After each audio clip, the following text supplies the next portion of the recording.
of the vehicle. This is quite disturbing. I mean, it is. When I watch whether it's content or not, but it mirrors the society. Exactly. It mirrors what happens in society, and probably this is coming up because it was recorded. We see these things happen all the time. The young boy is still trying, and looks like he's succeeded, in opening the trunk of the vehicle, and he's peeping. But I think he can't because the vehicles are packed so close. Yes. And so if he tries to open it, he might just scratch this other vehicle. I think this is it. And at this point, I'm not sure he's aware. How do you open a vehicle? How do you open a vehicle when it's locked? How do you open the trunk of a vehicle when it's locked? You never can tell. Maybe the vehicle doesn't have central lock. I think at this point he now knows that someone is recording him and he's gone back to try again. So this is quite disturbing because if you look at this boy, he should be within the age range of 10, 12, 13. And I have a 12-year-old son like this, and I'm just wondering, what could have led this young boy to this life? Economic hardship. It's apparent that he is hungry, he is not eating, and he doesn't feed well, and he's not properly parented. Because if he's properly parented, he wouldn't get into this. And so it mirrors the society. It mirrors society because we have like 18-point-something million out-of-school children in the entire country. And more than half of these, about 65% of these out-of-school children are found in parts of the north.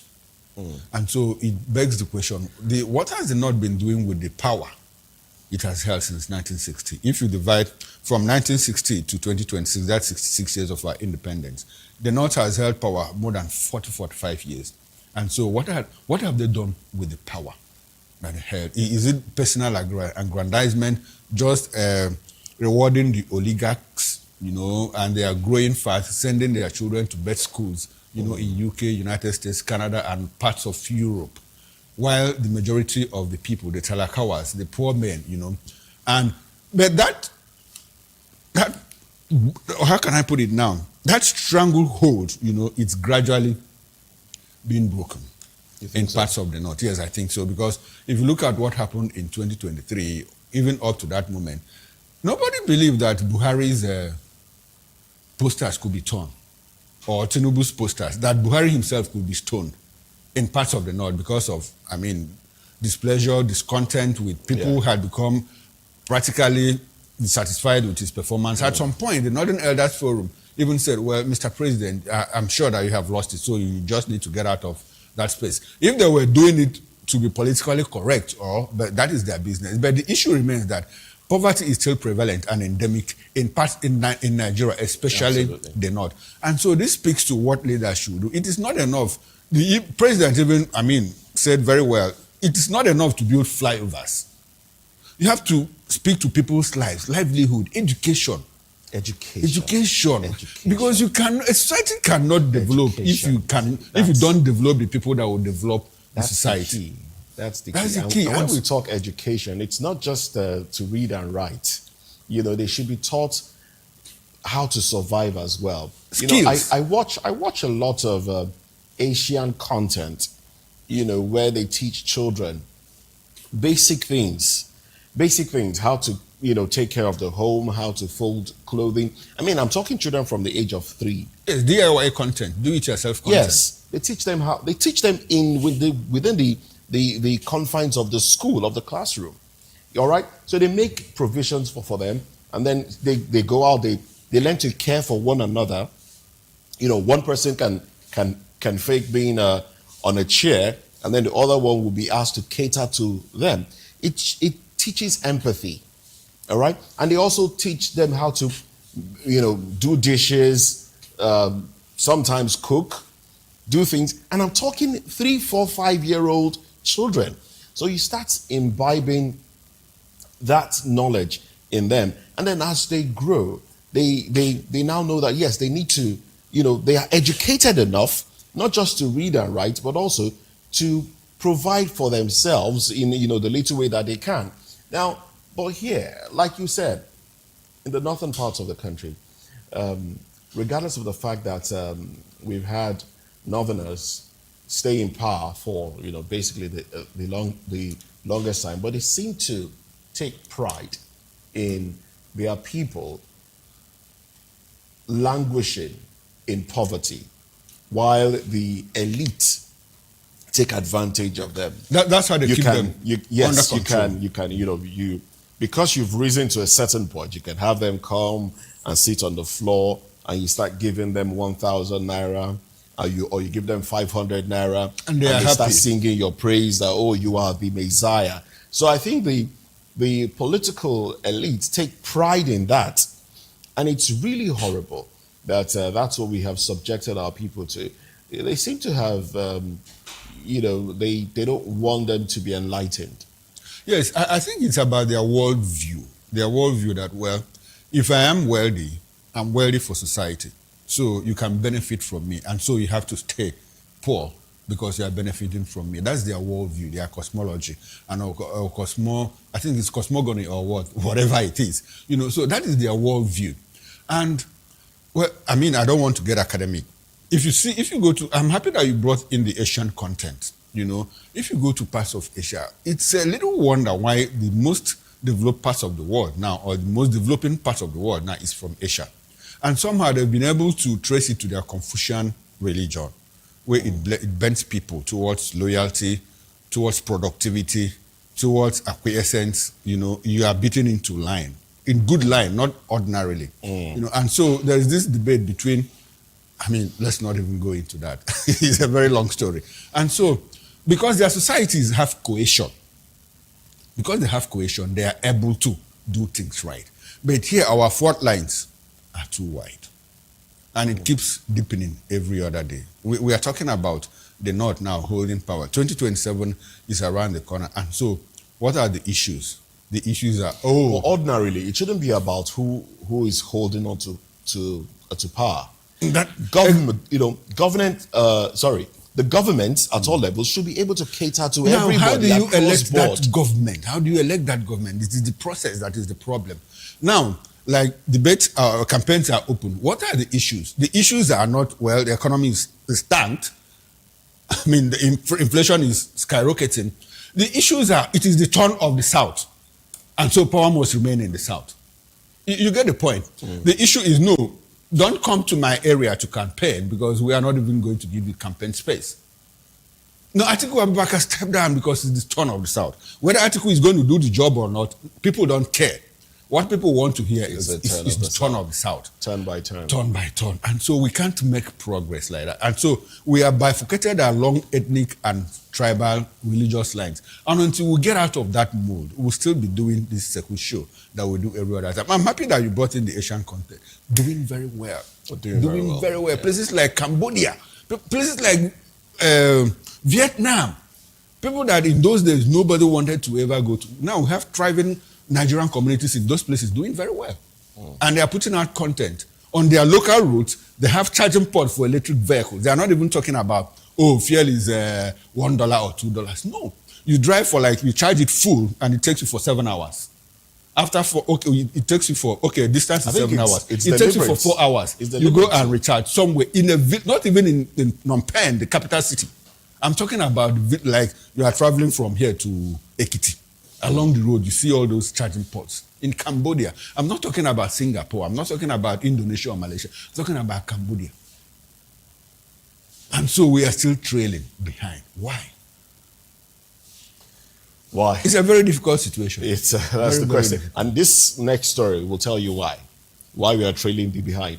Because we are our own enemy. Now, this next story speaks about an APC lawmaker in Nasarawa State who confronted officials of Umaisha General Hospital over missing medical equipment and supplies that he provided. Now, he did say that I bought these things for my people. I bought the fans, the orthopedic mattresses and medical equipment for my people. Why did you sell them?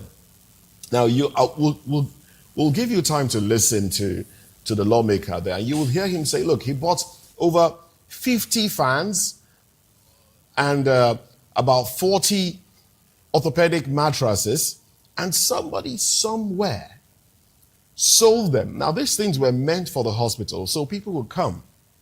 And as they receive treatment, they'll be receiving treatment in a conducive environment and they will get better, faster, and go back home.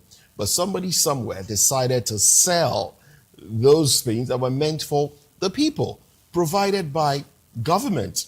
It's the same thing we talk about when somebody somewhere around the world felt, okay, people are suffering in Nigeria.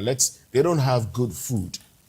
Let's give them, supplements, things that they can take to supplement the food that they don't even take.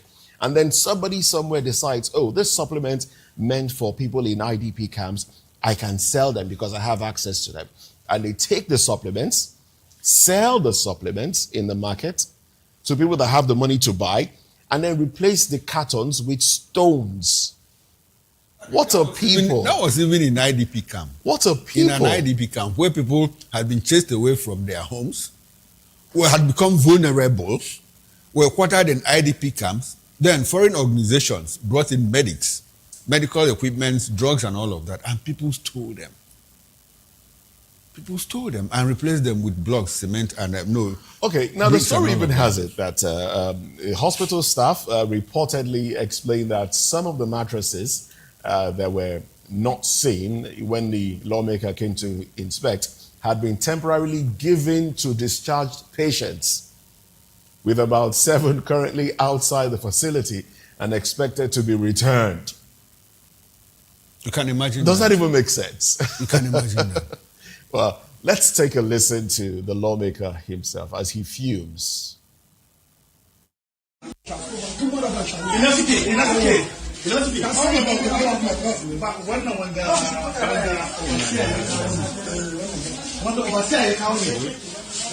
Doctor, you remember the last time I spoke with you about those orthopedic mattresses? You remember what you told me?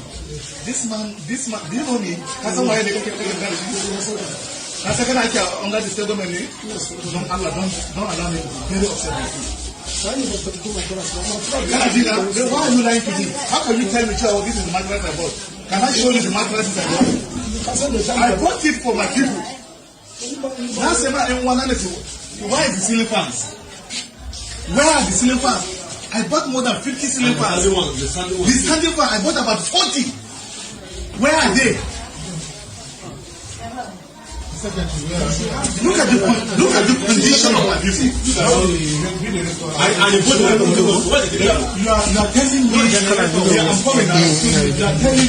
You are telling me. I'm coming now. You are telling me.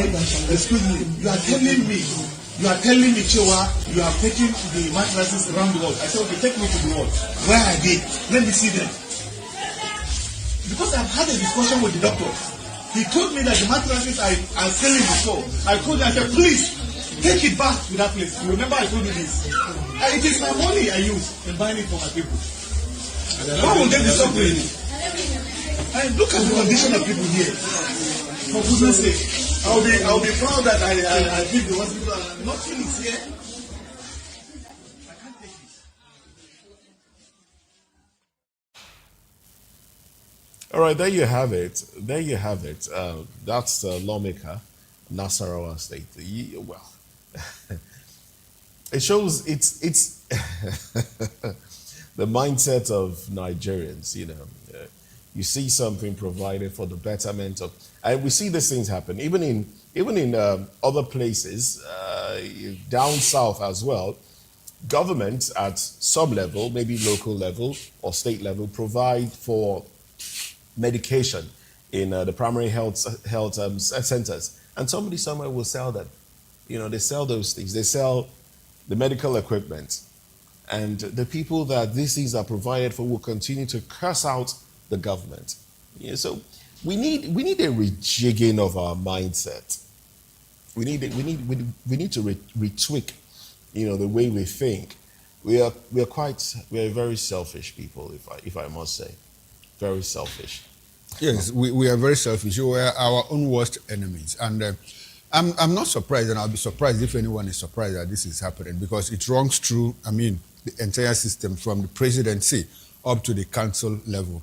Why would you budget and release 3 billion naira for Aso Rock clinic and you still have a president jump on a plane and travel to France or to one part of Europe for medicals. And so what is going on with not just the president and other senior members of his cabinet, or the Aso Rock clinic staff, Aso Rock staff, and some of them jump on a plane, and go to Europe or US for medicals. So why did you have to spend 3 billion naira that you could have put in primary healthcare across probably 50 or 60 across the country? And so you also see a governor, the president gives out, largesse, palliatives to bags of rice to cushion the effects of removal of fuel subsidy. And Nigerians are wondering what is the relationship between fuel and rice.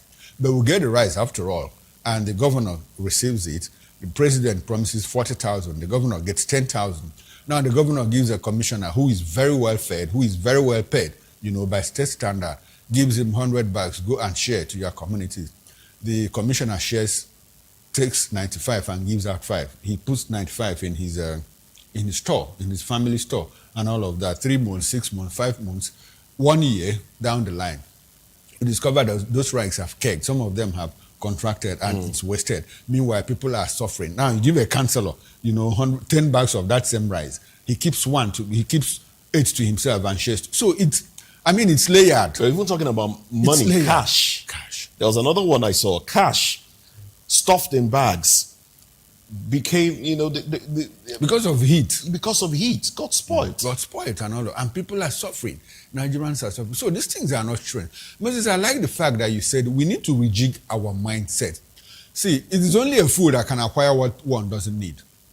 If you don't need something and you go ahead to acquire it. If I go and wear a 45,000 pound gold wristwatch and I'm still trekking along the road, the next fellow doesn't even know that my wristwatch costs 45,000 pounds. So of what use is it for me? Meanwhile, it keeps the same time like my Samsung phone can also keep. That is stupidity if you ask me. I don't need it. So why are you buying it? Why are you struggling to have it? Some people steal money to buy apartments in the US, in the UK, in parts of Europe that they don't visit for 2 or 3 years. And so what is the need for that? They don't even rent them out. So we need to work on our mindset. The moment you start to acquire what you don't need, then it's primitive acquisition and it doesn't help society. Anyway, let's move away from that and talk about, I think, looks like the only thing we spotlight here is problems. And I'm getting worried because even my sanity sometimes, sometimes I wonder, well, am I good? Am I all right? And all of that.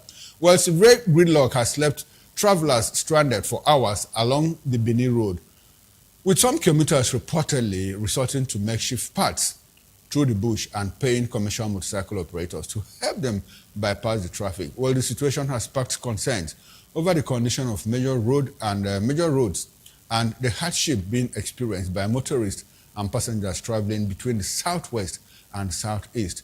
Meanwhile, Edo State Governor Mondo Pueblo has assured contractors handling road projects across the state of continued funding and support to ensure progress before Christmas. The governor acknowledged that the rainy season is slowing construction, with drainage works currently taking priority, but said the government remains committed to improving road infrastructure and easing movement for residents and motorists. Now, let's take a listen to the video showing the state of the road. The other day, it was the government house road that we saw. Today, I think this one should be the Benin bypass. It's in a terrible, terrible condition. It's in a terrible, terrible condition. The last time I used the roads to the east, it was that terrible. Look at what the rain has caused. The bypass, by the way, is a federal highway. The Benin bypass is a federal highway. And I hear the works minister, Dave Umar, he said that, well, Nigeria is a construction site. I don't see any construction going on here.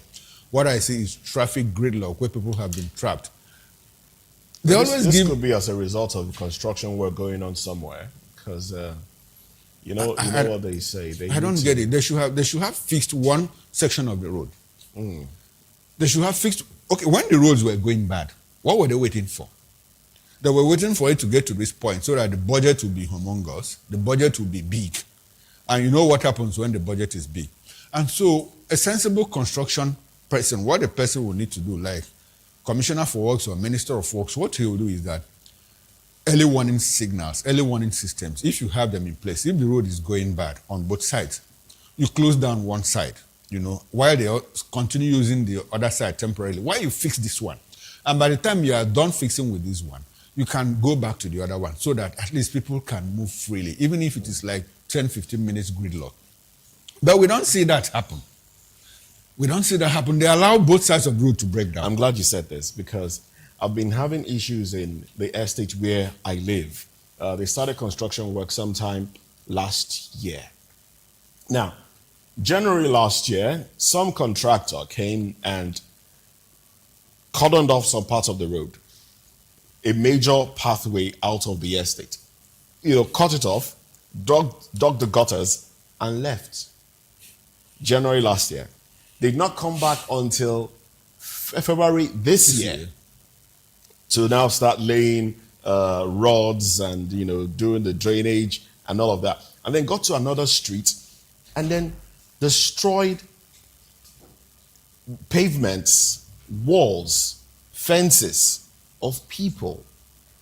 Destroyed it and left it on both sides. Now, without even checking if some of those people had cars parked in their houses. Now, when you destroy the pavement, of course, the car will be stuck in there. So people have been finding a way to get by without their vehicles. And it's taking a while. Now, this August has been relatively dry. Okay. And then you expect that, okay, they'll take advantage of the weather to start fixing the roads. Now, they have been very lackadaisical about it, to the point where I had a conversation with the chairman, the estate chairman, and he complained that he had reached out to them a lot of times to take advantage of the weather and fix the roads so that people can have access to their homes. And they are reluctantly fixing a few streets. So the way we think baffles me. It still goes back to the issue of mindset. Exactly. We need to fix our mindset. You begin to ask, what happens during the dry season when the weather is clement for construction? They stay away. They stay away. But the moment they perceive that the rains are coming, they'll mobilize to site. And when you ask them, the next thing, we can't construct during the rainy season. And all of that. Can you imagine? January last year. January last year. Another January is 2 years, yes. and people are suffering. People are suffering. Yet we have a government at the local, state, and federal level. It's quite unfortunate. Well, people that are travelers to the east and west, the only person you can hold responsible for all of this is the Minister of Works, who says, well, the entire country is a construction site, and Tinubu is doing so well with infrastructure deployment and all of that. Hold him responsible. Maybe he could explain to Nigerians or to people that are moving from the southwest to the southeast why they are stuck on the roads. Last Christmas period, people spent like 3 days on the roads. Right now, some people are spending 3 days on the road. 3 days on the road. Right now. It's not even Yuletide some parts period. of the- It's not yet Yuletide period. So you can imagine what will happen if, appropriate measures are not taken to forestall all of that. All right, let's run to the papers now. Let's see what the headlines have for us this morning. I hope something good will come out of it. Like you rightly pointed out, we've been dwelling on stories that are depressing. But this day newspaper has these headlines. U.S. imposes sweeping new sanctions on Iran, targets oil traders, shadow fleet others. And also, the big story here, Tinubu pays glowing tribute to Sultan of Sokoto, Saad Mohammed Abubakar III at 70. Kwankwanso, APC's Presidential Campaign Council represents continuous hardship. Your G3 over Yari group fires back. All right. And NNPC, SNEPCO, ESSO, AGIP move towards FID, target $21 billion inflow. And then we have other, so peak production projected at 170,000 barrels per day, 140 million. Okay. Well, the headlines go on and on there, but those are the headlines from this day newspaper. And quickly from the Daily Sun, beside the nameplate you have, Anglican Bishop to FG, stop denying hardship in Nigeria. I'll check that again for emphasis. Anglican Bishop to FG, stop denying hardship in Nigeria. Stop divisive utterances, actions Tinubu wants Nigerians. Where the writer hinges country's prosperity on justice, equity, mutual respect. I think the president should be talking to himself in that regard.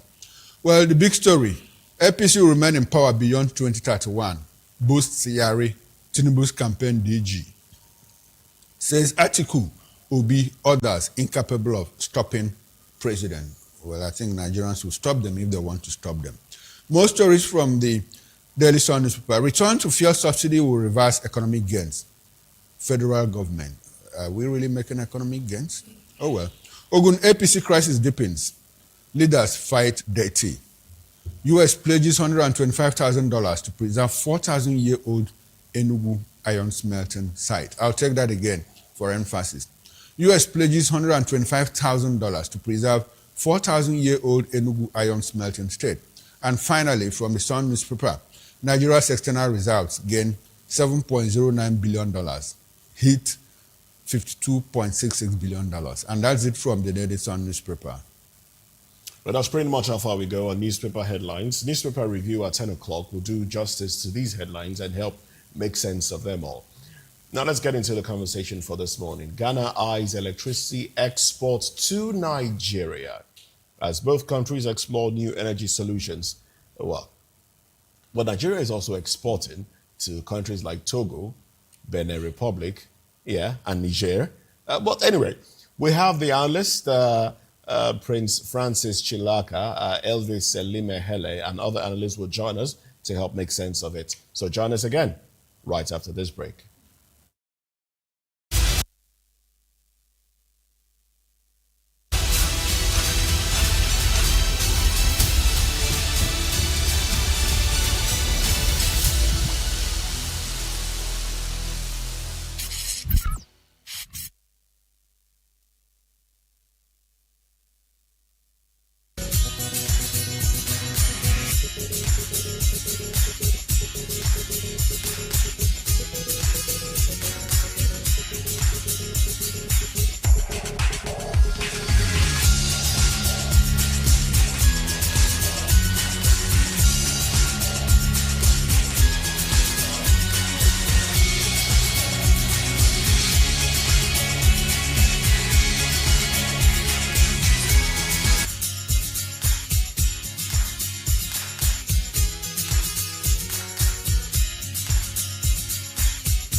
Welcome back. This is Voptv this morning. And Ghana is looking to add Nigeria to its growing list of electricity export partners as it seeks to position itself as an energy hub in West Africa.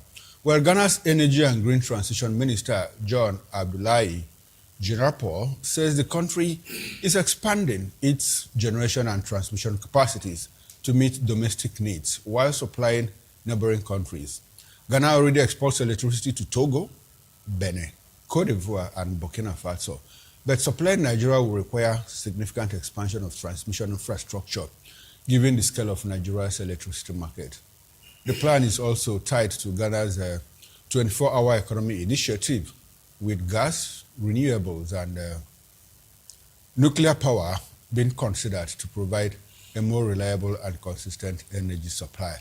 Meanwhile, Nigeria is exploring alternative energy sources, including the conversion of cassava wastewater into biogas. Experts say cassava effluent, which is often poorly managed and can pollute water bodies, could instead be converted into renewable energy when properly treated. Professor Taiwo Ahmed of the University of Ibadan says the viability of the process depends on factors including the quantity and type of feedstock, temperature, retention time, and nutrient balance. Well, the development raises a broader question about whether Nigeria can better harness its own renewable energy resources while also strengthening regional power partnerships to address its persistent electricity challenges. We have in the studio here to help us make sense of this Mr. Elvis Elimihele. Elvis is a journalist, but he appears here in the capacity of a public affairs analyst. We also have beside him Prince Francis Chilaka, a political affairs analyst, who appears here also in the studio. And from our Benin station, from our Okao station, we will be joined by Kingsley Obani, advocate for good governance, is a media practitioner as well as a political affairs analyst. Virtually from our Benin outstation, virtually, by the way, not from our outstation, Comrade Ibrahim Momo, he teaches political science at the Ambrose Ali University in Ekpoma, Benin, Edo State. Gentlemen, thanks for staying with us. We'll also be joined from that same Benin by Comrade Bartholomew Okodo. He's a Nigerian civil rights advocate and community development leader, and all of that. We appreciate your presence on the morning show. Elvis, we are ready to take electricity from Ghana. Yes. I want to give you the latitude to talk as much as you can, react, because it's a very light subject. Will you take it if you were the president? Well, we have to take. Do we have light? No, will you take it if you were the president? No, I will, because you will. Because as a president, yes, you will take it. Yes, because especially a president, I've already told Nigerians that if I cannot give you electricity in my first tenure, don't vote me for second tenure. So I have to take so that I'll be able to meet the need of my people, because I've already made a promise. But be that as it may, Mr. Koro, Ghana has become the big brother to us, and we are happy that since we are no longer being able to step into the shoes that we were before, there is a younger brother who is doing the needful, and we should applaud them. If they can give us electricity, and Nigerians can switch off electricity in our respective home and be able to get electricity to use as expected, we have to be happy. But that brings us to where we are. We had gas in this nation, even more than now, petroleum. the gas itself seems to be our problem, because if we talk about capacity, according to West African Power Pool, WAP, Nigeria has an installed capacity of power generation at roughly 11,491 megawatts compared to Ghana. And this is where it breaks my heart, really. Compared to Ghana with about 2,279 megawatts. Exactly. So we have installed capacity on paper. On paper. On paper. Yes. Over 11,000. Ghana has 2,000. Yes. 2. And we do sell. Yeah, we sell. We sell to Benin Republic. We sell to Togo. We sell to Niger. And we're looking at, I think we are selling or looking at selling to Burkina Faso as well. Yes, and we are even talking about the big one now that they said it's going to go through Algeria to Europe since this crisis started in Russia. Okay. Yes, that one is being conceived. You know, that was part of the problem we're having when that coup came in Niger Republic, because it's going to pass through Niger. So we're having that problem. So why is Russia today being a world power in the Europe? Is it not because of the gas deposit and all that they supply European nations electricity? But we have it here. We cannot harness it for our even domestic use. That to talk of even selling out to others to make more money. That is the failure we keep repeating every day in Nigeria. Successive government. Before now, Mr. Kore will agree with me that electricity was not as poor as this. Okay. Because in planning, we have what we call population projection. Every urban planner, that's their major job. If you plan a city for 3,000 people at a particular time, you know too well that in another 5 years, the facilities in that town, in that city, will not be able to carry that 3,000 persons. Then you now begin to talk of how do you now, expand the facilities to be able to take the number of persons as is coming in. We have lacked that over the years. When we were a military regime, where we were still having electricity maybe like 10 hours, 12 hours a day, sometimes I was told in this lecture that sometimes even when they want to take electricity, the NEPA want to switch off for maintenance, they will make announcement for people to be aware that we are doing maintenance and we want to switch off. It was available then. Why is it that successive government didn't know that as population continue to grow, we need to continue to expand all the facilities, including electricity, road network, and all others? That's where we find ourselves. But there have been ministers, successive ministers in this ministry over the years, will be DGs. What is their plan in the office? What is the job, their responsibility, the responsible job they have towards Nigerians as they occupy that office? Nobody is asking that question. Now we are looking at Ghana.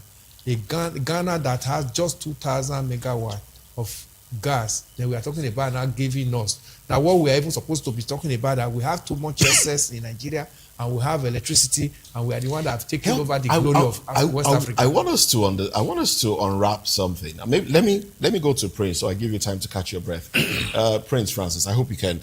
Well, we'll get you something. We'll get you water, because I understand that you need to clear your throats there.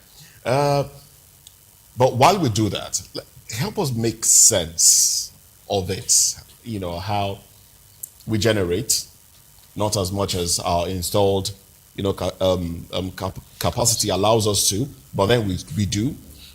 We are not feeding our people enough, but we are selling.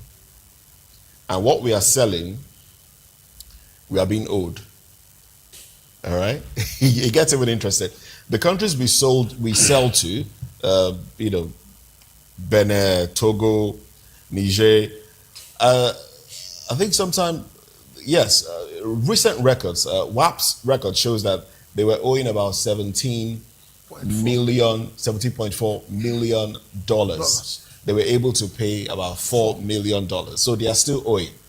Why aren't we chasing that one and using the money to improve our capacity, as against looking to now start buying from Ghana? Ghana is also selling to selling to the countries that we sell to anyway, and Ghana is also buying. What's the economics of it, really?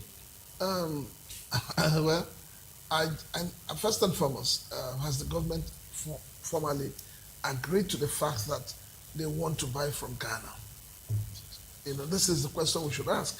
Also, we should also be asking, what is our whole aim as a nation? All right. You know what? Let me have you hold on to that thought. All right. I'll come back to you and then have you respond to the question. But let's quickly take this question to our virtual guests now. We do have joining us virtually, of course, Kingsley Ubani.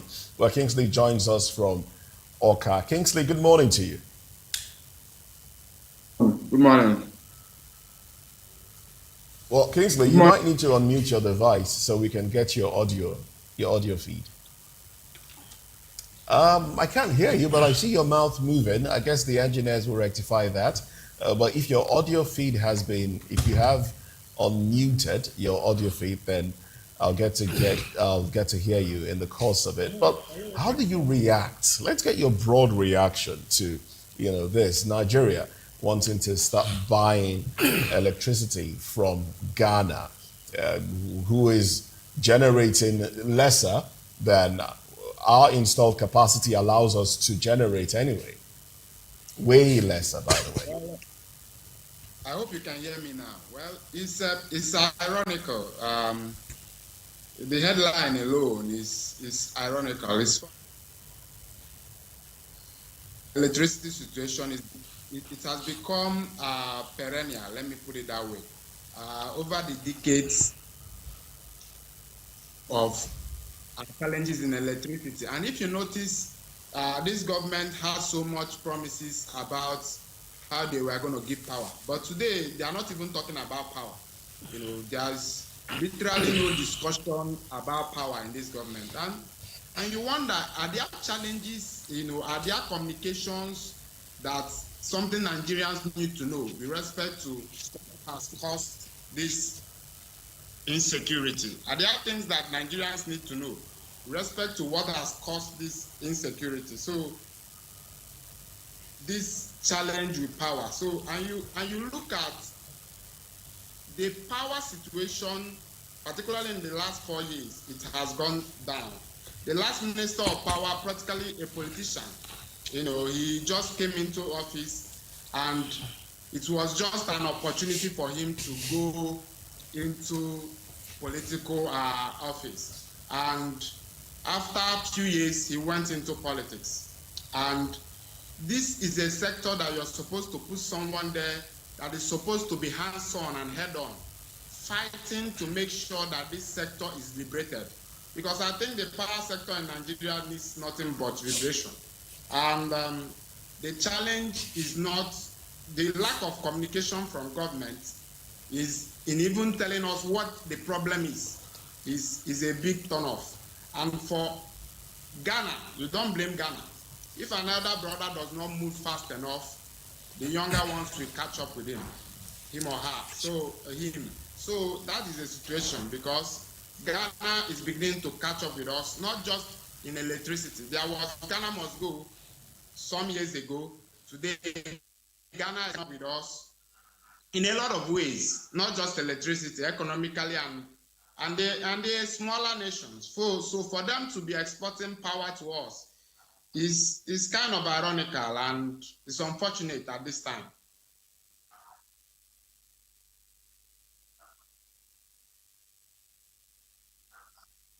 Yeah. Well, let me bring you back to Prince Francis. Prince, now go ahead with your line of thoughts. So the thing is, we are talking about generation, we're talking about buying, we're talking about selling. Unfortunately, today, nobody's talking about bandwagon anymore. About what? Bandwagon. Nobody's talking about bands in Nigeria. You need to start from home before you go outside. Charity begins at home. Are we able, as a nation, to provide enough electricity for the Nigerian people? Well, we have failed in that area. We are not selling, no. We are buying. This is where I'm coming. Okay. I'm going to get to that. Okay. So the way it is today, the federal government itself is unable to pay for electricity. And that is why they have opted out of the national grid. So are we able as a nation to provide for Nigerians? If our generation is not enough, why are we selling? We are selling to people who are still owing us.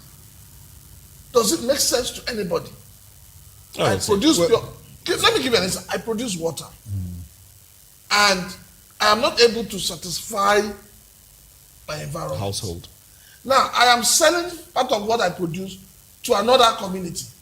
Meanwhile, that community is owing me. They continuously owe me. Is that a good business? Prince, I think I understand why we sell is because we have some kind of arrangement with these countries for them not to dam certain areas of the River Niger so that we could generate power from those areas. And so that was the reason we were given for getting into that arrangement. But I also want us to expand this conversation. Elvis said something about what Big Brother couldn't do, the younger brother is doing it. Like in Igbo language, they say, well, no bulu di okpala budu nna. Onye keji, ya kwa nna. Onye je, oburo opara budu ya. Practically meaning, literally meaning, it is not the first son that killed the father. Anyone that is wealthier, anyone that has more money, should bury the father. In the light of that, we are Big Brother, but we have lost it. It's not just in the electricity sector. We have Nigerians going to Ghana, to school, to acquire even secondary education. Including primary. there's a reverse. Before it was Ghanaians that used to come here to acquire secondary university education. Now it's in reverse. Microsoft left Nigeria. Where did they go to? They went to Ghana. When they wanted to cite after African Free Continental Agreement, the head office, they bypassed Lagos from Ethiopia. They came, crossed Lagos, and went to Accra in Ghana. When Obama wanted to visit Africa, 5-nation tour in West Africa, he visited Ghana. Nigeria was excluded. And I can go on and on in all of this. Meanwhile, in terms of population, in terms of GDP, without ourselves as even number 3 or number 4, Ghana does less, but they live better than us. They are even asking us to go now, chasing our people. In all of this, we keep going back to that problem. Leadership or followership? Where will you place it? Mr. Koro, you raised a very pertinent question, which both of us, every one of us here, we know where the problem lies. It's not about the people. And I say it with all sense of responsibility. It's about leadership. When the leaders do the right thing, the people will reciprocate. When the leaders do not do the right thing, it tells on the people. This is where you and I, in the last few days, you heard the presidency telling you that subsidy is gone, and it saves 15 trillion or 15 point something trillion, out of which they got 15 and shared 10 point something trillion to states and local government. But on the 29th of May 2023, when President Bola Ahmed took over, on the day of his inauguration, when he said subsidy is gone, he never told Nigerians that he was going to share the money. He said the savings from subsidy is gone was going to be applied to critical infrastructural areas. And Nigerians were looking forward to say, okay, whatever savings you have, educational system, health, road, and all of that. But what do you have? The government lied through its teeth. And then you expect anybody who wants to do business to come to a system where they cannot even trust the government. So whatever it is that government sees, if we say, like you said, if we say we are selling to these countries because we don't want them to affect the River Niger, good. That is understandable. That is a bilateral relationship, and it must be honored. But looking at it, where is the giant? Nigeria used to be called the giant of Africa. Where is the giant? The giant seems to have turned into an ant. Why? Because leadership has not proven itself time and time over again. All right, then. Thank you very much, Prince Francis. Unfortunately, I don't have an opinion on this show. If I had one, I would disagree with you on the issue of leadership and followership and all of that. I'll come back to you, Elvis, for you to answer that question. In the meantime, let's go to Benin City, where we've been joined by Comrade Ibrahim Momo. He teaches political science at Ambrose Ali University, Ekboma, in Edo State. Good morning, Comrade, and thanks for joining us on VOP this morning. Comrade Ibrahim, can you hear me? You need to unmute your device so that we can get your audio feed. Okay, while you are trying to do that, let's also stay in Benin City, where we have Comrade Bartholomew Okodo. Okay. Comrade Momo, can you hear me? I need for you to unmute your device. Unmute your device so that we can get your audio feed.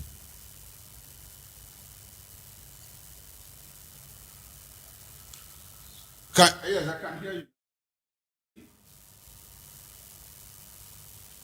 Okay. All right. Comrade, good morning, and thanks for joining us on VOP this morning.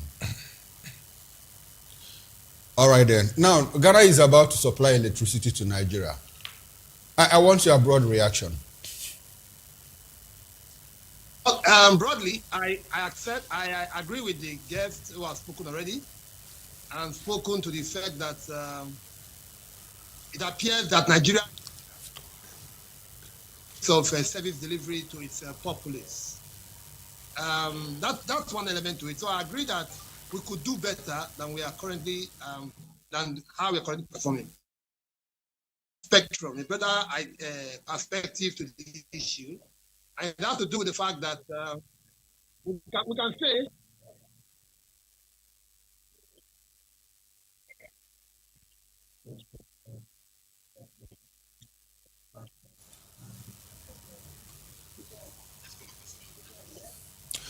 All right, and unfortunately, we are having glitches with Comrade Ibrahim's connection. We'll try to fix that and get back to him for his thoughts. In the meantime, let's return to the studio. Elvis, what is Nigeria's problem? Is it leadership or followership?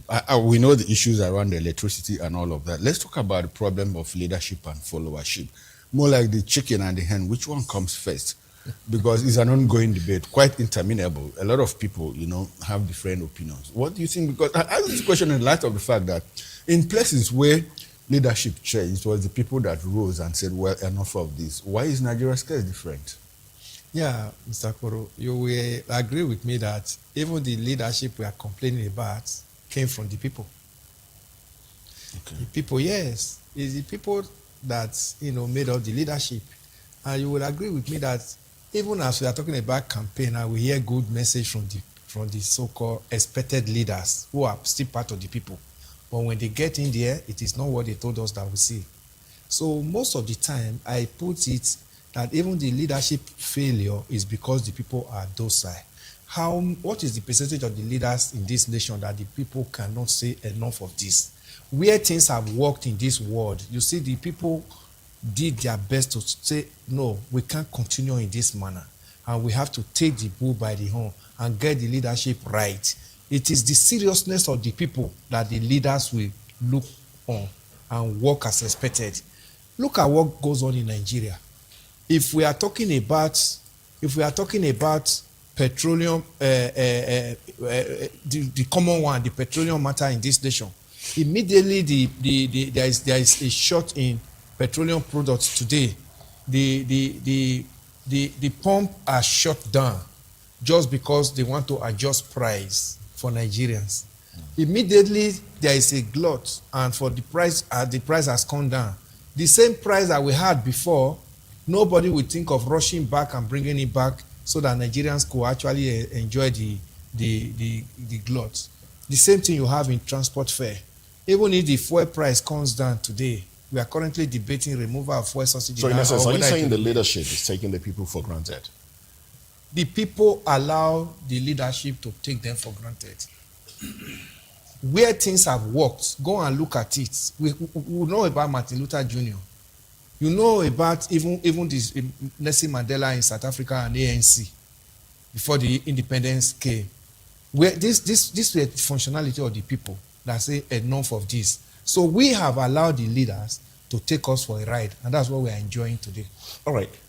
You did talk about gas, and I know that's part of the problems that we are having. We are unable to use our gas to power, to generate electricity for Nigerians like we use. should.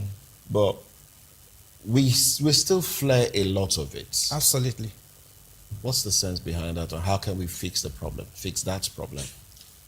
Over the years, you know how many government have come and said they're going to stop flaring, and it's like mere campaign, and it has not happened.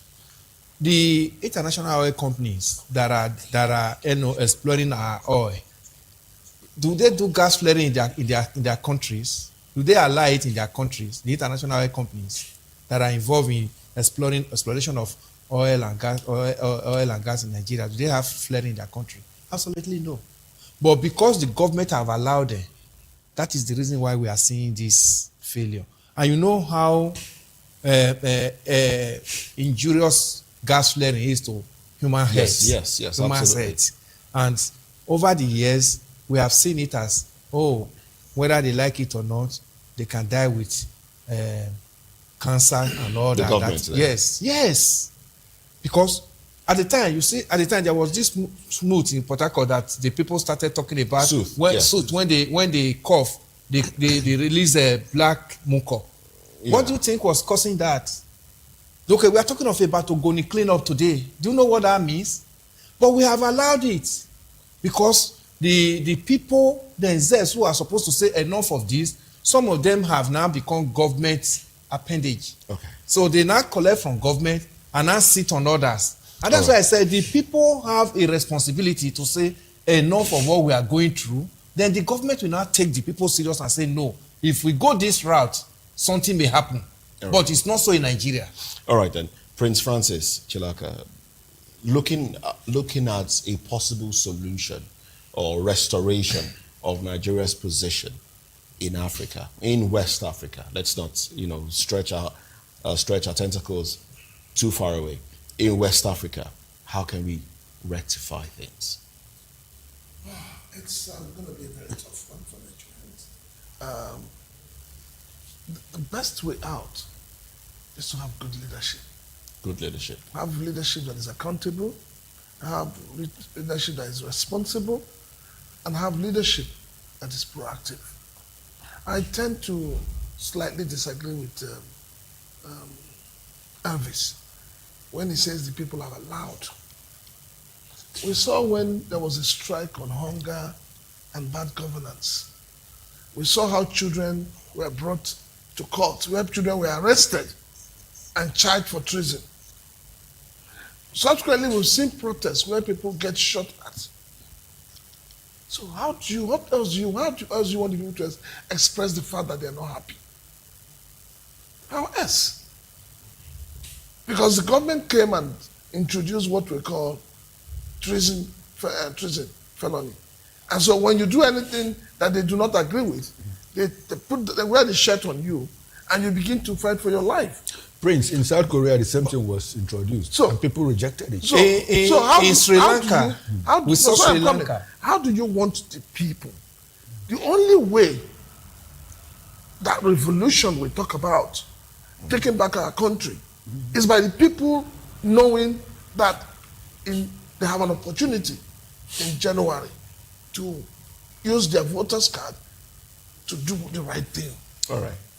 All right, let's go to Bini. We understand that we have Comrade Batmami Okodu in our Benin studio. Good morning to you. Welcome to the program. Good morning. Yeah, it's good to have you join the conversation. Thank you very much. I guess our engineers will rectify the audio, and then we will be able to hear you clearly. But talking about Nigeria, Ghana proposing to sell electricity to Nigeria, seeing that Nigeria also sells, and it's really troubling. I would like you to help us unpack all of this. Installed capacity, generation capacity, all of that on paper and, here and there. But here we are, selling to our neighbors and we are being owed, all right? Now, how can we ensure that we take our rightful, our pride of place, especially in the issue of economy and power, of course, we know. Is a major factor in any economy. Thank you very much.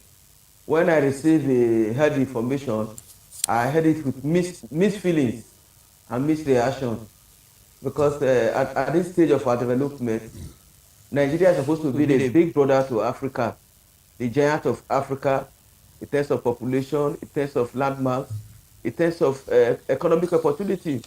But we have failed over the years. And the big brother role Nigeria is supposed to play is gradually dwindling, and it's very, very unfortunate.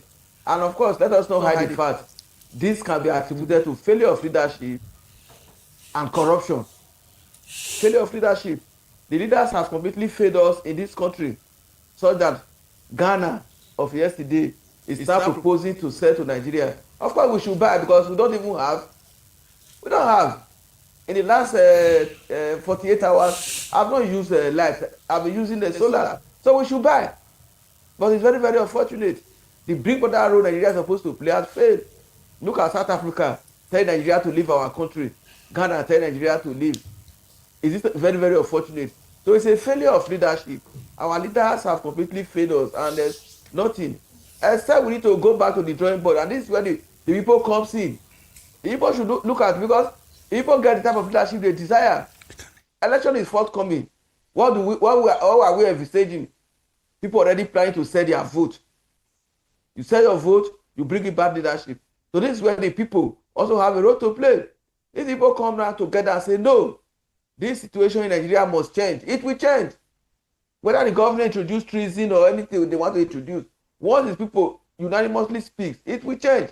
The Osu election is still very fresh in our memory. The people resisted all the attempt to impose a popular candidate on them, and they got it.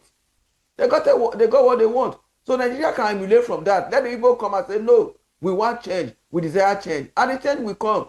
So if I see Ghana proposing to sell gas to Nigeria as mockery of Nigeria, it's mockery. It's not out of genuine intention. They are just trying to mock us. Thank you very much. Comrade Ibrahim Momo. Comrade, I do hope I can get your audio feed and your network better now, because I really would love to hear your take on this one. You know, the network did us dirty the other time. Now campaigns around campaigns have started, and Nigerians will be speaking to or hearing from the politicians in the coming days. Now, should provision of power, electricity, be what we should be hearing from them? I mean, if that is included, should that be included? And if that is included, is that what we should be hearing at this time in our development? I will give you power. I will give you road. What does that make of our democracy so far?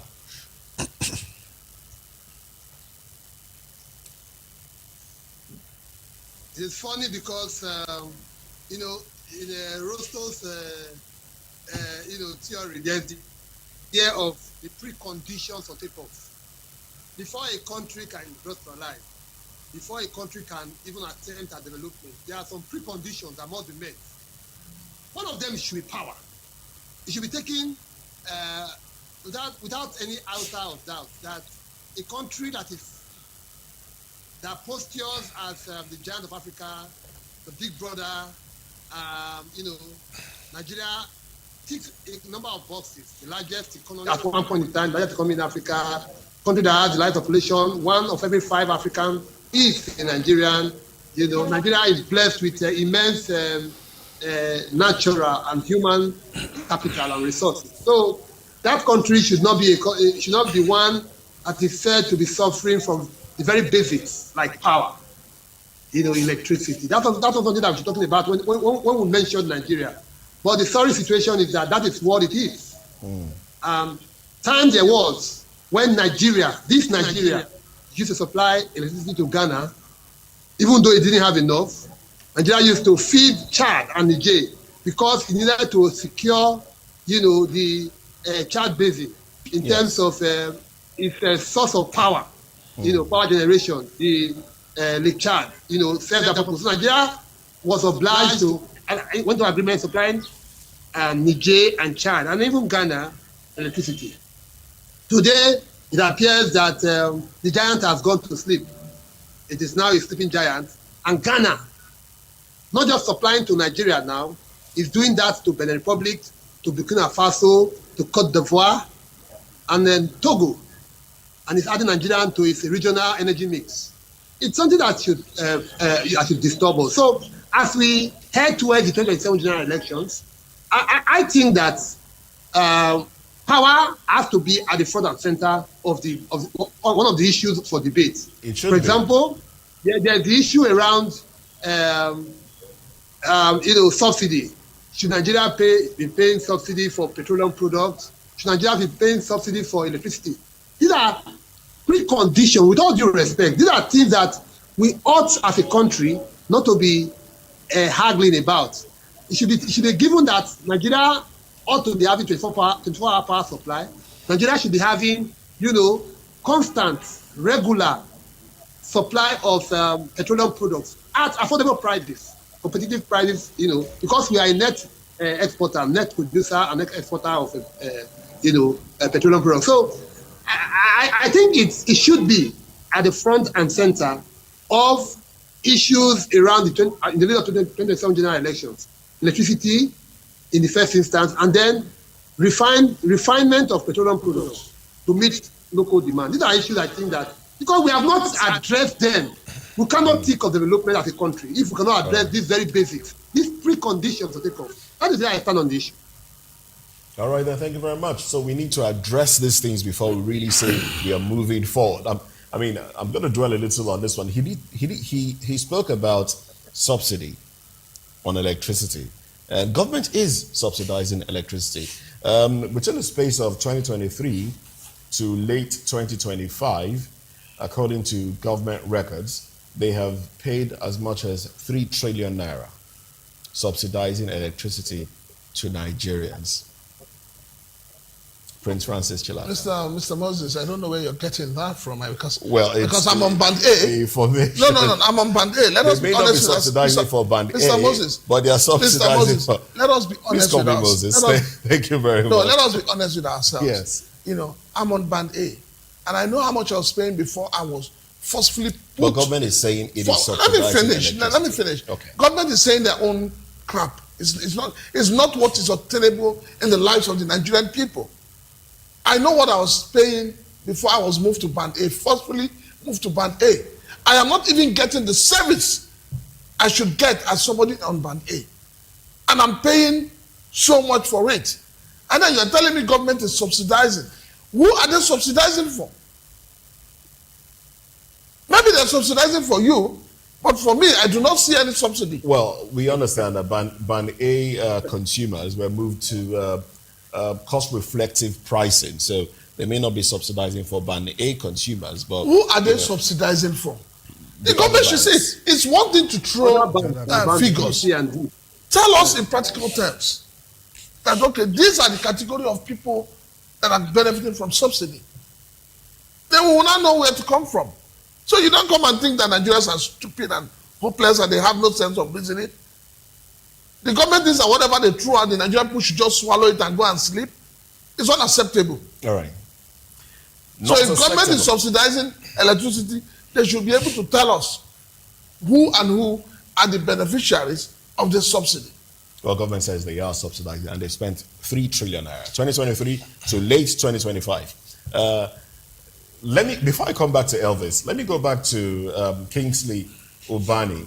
Kingsley, now the conversation around providing electricity comes up again. It's another election cycle. And the previous election cycle, the President Bola Tinubu, did say, before he came into power, he did say that he will provide electricity. And if he doesn't, he shouldn't be voted back into power. But the issues have come up. We've had grid collapses. In 2025, we had about 12 grid collapses, and then gas shortage of gas and the rest of them. These things have affected the power distribution, generation and distribution. Now that elections campaigns are around the corner, what would you have Nigerians do? Broad reaction.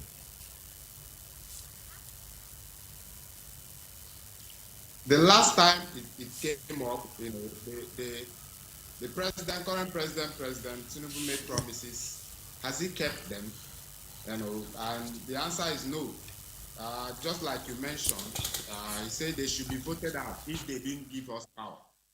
It's not even about giving us power. They didn't even improve it. It went bad. You can't compare. In the last 4 years or 3 years, the power issue has deteriorated for most homes. I don't even have light currently where I am. So it has deteriorated. So, and it's coming in the front burner. Is expected that it will come in the front burner. I expect to hear more from the opposition with respect to what they are, bringing on the table. With respect to power, because as far as I'm concerned, the current president has failed in the area of power. He has not been able to improve it. I've not heard much from the opposition. Somehow subsidy has been on the front burner, but it's still a long electionary campaign season. So I expect to hear more from the opposition. I expect the media to also play a role in asking questions, extracting this thing, because politicians like to dodge certain things. With respect to giving Nigerians a concrete fact. Because if you look at this government, like I said before, they are silent with respect to their achievements in the electricity sector. Even the newly appointed Minister of Power has gone in the dark. You can't even hear from him anymore. These are ministers that you're supposed to be hearing from consistently. But most times, they appoint ministers, and the next time you hear about them is when they want to contest for an election, then they have to resign. So the government has not been open to Nigerians. If there is any challenge in the power sector that is beyond what the government can handle, they can tell us, and then we can understand what the challenge is. You expect that they are going to use it to play politics as usual. They are going to throw numbers around. But I don't expect to hear much from the current president, because it's obvious he has failed in that regard. The thing I heard was when P2B talked about increasing our capacity to about 10,000 within 4 years. That's the promise. Our generation capacity, not install capacity, to 10,000. I think it's around 3,000 or 4,000 currently, to 10,000. That's the only promise that I've heard. I've not heard much from Atiku and the rest. So we hope and see that not just promises will be made this time, but there will be efforts, to improve, for Nigerians to see improvement in the power sector. Thank you very much. Getting to another conversation now, talking about the APC campaign council. Those that are part of that campaign council has sparked reactions across social media since the list came out. Now, one of those that Nigerians have been concerned about being in the president's, the APC campaign council is the director of the Nigeria Revenue Service, Zak Adedeji. His role in President Tinubu's 2027 campaign council has sparked debate. Well, we'll get into all of this right after this break. Stay with us.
Well, controversy is trading the appointment of Nigeria Revenue Service Chairman Zak Adedeji as Deputy Director of Fundraising in President Bola Tinubu's 2027 APC Presidential Campaign Council, where critics, including former Senator Dino Melaye, argue that having the head of the nation's revenue agency involved in fundraising for a partisan political campaign raises questions about conflict of interest, or public service ethics, and the separation between government institutions and party politics. Melaye has threatened to challenge the appointment in court, while other commentators have questioned whether such a role could create room for taxpayers or public resources to be indirectly linked to campaign financing, where the controversy has also widened to concerns about the broader composition of the campaign council, which the opposition has criticized over the inclusion of some controversial political figures. However, well, let's get into this conversation. There's a long list of other people that Nigerians feel should not have been mentioned in the list of members of that over 200 campaign council. But let me start off with Comrade Ibrahim Momo. Let me start off with you on this one. NRS Chairman Zak Adedeji, in charge of financing. Quite concerning, if you ask me. Quite concerning for a lot of Nigerians. And also, react to the fact that the president himself, I want you to react to that, and also the president himself is on the board, is part of the directors of his own campaign. What does that say? Two questions in one. Chairman, oh yes, chairman indeed. Two questions in one. Well, for me, critically, the appointment of Dr. Zakios Adedeji, President General of fundraising, it's a no-no. It's a misnomer. It's reprehensible, and we all should do a pushback on that. I say that because by virtue of the public office he holds, the head of the Nigeria Revenue Service, NRS, Dr. Zakios Adedeji, holds immense power. Not just power in a literal sense, he also has in his possession the data of Nigerians, both individuals and corporate organizations. He has every detail about Nigeria because for assessment of tax payment, their capacity, their net worth, every information you need to know. That kind of person ought not to be involved in partisan. Yes, he could have been a politician. Yes, I agree that maybe he's a member of the ruling APC. Yes, the political office is a political appointment. But no, this position, as he currently holds it, is too critical to be placed to allow him to be part of a campaign council. He cannot even serve in an advisory role. What happens in the first instance? If they need money and there's no money, would he trade the national income, national interest for partisan interests? For example, okay, this money that you're supposed to pay, it's in billions of dollars. Why not pay to this account? So he has that power to corral or divert, which is what I think the appointment is meant to do. It's not the fact that there's a conflict of interest alone. It's the fact that it could be misused, the office that he holds. So I think that he has an option, and the FPC has an option too. Though I wonder what thinking process would have gone into making that kind of obvious blunder. How, for example, would you appoint the chairman of NRS into a campaign council? I don't understand who drew that list. Why nobody in that thing could have seen that force. So he has two options. Option one is to honorably resign as the head of the NRS and concentrate in things is now going to full-fledged partisan politics. Let him leave the office. Or two, he should step back step down from that role and concentrate on the work we are doing, because that's a serious issue. We cannot have somebody like that, playing, because politics trumps every other thing. Once politics comes in now, every other thing goes to death. I cannot. So that's on the executive. On the president's chairmanship of his own campaign council, it speaks to a level of insecurity, a level of fear. I cannot entrust his campaign to capable other persons. That he has to now chairman his own campaign council. Is it that he doesn't trust his people enough? Is it that he doesn't believe in his capacity? So it's either it's micromanaging or he has trust issues. Either way, it does not give a good read, for this. Yes, I agree that we're discussing the APC because they are the only one who have released the list. People have also seen a commentary that will say that let the other major opposition parties release their own. We will see the same issues coming up. But this is a sitting president. He ought to know better. Okay. He ought to be able to identify those who can do that job for him. He cannot be the one. I don't think there's any. It speaks to all right, then, thank you very much. Thank you very much. Thank you very much. Let's get the views of others. Prince Francis.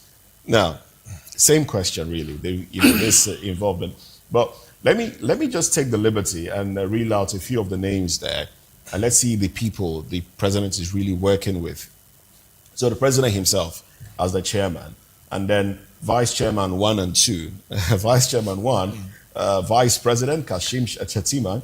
Vice chairman 2, Professor Nentawe Yuhiwata, the leader of the party.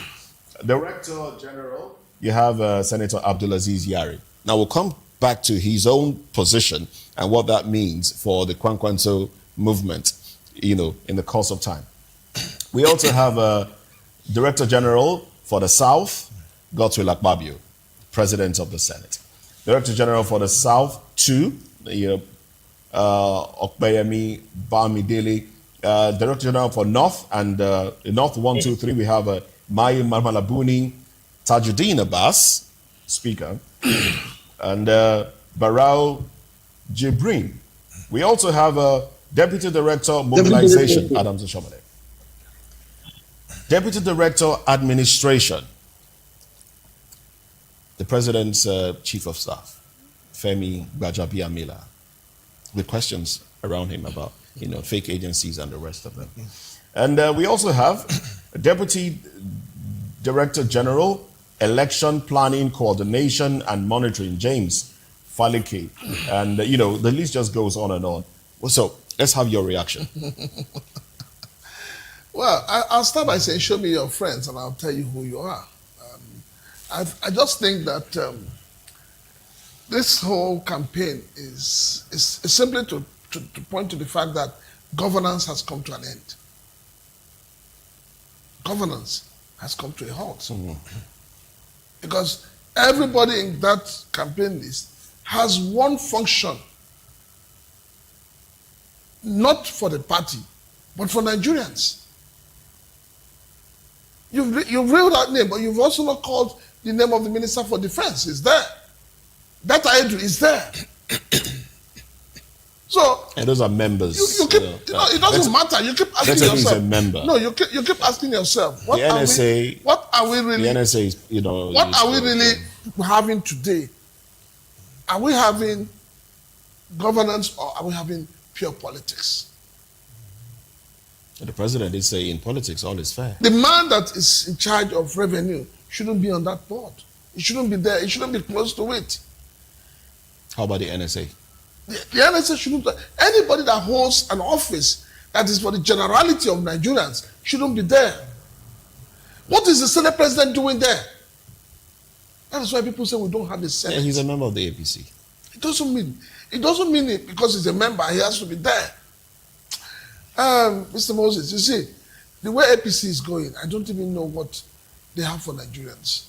I've been asking questions and I'm going to ask the same question now. Now that you have set up your council, what are they going to campaign with? Is it the hunger in the land? Is it the poverty? Is it the lack of electricity? Is it the fact that Nigerians are collecting loan to go to school? Is it the fact that people cannot pay their rents? What are they going to campaign with? What are they going to campaign with? Indeed. Mr. Elimehele. So, Betta Edu, former Humanitarian Affairs Minister, Ngozi Olemeje, also former Director General of NISTF. They're both in there. And they have corruption cases hanging around them. Nigerians have been calling for investigation into those cases, but none has been concluded. What's the president telling Nigerians with, the involvement of these individuals? That he's not ready to fight corruption. It's not sincere about telling Nigerians that he has come to fight corruption. Number one. Number two, why are we surprised about the APC list? To me, I'm not surprised because I know something of this was going to happen. In 2022, 2023, we're all in this nation when a sitting CBN governor, Godwin Emefiele, rolled out vehicles and others to contest for the presidency of this nation. When he was still sitting as what? CBN governor under APC. Challenging this in court. What do you think will come out of it? Constitutionally, I don't know whether this matter is in court because. No, Dino Melaye says he. I don't know whether he has whether there is any breach to the constitution. But he's a Nigerian. But Nigerian will say that morally this is wrong. We saw Nigerians, flying hobnobbing around Emefiele there, even when he was on seat, he has not resigned and he wants to contest as CBN, as president of this nation. He has not resigned as CBN governor. So now that Adedeji has been brought in, he has awakened where we are coming from with APC. Then fast forward to Betta Edu, 585 million that we have not heard the end of that matter. We've not heard about it. He has been brought in now to now be repolished and made relevant before Nigerians again. Then only German you made mention of about 48 properties were seized from her. And with all that billions that is hanging around her. So if you put all this together, Moses, you will agree with me that the executive of APC, the so-called executive of APC, are not in charge of APC. Because when you are drawing up a campaign council for any election, it's the chairman of the party and the party executive that is supposed to say, okay, these are the people we are going to put forward to project our image for the government. But you see now that everybody that is picked here are picked by the president himself. Yeah, so the president wants to oversee the because campaign the president himself is jittering and has taken over trust issues. There's no trust on the leadership of the party, and he has taken over the party himself. Even the coming of the chairman, he said, is questionable. You know the number of chairmen that he has come into APC, starting from the Abdullahi down to the one. We keep hearing that they resign on maybe on head ground and all that. It's all over the place. But you understand. So don't be surprised that even some of those ones that were told resign on head ground are going to play prominent role in this campaign. So the president don't have the trust on the leadership. What of is the the party. implication of the president not having, the optics down, that there's no trust? It shows that I am definitely, even if since I don't have trust, I must work my way back in whatever form I can do it with this number of people we mentioned. How do you look at that number? 200 and something. How many of them are going to be moving at the same time? 23. Moving at the same time. And within this period, many of them are government functionaries. So governance is going to be completely shut down. Yes, that's what President said. Yeah, so completely shut down. And what is now the benefit of Nigerians? And what have they given us for the past 3 years that is okay, we are proud of, even if we shut down the government in the next 6 months, at least we have been able to do this since we came into power. What's their scorecard? NEFON, they will tell you NEFON. That's what we are going to be hearing. We are talking about what they are going to campaign with. I wanted to remind you of NEFON. Well, if you talk about NEFON, let me quickly chip in. If you talk about NEFON, I like those people in that campaign council. and those who make up APC, how many of them went to school on loan? That's where I was going. That's where How I was many going. of them? And you know, They the went National for Association of scholarship. Nigerian Students, they are just all over the place celebrating their fun. And I keep asking them, your parents, some of you, your parents, how many of your parents went to school on loan? Prince, Why is it that NANS has not up to now published the list of those who have benefited from this and given us a clear record to say, you say how many trillion have gone into this? These are the names. This is how much they got. and the institutions, the various institutions, publish That them. is what because NANS should be doing. This is what. Not running around as political. I mean, I didn't go to school with loan. Then I will now be so comfortable and tell my son, go and take loan. That means And I'm be a educated. failure. And when these people went, both local and international scholarship, they had it. They had bursary. They have employment immediately after they graduated. But today, a Nigerian graduate don't even know when he's going to have a job before he start talking of the loan that is hanging on his neck. All right. Is that not Let's- failure of government? Failure of government, you say? All right, let's go to Benin, where we have Batlomi Okodu. Batlomi, so we're talking about the list, 223, member list, 32 governors under the kitty, in the kitty of the APC. The APC also has, the National Assembly, basically. It has the majority numbers in the National Assembly. And the police as well, military, judiciary. Some would say, oh, okay, the APC has all of this. And yet, we see the numbers. What do you project in the lead up to 2023, seeing that some states have also said, look, in fact, the state where my big brother here is from, Elvis Elimele, the governor said, look, some people should not come to his state to campaign.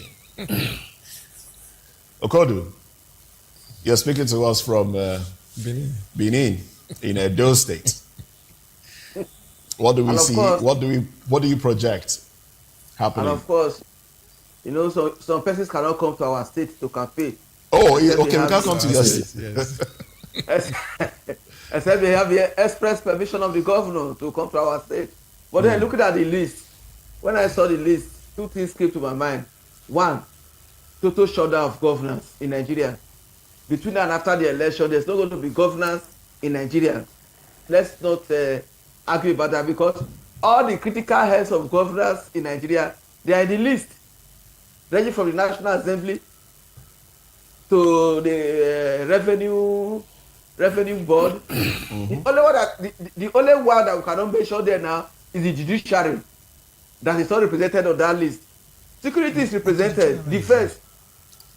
Oh, no, it's not the judiciary. Attorney General is still part of the executive. It's only the judiciary that have not been mentioned. So what that means is that there's no governance within this period. There's no governance. No governance. At all, no. Governance is completely shut down. And then if you look at the list, it got to tell us that our fight against corruption is a mere charade. Okay. Because all those who have corruption charges, corruption allegations against them, they are all in the list. They are there in the list. All right. Will you Sorry, not be fighting no. corruption at the same time you are using people who have cases of corruption to campaign? It's very, very sad that Very we have sad found ourselves in this situation APC has led us to. When it comes to that Mr. President is chairing his campaign council, it's not surprising to me, because APC is his personal state. APC belongs to him. So he can decide to share it and not to share it. So, but then it's sad. That's All right. how we find ourselves in this country. Unfortunately, that's where we have found ourselves in this country. Let me go back to Comrade Ibrahim Momo. Now, talking about the Minister of Defense, he's also part of the list. In fact, he's Secretary 1. Minister Christopher Musa, Secretary 1 of the council, and in the midst of insecurity going on, isn't that a distraction? Does does that mean that the fight against insurgency has been, completely abandoned? Or has he delegated his responsibilities? Is that permitted? Well, for me, the first point to note is that this list has been withdrawn. Okay. That will suggest that these obvious gaffes, these obvious errors is going to be addressed. Though, if they can make this kind of mistake now, I wonder whether they will not. Or you think it's a mistake, or they No, tested the waters? I am the one calling the mistake. Okay. The one calling the mistake now. It's my terminology. I'm the one who is calling the mistake. Okay. Because obviously for me, it's an error of judgment. So it's a mistake. That you are appointing officials of the state in critical positions, like the one you have mentioned, General Christopher Musa, the Minister of Defense, whose duty it is to defend us, our territorial integrity, and even increasingly involved in internal security challenges, is now going to be actively politicking, campaigning, holding a key position, secretary of a presidential campaign council. It beats my imagination why kind of errors of judgment were made. I cannot even hazard a guess or imagine what would have gone into in drawing up kind of a list. Okay. I cannot, in good conscience, suggest an excuse for them. So what I would say is that the good thing is that the list has been withdrawn. That's I started from. But what is more important is that the government must take into account this feedback that we are giving to them for free. It's easy to take people for granted, take the Nigerian people for granted. But what eventually happens is that in the fullness of time, if you take people for granted, they would eventually ensure that you pay for that mistake.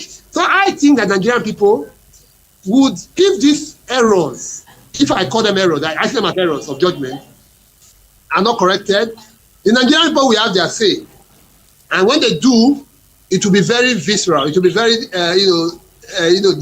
very definitive in the and that will be during the election. So I think that if the government is wise enough, the Tinubu government is wise enough, they have to take this feedback we are giving for free. They are not paying us for this wonderful job that we are doing, like you guys are doing on Voptv. So if they don't take them into advisement and reconstitute or review the membership of the Presidential Campaign Council, I think that they will be sorry they did it, in my opinion. All right. Thank you very much. Now, the APC Publicity Secretary, Mr. Felix Morka, did say that this list will be adjusted. It's been recalled and then it will be adjusted. What's your reaction to that? I think as they were just testing the waters. You think they were testing the waters, or they actually put out a list and only withdrew it because of the reaction? Yes, that's why I said they were testing the waters. APC, if you notice, every time it comes to policy issue, there's always some assault. Will it make any difference will it make a difference if some of these names were taken out of the list, like Zaka Dideji? Will it make a difference for me, if they need funds from the NRS? Any name that's taken out won't make any difference because they work clandestinely.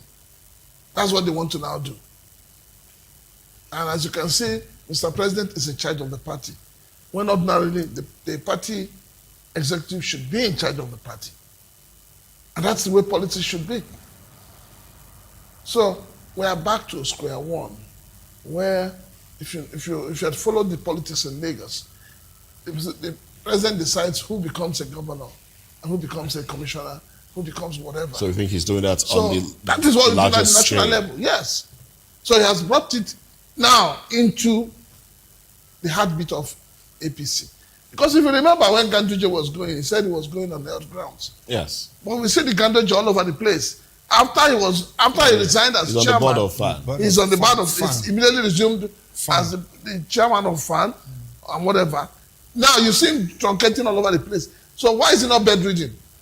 Since he was retired, he left the party under the pretense of being sick. All right, your concluding thoughts. Yes, like I said earlier, I'm laughing because Ganduje is not bedridden. You see, Nigerians never knew President Ahmed Bola Tinubu before he became president. But those of us in Lagos knows whom he is. Now we know that he has this tendency of everything must rotate Around him. and that's what is happening. It Is that a now. bad thing? Eh? Is that a bad thing? In really? politics, you don't do that. That's selfishness in politics. In politics, in democracy, you allow people's will to prevail. That's why I was talking about the people. They gave her this. By things rotating around him, wants it to be in control. Yeah, in wants it control, total control. That is the one that will begin to appoint and But you know what they say: if you can't, if you need somebody to do it right, you do it yourself. Isn't that what? Is it the only one that can do it practicing? right in a democracy? It's not the right person that can say I'm the one that can do it right. It's the people that will appoint, elect you and say you are the person that we believe that can do it right, not you appointing yourself.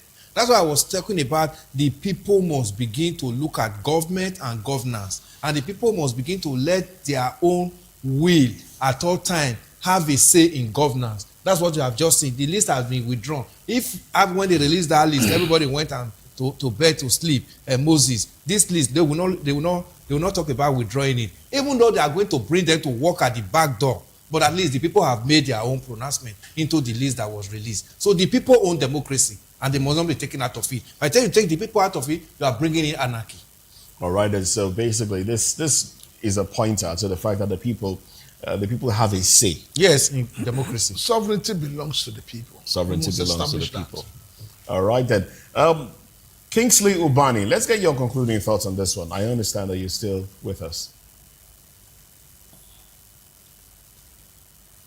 Okay. Well, thank you very much, gentlemen. We've been speaking with Prince Francis Chilaka, Elvis Limehele. Kingsley Ubani joined us earlier, but we lost connection to him. Comrade Ibrahim Momo, Comrade Batlomi Okodu. Gentlemen, thank you very much for your time and your contribution. Well, this is where we draw the curtains on VOP this morning. Newspaper Review comes up next, and we will revisit some of these issues and touch on other issues as well as we make sense of the headlines from the dailies. On behalf of my colleagues Chukuma Okoro, I am Moses Humphrey. Join us again at 10. Bye for now.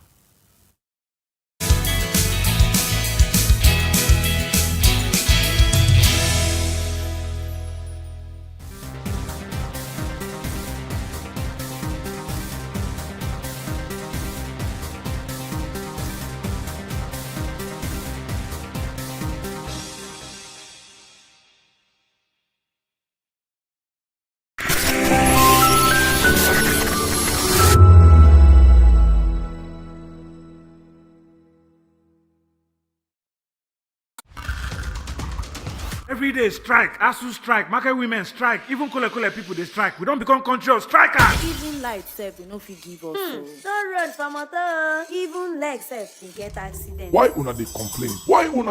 No be una dey collect bribe dey vote Sokoloko Bango ṣe. Ìṣèjọba tó dára òun là ń béèrè. Anyị chọrọ ọchịchị onye kwuru uche ya, anyị achọrọzi ọchịchị nchigbu. Ala ndeze temeka muna so mekio. Wetin we want na make dem rule us well. Don't take it for noise. It's the people's voice. They have made their choice. Respect that voice for all to rejoice. VOP 90.3, Voice of the People. The red carpets, awards, the razzmatazz, music, fashion, interviews, and more. Spotlight on Voice of the People television. Let's feed you with all the juicy stories in the global entertainment space, bringing you the glitz and glamour as it is hot. Stay tuned to Spotlight, 1 p.m. Monday to Friday. Spotlight on VOP TV. Entertainment like never before.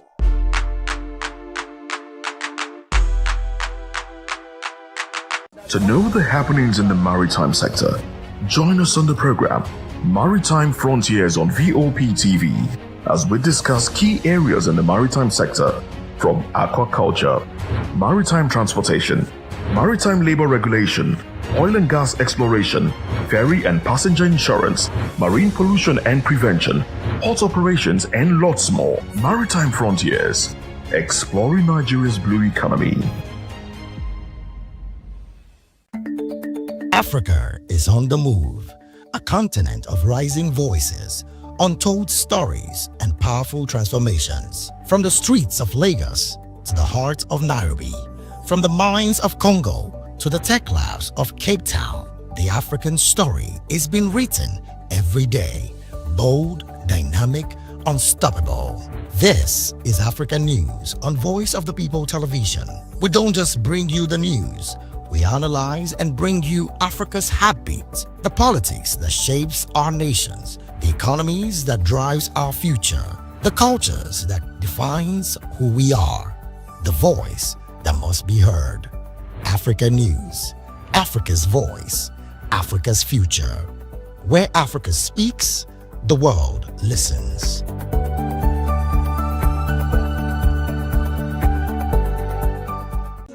Hi guys, my name is Stanley, aka Mazinze, aka Chie Billy Billy, aka Obako 181 of Benin, and this is Voptv. Keep it locked. Hi everyone, my name is Zakil Dabela, and a big shout out to Voptv. Yeah, please keep watching. God bless you. My name is Adeyola, executive producer at Joshiko to the Garden. Shout out to Voptv. Thank you for having us. Hi guys, big shout out to Voptv. Akim Ogara say so. Hi, my name is Michael Edjo. I'm an actor, a director, and a host, and you are watching Voptv. Hello everyone, my name is Anita Oluwole. Keep watching Voptv. Stay subscribed. Do not change that dial. Hi, it's your girl, it's No Side Demudia saying keep watching Voptv. That's the voice of the people TV. Hi, my name is Heaven Sobule. I'm an actor, a film producer, and a casting director. And shout out to the best of the baddest, Voptv. Hi, my name is Motunde Adeyemo. Keep watching Voptv. This is Astelba and you're watching Voptv.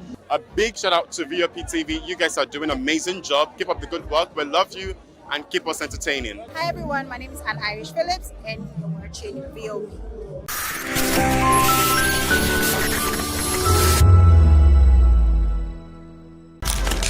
In a world where power shifts with every headline. In a nation full of questions. In a world filled with noise, the truth needs a voice. The policies that shapes our world and the economy that determines our future. Every hour, every day, the grapevine keeps buzzing. And together, we are committed to telling the stories that shape our world because your voice is our focus. Don't forget, our voice matters the most. Let us come together and share our concerns.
Do you want your voice to be heard? Do you know that you matter in the scheme of things? The People's Voice, the show where ordinary citizens take center stage as we discuss the biggest stories that affect you and I. With you in mind, we facilitate lively discussions, debates, and interviews on the topics that matter most to you and I. From social justice to economic empowerment, education to healthcare, governance and more. Tackling tough topics and amplifying your voice. Join the conversation and make your voice count. The people's voice. Make your voice count. In a world where truth is the ultimate power and opinions scream the loudest, it's time to wade through the noise. Hunger no get tribe. Hunger no get religion. And scan the human interest and trending topics that matter. Stay tuned to The Issues, your plug to the stories making the buzz, from politics to science and technology, social justice, and more. Let's tackle the tough questions and expose the truth. The Issues on Voice of the People Television. Don't just react, understand.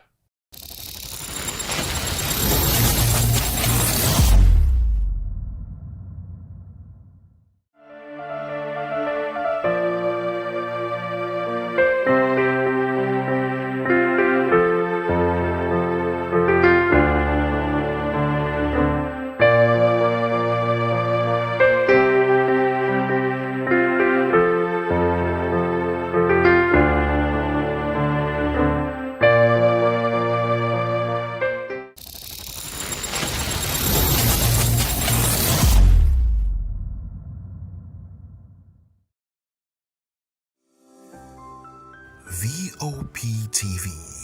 Now you have more than a voice.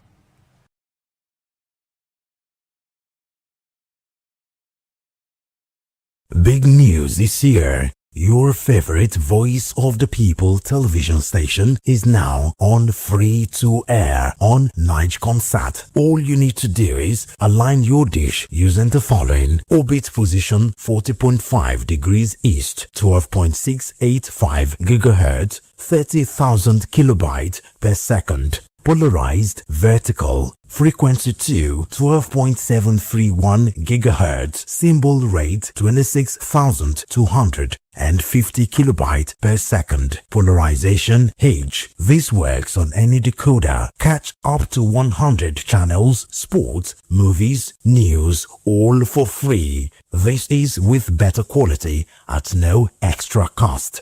Voptv on Free TV. Now you have more than a voice. Join us as we drive into the world of politics through insightful interviews with prominent political figures, both serving and former governors, ministers, senators, legislators, party chieftains, activists, and analysts. Get first-hand information into the decision-making processes that affect our daily lives. Highly engaging one-hour program that brings political discourse into focus. I am Chukwuma Okoro. Political Lens, Monday through Friday, 6 to 7 p.m. Join us.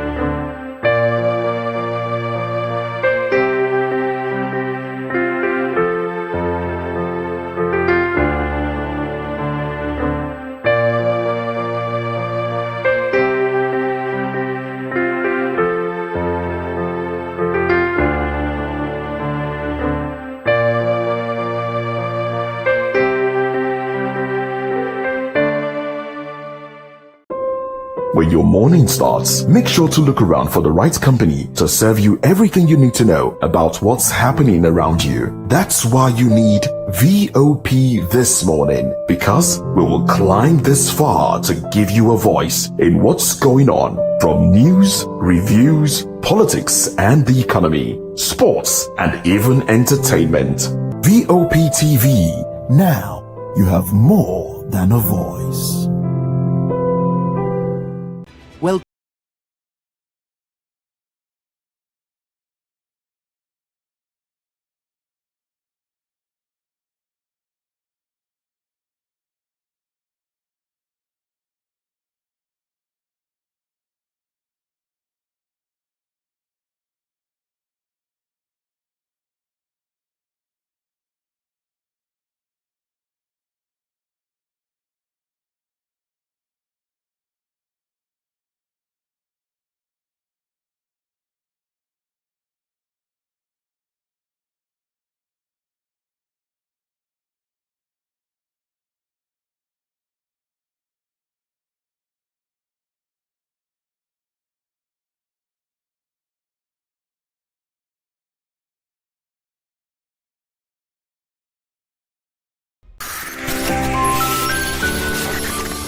Well, thank you very much. If you're just tuning in, this is Newspaper Review. I am Moses Humphrey, and I do have the analysts with me together.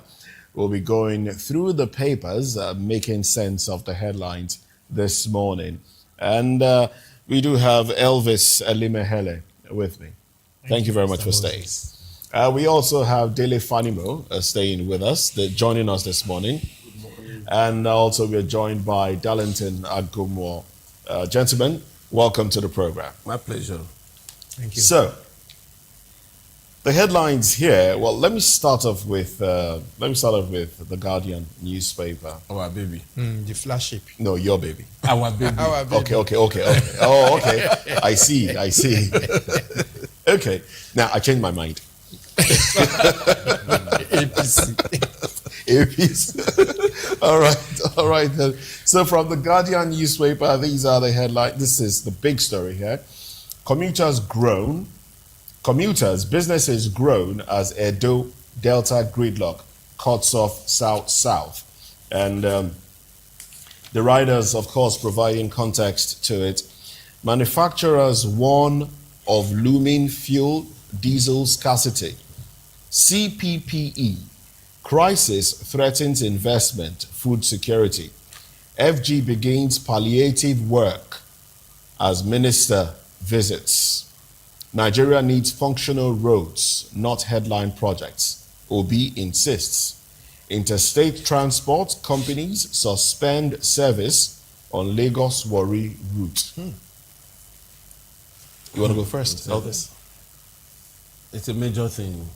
It's a major problem because if you are cutting off almost like 85% of Niger Delta, that's the implication. People have been on this road for 3 days. The only area that is free from this is Benin down to Lagos. So everything that has to do with from Warri and all that, up to Akwa Ibom, Bayelsa, Rivers and all that. Now, how many people can afford air travel?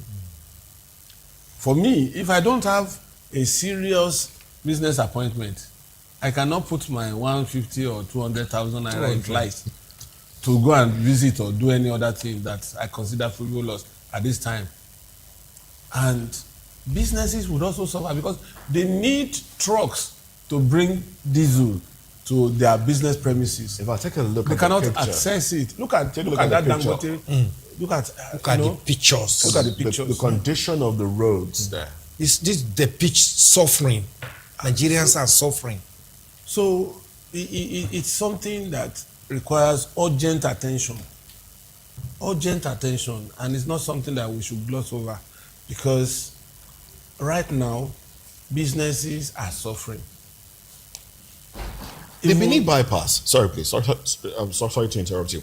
The Benin bypass has been in terrible condition lately. Over 5 years. The Benin bypass has been terribly bad. In fact, most times I'm traveling, I don't take the bypass again. I pass through Benin main town because of the nature of the bypass, the decay, there are a lot of crime. That even in daytime, you see boys just come out because people are stranded in traffic and just begin to obtain telephones and others from travelers. And it was also a den of kidnappers along that road. Your governor aligns with the center. I mean, I understand that's a federal road, but your governor seems to align very well with center. So how come they haven't done something? But you remember that he even said in his campaign, there was one interview he granted when he was campaigning that he was going to do federal road and he will even increase the money that he used in federal road when he submitted it to the federal government. Remember that interview? Today he has not done anything. He said he was good, that he will increase, he will inflate it when he's submitting. And he said that on TV. Yes, he said it on TV. The interview is still there. Amazing. So today he's not doing the federal road, he's not doing the state roads, but he's solely doing, reminding us that 3.5 million votes was going to go for the president. So by the time you look at this picture in the Guardian, today I have to thank Guardian for this picture because if we are talking about this era, we are not talking about campaign. This is what we should be saying. Because instead of showing us scorecard that it was like this before we came to power, and this is what we have been able to do, we are seeing it that it is still like this, and it's even worse, even when we are not talking about campaign, really not the campaign lists. So I don't know what this government, especially APC, you will agree with me that since APC came into power now, about 11 years now, that these roads were not as bad as this 11 years ago. So if there were better management of these roads since they came into power, we would have seen a better alternative now, or what they are going to use to campaign and tell Nigerians, we did this, we meant it this way. But thank God for these pictures this morning. This will now help Nigeria to make a better informed opinion when the campaign starts and when the voting itself comes up. All right, then. You know, on daily basis, this administration keep validating what we are talking about him. On daily basis. Please, can somebody tell me that road now that people are suffering and this coastal road, which one is more important to the people now? Which one is more important to Nigerians? But when they started that thing, I know people who were celebrating it.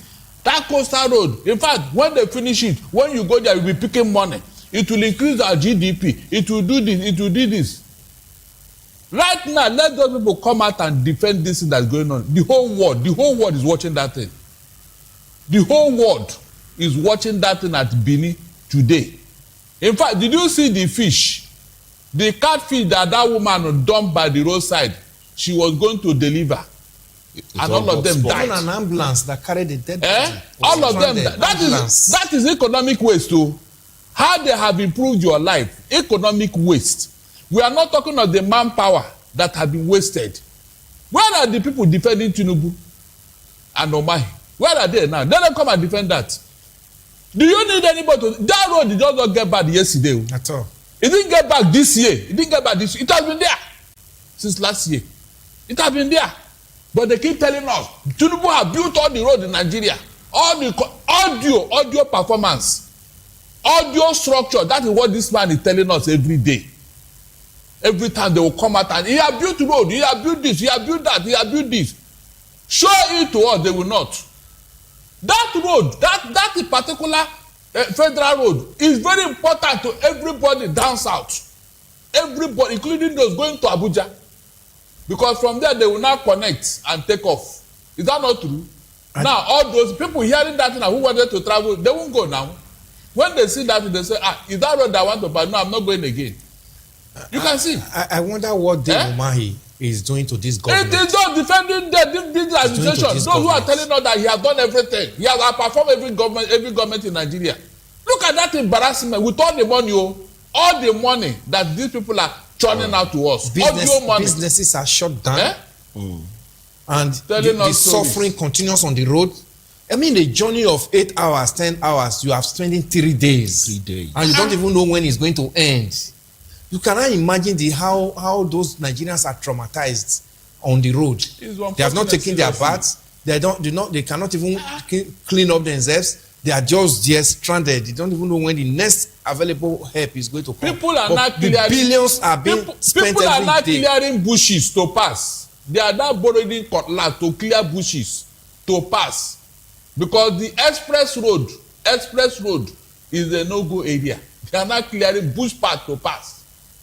I think this should be very fresh in Nigerians' memory when we start voting by January. This should be very fresh in their memory and know what to do.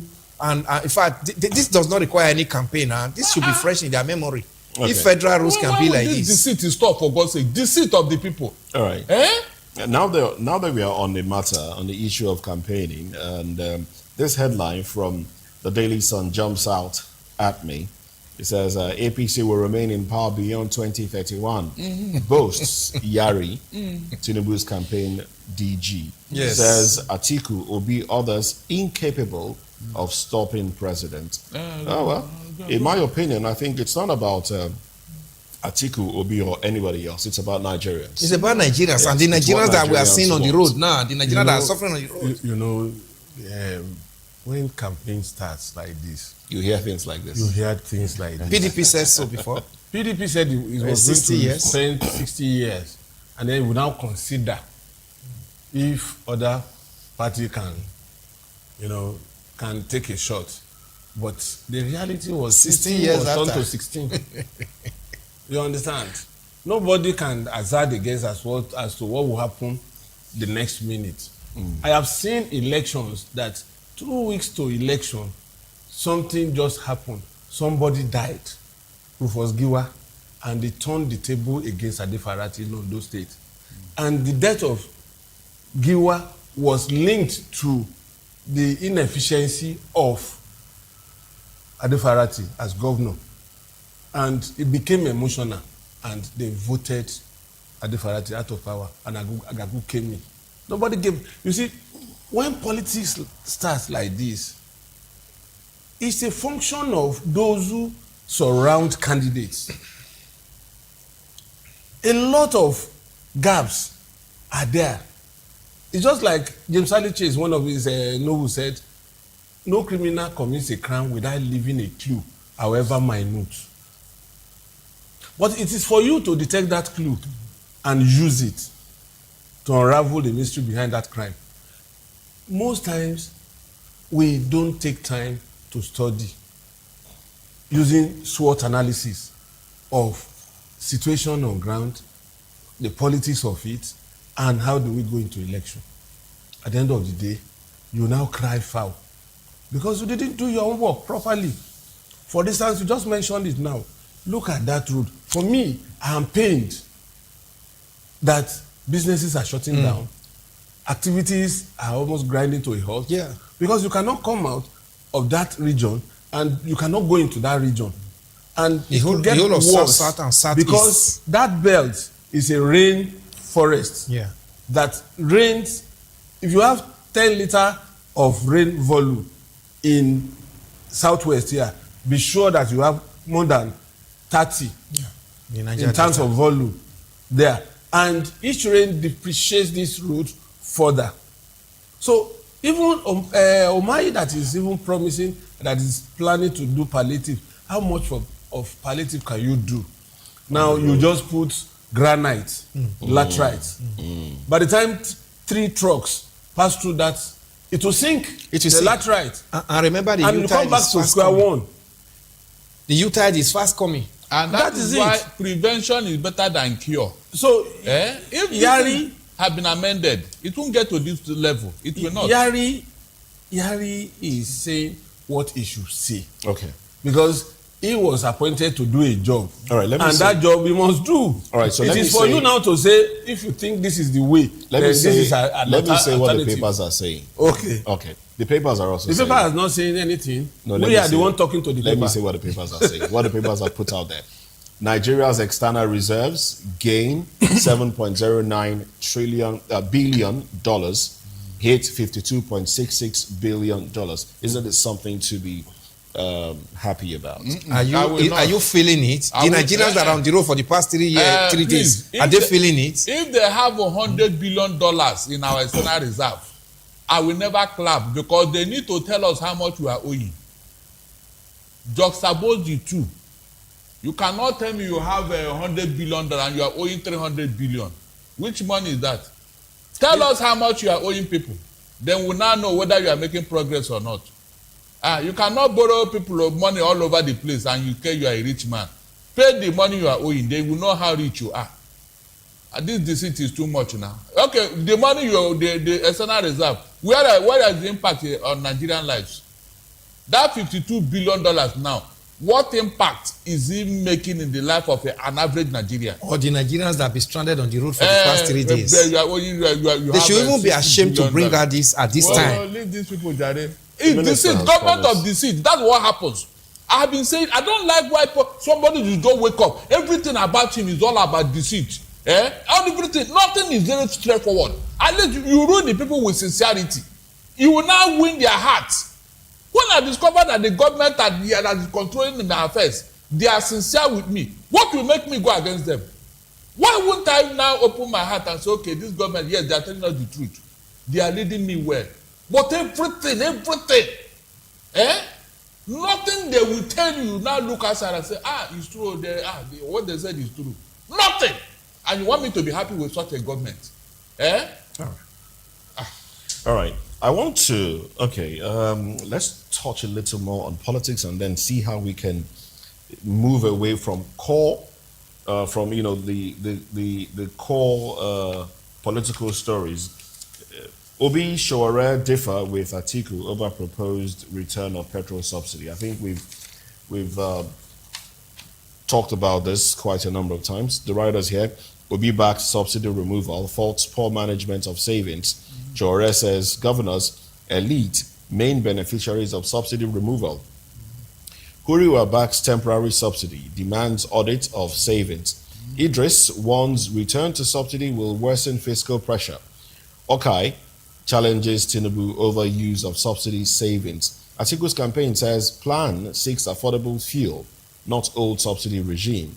Okonkwo, domestic refining key to Atiku's fuel affordability plan. That's Kenneth Okonkwo. Spokesperson. We have said something about this severally. The approach to subsidy removal by APC, especially Tinubu's government, was very wrong, because there were no structure on ground to actually cushion the effect of the removal of fuel subsidy. But apart from that, we also see that there was no transparent agency that would take care of what was being realized from the subsidy. Today, the subsidy is like you generate the electricity and they say, okay, transmit it to national grid, and it's lost in the national grid. That's what we are seeing in the subsidy. You remove the money, then you share it in the hands of the governors, and the governors are not doing anything. At least, even if the federal government did not see that road, if the state governor actually want to talk about the welfare of his people, they would have come and say, okay, let's fix it, and actually get back to the federal government and say, we did this on your behalf. Unfortunately, the state governments are not doing what is expected of them. The federal government is, telling Nigerians lies about Lagos, Calabar, Coastal Highway, Badagry, Sokoto, that is just at the drawing stage. Nothing has even commenced. But these are the things we hear. So the subsidy matter is something that one would expect that any incoming government should revisit it. To revisit the subsidy matter, whether it's going to remain or not, but there should be an agency that can begin to tell Nigerians, this is how much is realized, this is what we are doing, spending it on, and this is the way forward. Not just this one that we are, in darkness, is in the hands of state governors, and state governors are using it to junket around the globe. And then I would not subscribe to the removal of subsidy.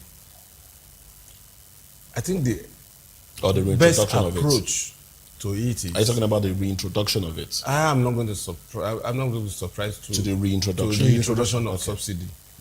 Subsidy removal was what was right at that time, because Nigeria was bleeding.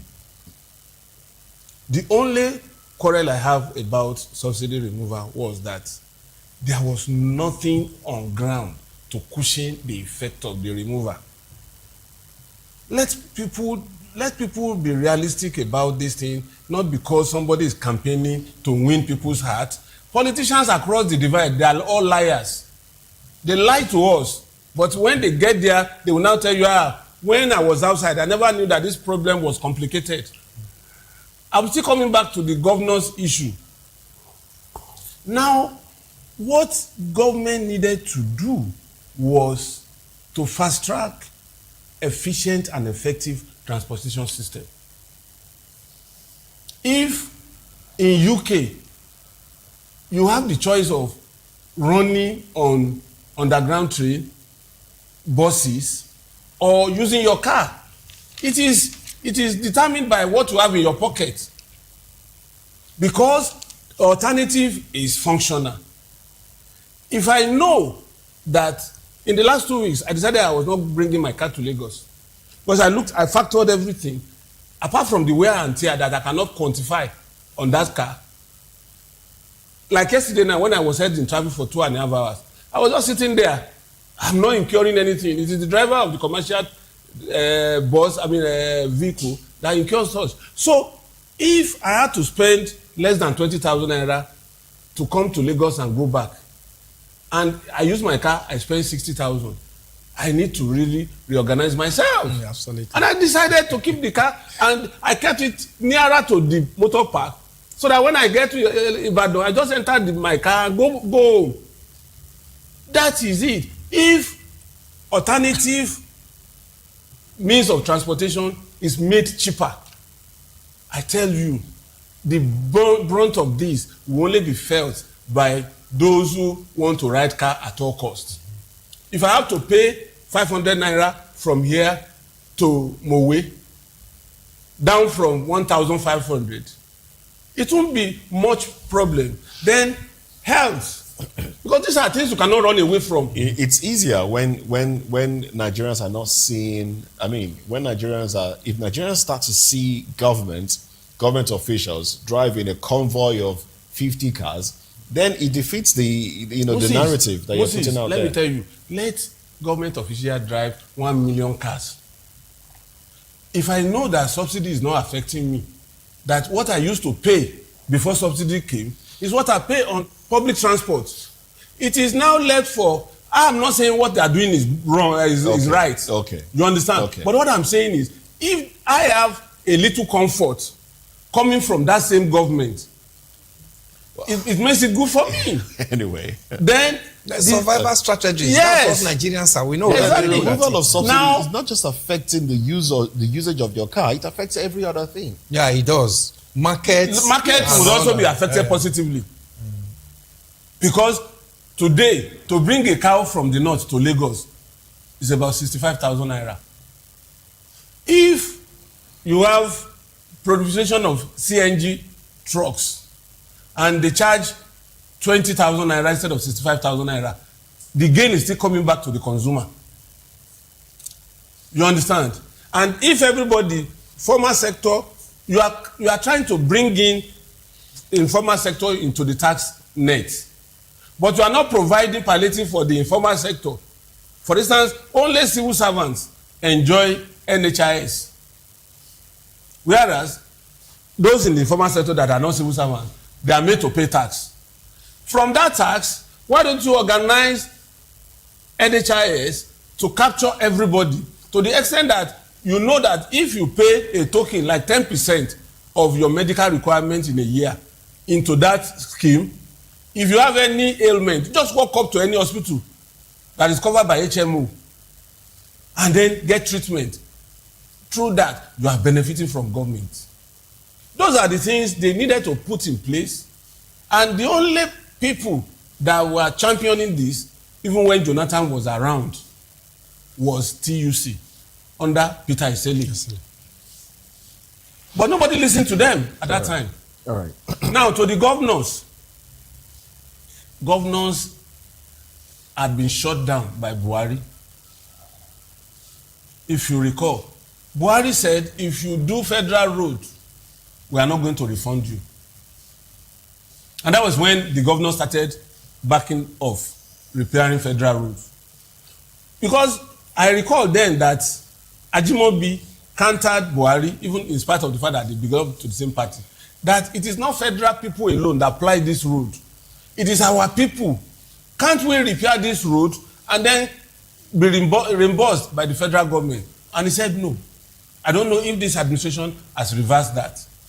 But this is why some of these governors are reluctant to fix this road. It's not as if they don't. I'm not making excuses for them the way they spend their money. All right, then but we have to put let's give others an opportunity on the table. Now, what I want to say here is that from day one, Tinubu was not prepared to remove subsidy.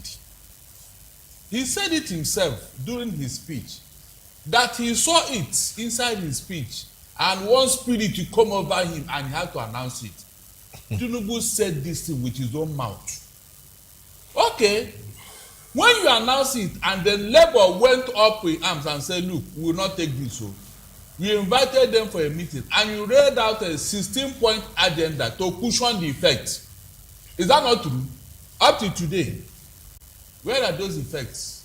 In fact, the 35,000 naira of they promise some federal, they are still paying it up to today, almost 4 years after. Is that not true? Good.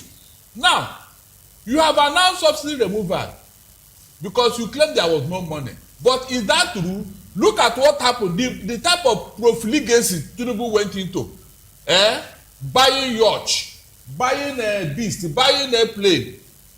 Was it not within the first 1 month of his administration?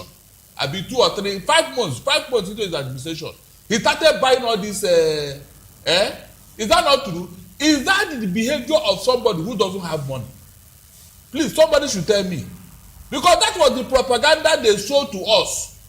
There was no money. So they had to remove subsidy to get some money. Okay, you have gained this subsidy. Then why are you still borrowing money?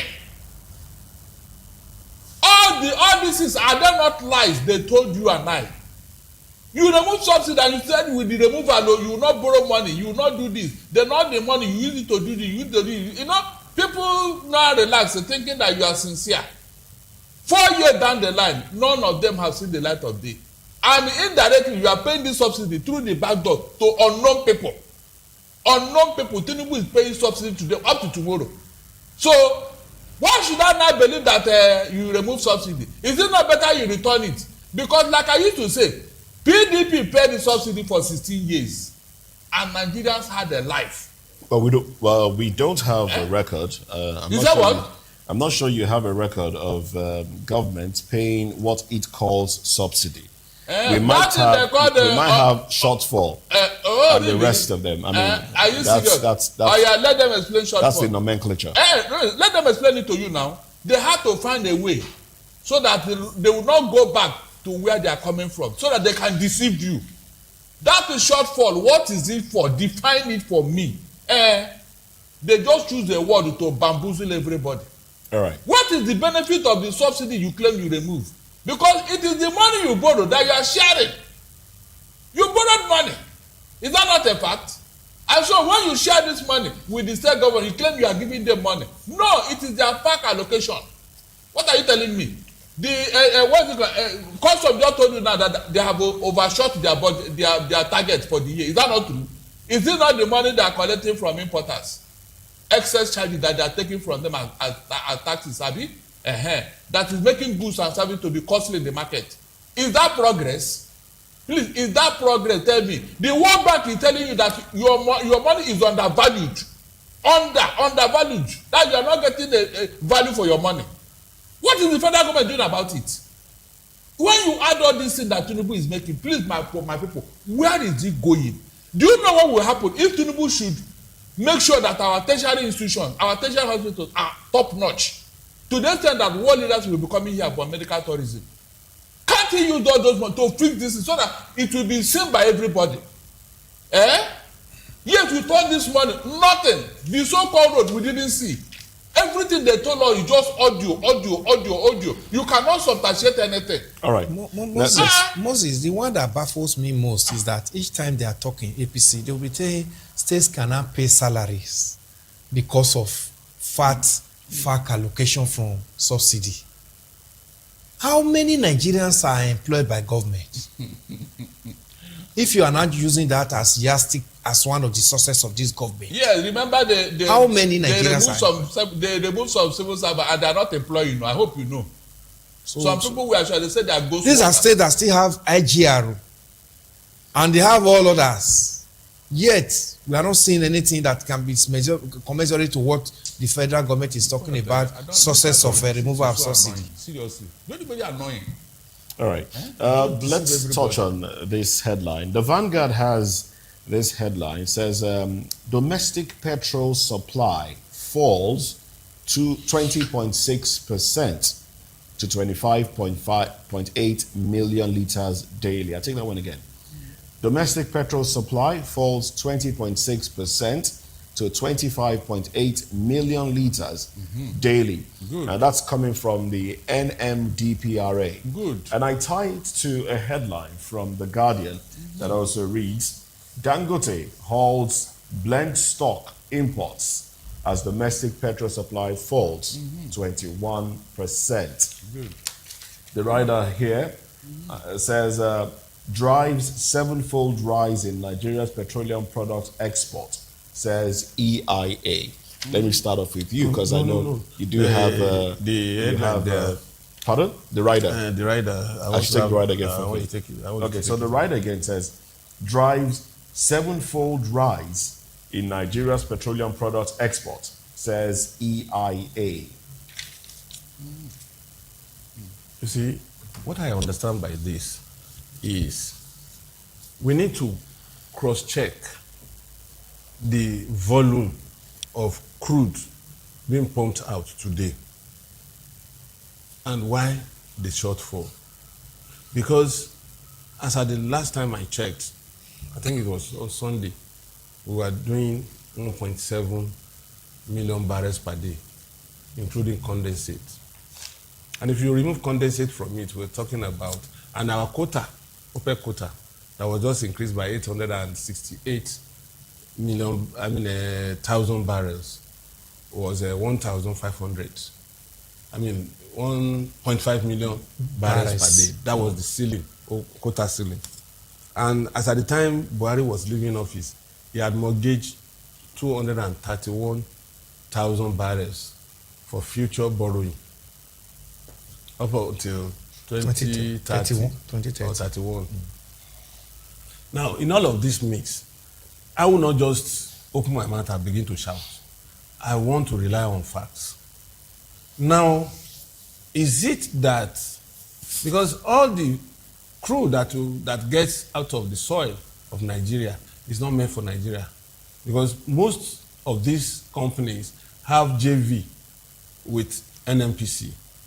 And so, if you drill and extract like 1,000 barrels, perhaps whatever ratio goes to the IOC, and then another ratio goes to the government. So in between all of this, until I have a clear picture of what goes into the government, because I expect that from my layman point of view, I expect that the 1.7 million barrels per day should be able to accommodate 650,000 barrels to Dangote. More so, it pays us because we are selling in Naira. Transactions from NNPC, from the JVs to Dangote and vice versa is in Naira. And so it should reduce pressure on our foreign exchange. And because at the end of the day, if you sell it abroad, you are still going to get dollars. And if you sell it in-house, you are still energizing the local industry. So is it that government cannot afford to give 650,000 barrels of this crude? That is why there is shortfall. Or another thing that could also be a result of it is, what about, have we resumed with the Dangote trying to maintain a balance in the pricing of petroleum products? What is our pricing against our neighboring countries that could also incentivize these Nigerians smuggling out this petrol product to maximize gain at the expense of local consumption? So those are the things that I'm yet to understand. Okay. And if I don't have that fact, it's difficult for me to just put a finger to it. We do appreciate that. Now, to control this, a document called PIA was what? Established to take care of these things. And then the oil sector was divided into two, upstream and downstream. Those to checkmate these gaps and these loopholes. But what has happened? Corruption all the way. Because LNG abi, liquefied natural gas. Look at how long that company has been operating, because the Oyibos are involved in the management. Have you had any complaint from that sector? Please tell me the truth. Most of the money we are getting from that thing, it is the management template put in place in that place is so watertight. I have never heard of any corruption in that place. Why? It has to be this particular area. Corruption is the word. Let us call a spade here. The so-called upstream and downstream, didn't you see how it ended up recently? Didn't you see it? No, didn't you see what happened? What was the reason? Whether they resign or they sack them. What happened in that place? Have you had such a thing in this liquefied natural gas sector? Have you? So when we are the problem of ourselves, let us say it here, we are our problem. We are praying for a Messiah that will come and clean up the oil sector for us. If we don't, another 210 trillion will be missing. Well, if we are praying for that Messiah, I don't know whether that Messiah will ever emerge, because the government itself has a hand in whatever is going on in the oil sector. Allow me to tie, allow me, because I've been staring at this headline since we started this conversation, and I just want to tie it into the conversation that we're having. NNPC partners advance $21 billion Bonga offshore project. It also appears in the Guardian. Now that's from the Punch. The Guardian says Nigeria advances $21 billion Bonga deep water project 25 years after discovery. And Daily Independent also says NNPC, Shell, OML, 118 partners execute agreements for Bonga Southwest FID project to attract $15 billion to $21 billion investment. I mean, I just had to tie it to it. Yes, you may go ahead. That would have been a good one, because if this investment is taking place in the Bonga, that would have also helped us to shore up our production. And you know, this government is talking about 2.5 million barrels per day. That's where their targets. And with all this investment, one would have expected that, okay, when this investment actually start flourishing, would have been able to get to, if not exactly get to the figures, we'll be able to get closer to it. And that would have also, you know, bring succor to Nigeria and Nigeria ports. But the issue here also lies on that corruption that we'll be talking about. Yes, these figures are good, but the management of it is the issue. Even if we get to that 2.5 million barrels per day, how many of it is going to be declared for Nigerians to use that will not also go the other way that we have been seeing, even this 1.7 million per day, barrel per day is going now. So until we arrest those corruption and those people that are feeding fat on it, most of these figures we are quoting this morning will just get there, but Nigerians will not also feel it. Yes, it will be on paper. To just be on paper, we will not feel it. Nothing will come out of it. These are bogus investments. If PIA have failed us, then there is nothing to talk about again. PIA. That thing was in the National Assembly for 8 years. 8 years, they were looking at how to fine-tune it, Buhari, all, you know. They said immediately this thing come on stream, everything will be okay for the oil sector. They now had upstream and downstream. You know, all these things are just permutation that ended nowhere. At the end of the day, we are now worse off. Okay, Tinubu told you that the country was bankrupt. But between 2017 and 2023, a whopping 210 trillion was missing. A government that is very, very sincere, very, very intentional, would have said, please, well, you, Mr. Lagbaja or whoever, we heard that some money, can you give us some? You can enter plea bargain. The people that took this money, all of them, are they dead? Can't we find them around? Tell them to bring that money. He didn't. Then he started taxing everybody. Everybody. Meanwhile, the money, the one we pay, the tax we pay, somebody had collected it and went away. All right, so from the Daily Independent, there's this headline here. Abandoned ships costs Nigeria 60 billion naira in untapped value. That's a big story on the Daily Independent. Is it our own ship or foreign ships? Right here in our waters, actually. So I think I can squint and take a few words from this one. So, yes, it says Nigeria may be losing more than 60 billion naira in untapped economic value as hundreds, and by some estimates, thousands of abandoned and derelict vessels continue to litter the country's waterways, threatening maritime safety, damaging the environment, and depriving the nation of a potentially lucrative shipping recycling industry. All right.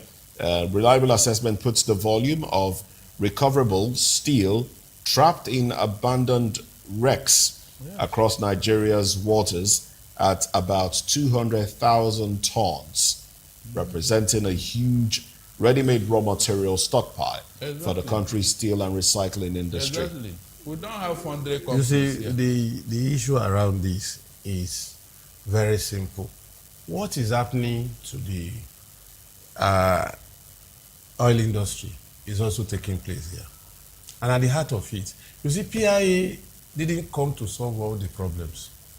PIA is meant to open the space for indigenous oil firms to have a stake and participation, bigger participation in the oil industry. That is what the PIA is all about. Now, you see, maritime is another very lucrative sector. And just like in aviation is an international business that you can't play by your own local rule. Aviation is governed by ICAO. ICAO. It's the same thing. IMO, International Maritime Organization, is the one at play here. But did you know that part of this problem is the fact that we have very low manpower in this sector?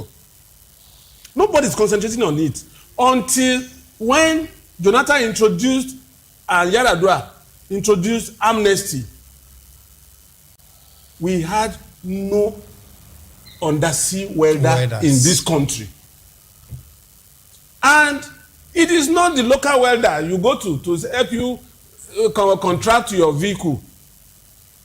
That was when they started sending those Niger Delta boys to Bulgaria, to Spain, to acquire that skill. Now, even if you want to dismantle this ship, it is not like your Toyota Camry that you take to Ladipo in 10 minutes, 20 minutes. Everybody will just take his own part and go away. These are highly skilled environments, but unfortunately, we don't have the skills. But we've brought in expatriates to help in other areas of the economy. So why not let me tell you, them as well in this one? It's at the heart of all of this is still the corruption we are talking about. Do you know that the so-called expatriates, they brought them in as expatriates to do some of this job? But if you look critically, these are ordinary bodyguards, these are chefs, these are cooks. When I was really in the labor movement, I saw so many things. All right.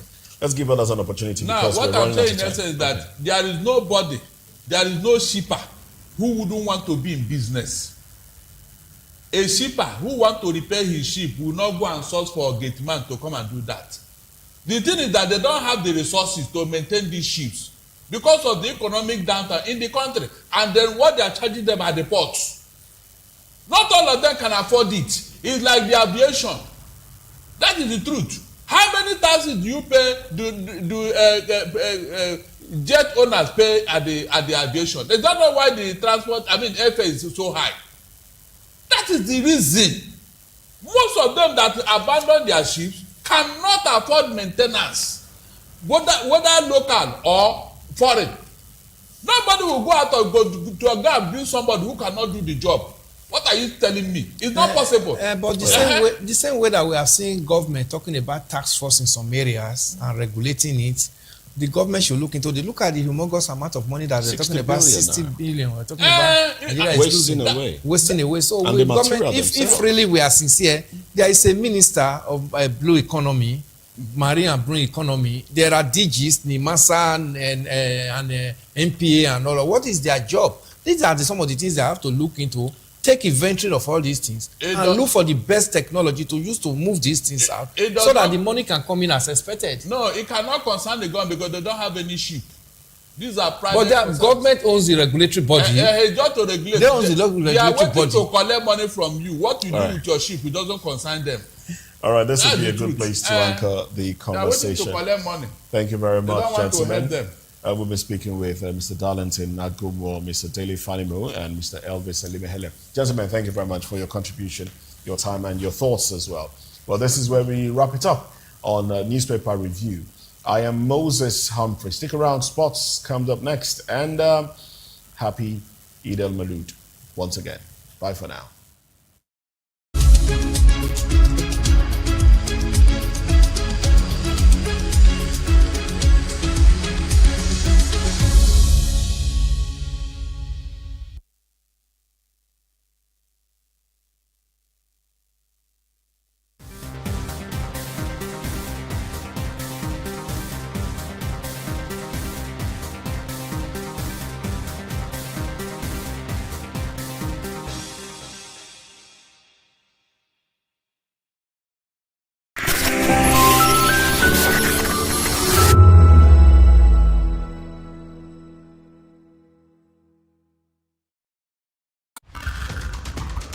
Every day strike, ASU strike, market women strike, even Kole people they strike. We don't become country of strikers. Even light self, they no fit give us. Don't run for motor. Even leg self, they get accident. Why una dey complain? Why una dey complain? No una dey collect bribe, dey vote Sokoloko Bango ṣe. Ìṣèjọba tó dára, òun là ń béèrè. Anyị chọrọ ọchịchị onye kwuru uche ya, anyị achọrọzi ọchịchị nchigbu. Ala ndeze temeka muna so mekio. Wetin we want na make the rule us well. Don't take it for noise. It's the people's voice. They have made their choice. Respect that voice for all to rejoice.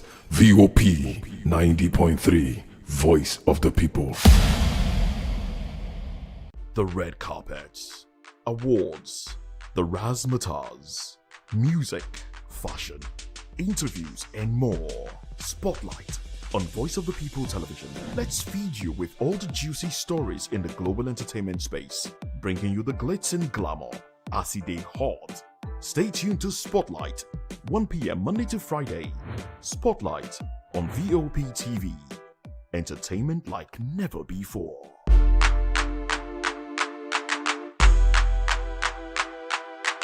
To know the happenings in the maritime sector, join us on the program Maritime Frontiers on VOP TV as we discuss key areas in the maritime sector from aquaculture, maritime transportation, maritime labor regulation, oil and gas exploration, ferry and passenger insurance, marine pollution and prevention, port operations, and lots more. Maritime Frontiers, exploring Nigeria's blue economy. Africa is on the move, a continent of rising voices, untold stories, and powerful transformations. From the streets of Lagos to the heart of Nairobi, from the mines of Congo to the tech labs of Cape Town, the African story is being written every day. Bold, dynamic, unstoppable. This is African News on Voice of the People television. We don't just bring you the news. We analyze and bring you Africa's heartbeat, the politics that shapes our nations, the economies that drives our future, the cultures that defines who we are, the voice that must be heard. Africa News, Africa's voice, Africa's future. Where Africa speaks, the world listens.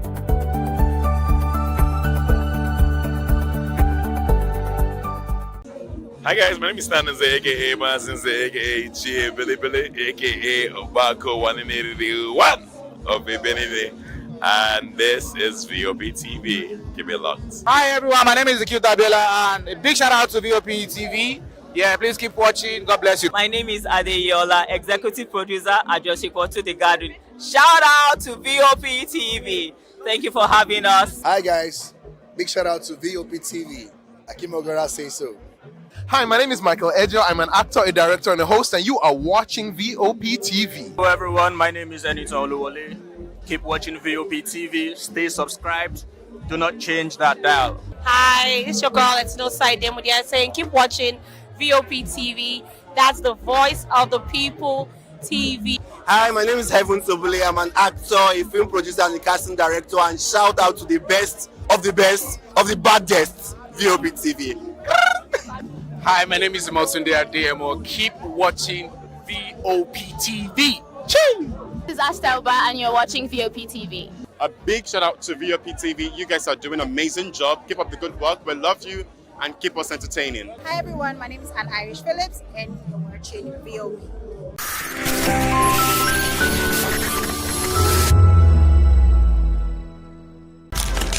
In a world where power shifts with every headline. In a nation full of questions. In a world filled with noise, the truth needs a voice. The policies that shapes our world and the economy that determines our future. Every hour, every day, the grapevine keeps buzzing. And together, we are committed to telling the stories that shape our world because your voice is our focus. Don't forget, our voice matters the most. Let us come together and share our concerns.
Do you want your voice to be heard?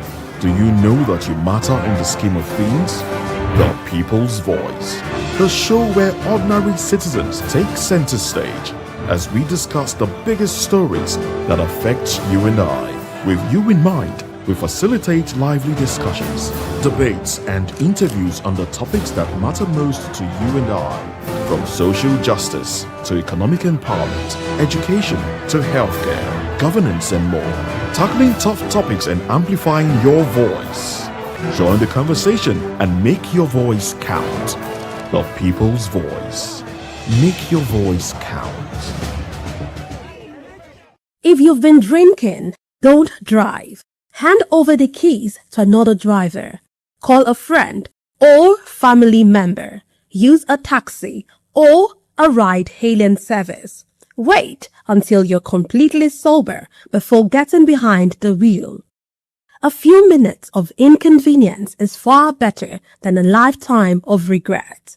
Friends, don't stand by in silence. If someone who has been drinking insists on driving, speak up. Offer an alternative. Taking away their keys could save a life. Driving is a responsibility, not a right.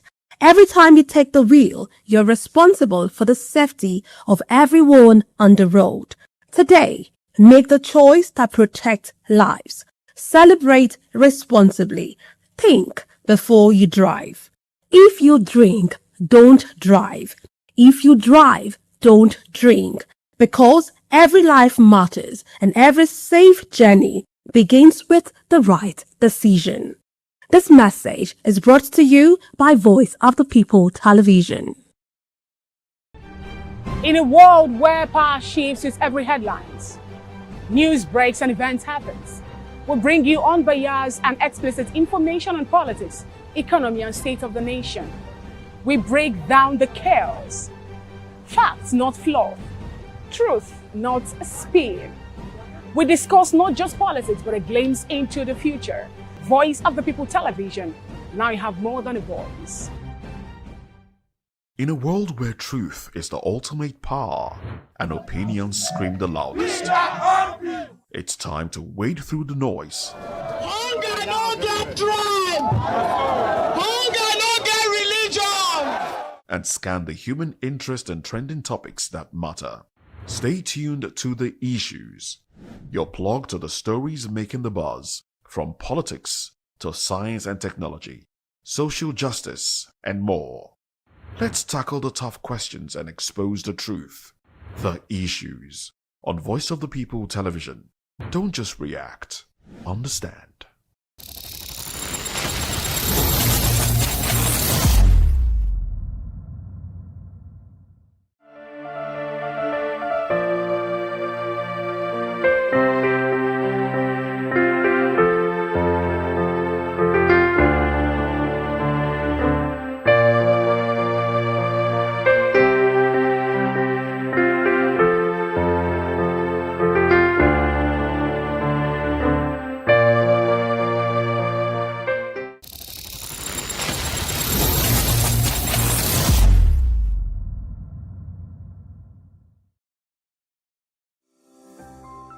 Voptv. Now you have more than a voice.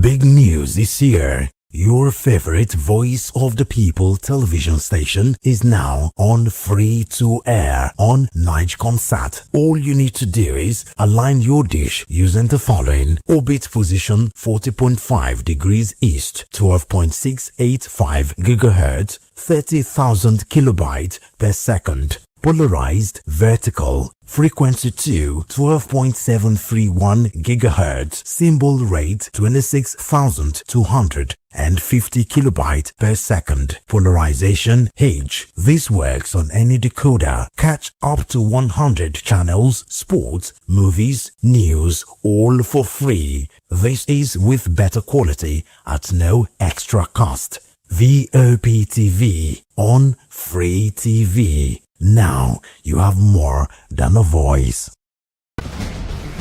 Join us as we drive into the world of politics through insightful interviews with prominent political figures, both serving and former governors, ministers, senators, legislators, party chieftains, activists, and analysts. Get first-hand information into the decision-making processes that affect our daily lives. Highly engaging one-hour program that brings political discourse into focus. I am Chukwuma Okoro. Political Lens, Monday through Friday, 6 to 7 p.m. Join us.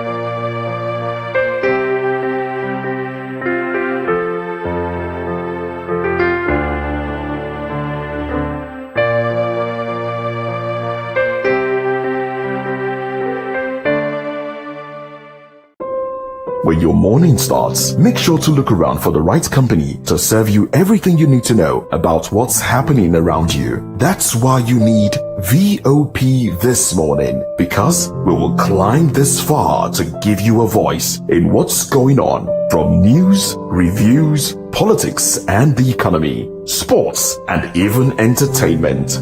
VOP TV. Now you have more than a voice.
Hi guys, my name is Stanley, aka Masinze, aka Chie Billy Billy, aka Obako 181 of Benini, and this is VOP TV. Keep it locked. Hi everyone, my name is Voptv, and a big shout out to VOP TV.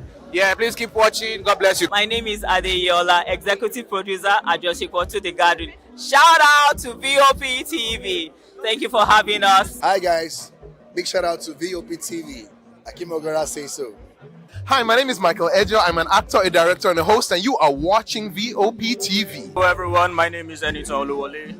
Keep watching VOP TV. Stay subscribed. Do not change that dial. Hi, it's your girl, it's no side Demudia saying keep watching VOP TV. That's the voice of the people TV. Hi, my name is Heaven Sobule. I'm an actor, a film producer, and a casting director. And shout out to the best of the baddest, VOP TV. Hi, my name is Motunde Adeyemo. Keep watching VOP TV. This is Astelba and you're watching VOP TV. A big shout out to VOP TV. You guys are doing an amazing job. Keep up the good work. We love you and keep us entertaining. Hi everyone, my name is Irish Phillips and you're watching VOP.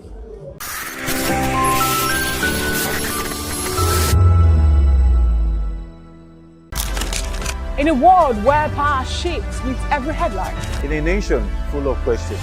In a world filled with noise, the truth needs a voice. The policies that shapes our world and the economy that determines our future. Every hour, every day, the grapevine keeps buzzing. And together, we are committed to telling the stories that shape our world because your voice is our focus.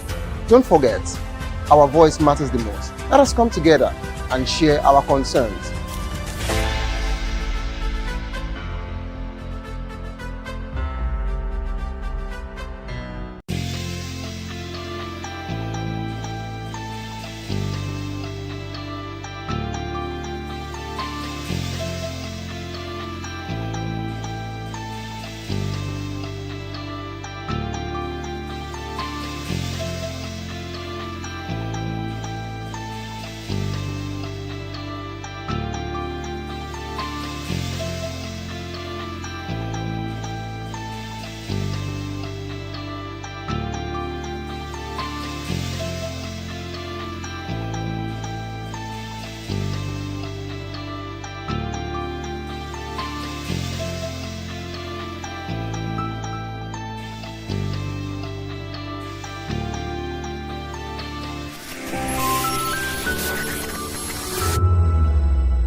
Do you want your voice to be heard?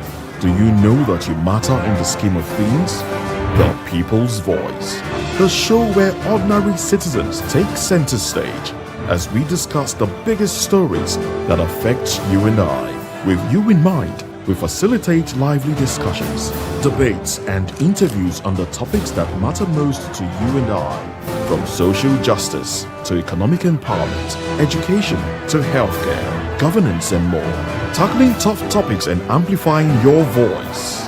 Join the conversation and make your voice count. The People's Voice. Make your voice count. If you've been drinking, don't drive. Hand over the keys to another driver. Call a friend or family member. Use a taxi or a ride-hailing service. Wait until you're completely sober before getting behind the wheel. A few minutes of inconvenience is far better than a lifetime of regret. Friends, don't stand by in silence. If someone who has been drinking insists on driving, speak up. Offer an alternative. Taking away their keys could save a life. Driving is our responsibility, not a right. Every time you take the wheel, you're responsible for the safety of everyone on the road. Today, make the choice that protects lives. Celebrate responsibly. Think before you drive. If you drink, don't drive. If you drive, don't drink. Because every life matters and every safe journey begins with the right decision. This message is brought to you by Voice of the People Television. In a world where power shifts with every headlines, news breaks and events happens, we bring you unbiased and explicit information on politics, economy and state of the nation. We break down the chaos. Voptv. Now you have more.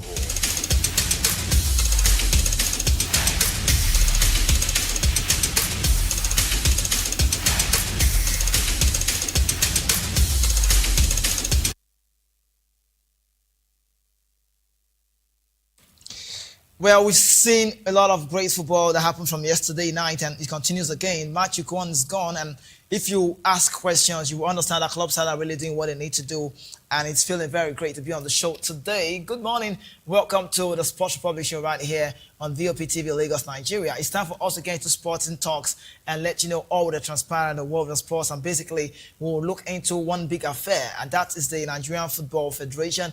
What's really going on? The good news to see that the federal government have now intervened over Nigerian football global failure, and it's a very big one. Now, I think what led to that talk is the fact that they failed us.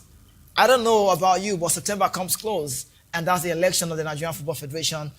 Ibrahim Musukuso would want to be the man for the job. He would want to win this one for himself, but I'm not really thinking he'll be getting it right, because he is a man who you can tag a failure. With all due respect, that's what it is. I'm trying to understand why he talked about the WAFCON team, Madugo and the lads, you know, the board of direction and everybody who was there. He told them, you need to leave, resign, you need to go. And of course, they put pen to paper. But you know what?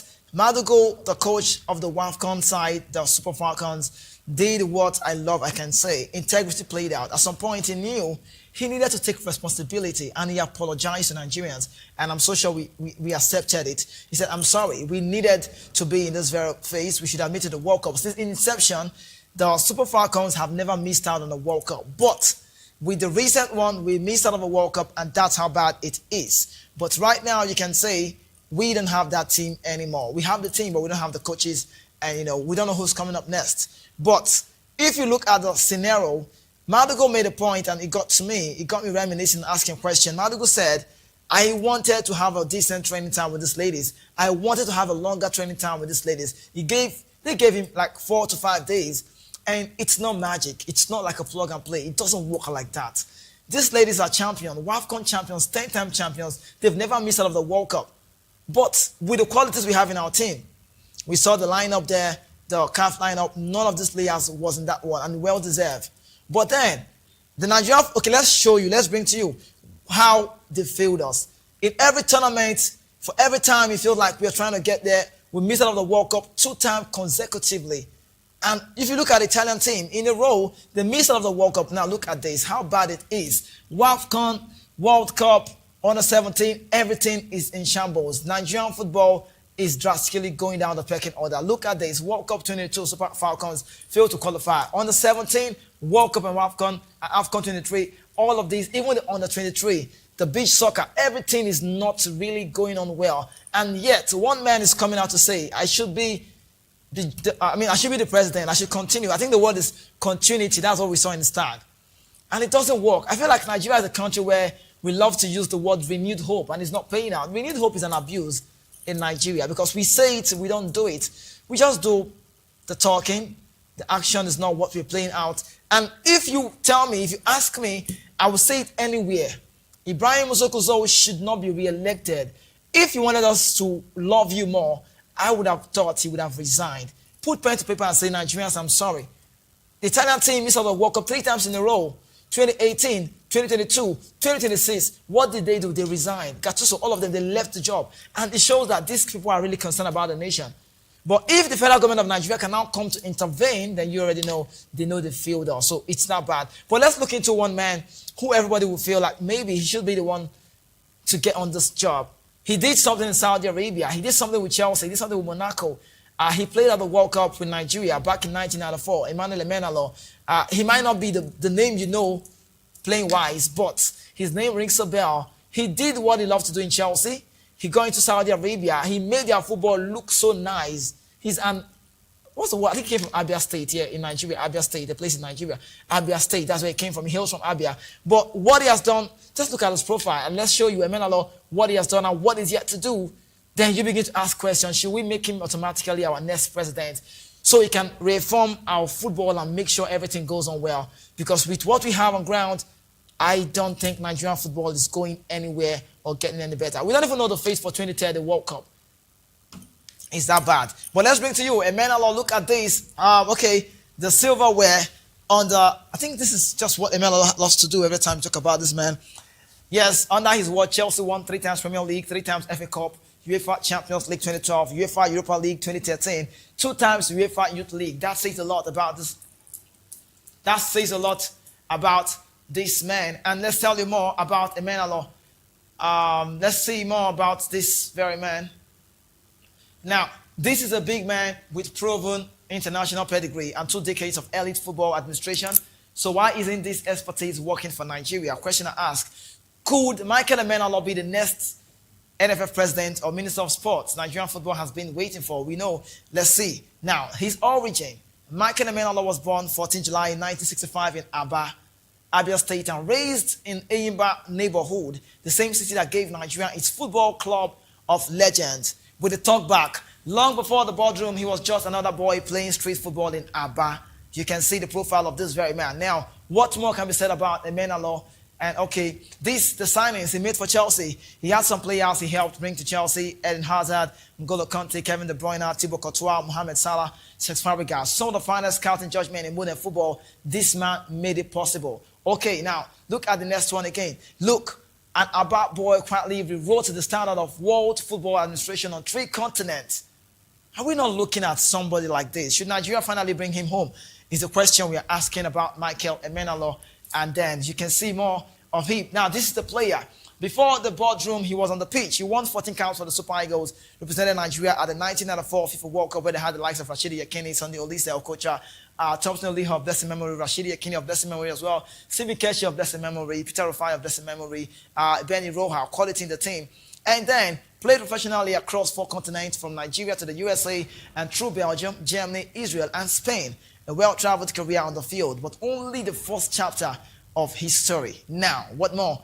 This is Michael Emenalo, the Abba boy behind the growth of the Saudi Pro League. You cannot talk less about Saudi Arabian football. Everything you're seeing, Al Qadisa, Al Nassr, Al Ittihad, every of the good football they are seeing, you are having there. This man is the reason behind that story. Now, you can see a Nigerian proven and not worthy of what he has done. So we cannot talk less about Michael Emenalo, what he has done. During the 1994, he wasn't really a starter for Clemens Westerhoff back in the time. But the truth is, after football, what comes next? That's the question. What do you do after football? What comes next to play? Emenalo has shown us that he's got the football criteria. He's got all the takes. We know his story with Monaco. We know his story with Chelsea. Now, if you look at the 94 squad, I think I recall, never was born there anyways, but shout out to 21st Century Wickets and, going back to the YouTube and seeing all of these matches. We had Eguavo from the right back. I think Benny Roha from the left row. We had Uchoke Choko. Stevie Keshi was the skipper of the side, but he wasn't getting started. And Chidi Wan in the center half, sometimes it's a change. And Olise Okocha, who was like the successor of Thompson Oliha, who's late today. Finidi George, Emmanuel Amunike, Amokachi, Rashidi Yakini, Samson Siasia. We were like the best in the world at the African Chores. We are 5th on the global stage. So this thing doesn't work like magic. I don't know if I should say the democracy side was better off than this. I don't know if I'm to say the military regime was better off. I don't know. But I think it favored Nigerian football because it was a direct contact.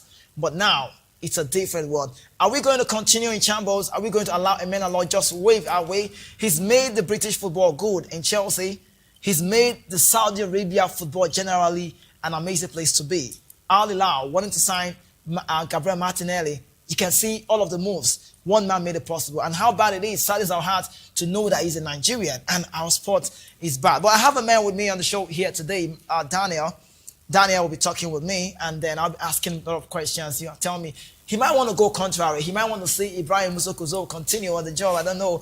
But for me, I would say that man, with all due respect, has failed us. And I must say, it's time for a change. Who comes next, I don't know. If Emenala will say yes to Nigeria, why not? We pick him up, take him, give him all of the numeration he needs. But if no, we have to look in. The truth is, the people that governs the game of Nigerian football don't even know about the sport. Administration-wise, it's the bitter truth. You might not like it, but that's what it is. Because if they do, they will respect the game. Why is FIFA having a very big talk? Gianni Infantino, Alexander Champion, the UEFA president, he's lost it. CONMEBOL, CONCACAF, everyone has lost it with him because he's about to sell the stake of football. And if we can see that protest about FIFA, then why not NFF? Sorry to say, the word is, who is NFF?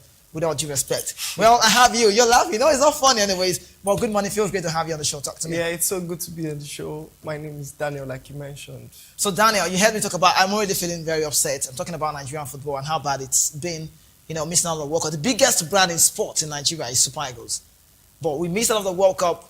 Victor Osimhen is 27. He's not getting any younger. As at in 2030, he should be in his 31 or so. Yeah. And looking at how far everything is going well, would you want to say Ibrahim Musokozo should continue on the job? Of course, I'm not a party to people who do not have idea of football governing the sports. A man you just mentioned is somebody that has credentials. Right. Nigeria is known to go for people that just know politics but do not understand the credential of the game. Emenalo has shown over time that he is a successful boardroom manager. Right. And that is what we need to take Nigerian football forward. Okay. So I am also of the opinion that he should not continue. He should not. Okay, Guso should not continue. But what if Emenalo turns Nigeria down? What happens? Who could we put in? We don't even know for now, but who would you... Is there anyone you're thinking about saying, come on the job and help us? Well, I would say we should look for people that have proven knowledge about the game. That's the word, proven knowledge. Because you bring in people that do not know about football, that do not have passion for the game. How can they govern the game? How do they care about the players? People that do not understand what players go through off the field and on the field. It takes somebody that is in the game to understand the game. Come on, we've had players that have succeeded over the world. We've had players that have gone round to make name for themselves. We should bring those people back into the boardroom to also govern the game. Well, I would not agree with you, because I would agree with you on the part where you say bring in those that knows the game, because it's not a magic. It's not a magic. You don't bring in a man, because we see football as politics here, and it's being abused. You must know someone to get to somewhere. In Nigeria. It works very well, and we want to see the best selection. That's why I'm liking what the chair is building. But I'm looking at it generally, and why do we see people failing and still wanting to retain the job in Nigerian football? Well, it's not or generally sports. It's not for passion. It's for the money. If they're concerned about the game, like you mentioned, Italy, for the love of the team, men like Gattuso stepped down because they failed the country. So do people like this even feel like they failed the country? That's the first thing. So they are bringing their own selfish interest into the game, and it's not what is best for the country at now. Well, you can say politics in football is just everywhere, and then let's quickly talk about the ladies, the WAFCON, the football category, the ladies, like the recent one, Super Falcons players excluded from the WAFCON 11, you could say CAF 11, and this is for the first time we've seen this happen. We are dominant. We are a team that takes charge. We are just too good. That's the word. It would have been the 11th time, because I feel like this tournament is ours. I feel like everything has to do with women football, but look at this. You have on your screen. The lady who mounts the post is an SL Benfica player, Mike Kelly, who plays for the Benfica side. But look at their score. Look at those sisters, Temba Chawinga. I look at also Tabitha Chawinga. You look at Barbara Banda. She's also in the Vera team. And Marion Ga, that lady from the Cameroon side, quality anytime, any day. This is a team that we don't have any Nigerian. Now, look at the quality we have in our country. Let's say it. Madugo knows that I failed and I apologize. That's what he did. Because if we look at Alozie played a different role in this recent one. She played from the left back, no Ashley Prompter. We had Ijamiloso, what's the name? Oladipo playing as a right back in that position. And then we also went as far as saying the centre half, Ohale Demihin, she got a red card. The SL Benfica player, what's the name? Uchebi came to play that role. And we had Ayinde on the bench. Abiodun returned later on. She took over that position. Quality in the midfield, Tony Payne. I could pay to watch Tony Payne, plays for, club football in Inter Milan. These are ladies who have got pedigree. Echegini, Paris Saint-Germain. Looking at the midfield, from the right side, we got Ijami Lucy. Even though she wasn't on her A game, Rashida Ajibade, quality. Rinsola Babajide, who plays for Roma. Oladipo also plays for Rover. So I watched the team and I'm like, we are star-studded. Oshola, African best, finest. Gift Monday from the bench is good. Okoronkwo, Esther. What more do we not have in our team? We should be winning the WAFCON, but the lack of preparation. See, and do you believe that it was the reason why the federal government are intervening? Because looking at this one, since inception, I think 1991, the WAFCON tournament, World Cup-wise, we've never failed to be part of it. And this set of people, the NFF, not the NSC now, the NFF, now send out a message to Madugu and his board and say they need to resign. So is it because the federal government is getting involved now, that's why it's getting this toxic, or should they have gotten involved earlier on, before now? Well, from the moment we lost qualification for the World Cup, which is the men, I feel they should have stepped in. They should have. It has been a track record of failure since 2022 or even before. It only shows that they are not so concerned about the sport. And the NFF asking just the coach to resign is not enough. I think not just the coach, everybody, just all of them. Not just the board. It should go across the full NFF board. There needs to be a overhaul because it is a problem of the entire, not just the team, because if we say it's the coach, how about our national team for the men? How about the youth team? How about other section of our game? It covers across all boards. Well, that's well said from Daniel. Let's just jump to what happened yesterday. The match week 1 Premier League football, is back. Clubs are fumbling. Tottenham Hotspur, all of the signing. I'm so sorry. Man United also not doing so well. But let's look into the first of the game. The last game that we did say in match week 1, it was the West London derby between two brothers, Xabi Alonso and then Alvaro Arbeloa. They won the World Cup together back in the time with the Spanish team. And Del Bosque will say a lot about this team. And Fulham also look quite compacted that possessed Nigerian player, Calvin Bassey alongside Alex Iwobi. But I think my man of the match yesterday, regardless of whatever scoreline it was Josh King, a teenager who took the game by storm. But you can't disrespect what we did see yesterday. Cole Palmer for the celebration. We did say, I think you jokingly said something about his celebration with Morgan Rogers. He said, I'm going to take it to the lawyer, take it to court, so you don't do my celebration anymore. But, Chelsea look like a team that will have to give it to everybody with design football, you could say, in style and very good fashion. They came out alive. Xabi Alonso, I don't know how he has to do this, but Lacroix, Maxence Lacroix making his debut without assist was just phenomenal to say. Colwell, Malo Gusto, James from the left side, Issy Hato. You look into the team, it was not Caicedo starting, it wasn't Enzo as well. It was, the man who has not played 90 minutes in the game. I'm talking about no other name but Romeo Lavia, Cole Palmer, Morgan Rogers, João Pedro. This team feels to be like the next big thing. The three up front is just, they look like unstoppable side, but we cannot quickly say now. But João Pedro, what's the name? Cole Palmer, Morgan Rogers. Morgan Rogers, let's start with Morgan Rogers first of all. He got a goal. He was just in the right position. The truth is he going to live up to the billing?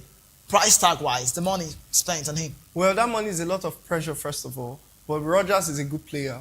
And he has come to a team where the coach is known to trust young players.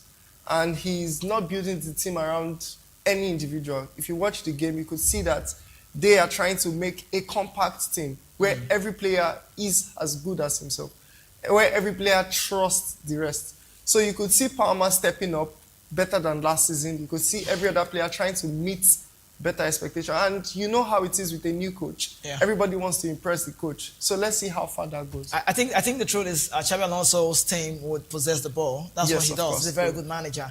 But some players making a debut yesterday and the way they showed class, Lacroix, Maxence Lacroix, and Morgan Rogers, I feel like Cole Palmer was also having fun in that very game. But Enzo Fernandez in the club side, should they let him go? Well, because he came in yesterday and everybody was chanting his name. They like him.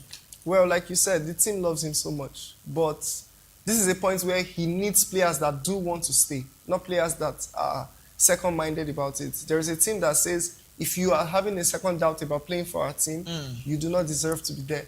So once a player begins to have a double mind, and they have the squad depth, they have players to cover in, they have players to fill in. I mean, they just got Henderson, they got a lot of players.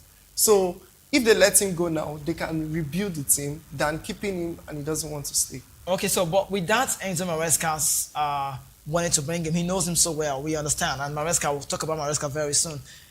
Chelsea, no European competition. They play all English football this season. Where we want to place Chelsea at the end of the season? I mean, top 5, top 4, Well, not playing in Europe is an advantage for them. Remember, it helped Man U last season, Manchester United. So when you do not get to play so many games, you have time to gel with the players and you have more resting time. So it is an advantage for them. So with this, they could make top 6 finish. Yeah, João Pedro have number 9. Is he off a load? We've seen players struggle with that jersey number. Cola Rosewood, he was the defender. He just couldn't live up to expectation. Torres as well, Fernando Torres, the number 9. I think after Andre Flo, even Didier Drogba didn't wear number 9. Yeah. Is this a pressure for this young Brazilian? Of course, the number comes with a lot of pressure, but I feel like he's a player that should be able to withstand the pressure. He has shown it in past seasons, even when they brought in other players to drag for his position, but he was still there. He kept his cool. So with him trying to keep his cool and do his thing, play his game, just try to live with the pressure, he'll do well. All right, he will do well, that's the word. Now let's move into talk about Enzo Maresca. City happy to bring in a replacement, and that's about Rodri, that's the word. Rodri is now a player who will be saying next to Leeds Football Club side, Real Madrid. But then, Ayub Wade is 18. He said thank you to Lille supporters. The young Moroccan midfielder will be played for City in just 100 million big price tag. And then, before we get into that phase, let's look into this. Man United and then Tottenham Hotspur. These teams fumble. Let's talk about Man United first of all. Look at the depth Man United have, and you can see they should have gotten it right in that very game against Hull City, who are not debutants, but the smaller side. It doesn't work like that. And Man United did not come for this one. They have Baleba right now. He's injured, £70 million. Yeah. And then Tottenham Hotspur also did fumble. But let's talk about Man United. Look at the squad. Daniel, this is the starter squad. Everywhere is filled. Why did Man United lose that game to Hull City to start up? Carrick or who? Maguire? I don't know. Well, Maguire played his part in helping Hull City, but what can we say? It's a team still trying to understand their thing. They're trying to do their thing. And Man struggled last season for the better part until Carrick came in. And I do not trust Carrick for one. You never trusted him? Yeah, I just feel like, I mentioned something about a new manager and how it spikes the team. And I feel like that was just a spike. But I'm interested to see what he does with this squad. He brought in good signings. I mean, Tielemans is a good player. Baleba is known to play football. And Fernandes at the heart of it. I just want to see what he does, but I was not impressed. So wait, let me understand. So all of the magic carry balls last season, you were never moved? No, I was not moved because we've seen this with even Chelsea. I think when they brought in a caretaker manager, he did well. So most times when you bring in a caretaker manager, the players are trying to play well to impress because everybody's trying to get a starting position. Everybody's trying to be better. Everybody wants to show that they are not the reason the team is failing. So I feel that was just what happened over time. But I just want to see how far he can keep up because when you look at the managers that have come into the EPL, we have De Zerbi, we have Enzo Maresca, we have a lot of them, and I feel like it's a lot of competition that I may not be able to keep up with. Okay. All right, so that's the word. But let's talk about Tottenham Hotspur. Tottenham Hotspur, I don't know the word to say. I feel like De Zerbi has got a job to do. I look at the team, Sandro Tonali, big money buy. I look at some injured players, Mohamed Kudus, Charles Simmons, and you begin to look at Van Hecke, Van der Ven, the captain of the side. No Udogie is injured as well. They've got qualities in their team. But I don't really want to use the word quality. Madison is also injured. I call it they have the numbers. Tottenham Hotspur, that result at GTEC Stadium, I knew it was not going to go their way because it was more of a Brentford, well-compacted side. But Tottenham Hotspur, De Zerbi was able to show to the world that, yes, I've got qualities, I can do the undo. And he did what surprised everyone, got them off relegation, and they are playing the Premier League. You would have been wrong, but I've been so bad to say Tottenham Hotspur. But look at the score. Look at the way it can be. If they have to have Savinho and Mamouche, September 1 comes to be the deadline day. Fernandes in the squad as well. Bentancur, Tonali, Robertson with the quality, Senesi from Bournemouth, Van Hecke, Brighton, Hove Albion, Pedro Porro, Kinski, Savinho. I'm just saying, if this happens to be a deal done, I'm just saying, Tottenham Hotspur, position in the Premier League at the end of the day. I have my reservations about Solanke first. Okay. I saw him when he came on, and he's not the kind of player De Zerbi wants. And when you look at what De Zerbi was looking for, he's looking for fast-paced players. Right. And that is what I feel Savio and Mamouche will can bring to the team. So they have a good squad right now, and De Zerbi is known to be a good player manager. So I feel like they will do very well. but it's normal for them to struggle at the very beginning. Why they struggling? Now, for example, you look at new the Senesi and Van Heck combination. Yeah, this is a combination that has not worked before. They've not paired before. So they are bringing in new players, and even in defense, you could see that the 4 defenders they started are players that have never played together. Right. And there is need for synergy for players to play very well. Well, that's the truth. There's need for synergy. Ashley Gray played the right back position in that very game. It wasn't Pedro Porro, he was out. He won the World Cup with the Spanish team. And also, Jet Spence has left for Inter Milan. They sold players, Romero to Atletico Madrid, and they're trying to reinforce the team. We understand it. We wish they're one of the best. Tottenham Hotspur, not London side. But quickly, let's talk about Enzo Maresca and his team. Ayub Wadi, currently now a City player, we can say. He said thanks to Leo supporters. The young Moroccan midfielder was set to join City back in the time. 100 million euros, 85 I think it's 85.6 or 5 million pounds, you can say. And he said the word, finally, like a bye to Leo. This man is just what City needs. And with Enzo Fernandez also maybe coming, I think this man will complement, I think, my opinion, I feel, this Ayub Wadi is 18. He doesn't play like a kid. We've seen him own games in a very big level. This is, you see the video. He said, bye, this is the man, Ayub Wadi, saying the Leo supporters supporting him. And, you can see applause everywhere. He's been loved in France. He's just 18, a Moroccan international who chose to play for Morocco other than going to play the Shams France side. And he has shown the quality at 18. What more can be said about Ayub Wadi? A man that they need for the club, because I just would say he will complement Elliot Anderson. Elliot Anderson, for me, my opinion, has never been a City signing. When I mean City signing, not the kind of play City would want. But we are seeing an Enzo Maresca who might just be doing, I don't know how he wants to do it, because maybe the last game they played, we'll have to bring that line up later, what you can see. Maybe he sent a message to the board to know we need this man. Mateo Kovacic can play that role, number 6, but he said, no, I'm going to do it the way I want. Gay was playing that role, and look at the back line, Josco Vadio, Ruben Diaz was quite sloppy. I think, what's the name? Lewis in the right back row, Kosanov, this back line looked to be okay, but then the combination doesn't really work. Matheus Nunes used to be the right back for Pep Guardiola. Now, Gay was doing the dirty job, maybe a message to bring in that young boy, Ayub Wadi. Elliot Anderson still trying to live up to expectation. The money is so big. Phil Foden, whom Maresca knows so well, he's set into the right side, not so comfortable in that right side anymore. He's the number 10. He can play that role well. And Nico O'Reilly, who has played this role a longer time. Semenyo playing against his former club side. I think the message was clear. Stop him, and he was stopped by Smith, who was the captain of the side, and Haaland with a new haircut. Now you can begin to say Maresca is trying to do a lot of things, but if I'm to say to you, Daniel, let me say to you, I just would say Ayub Wadi would explore in this team. Ayub Wadi, what City needs is just a man that can stand, because all of the players they have in the club right now are all movers. They can play the role. Kovacic can play like a number 6, but then he's a box-to-box player. He wants to make a move, but Ayub Wadi will complement, with this team in Morocco, he will complement, Elliot Anderson in that midfield. What a signing would it be if he comes, and Enzo also being reinforced?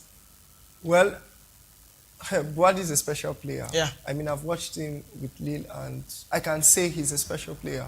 And one of the reasons they fielded Guehi there, if you look at Chelsea's lineup with Maresca, he was one who loved to use James in midfield. Right. So he needs a defensive player, one who is ready to wait while others go. And that's what Wadi is going to provide. So the fact that he did not have any of those players in his lineup was one of the reasons he had to use a defender there. So if Wadi comes in, I feel he will be a good pair with Anderson, which is why I really do not see the need for Enzo Fernandez. Oh, you can say that. People want to say that, Enzo Fernandez. But if Enzo Fernandez joins the club, will he get the start? He should be getting the start as well. Of course, he's Enzo Maresca's favorite player, right. So he's going to start, of course. And my problem is when you bring in a player like Enzo, he's also a box-to-box midfielder, right. And he moves a lot. You have Cherky in the team. Yeah. You have a lot of other players that know how to move into the box.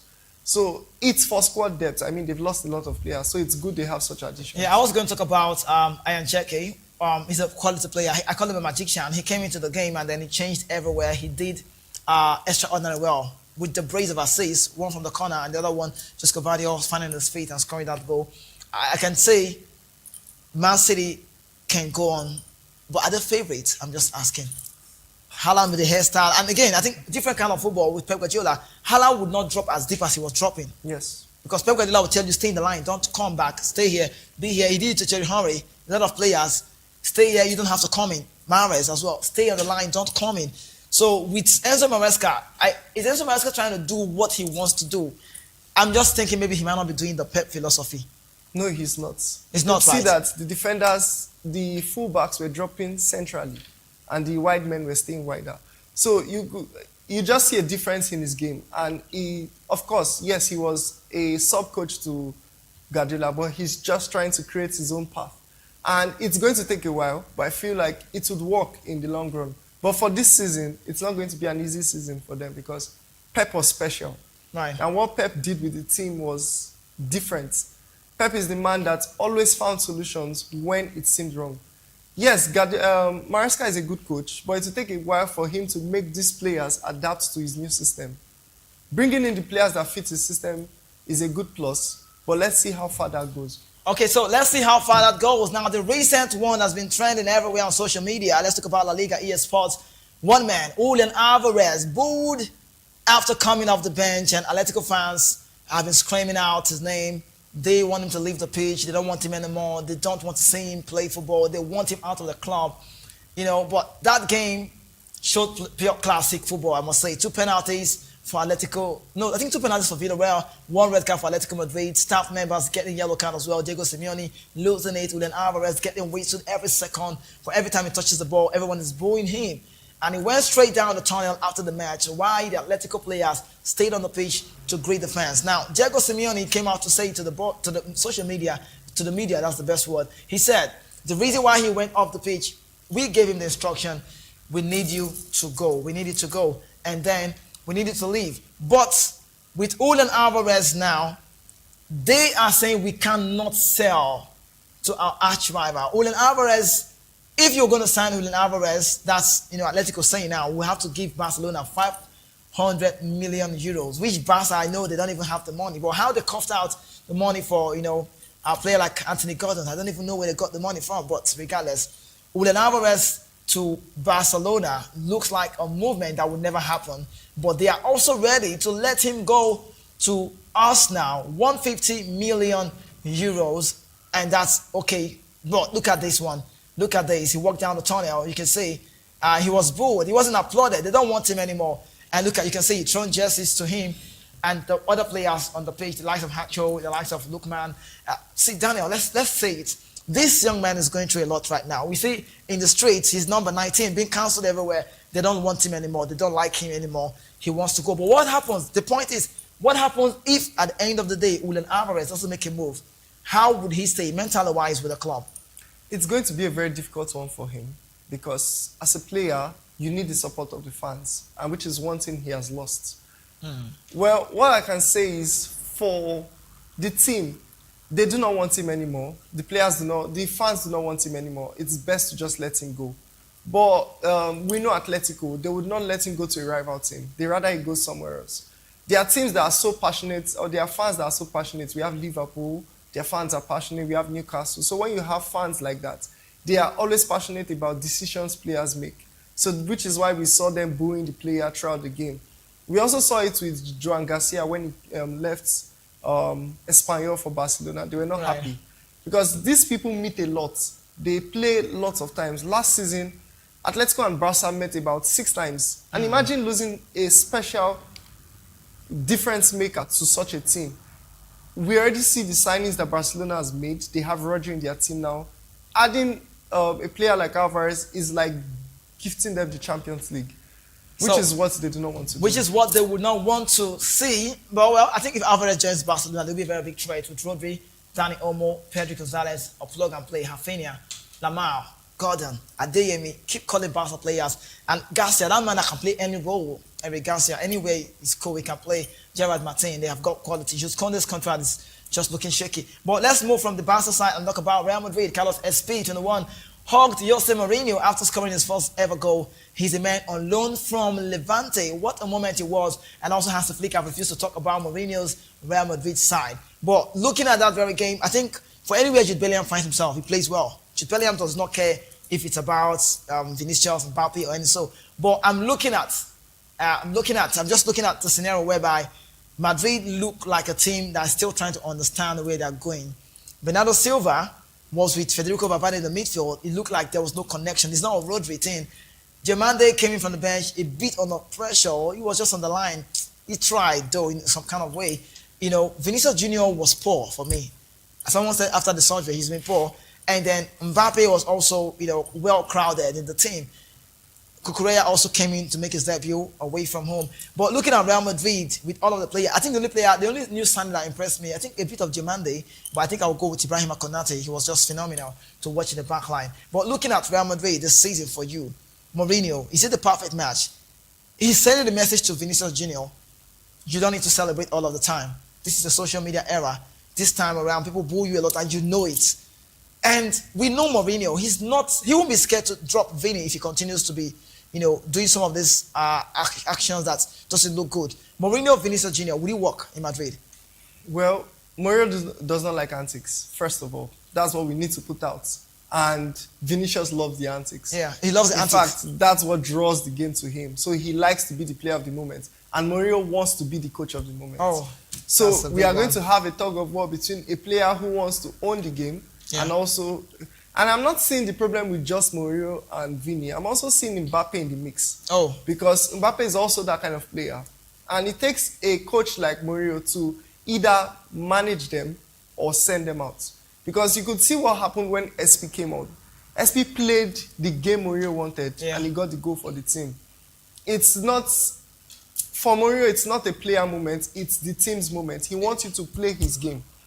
We could see Mbappe trying to take on players on his own, even the goal that came in, it was from a moment of him just trying to do everything on his own, and the goal came.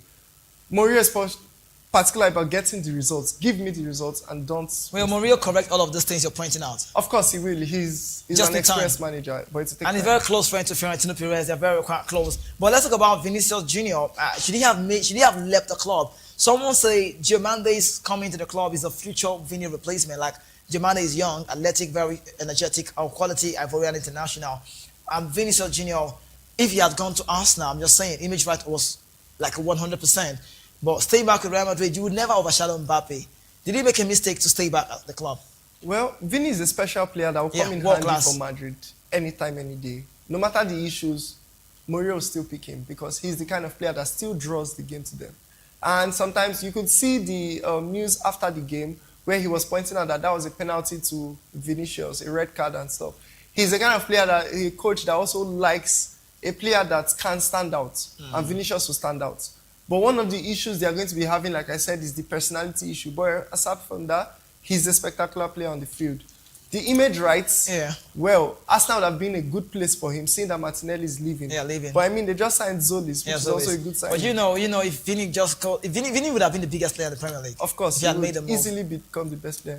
Well, we wish him all of the best. After the surgery, are we going to see him? Does he look so good in that surgery, that face, I'm saying? Well, two players that made facial changes and are not doing well, Haaland and Vini. So we hope... But you can't say Haaland for now. Well... Just the haircut, you can't say for now. Vini's own, he had the poor preseason, even though he had less game, but wish them the best. Now, lastly, we need to call it a close right here on the show today, and let's let you know the Ballon d'Or is still very much talked about on social media, and for the first time in a long time, I'm having my own take. I don't like to take side, but no choice but to do so on the show. It could be Harry Kane, it could be Fabian Ruiz, it could be Mbappe. He was given the Golden Shoe 2026, and I don't know why Harry Kane would not win it. Maybe because it's not a World Cup year, or possibly that young man, Lamine Yamal, who knows, star-studded quality at the time. But I look at the Ballon d'Or. Let's even talk a bit about all of these players. Fabian Ruiz literally won everything in the World Cup year. Champions League, name it. The Super Cup as well, he won it. He won the World Cup with the only player in the league that won the World Cup. Fabian Ruiz was celebrated when he got back home. Harry Kane number this season, World Cup season is insane. If you want to go with the numbers, no Kylian Mbappe because he only won the Pichichi.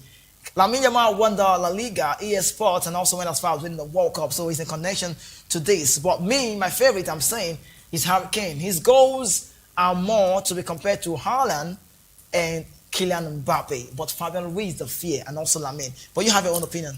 Well, yes, I do. You could remember last season, one of the spectacular names, or 2 seasons ago, was Gyökeres. Yeah. But the fact that he outscored a lot of players did not make him favorite for his. And like I said, this is a World Cup year. And it's a lot going to be dependent on what happened in the World Cup. First off, as good as Bayern Munich were, they did not win the Champions League either. Yeah, true. So all they did were domestic dominance, and PSG did not win. Most of PSG players did not win the World Cup, which is also a plus for Fabian Ruiz. Yes, a name, but he was not spectacular. Yeah, and he wasn't the main man. He was not the star man. He was not So spectacular. are we ruling him out? So he is an option, but he's not the favorite. Okay. So I'll give it to Yamal. Lamine, wouldn't that be shocking to see at 19? He just celebrated his birthday. He didn't invite me. I wish I came. I wasn't that party. But anyways, Lamine Yamal, wouldn't it be too young to say potential player anyways? No disrespect. I call him a world class. But Ballon d'Or winner, Lamine, would he sound good? Just last season, he was close to, he was in contention. So he's a name that will still ring the bell this year. And yes, he did not have the best World Cup, but I mean, he was still instrumental to their winning the World Cup, and he's an option. Daniel, if we keep talking, I know you have got a lot to talk about. Thank you so much for making the show. Thank you for having What me. for a moment. It was feeling very great to have this man on the show with me, making his debut for the first time. But hopefully, I could bring him more so we can have this kind of a conversation. Looks quite nice. But you've been watching the Sports Republic show on Voptv Lagos, Nigeria, and it's time for me to say goodbye to you. But hopefully tomorrow again I'll return for a very bigger time. We'll take you around the world. The boxing story, Formula One, is really great to talk about the golf news and all of the sports wrapped up just on one show. Tomorrow we continue, but up until then I'll see you. My name is Kizike. You already know I rep the number 10 jersey. I'll see you tomorrow. Safe.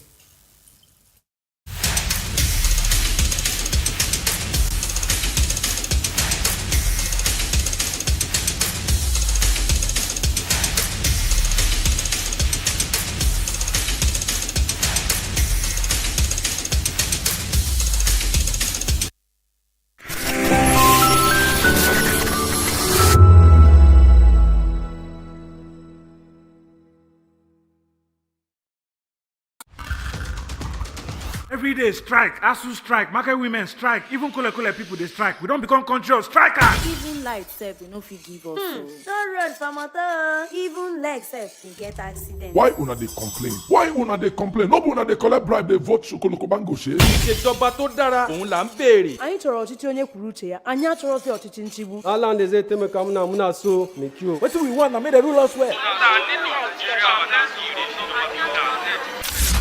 Don't take it for noise. It's the people's voice. They have made their choice. Respect that voice for all to rejoice. VOP 90.3, Voice of the People. The red carpets, awards, the razzmatazz, music, fashion, interviews, and more. Spotlight on Voice of the People television. Let's feed you with all the juicy stories in the global entertainment space, bringing you the glitz and glamour as it is hot. Stay tuned to Spotlight, 1 p.m. Monday to Friday. Spotlight on VOP TV. Entertainment like never before.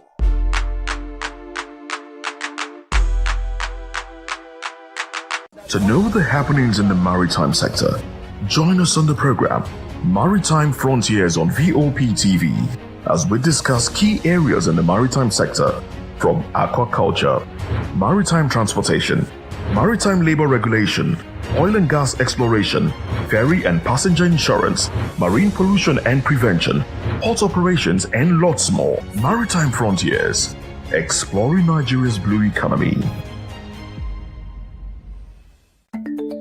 Africa is on the move, a continent of rising voices, untold stories, and powerful transformations. From the streets of Lagos to the heart of Nairobi, from the mines of Congo to the tech labs of Cape Town, the African story is being written every day.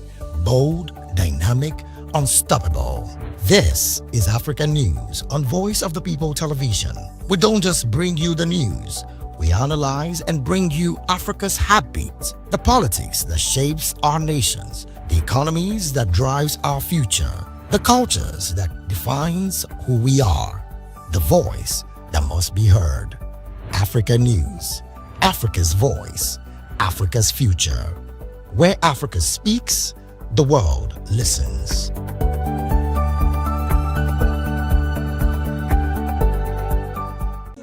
Hi guys, my name is Stanley, aka Masinze, aka Chie Billy Billy, aka Obako 181. of Ibinini, and this is Voptv. Give me a lot. Hi everyone, my name is Akil Tabiola, and a big shout out to Voptv. Yeah, please keep watching. God bless you. My name is Adeyola, executive producer at Just Equal to the Garden. Shout out to Voptv. Thank you for having us. Hi guys, big shout out to Voptv. Akim Ogara say so. Hi, my name is Michael Edjo. I'm an actor, a director, and a host, and you are watching Voptv. Hello everyone, my name is Anita Oluwole. Keep watching Voptv. Stay subscribed. Do not change that dial. Hi, it's your girl, it's no side Demudia saying keep watching Voptv. That's the voice of the people TV. Hi, my name is Heaven Sobule. I'm an actor, a film producer, and a casting director. And shout out to the best of the baddest, Voptv. Hi, my name is Motunde Ademo. Keep watching Voptv. This is Astelba and you're watching Voptv. A big shout out to Voptv. You guys are doing an amazing job. Keep up the good work. We love you and keep us entertaining. Hi everyone, my name is Anne Irish Phillips and you're watching VOP.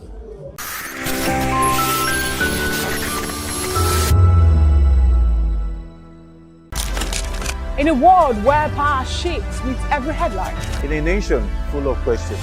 In a world filled with noise, the truth needs a voice. The policies that shapes our world and the economy that determines our future. Every hour, every day, the grapevine keeps buzzing. And together, we are committed to telling the stories that shape our world because your voice is our focus. Don't forget, our voice matters the most. Let us come together and share our concerns.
Do you want your voice to be heard? Do you know that you matter in the scheme of things? The People's Voice, the show where ordinary citizens take center stage as we discuss the biggest stories that affect you and I. With you in mind, we facilitate lively discussions, debates, and interviews on the topics that matter most to you and I. From social justice to economic empowerment, education to healthcare, governance, and more. Tackling tough topics and amplifying your voice. Join the conversation and make your voice count. The People's Voice. Make your voice count. If you've been drinking, don't drive. Hand over the keys to another driver. Call a friend or family member. Use a taxi or a ride-hailing service. Wait until you're completely sober before getting behind the wheel. A few minutes of inconvenience is far better than a lifetime of regret. Friends, don't stand by in silence. If someone who has been drinking insists on driving, speak up. Offer an alternative. Taking away their keys could save a life. Driving is our responsibility, not a right. Every time you take the wheel, you're responsible for the safety of everyone on the road. Today, make the choice that protects lives. Celebrate responsibly. Think before you drive. If you drink, don't drive. If you drive, don't drink. Because every life matters and every safe journey begins with the right decision. This message is brought to you by Voice of the People Television. In a world where truth is the ultimate power, and opinions scream the loudest. It's time to wade through the noise. Hunger no get tribe! Hunger no get religion! And scan the human interest and trending topics that matter. Stay tuned to The Issues, your plug to the stories making the buzz, from politics to science and technology, social justice, and more. Let's tackle the tough questions and expose the truth. The Issues on Voice of the People Television. Don't just react, understand.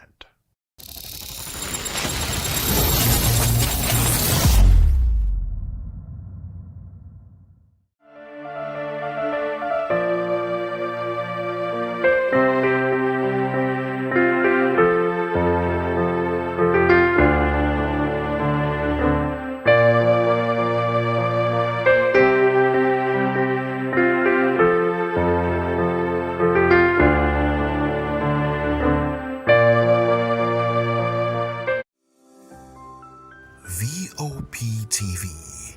Now you have more than a voice.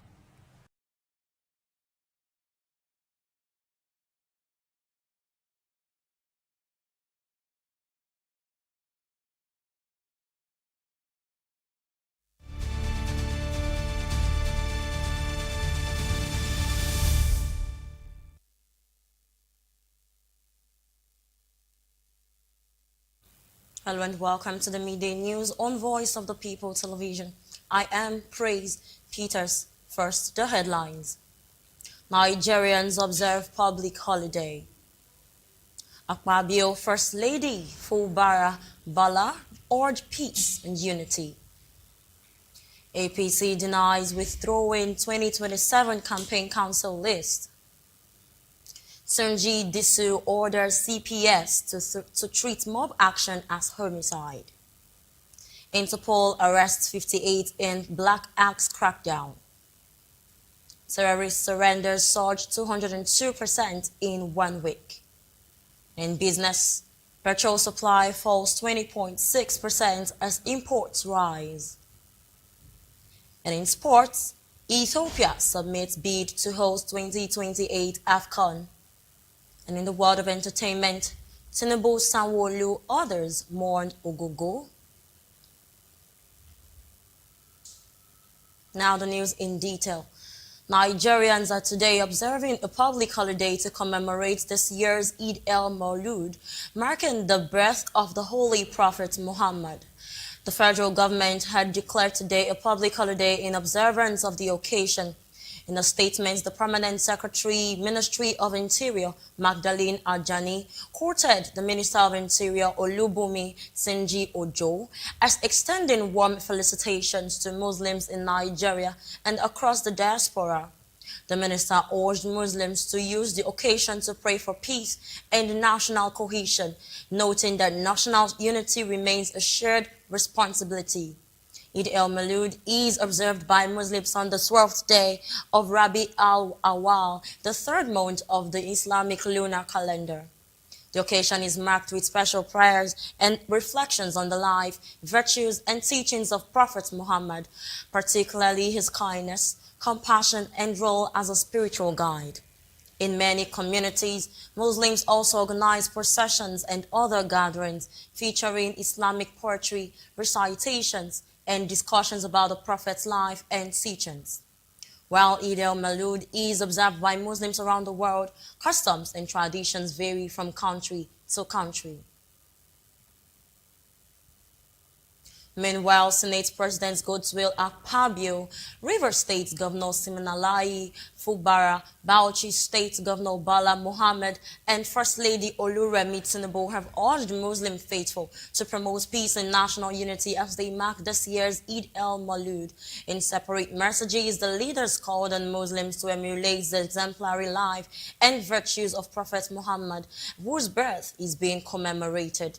They highlighted compassion, tolerance, forgiveness, humility, and service to humanity as some of the qualities exemplified by the Prophet. Senate President Godswill Akpabio, in a message by his special advisor on media and publicity, Eseme Eyibo, urged Muslims to reflect on these virtues and pray for peace, unity, and progress in Nigeria. Akpabio noted that Nigeria's strength lies in its diversity, urging citizens to show love and mutual respect regardless of their religious or ethnic backgrounds. First Lady Oluremi Tinubu also prayed for renewed hope and blessings for Nigerians, expressing optimism that the celebration would strengthen the bonds among the country's diverse population.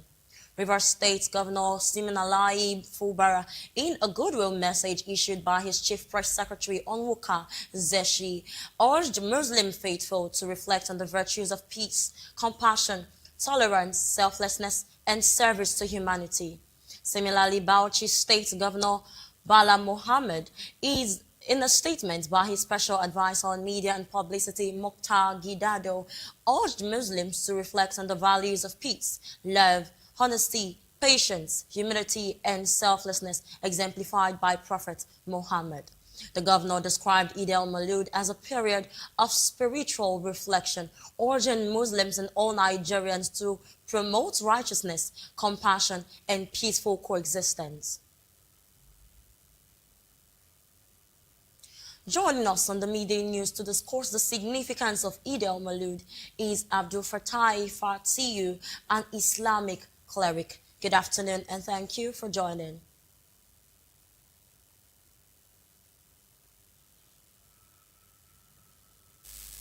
I'd love to establish communication with you.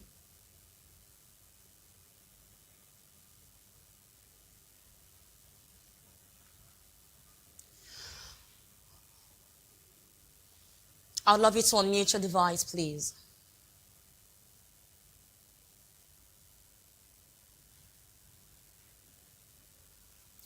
All right, we're going a very short break, and when we return, we'll delve into this particular story. Please still stay with us.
Welcome back and thank you for staying tuned. Moving on, the All Progressives Congress APC has dismissed reports that it has withdrawn its 2027 Presidential Campaign Council list, describing the reports as rumors. The party's National Publicity Secretary Felix Moka made the clarification in a brief response on Tuesday, saying the APC would formally announce any changes to the list. Moka was reacting to reports that the party had withdrawn the list released as part of preparations for the 2027 general elections.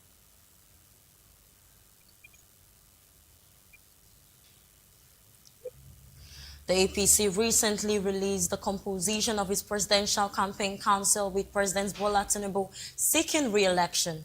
The list generated reactions within the party, with some members and stakeholders raising concerns over the inclusion or exclusion of certain party figures. The development fueled speculation that the campaign structure should be adjusted. However, Moka's latest clarification indicates that the party has not officially withdrawn the list and that any changes would be communicated through the appropriate party channels. And now we're going to be joined by Abdul Fatai. Can we establish communication with you? He is a Muslim and Islamic cleric, of course. Good afternoon, and thank you for joining the Midday News. Good afternoon, and thanks for having me today.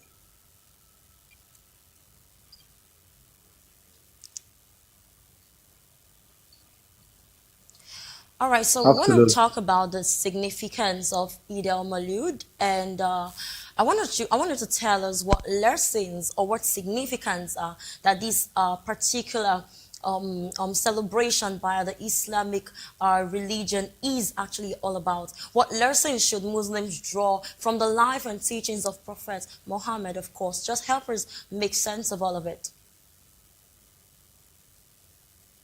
The first teaching from Prophet Muhammad is three things. It was revealed by Sayyidina Ali, Karamallahu Wajah, one of the family of Prophet Muhammad. He said, Salasun, ma lam yakun inda salatun, lam yakun biyadi shay'un. If you don't have anything, there's nothing with you. First thing, Sunnat Allahi wa Sunnat Rasul wa Sunnat Awliya'i. If you don't have the teachings and the way of the Almighty Allah and the way of the Prophet, which is Sunnah, and the way of the awliya, those are the wali, those that are praying to Almighty Allah. If you don't have the three ways, you have nothing with you. He was asked, what is the way of Almighty Allah? He said, Kitmanu Sirri. That is, you learn how to keep secret. It's not everything you heard, it's what you say. At times, you keep something in your mind. He was asked further, the Sunnatu Rasul, what is the way and the line of the Prophet? He answered and said, Itimal Azar. You should learn how to manage people. You should learn how to relate with people. And you should expect unexpected from them. Just like the teachings of driving, when you're on emotion, you have to admit that you are the only normal person that is driving on the way. By so doing, any reckless driver cannot intimidate you. So it will not come as a shock when any driver drives recklessly. So when you are a Muslim, you must have the teachings and the line and the way of the Prophet, which is you should learn how to manage with people, whether they are Muslim or not. And the third one, Sunnatul Awliya, he was asked, and he replied and said, Al-Mudaratu Bayna nas. You must know how to manipulate, avoid trouble. Don't cause trouble and try and avoid trouble. As a Muslim, you shouldn't be the one to start trouble or problem or conflict. So when you are seen in a way where conflict happen, and you are the bone and the reason and the foundation of that problem, you are not a typical Muslim. So those are the three core teachings that Prophet Muhammad wants us to know.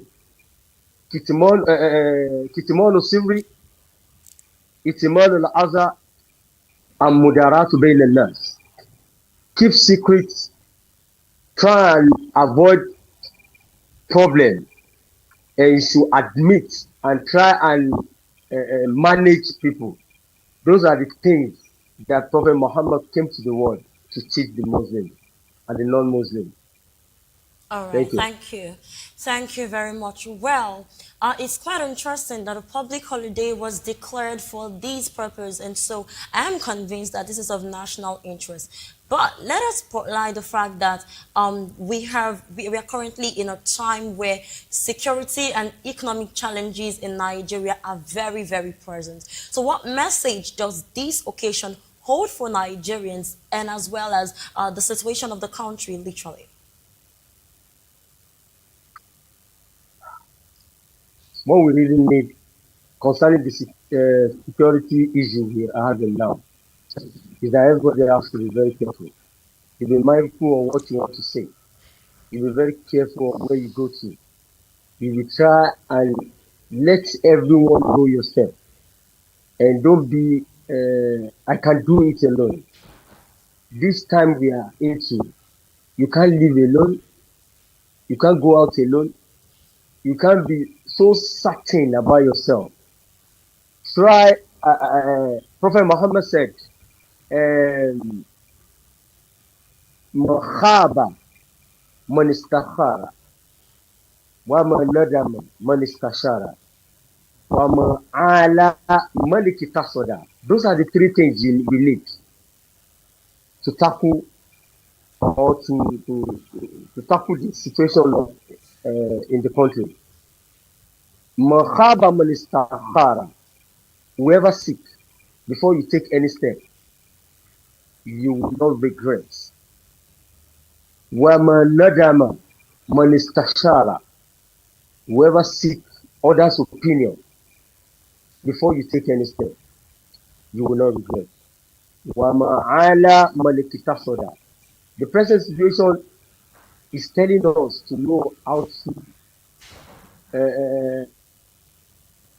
reduce the cost of living. The way we are living, we should stop flamboyant living.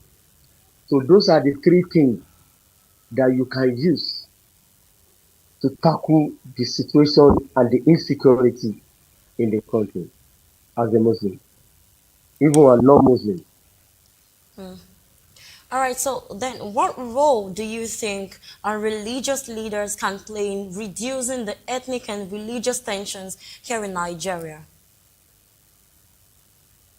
The problem we are having is that many people go to Arabic school thinking that going to Arabic school is the end of the learning in Islam. If you go to Arabic school, you still need to go and do what they call khidma. You should have a very good leader that you want to emulate. Those that have the experience and the knowledge, they have been in the system for long. You will add your religious knowledge with what you are emulating from the person you are following. You combine the two together. Knowing Arabic language does not mean you are a complete scholar, because there's what they call moral instruction. There's what they call knowledge, which is education. Education is quite different from moral. If you have education without having moral, you are not complete. So if you don't have the two, you won't be able to lead in a righteous way. You will cause confusion. Even within yourself, you'll be confused. So a leader that is confused will not be able to teach others. Or if you want to teach others, it's going to be on the wrong side. So you need to have moral and complete education. I mean, Islamically. If you have the two, you will be able to know the right and the wrong. There's humanity and there's religion. You cannot take humanity out of from religion, and you cannot take religion from humanity. If you want to be a good person without having being a religious person, you will have a way that you be disturbing, distracting, and causing problem in the society. If you are only a religious person and you don't have humanity, it doesn't have a good end, because those that are supposed to assist you, there's a word of Prophet Muhammad. He said, "Wallah ila yumin, wallah ila yumin, wallah ila yumin." He said it 3 times. The Sahaba, those are the followers, now asked Prophet Muhammad, said, "Man, who?" And I say, "Alladhi la ya'malu jaru'u bawa'iqahu." Those that their neighbors are complaining about them, that this person is a bad person, is not a true believer. So prophet is indicating that even if you are complete in your religion, you must have what they call humanity. The humanity is going to guard your religion, and the religion is going to guard humanity. You will be judged accordingly. If you practice your religion, you have to be very careful and mindful, because if care is not taken, being a bad person is going to affect that religion. It's going to spoil the religion. And if you are a good person and you don't have religion, when you get to Almighty, some people don't believe that there is Almighty. I don't care. But I'm talking according to what we know, the experience from the leaders, that if you have good behavior and you are not worship your creator, it's going to have a bad end. So that means the two, Kurna Jemiya, the two are working together. Humanity and being religious. If you can combine the two together, that is what Prophet Muhammad said, you are a good Muslim. Thank you. All right, thank you very much. Well, you would agree with me that Nigerians are currently facing economic hardship. Now, what practical message of hope does Eid al-Maulud offer to Nigerians in that regard? Almighty Allah said, Isbiru wasobiru warabitu wattaqullaha. You have to exercise patience. Wasobiru warabitu. If you are exercising patience, tell your children, tell your families to do the same. Try and exercise patience. Be prayerful. You can't take away prayer from any situation we are into. Nigeria really needs intervention of Almighty. We can't do it alone. Let everybody continue praying, but not only praying. And you have to have good heart. And the good heart starts from the grassroots. It starts from us. Because we are going to be the leader. If you don't have the good heart, if you are not prayerful, if you get to the position, you will misbehave. The problem of the leader of today is the foundation. When the foundation is weak, the building will not be relied on. So we have to build the foundation from the grassroots. Let us tell our children how life is and how to govern wherever we are. And you have to start from yourself. Try, even if you are talking about subsidy, subsidize for your family and your congregation. If you are telling the government to subsidize, you too should the subsidy.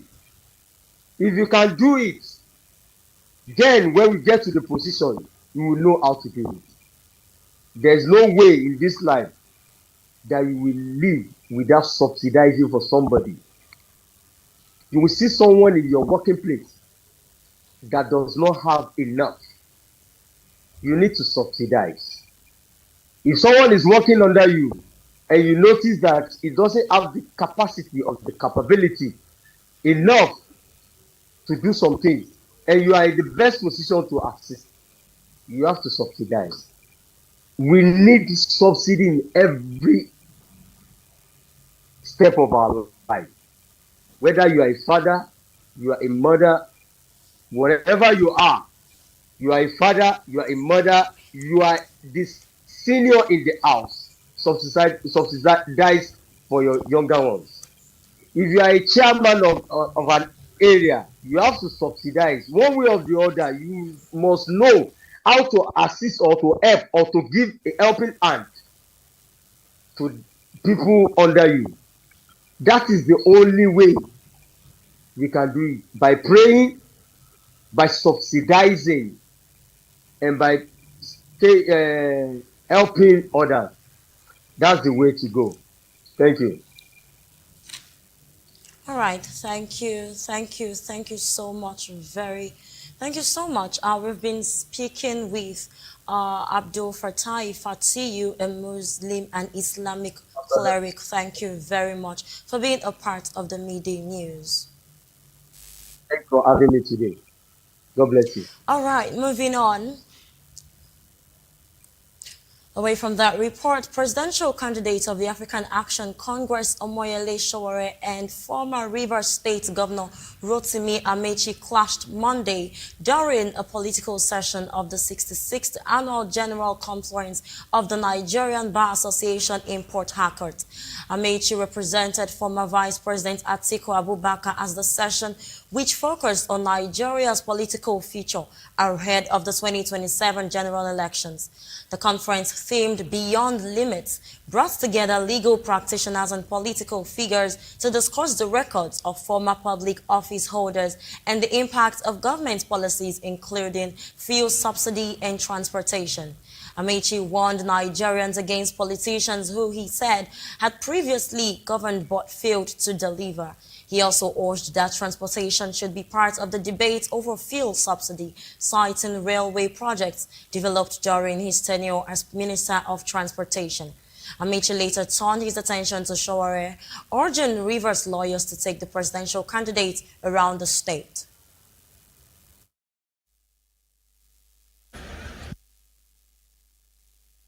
Very well.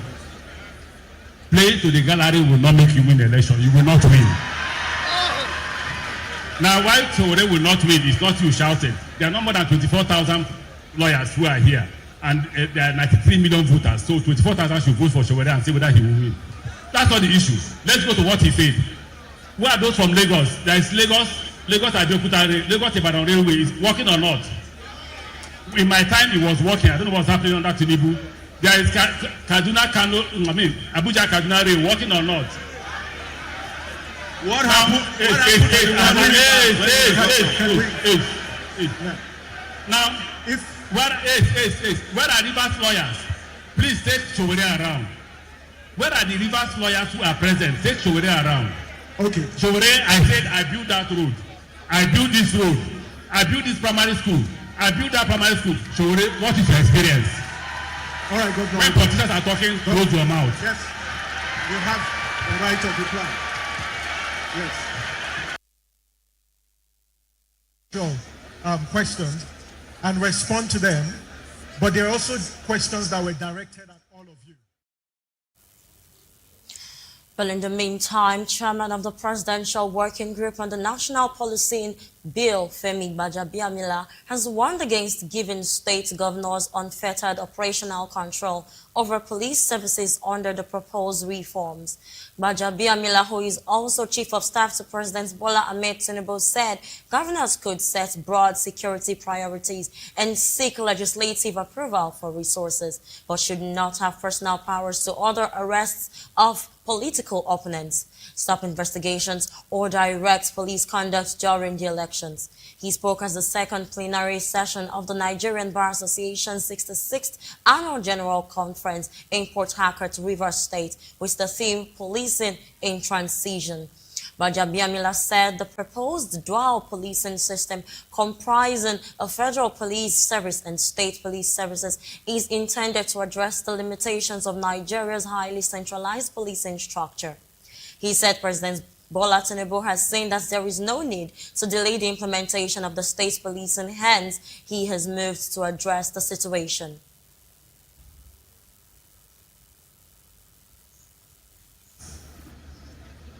On policing, the theme of this conference is beyond limits.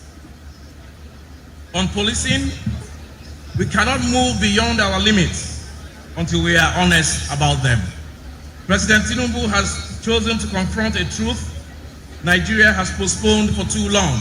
A country of our size and diversity cannot continue to depend on a single centrally commanded police institution for all its policing needs.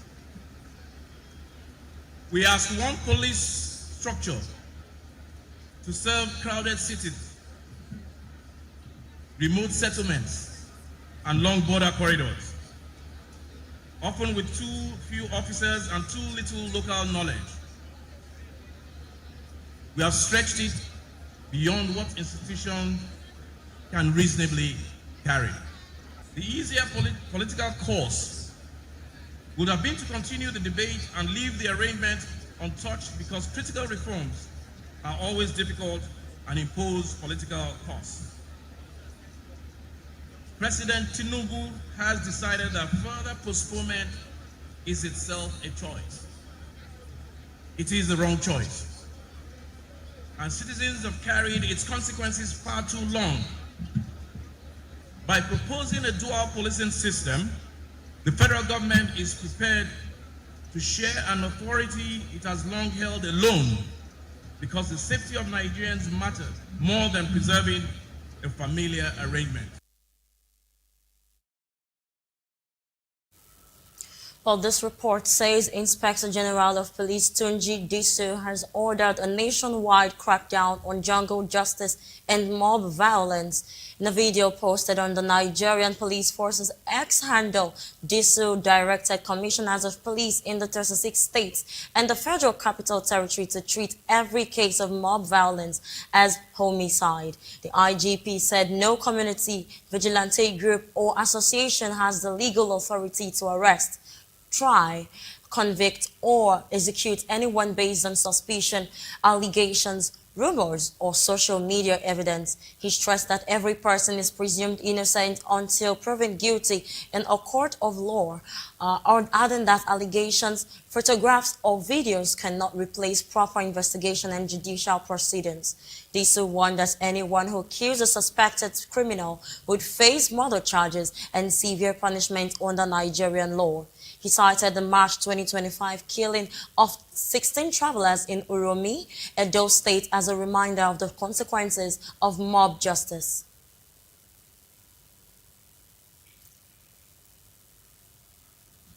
Away from that, as Nigeria gradually approaches the 2027 general elections, the Rivers State Police Command is taking its message of peaceful participation to the youth, urging them not to allow politicians to use them as tools for electoral violence. The State Commissioner of Police, Olugbenga Adekmoju, who gave the charge at a youth program in Port Harcourt, said the 2027 elections should be a platform for youths to exercise their democratic rights, not an opportunity to become victims or perpetrators of political violence.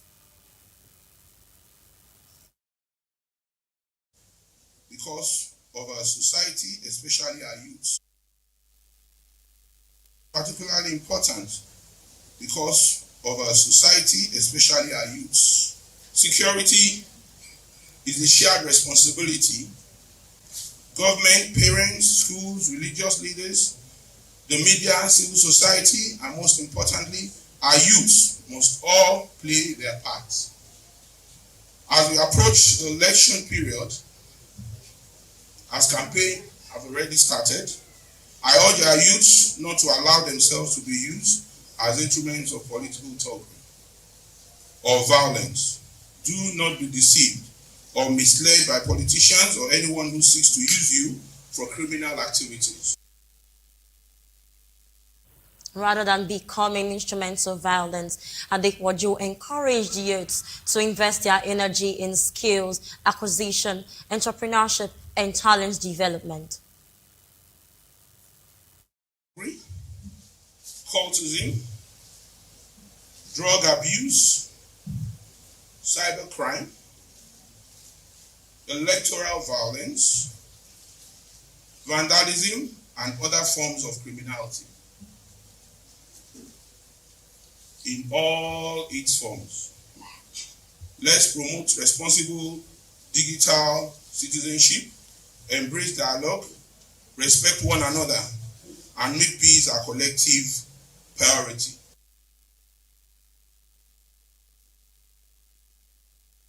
Assistant Commissioner of Police ACP Rachel Okwedola, who spoke on the theme Election Thuggery, Roles of Youths in Promoting Peaceful Elections. Don't be a political weapon. Be a democratic force. The future of our democracy is not only in the hands of politicians, it is also in the hands of the youth. Say no to election thuggery. Say yes to peaceful participation. Say yes to a better future. Beyond the ballot box, the youths were also reminded of their responsibility in promoting community security and demanding accountability through peaceful means. The important role the youth can play ahead of the 2027 general election is getting their PVCs. We are the leaders of tomorrow, so it is very important that we vote during this election. And then the other thing I think they could, the other role I think they could also play is to educate people around them about the importance of having a candidate and voting for the right candidates. I think the youth should avoid selling their future.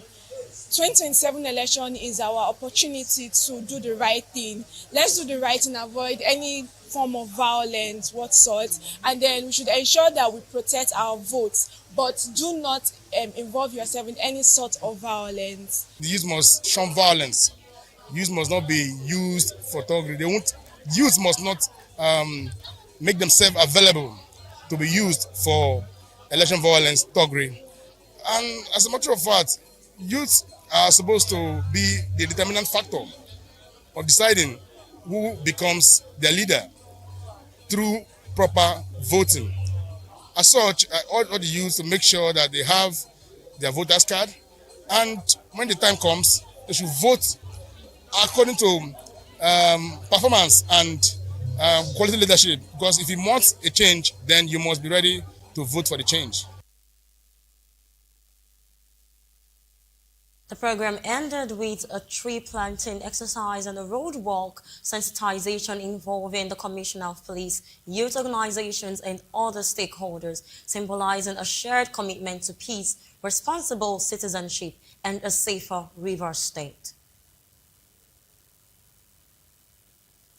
Elsewhere, Interpol has arrested 58 people and identified 263 suspects in an international operation targeting West African organized crime groups, including the Black Axe Network. Codenamed Operation Jackal IV, the 8-month crackdown uncovered large-scale fraud, money laundering networks, and sextortion schemes targeting children as young as 14. The operation ran from November 2025 to June 2026 and involved law enforcement agencies from 22 countries across 6 continents, including Nigeria.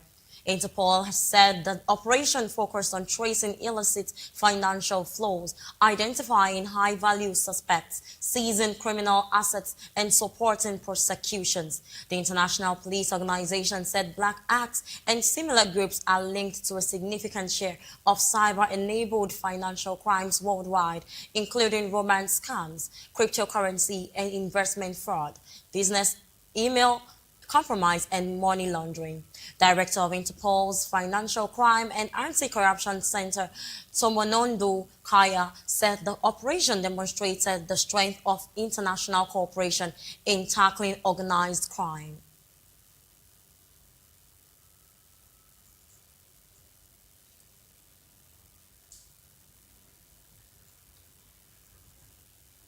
Here in Nigeria, the Joint Task Force Northeast Operation Hardin Kai says more than 150 terrorists have surrendered to troops in the Northeast this week.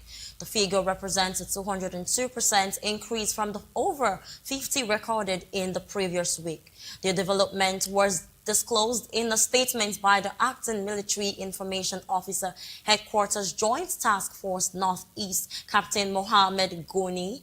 According to the statements, the increase followed sustained intelligence-led operations and intensified military pressure on terrorist networks in the region. The military said the development reflects growing pressure on the terrorist freedom of movement, logistics, supply lines, and ability to retain fighters in their enclaves. It added that weapons and ammunition were recovered from some of those who surrendered. The task force attributed the development to military operations, strategic communication, and civil military engagement aimed at weakening terrorist networks and encouraging their members to abandon terrorism.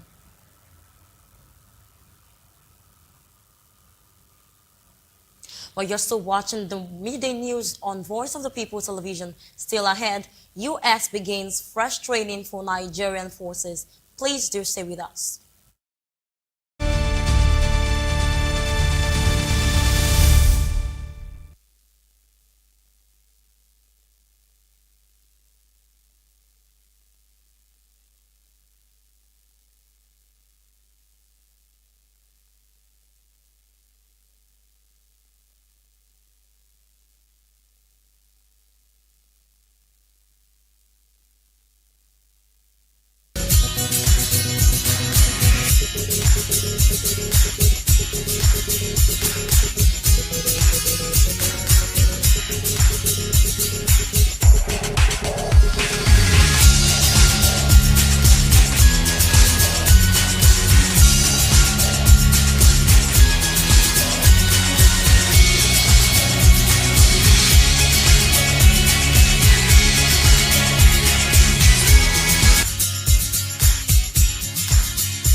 Welcome back, and right now we move to the analysis segment of the midday news and being joined by Darlington Agomore, a public and political affairs analyst. Thank you so much for joining the conversation, Mr. Darlington. You're welcome to the midday news. All right, let's quickly talk about the APC denying withdrawing 2027 campaign council list. Now, the APC says that the campaign council list was not withdrawn. Now, despite reports that it was being reviewed.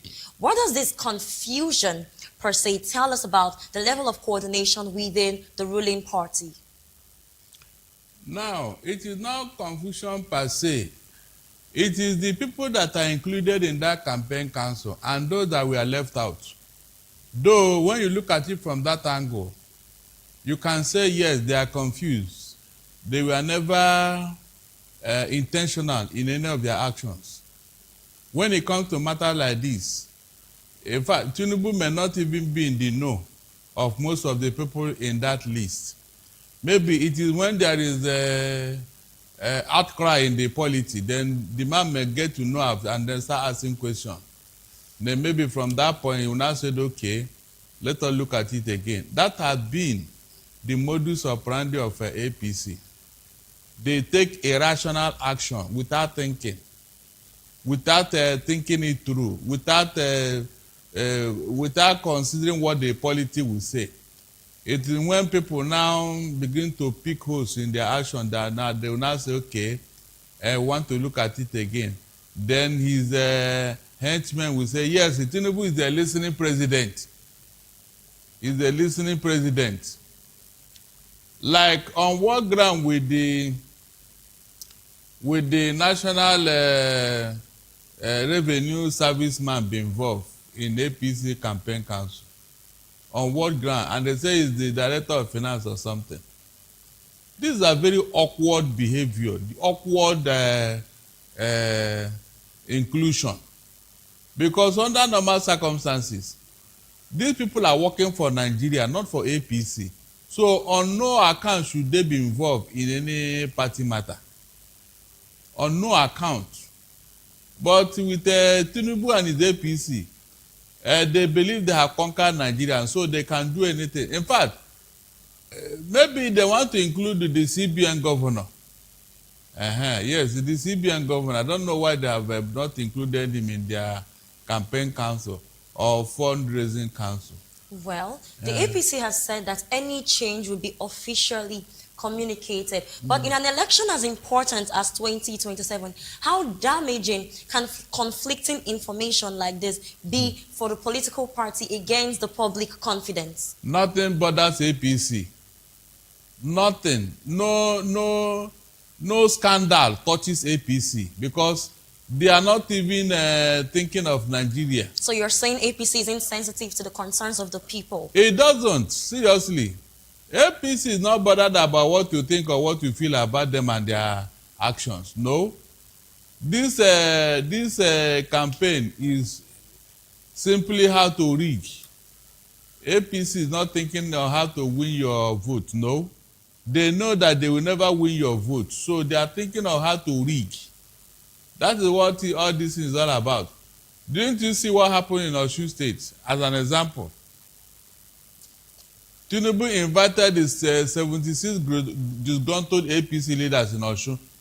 He gave them a chartered plane and they came to Abuja. And he told them, look, forget your differences, so I want you to win Osun for me. Forget your difference. That's all that quarrel won and they quarrel for Osun. I don't want them. All I want is Osun.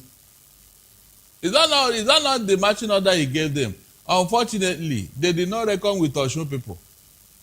Those people, they are good example of stubbornness. Osun people. They dealt with a Tinubu. All his so-called strategy and shenanigans, they mess it up in Osun. With all the army he invaded Osun with, they dealt with him to tell him that we too will know the hear. That's Thank it. you. Thank you very much. All right, we've been speaking with Mr. Darlington Agomore, a legal practitioner as well as a public and political affairs analyst. Thank you very much for being a part of the media news. My pleasure. Right, moving on in business, data from the Nigerian Midstream and Downstream Petroleum Regulatory Authority, NMDPRA, shows that average daily petrol supply from domestic refineries fell by 20.6% to 25.8 million liters in July 2026. This is down from 32.5 million liters per day recorded in June. The latest figures from the authority's monthly oil and gas data also shows that the decline in domestic supply was partly offset by higher petrol imports. Imported petrol rose to 19.7 million liters per day in July from 18.1 million liters in June. Combined domestic and imported petrol supply therefore stood at an average of 45.5 million liters per day in July, representing a 10.1% decline from the 50.6 million liters supplied daily in June. The July figure marks the second consecutive monthly decline in total petrol supply, following an increase from 47.4 million liters per day in May to 50.6 million liters in June. The NMDPRA data also shows that domestic petrol supply fluctuated significantly during the first 7 months of the year.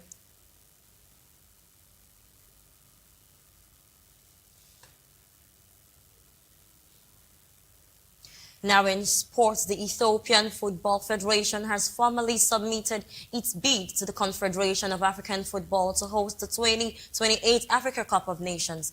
The decision follows a shift from the federation's earlier plan to target the 2029 edition in line with CAF's new 4-year tournament cycle. Federation Secretary General Bahiru Silahon confirmed that the bid includes a full sovereign guarantee from the Ethiopian government, signaling strong national support for hosting the tournament. The bid comes as Ethiopia faces challenges with CAF-approved venues, forcing its national team to play recent home fixtures in Morocco and Tanzania. To address the infrastructure gap, Prime Minister Abiy Ahmed has led a major stadium development program, including the cooperation and completion of the Addis Ababa Stadium in Addis Ababa. The government also plans to develop and renovate international standard facilities in Addis Ababa, Dahir Dar, Dawa, Hawassa, and Jima, and Mekele.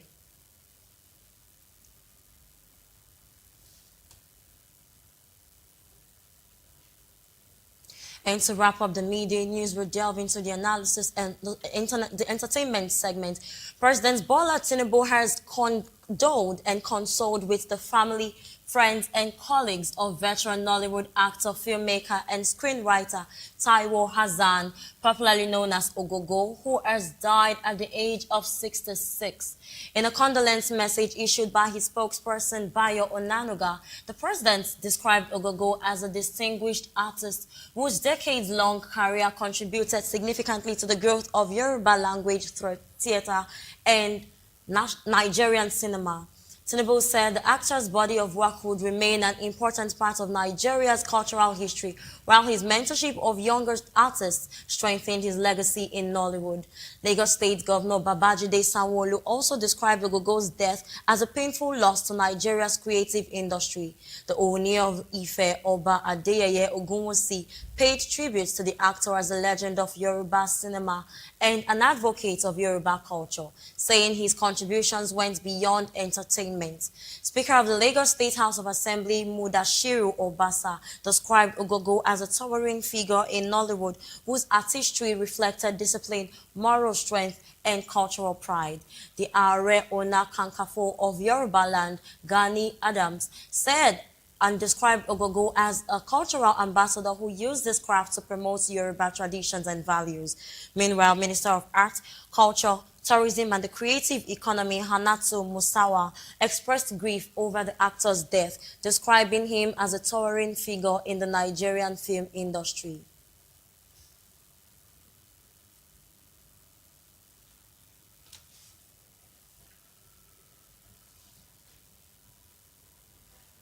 And with that, we've come to the end of the midday news on Voice of the People Television. Do well to subscribe to our YouTube channel.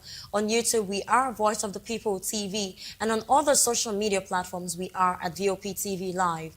If you witness news happening near you, we want to hear from you. Send your eyewitness reports, event coverage requests, photos, or videos directly via WhatsApp to 0813-871-4129. You can also reach our newsroom by email at news@vop.ng. I am Praise Peters. Good afternoon and thank you for watching.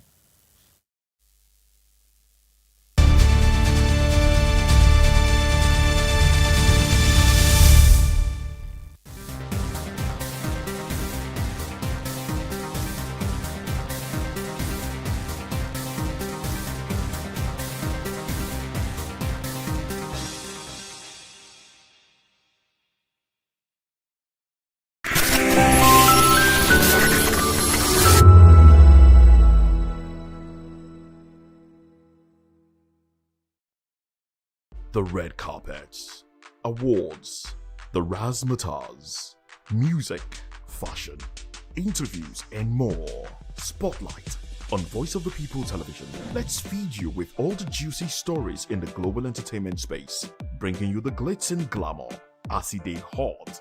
Stay tuned to Spotlight, 1 p.m. Monday to Friday. Spotlight on VOP TV. Entertainment like never before.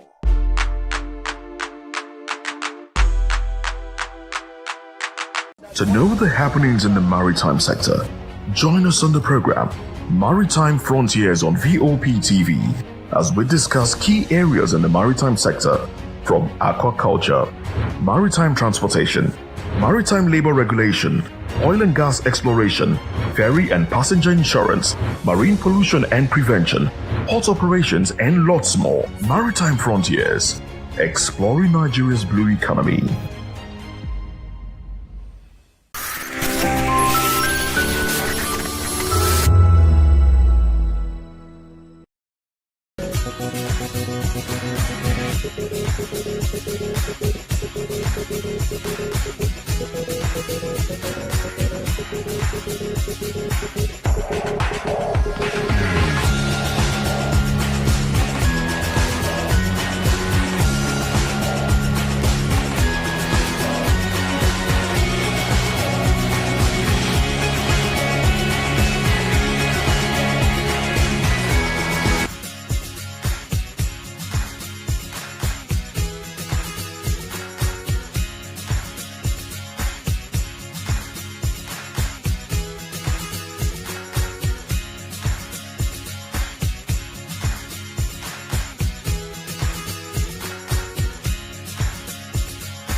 In a world where power shifts with every headline. In a nation full of questions.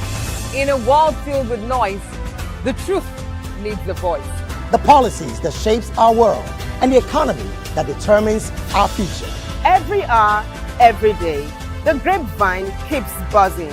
And together, we are committed to telling the stories that shape our world because your voice is our focus. Don't forget, our voice matters the most. Let us come together and share our concerns.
you want your voice to be heard?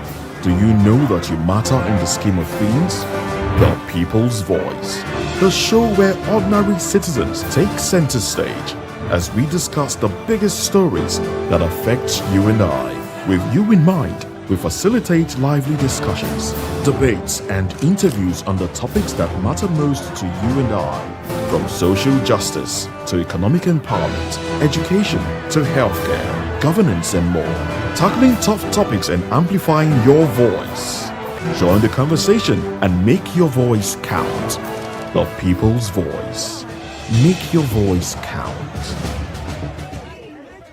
In a world where truth is the ultimate power and opinions scream the loudest, it's time to wade through the noise. Hunger no get tribe. Hunger no get religion. And scan the human interest and trending topics that matter. Stay tuned to The Issues, your plug to the stories making the buzz, from politics to science and technology, social justice, and more. Let's tackle the tough questions and expose the truth. The Issues on Voice of the People Television. Don't just react, understand. Voptv. Now, you have more than a voice. Big news this year. Your favorite Voice of the People television station is now on free to air on Nigecomsat. All you need to do is align your dish using the following: orbit position 40.5 degrees east, 12.685 GHz, 30,000 kilobytes per second. Polarized vertical, frequency 2, 12.731 GHz, symbol rate 26,250 kilobytes per second. Polarization H. This works on any decoder. Catch up to 100 channels, sports, movies, news, all for free. This is with better quality at no extra cost. Voptv on Free TV. Now you have more than a voice. Join us as we drive into the world of politics through insightful interviews with prominent political figures.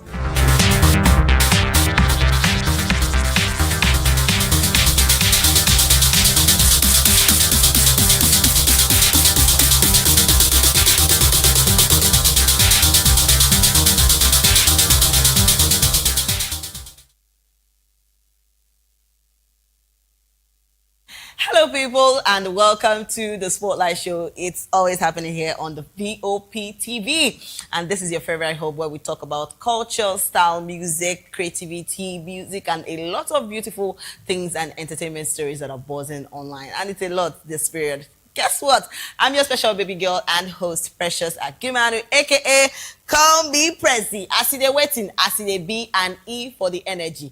But today is, as I always say on the Spotlight Show, is always an amazing time. I am not here alone. I am not alone. So I have two angels joining me today, and one is already smiling, but I don't know why she's keeping her face like that. All right. And we have Oyinda Mola on the show today. Good afternoon, people of God, because you know, sir, I'm not a general commodity that she's adding me up to somebody else. I'm not like I have two angels. See, call me the way you will call me, or else I'm lie. Okay, hello, no problem. And we also have Jessica on the show with us today. Jessica, hey guys. See the smile. Hey guys, don't be you. Anytime you go use vex, won't spoil everything. Calm down. She be let alone. They say person, you are not a good person. You are not a good person. Are you not owing me that you've not paid? Hey, I don't understand. You're owing me for many months. You say this. She be now. No, now here you promised me now. Child. I mean, now. You see the time where they say sometimes your friend. Now I know say Oyinda is not with me. Well, a friend in deed is a friend in need. You go computer now. Oh no, I don't understand. You go computer now. You should let me leave you people's video. Come and hug yourself. Why you now? Why you now? We have matters to settle.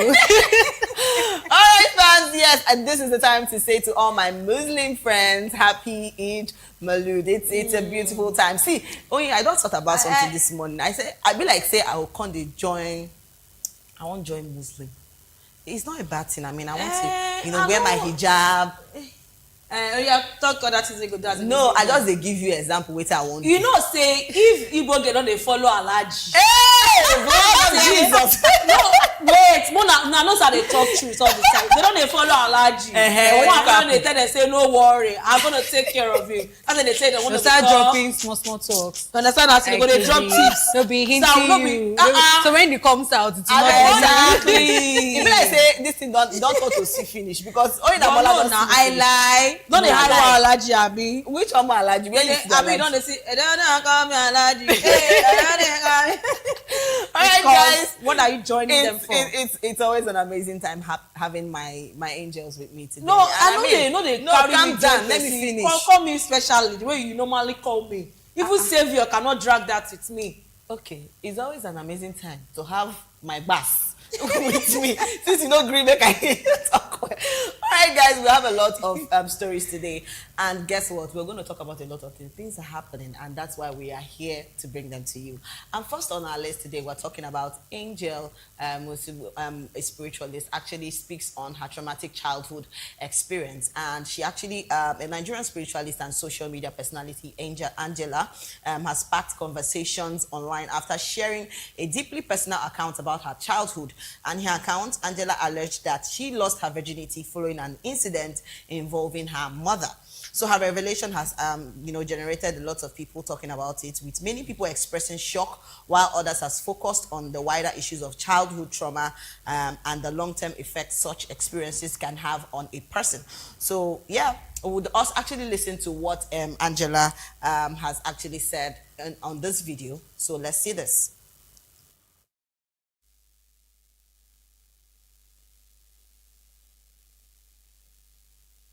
Like my mother, something that I've not shared before. Yeah, I've not made it public ever. I've not told anybody. The only two people that knows this, my mother and my husband. Yeah, how I lost my virginity. My mother took the virginity from me. And this is what happened. But before I explain what happened, before I tell this story, yeah, I don't care if you judge me or not. I know a lot of you will start saying, she's your mother, no matter what. She carried you for 9 months. If she hated you, she would have removed you. I wish she actually removed me then, because what I went through, I don't understand. And up to today, I don't still understand. So if you want to judge me, judge me. I have daughters, I have children that I don't even know. I need to train them right. I don't want to end up like my mother. I don't want to do to them what my mother did to me. Do you understand? I can't even scold my daughter even when she's wrong. Every time I try to scold her, I have this fear, I have this anxiety. If I spank her, I have to go and beg her. I have to tell her I'm sorry, give me a hug, because I don't want to be like my mother. So if you want to judge me, please, by all means, go ahead and judge me. I don't care.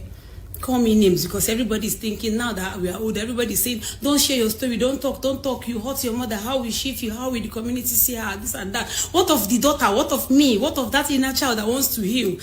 You don't understand. Okay, let me tell you the story. So growing up, I've always liked boys. No doubt. I've always liked boys. I never liked the company of girls. I've always wanted to be around boys. I just don't know. But I've always wanted to be around boys. And you know, us millennials, growing up back then, you realize that, you remember that whenever you are always navigating toward boys, your mother will automatically think that they will impregnate you. You know, those kind of things. And then, even at that, a lot of people still got pregnant at that period. But so, they were getting reports about me that I was always doing boys, I was always visiting boys, I'm quite alright. I had one male friend then, my age mate. He had sisters too, they were the same age grade with me. So sometimes they'll send me on an errand, I'll branch to their house. I was 14, yeah? So one time, she heard a report, I think from one of my siblings, that I had gone there. And then when I came back, she asked me what the boy and I did. I explained to her, see what we did. We were just watching television and we were just, nothing else. We were talking, watching. She said, it's not true that the boy touched her. I said, no. The next thing, he wasn't, slapped me, you know. I said nothing, and then I was trying to wage when she tries to hit me, I will wage it. When she tries, so she started holding her hand. She said, you are fighting me. You are this, oh my God, so you have grown to the age of your father. Let your father come back. I will tell, I started thinking, what did I do? Then when my father came back, I don't know what she told my father. She escalated the whole thing, told my father that I had slept with the boy, this and that. I had not. I did not do anything with the boy. The next thing, both of them, my father was, if you see the punch, the kind of, like, you cannot give a 14-year-old child that kind of, it was all my upper cord, everything. Then I fell backwards. I couldn't hold myself. And the next thing I started trying to, I said, okay, she was pushing me to talk. I started thinking, because then I was reading a lot of Muse and Bones, right? I hadn't had sex before, but at least I knew what it was about. I knew how they do it. So I started explaining to her. I told her, okay, no, the boy just told me to lie down. I lied, the boy now stayed on top of me. She said, the boy remove your pants. I said, no. She said, straight. But okay, yes, he removed my pants. And she told me to remove it as the boy did. I had to pull, because I was wearing a gown. So I had to pull off my gown, and I was wearing a dress, and I removed my pants. I said like this. She said, spread your leg. So, well, quite a number of crazy things happen around the world. Actually. But you know one thing I think, in as much as we know that we are in a civilized age and we are not supporting violence, we're trying to make parents understand that there are always better ways to parenting. Yeah. Yes. But hello, Sister Angela. Your words are they are not correct, because they are not the incoherency in your words. Okay, so now what makes you as a child that your mother sent you out and you went to a boy's house? At that age, your mama beat you because your papa. At 14, are you for real? See, then and now is not the same. No. The age she's mentioning is the age I was. I'm a millennial, so I know what she's saying. And at 14, I was in SS3. So I had a very SS3. Yes, my education. Yes, I finished at 15. So that way she dey talk, award no correct. Drop that because at that age, in the village, let me actually say this. So there was a statement she made that those days when we were growing up, there are some parents that will normally tell their children, if a man touch you, that immediately you get pregnant. I mean, those kind of words are not supposed to be the words that you're supposed to tell a child. You're supposed to educate the child. You educate them well. No, you don't have to say if a man touches you, get pregnant. I don't even like the fact that you see a child. You know that they don't even tell us the name of genital parts. That's the problem. You have to educate them more about it. You're saying it now because it sounded so. Let's not forget the generation that trained millennials. The generation that trained millennials didn't have the opportunities that millennials have. We were the last generation that saw the oldies and the new emergence. So I could tell you for a free that some of those, our mothers and fathers didn't even know what it means to train up a child. They are all coming from a place of what they have experienced. If my mom, I remember very well, vividly then that when elderly people shared their experience with me when they were younger, I said, how did the people survive? And to them, they were lenient with our own generation. Our own generation was the one who now had the opportunity to see different cultures because we became a global room where we could see. I never reached. Okay, I don't reach airport. But do you know that? Then, do you understand what I mean? I understand what you're trying to say. 14 no, I'm not supporting the mother. Yeah. What I have to tell her is that as a 14-year-old girl, then they said the beginning of the mention of your mother's name is the beginning of fear. You cannot leave your house. Your mother cannot tell you. Do you know how my mom used to send us message then? You see children, especially in the village, they will just want to go and hang out with their friends and gist. And that's the time. Play. So that's the time. Not be when they send Have you not message. seen all these stuff that my mom said I should go and grind pepper and I dropped it to go and play ball and the ball hits the pepper. That's how it happened. Did they not tell you what? Did they not tell you what? There was no social media then. No, did they tell you what the experience of dropping the pepper to go and play but the that one ball? is different. But putting it in a child's head that you're not supposed to be with a boy. If he touches you, you're getting pregnant. You just have to explain to the child, even if you don't have to be that detailed, but you don't have to tell them that, being with a guy is bad. It's not bad. You can say that now. A guy can be your friend. You can say that now. It's not now. Then, do you know the experience we had? You cannot justify that. I can't know. You cannot justify a 14-year-old. Please, let me actually say this. You know that growing up, 14, how did you leave the house? Actually growing up, my mother spat on the floor and send you to the beggar bus stand. And you're going to allow that street to drive? She went to visit her age mate, not No. And he had sisters. Did you forget the fact that she mentioned that he had sisters that were her age mate? In the house when she went to I want to say this. Growing up, we all know that they taught us sex education. Yeah. We experienced it, you experienced it, she experienced it. Who taught us they don't teach them for school? wetin they suppose know. But the fact that what our mothers have, if man touch you like this, you don't carry belly. All those kind of mentality now makes us so no. It puts so much fear. It was not matter. My mom was when you go tell say, when they touch you like this, you go get belly. Now even those ones say they go say we get to that place where you we won't reach that end. Okay, they want to taste that thing. They want to taste that. The curiosity always kills the cat now. So why are now putting the curiosity in the child's head now? Now let me tell you one of those things I learned while I was growing up. First of all, when a girl child gets pregnant at those tender age, especially for their age group, like 90 out of 100 most times, they don't call it as pregnancy. And the shame always fall back on the girl's family. I'm speaking from what I know. I can't start mentioning their names because some of them are even popular figures now. I know about 6 of my friends there that got pregnant. And, those boys' family will literally come out and tell you, it's your girl child that is a positive. Okay, you see the problem I have with people now. So why are you blaming the girl's family and the girl? Why are you not blaming the boys? That's the thing that's happening now. You're blaming single mothers, but you're forgetting that you're supposed to also train the boy not to make someone a single mother. Now you're putting the blame on the girl and the family, but you're not putting the blame on the boy's family. Why did you not train the child not to get someone pregnant at a very young age? At the end of the day, it falls on the girl. Did you agree that even the name itself, they never consider the feelings of the female? Yes, a lady who got a child out of wedlock has a name, but a guy who has a child out of wedlock, he has a name. Big boy. He's a single father. They have a single father. He's a single father. No, don't like last year this year. Do you know this? No, he's a single father. Do you know where growing up, they would? I know there was a lady in my school who got pregnant for his guy. My university, not secondary now. Okay. University, recent years, 2014, 2015. They were both students, and the lady got pregnant for the guy. Before the pregnancy, we all knew them as boyfriend and girlfriend. So when the lady got pregnant, it was in news. But the guy looked her in the eyes and said, I'm not going to take that pregnancy. And the girl could not drop out because of that. She used to come to school. Then finally, she was an ND student, the guy was an HND student. Then I think during the break, she had a baby. She had a baby almost the week we had our exam. Then she resumed back for her HND. The guy still came back to do PGD.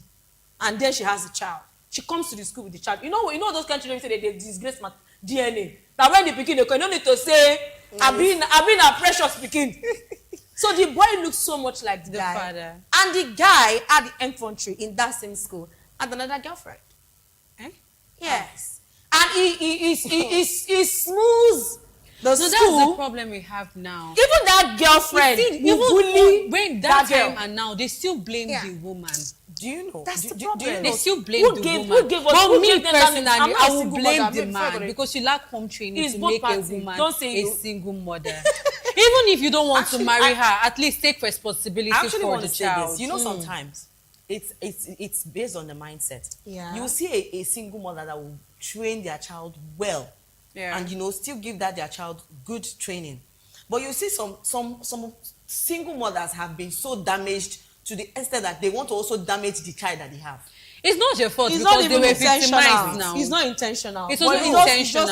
It's just an extension of who you are. Even some married women do that It's a trauma. too. It's a choice. The way we heal different. It's a choice. It's not a choice. It's not a choice. Do you know why I'm saying it's a choice? If they bring rubber where they thief, person where they thief, and person where no they thief, even the person where no they thief self get get opportunity to do get that kind of opportunity. When the person where they thief self. Do you understand what I'm trying to say? And you say, because of this, I don't think I want to go and steal. I just want to be focused. Now you're talking about character. Wait, I'm not talking about character. This is based on... No. Somebody mindset. is mentally stressed. You don't know when you're mentally stressed or mentally traumatized. You don't know that some things you do, you're hurting the other partner. Exactly. Until the person talks to you. So you're not even aware of your character towards the person. You don't even know that you're hurting this person. Jessica, a lot of people have issues. If we count the people because of yours, some people don't know that they are mentally traumatized. Okay, so there is this popular page on Instagram where they show interviews that they have with criminals. Okay. So when I use the word criminals, people that have been convicted with enough to say. And I think I watched it from like 11 ish last night till like after 2, and I watched from all the episodes, and I realized one thing was in common. You know, say if you are normal, you can see somebody as a criminal. Do you know criminals don't even see themselves as a criminal? One was saying categorically, and his own left me to my dreamland and brought me back to life this morning. Because the way Amanda he said, you know, the state just gave me 125 years for nothing because we wanted to go to ferry. Everybody wants to go to ferry. And we got to their house and said, let's mow your grass. And they said no. I said it to just, instead of moving to the next, I said it to go in. Let's do 2 homicides. Not a big deal. And I was giving 125. And in fact, I said, not a big deal. Not a big deal, I killed 2 persons. See? I don't think any child deserves... I'm serious. I don't think any child deserves this kind of treatment. Honestly, I agree. Honestly, even US... Trump don't even talk, say, any child where you go... No, they use Trump, do example for me now. No, let's do to Africans. Different from the Westerners. Let's cannot put it together. Let's tell ourselves the truth. Yeah. It's high time that we start knowing that children are valued. Nobody's taking that away from children. No. Mothers are now. Because some mothers don't even have that. It's not the values that are taken away. So I think the problem with Africans is the way and manner we got our training. And we want to extend that same training to our own generation. They are torturing children and they feel that they are training them. You think it's torture? It is torture. That's really not torture. Sometimes you have to talk. Okay, some of us survive because of this torture. I never had a similar experience like us, in all fairness. But I know my elder sister had a similar experience. Do you know? And you know why I didn't have? Yeah. Because I saw what my mom does to my sister. The other person. So me, automatically, I became the best behaved. No, see, when I was in school, sometimes I'll see people, I'll be like, you now come train, you know. Trust because me. Like you actually, your mother did not beat you because there are some things I want to do. And I remember that if my mother, she should catch me. I kid you not. There is a boy recently I was sharing with someone that knows the boy's family, that knows all of us together. I was sharing with that person, I think yesterday. I said, the boy is just going to be 6 or 7. No be couple. I told the boy to his eyes, I say, look at me very well. By the time I get married and I have a child and he's a girl, and my girl wakes up to the future and say, I want to marry, he's a no. Because your mama no train you. Like, you so I cannot allow you to be in my own she's in support future. of gentle parenting. No, funny enough, the mother is not gentle parenting, no, but I think she just, my mother used to say that a proverb there, you say, person is supposed to breastfeed where they breastfeed. I don't even understand. Like somebody that is not old enough to have a child, that does not have the mental capacity to give birth to children. It's not by you seeing husband and you. It's about the fact that what is inside of you as a girl child. So pass that you want to impact on your children. And this person has 3 children.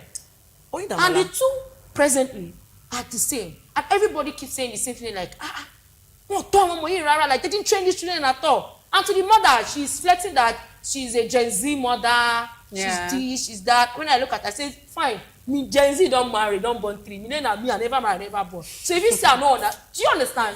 But I will not support torture. I will not support you inflicting traumas on your children. I want to say this, Oyedamola. There's a way you could actually train your child, and that child will still give you respect that you deserve. Yeah. A lot of parents feel that it's by beating, blowing, they kicking. They don't even know. No, calm down. It's by beating, even kicking, blowing, support and shouting, may they do it, may they spread the word and may and spoil the child. You're just putting fear in that child. No, so if your child, if you were called from school there's always and they said your child took someone else's space, you cannot come and start telling, Jessica, we know the saying that says, Jessica, you have to beat the child and know that this thing is bad. You're not supposed to. You didn't even realize from the way she was explaining this thing, she didn't see her own fault. She was actually crying. No, that's to tell you the trauma that she had. Now she's crying from trauma. No, some people don't take accountability. She didn't even take accountability that as a child she was wrong to have left where her mother sent her to a boy's house. Okay, now in that same boy's house, we have had incidents where people went to another place when their parents sent them and they never returned.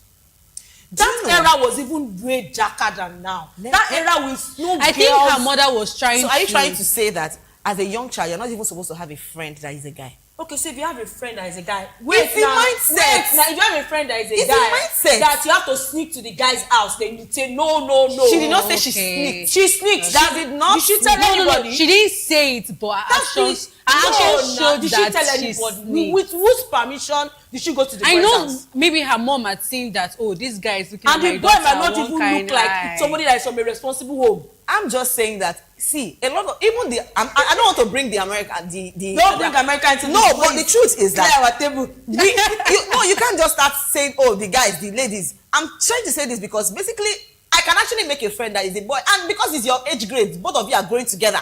We always have people but we have younger, 13 and 14 that impregnated wait now, so that's because of the training they actually and it's not had. even in Nigeria. So now you want to talk about that? Let's go to America. So what they are have you the trying to highest say? rates. So the America where there is leniency. 40 years old is doing baby shower. I'm being serious. It's not. No, it's normal. Just It's check online. it. It's It's online. I online. see They are them. even some of them are older now. Some of even funny enough, they're not made it look like a norm. It's a normal thing for. I saw a 13-year-old girl saying on her TikTok the other day, saying, "You know, our very first time of doing the do was so cute, and his mom gave me a gift. Who be the boy mama will give you gift? I'm gonna break somebody's head." Yeah. Like the boy's mom knew when my daughter came to your house and She has you been do. westernized, so she doesn't believe me. She doesn't believe me. It's the mindset. Even in the Bible, they say she spare the rod and how did they put it again? Oh, do you know children thought police arrest both the mother, the son, and my child? Children feed on what they see and what Definitely. they hear. That's why the mother beat her so that she no go try again. But I feel like if they wanted to play, there were open spaces to play. You did not have to go to.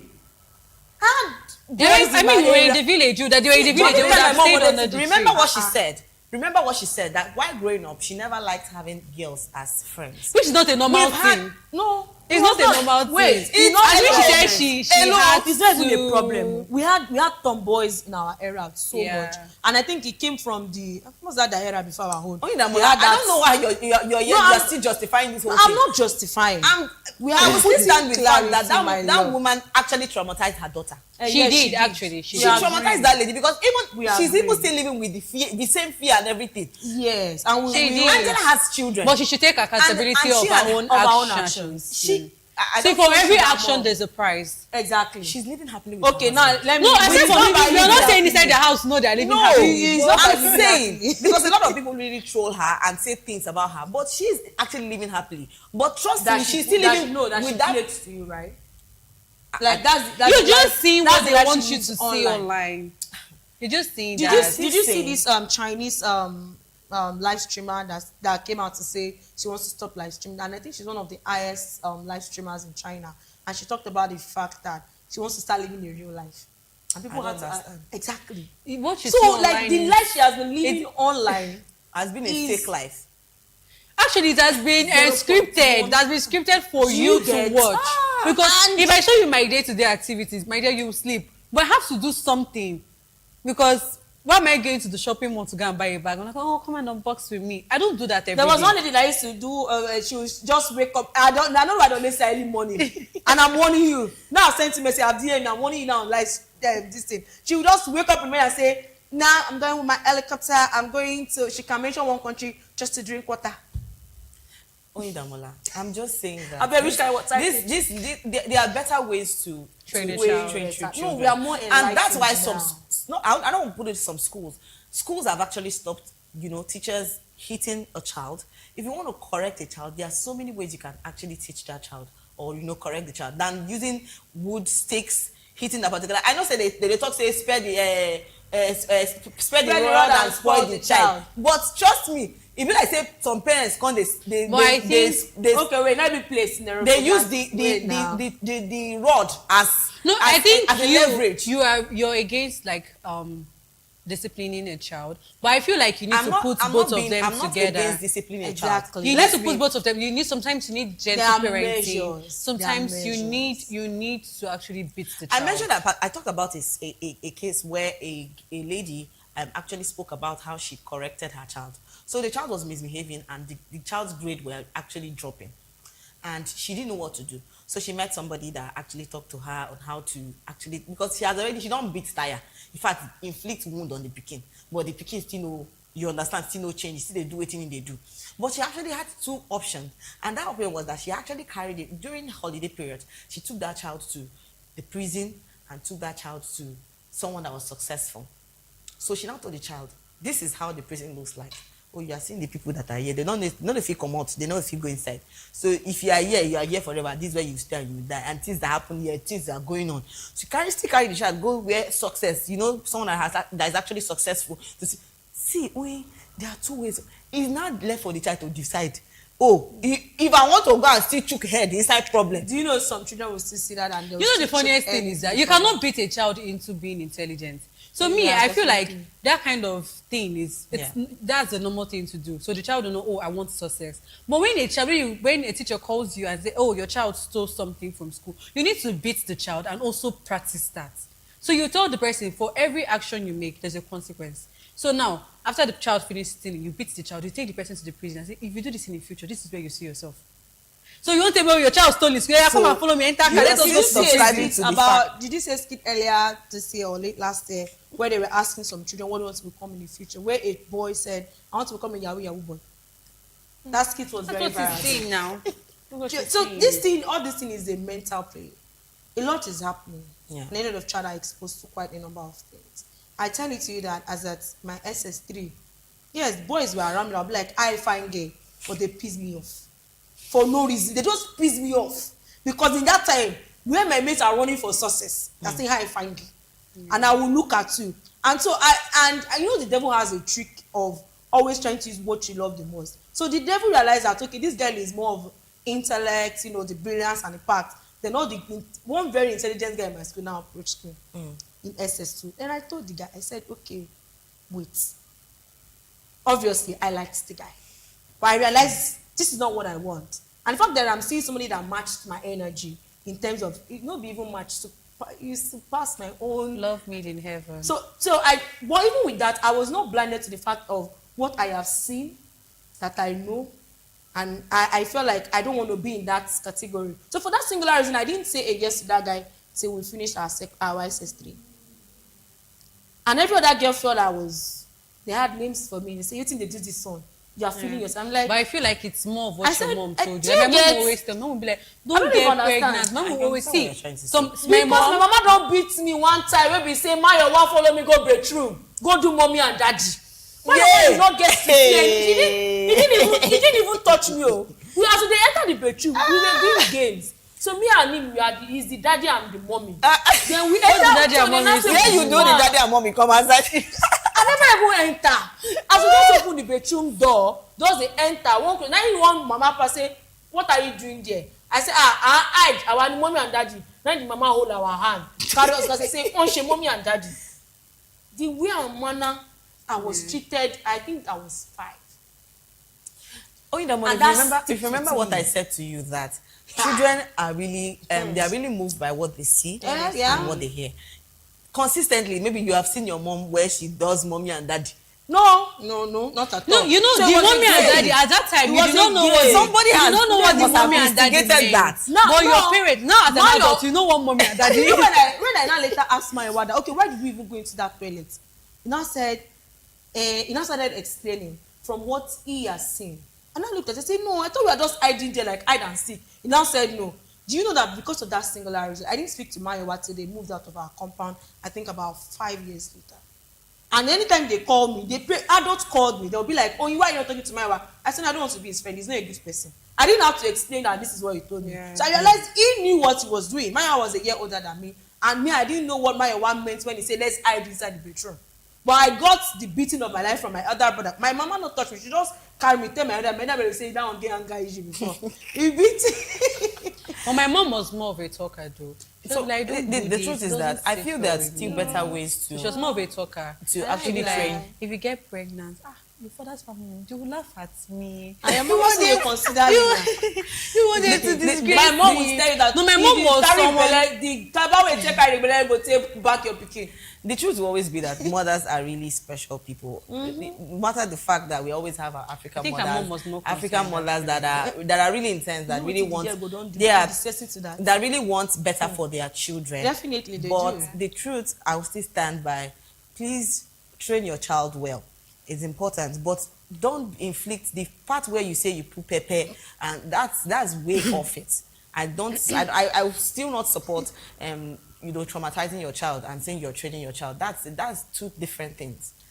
And I think we should emphasize on the fact that you don't give birth to a child from baby.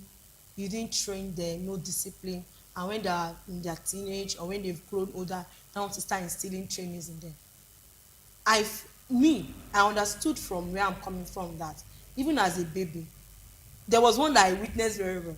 When they gave my niece a potty, and she decided not to pee in the potty, and they removed the potty. Then she pee on my aunt. My aunt just turned her bum. Bah, bah. Then turn her, she wanted to say, next time, you wee in the potty. She know the following morning. She read the From then on, she started using the potty.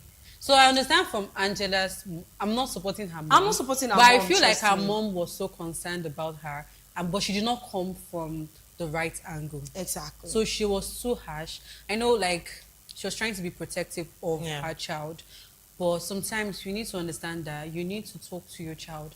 Like, while growing up, my mom, she would not set your phone, but she will always tell you, these people that are telling you this stuff, they will get that stuff and leave you. So you will not go around, because I knew people going to hide their phones from their mothers. You see, a child only wants you to see what you want to see. Because children of these days, they will hide. You will search the SIM card and you will not see anything. There was one that the boy asked to calculator.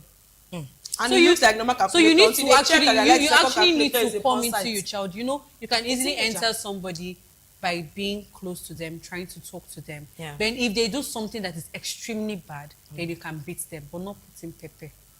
So sometimes you have to be your child's friend. There are measures. You actually have to be their friend. Do you know there are measures to hold a child to ransom by instead of beating themselves? Actually, a lot deal. Let me not share. Let me not. We have some comments already. A lot of people are actually buzzing online, and they've said things concerning Angela's story. So we're going to take some comments from the comment section and see what people have actually said concerning the young lady that has actually explained what happened during her childhood, the kind of traumatic childhood she actually had. And a lot of parents have actually, said things concerning her too. And we'll take some comments from the comment section and see what they have for us. And yes, Eddie Collins said, I wanted to laugh, but I'm hiding in South Africa. I don't want to go back. What is going on? To my country. To my country. And DK Julie Clay says she's always talking from the two sides of her mouth. No mother would want to see her 14-year-old child misbehave and wouldn't take actions. So most mothers take harsh measures, which can traumatize them. Exactly. Let her forgive and forget for peace to reign in their hearts. Peace not even reign for her heart. And mama won't come back, undo it. Let's not forget that this woman actually disvirgin her child with that thing. Nah, she talk calm. With the it's pepper. Allegedly. That is what she said. It's allegedly. Can Pepe disvirgin it's allegedly, my dear. It's Should very we bring possible. A medical person to come and analyze this, how it works? Can Pepe disvirgin Pepe, I don't know. Moving on. Let's take one more comment. We have more comments from the comment section. Obi Saint. He said, oh yeah, make una rush her slimming tea. Now where all this go lead to Olive Snow said, make una pity her and buy her slimming powder tea. She's not a slimming powder tea. And Akuma now Nokpa said, after listening to her story, you must buy her. What's all this? So I think actually no, the most said no. This is looking like a strategy because I remember. Is it? Nina, not for her. She said she's going to talk about it. It's her true life story. Maybe it's just the wrong timing. Maybe she launched a business and she talked about her trauma. Doesn't mean that she's actually. No, I don't think so. She cannot come and cry online and I'll buy slimming tea. No, you cannot cry online and I'll buy it. It doesn't even make sense. Nina Chiefs has always made us feel like, oh, I'm heartbroken, men are this, men are that. And that same Mina, boom, got married. But she did not say her man. She said men. No, she said men. No. The way she always come about it, so she'll be like, I didn't support her. She said somebody's story now. It might be something that happened to somebody that she knows. It was after people now trolled and said, okay, it was fine if you had story. Okay, like what we are discussing, nobody can say, oh, it happens to Precious. Yeah. Or it happens to Oyin, or it happens to Jessica. I don't know if you understand. Mina will come, she will even, it's just like Awa. And they wait for Awa too. Because Awa will come and say, hey, Alhaji don't say no do again, no. Hey. Then, then she now had to, she's not playing again. She now said, she was doing relatable content. Yes, now. Which is fine. But at that point, it made it sound like, as at, I think, months before our wedding, she was still sounding like someone who is single to stupor. But And we have another that is status does not concern you. She's giving you gist. We never asked her. She's entertaining did you. That's the entertainment you want. But trauma cannot be a strategy for business. That's what Mina did all through. So when she now finished, she now introduced. But she was not traumatized. Now she was talking about men, but we're talking about real life trauma. It's not only men. She talked about parents. The truth will always be that mothers, please. They can do better. You guys can do better. I mean, you shouldn't just. Life is even evolving. You want to train your child. You can't do that now. If you do it now, police will carry you. You mustn't inflict so much injury. But the people that do not cause them trauma at the wrong run. So that's all I can say for that. All right, guys, this is actually where we draw the curtain. Thank you so much for staying with us on the Spotlight Show, and trust me, it was really an amazing time with you guys here with us. And remember, if you're going viral or going global, please tell your story with heart, and don't forget to follow us on all our social media handle at VOPTV Live, to subscribe to our channel for more exciting episodes and updates. And you know as well, I'm still your host, Precious Agumanu, aka Call Me Prezi. I didn't do this alone. I was here with my darling. Yes, our darling, exactly. And also Jessica. All right, our angel. Thank you for staying with us. See you next time on the Spotlight Show. Bye for now. Bye, guys.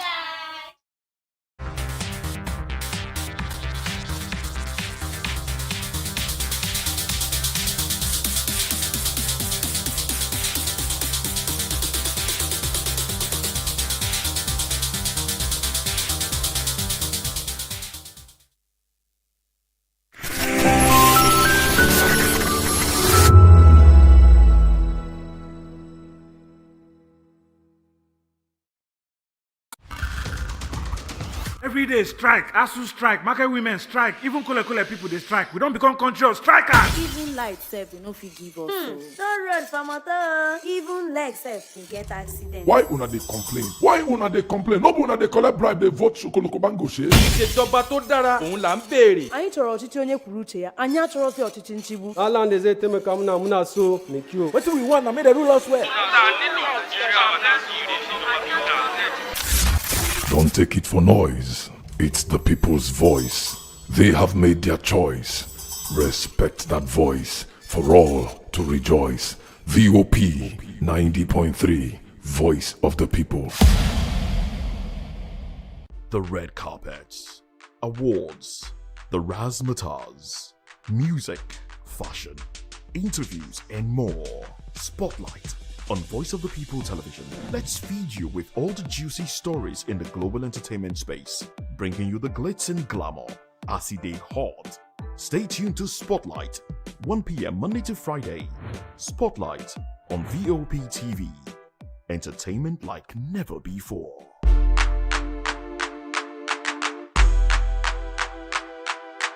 To know the happenings in the maritime sector, join us on the program Maritime Frontiers on VOP TV as we discuss key areas in the maritime sector, from aquaculture, maritime transportation, maritime labor regulation, oil and gas exploration, ferry and passenger insurance, marine pollution and prevention, port operations, and lots more. Maritime Frontiers, exploring Nigeria's blue economy.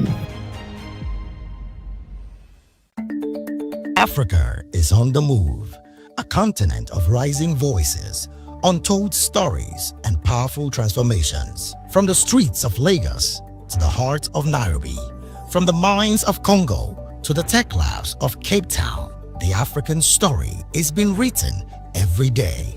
Bold, dynamic, unstoppable. This is African News on Voice of the People Television. We don't just bring you the news. We analyze and bring you Africa's heartbeat, the politics that shapes our nations, the economies that drives our future, the cultures that defines who we are, the voice that must be heard. Africa News, Africa's voice, Africa's future. Where Africa speaks, the world listens.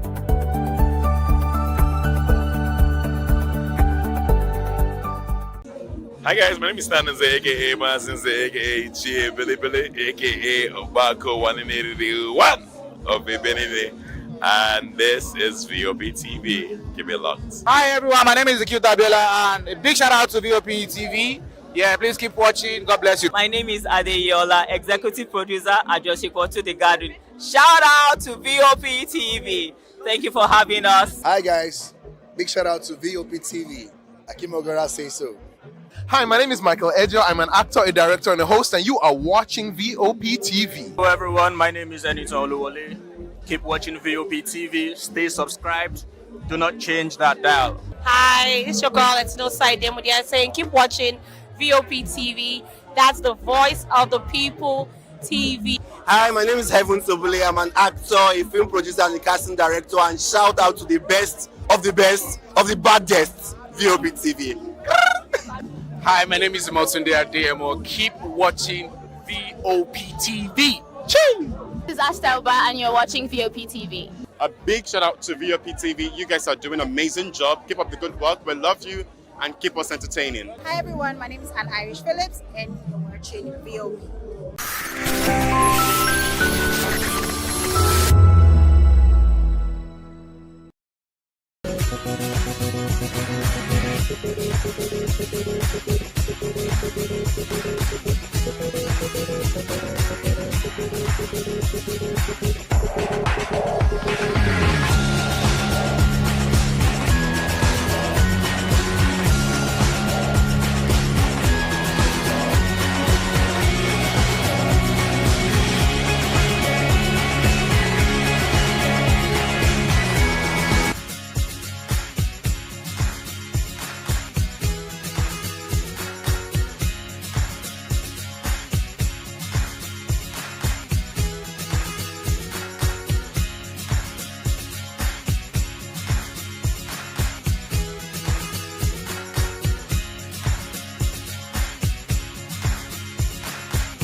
In a world where power shifts with every headline. In a nation full of questions.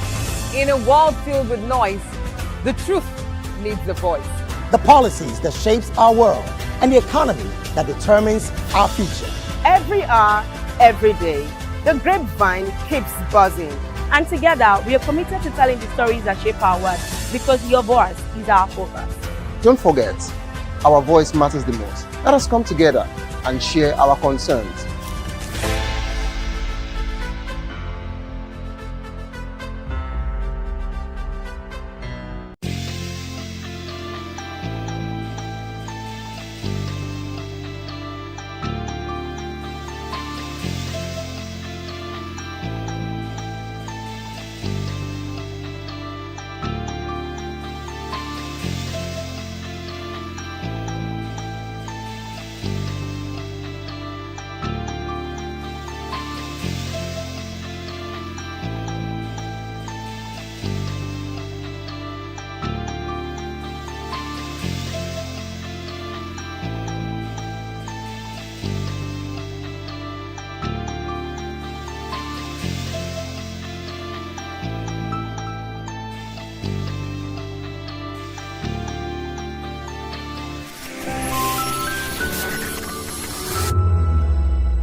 you want your voice to be heard?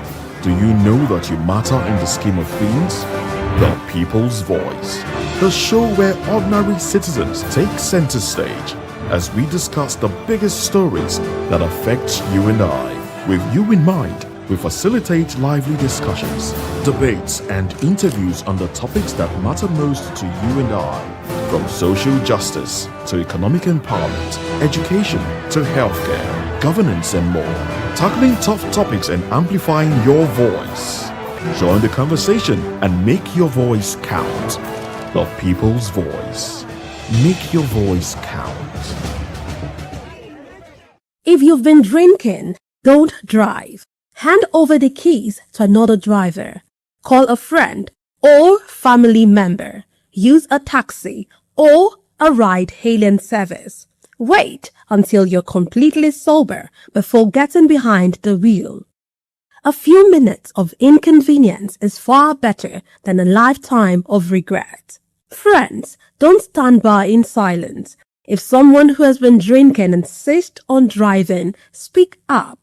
Offer an alternative. Taking away their keys could save a life. Driving is our responsibility, not a right. Every time you take the wheel, you're responsible for the safety of everyone on the road. Today, make the choice that protects lives. Celebrate responsibly. Think before you drive. If you drink, don't drive. If you drive, don't drink. Because every life matters and every safe journey begins with the right decision. This message is brought to you by Voice of the People Television. In a world where power shifts with every headlines, news breaks and events happens, we bring you unbiased and explicit information on politics, economy, and state of the nation. We break down the chaos. Facts, not fluff. Truth, not spin. We discuss not just politics, but a glimpse into the future. Voice of the People Television. Now you have more than a voice. In a world where truth is the ultimate power and opinions scream the loudest, it's time to wade through the noise. Hunger no get tribe! Hunger no get religion!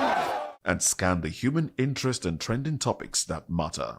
Stay tuned to The Issues, your plug to the stories making the buzz, from politics to science and technology, social justice, and more.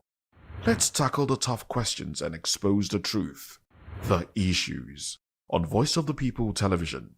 Don't just react, understand.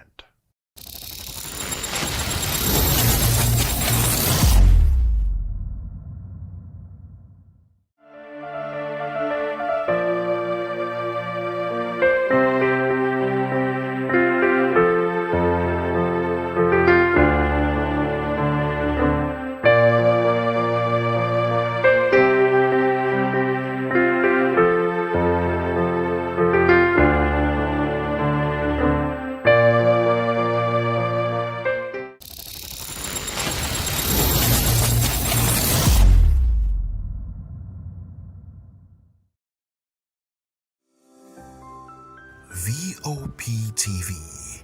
Now you have more than a voice.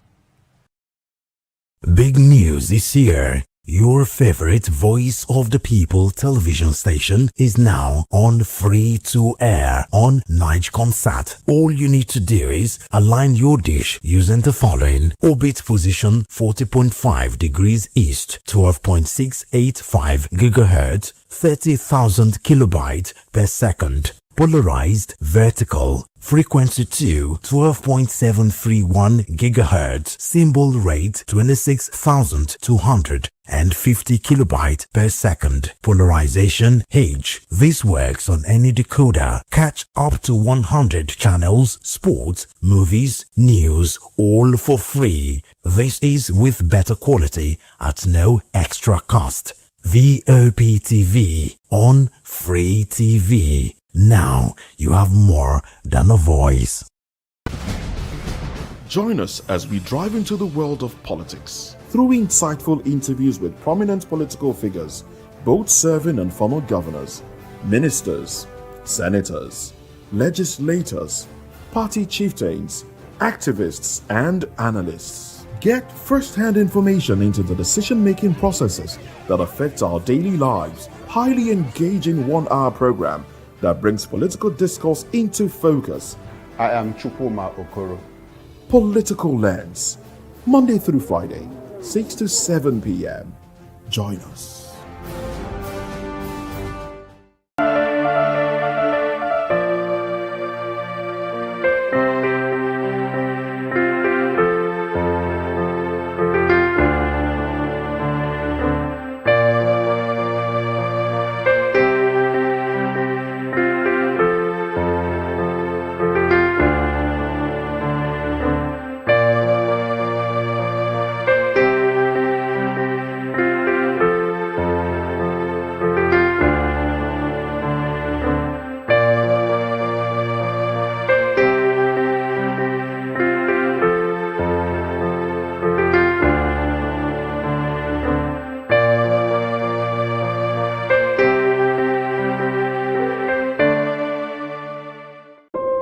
When your morning starts, make sure to look around for the right company to serve you everything you need to know about what's happening around you. That's why you need VOP this morning, because we will climb this far to give you a voice in what's going on, from news, reviews, politics and the economy, sports and even entertainment.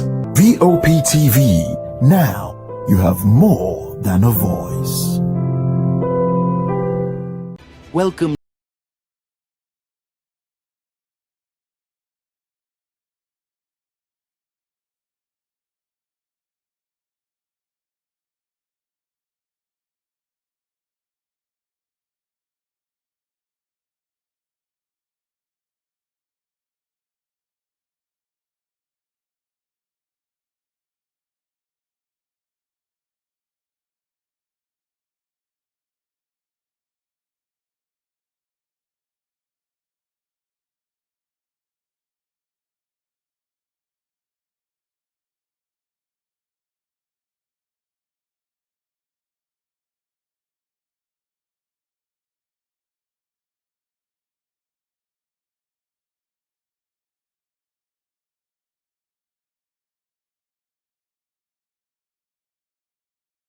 Keep watching VOP TV.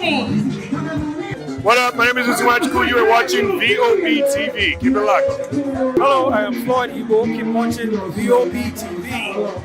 Hi everyone, I hope you're doing good. Keep watching VOP TV and just have an amazing day. Thank you.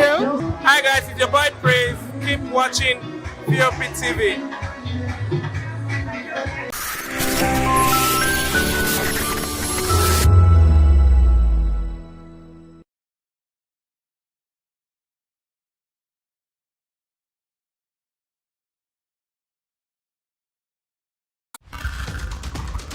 Every day strike, ASU strike, market women strike, even Kule people they strike. We don't become country of strikers. Even light self, they no fit give us.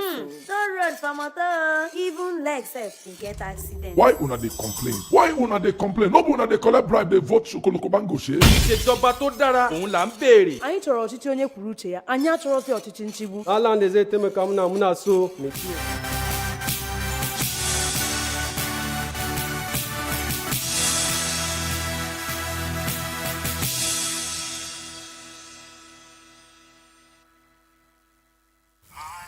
Hello and welcome to the African News on Voice of the People Television.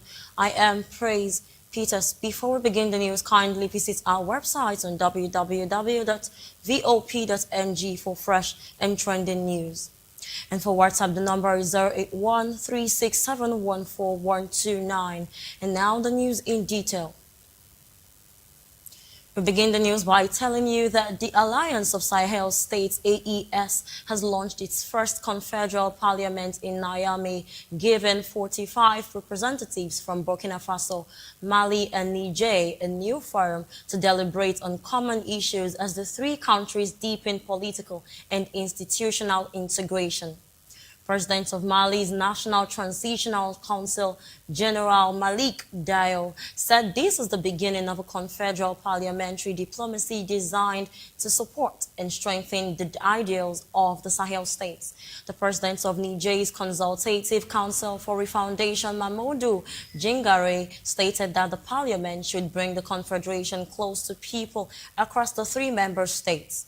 The parliament now adds a representative layer to the AES institutional structure. Its 45 members, 15 from each country, can deliberate and issue opinions on confederal affairs, bring citizens' concerns into discussions, and contributes to closer alignments between the 3 states. The new institution also marks another step away from the regional order that the 3 states once shared with their West African neighbors. The first session of the parliament runs from August 24 to 29 in Niamey.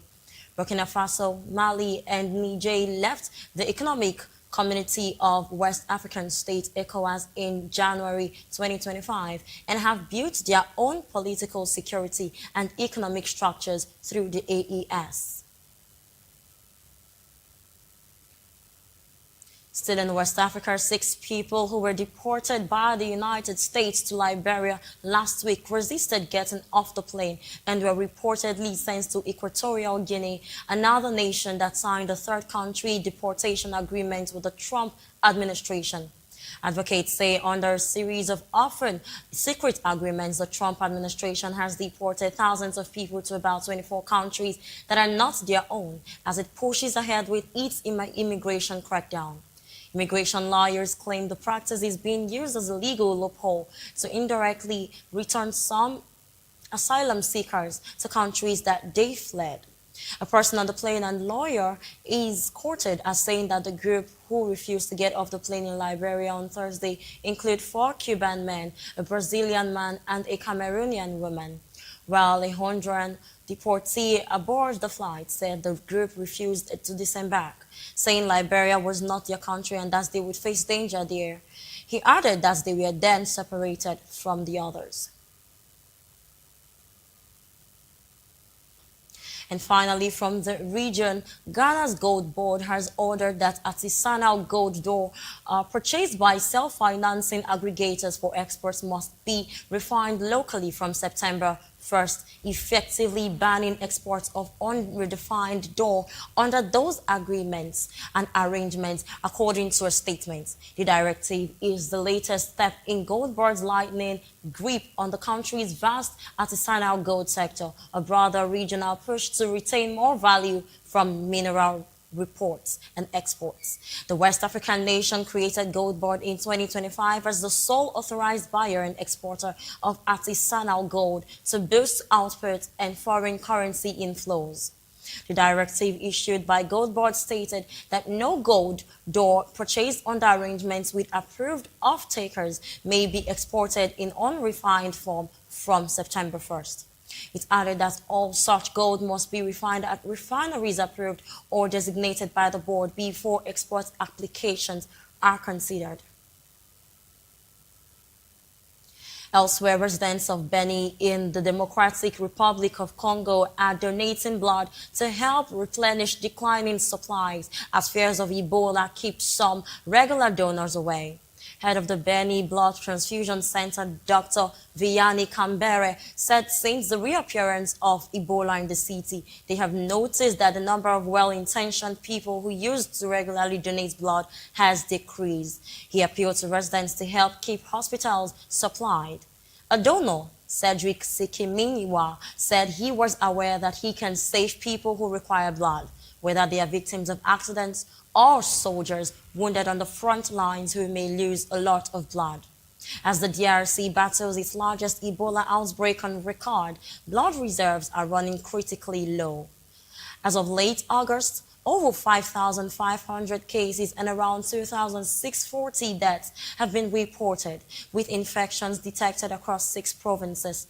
The outbreaks driven by the Bundibugyo virus, and there is currently no approved vaccine or specific treatment proved effective against it. In other news, Zambian authorities closed the country's top court on Monday, blocking access to the premises. The shutdown came on the final day of the opposition could file a challenge to this month's disputed election.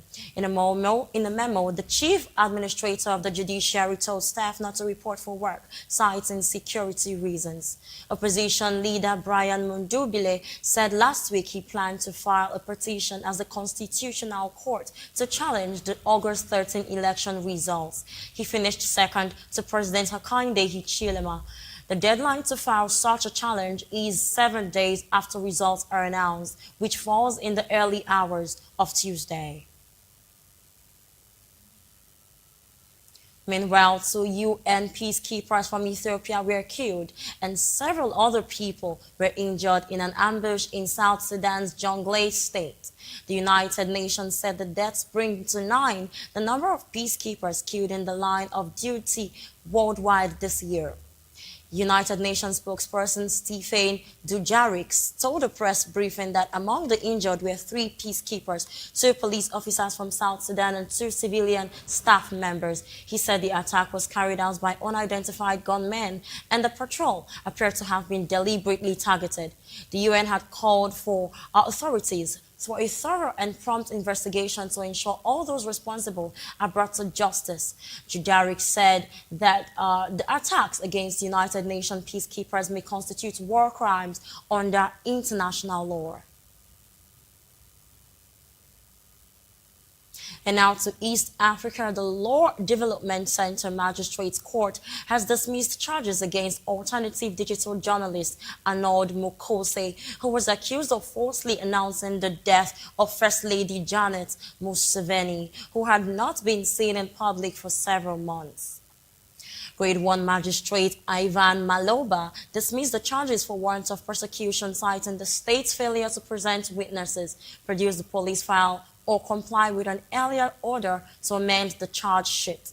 Mukose had faced 2 charges relating to allegedly sending false distress signals concerning the First Lady and broadcasting fake news. The prosecution said the offenses were contrary to the Uganda Communications Act and regulations governing electoral and electronic communications. The case returned to court on Monday for further hearing after the defense had previously challenged aspects of the charge sheet, including the court's jurisdiction and the prosecution that was subsequently directed to amend the charge sheet. However, State Prosecutor Rachel Namutebi told the court that she did not have either the amended charge sheet or the police file. Namutebi, who had recently returned from leave, asked the magistrates to exercise his discretion on how to proceed with the case. Magistrate Maloba subsequently dismissed the charges, effectively setting Makose free unless he is being held on other charges. Makose had spent more than a month on remand before being granted cash bail of 5 million shillings on May 5, 2026. His lawyers had argued that the offense were bailable.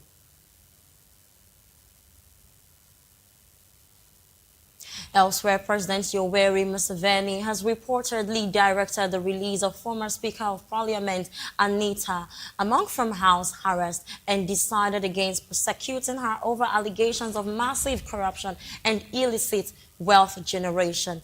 President Museveni's son and Chief of Defense Forces CDF General Muhoozi Kainerugaba claimed that Museveni had instructed him to release Among and that the state would not prosecute her. In a separate post responding to a question on whether criminal prosecution against Among will continue, Muhoozi said the president has decided to forgive her. The decision marks a dramatic turn in the fortunes of Among, who only months ago was facing investigations into alleged corruption and illicit enrichment, abuse of office, and money laundering. Among was placed under house arrest in May after joint security agencies searched several properties linked to her, including 3 residences. The investigation also extended to entities associated with her, including a radio station and school in Bukedia. And with that, we'll move to the analysis segment. But before that, we'll go on a very short break. And when we return, we'll delve right into the analysis of the African news. Please do stay with us.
Welcome back. You're still watching the African News on Voice of the People television. Right now, we delve into the analysis segment of the news. And joining us in the studio for more insight on the African news stories is Darlington Agomo. He is a political and public affairs analyst. You're welcome. Good afternoon. Afternoon, Chris. How are you? All right, I'm fine. Thank you. Now, we're going to be talking about the AES states launching joint parliament. Now, Burkina Faso, Mali, and Niger left ECOWAS in January 2025 for emphasis sake. Now, they have their own 45-member parliament.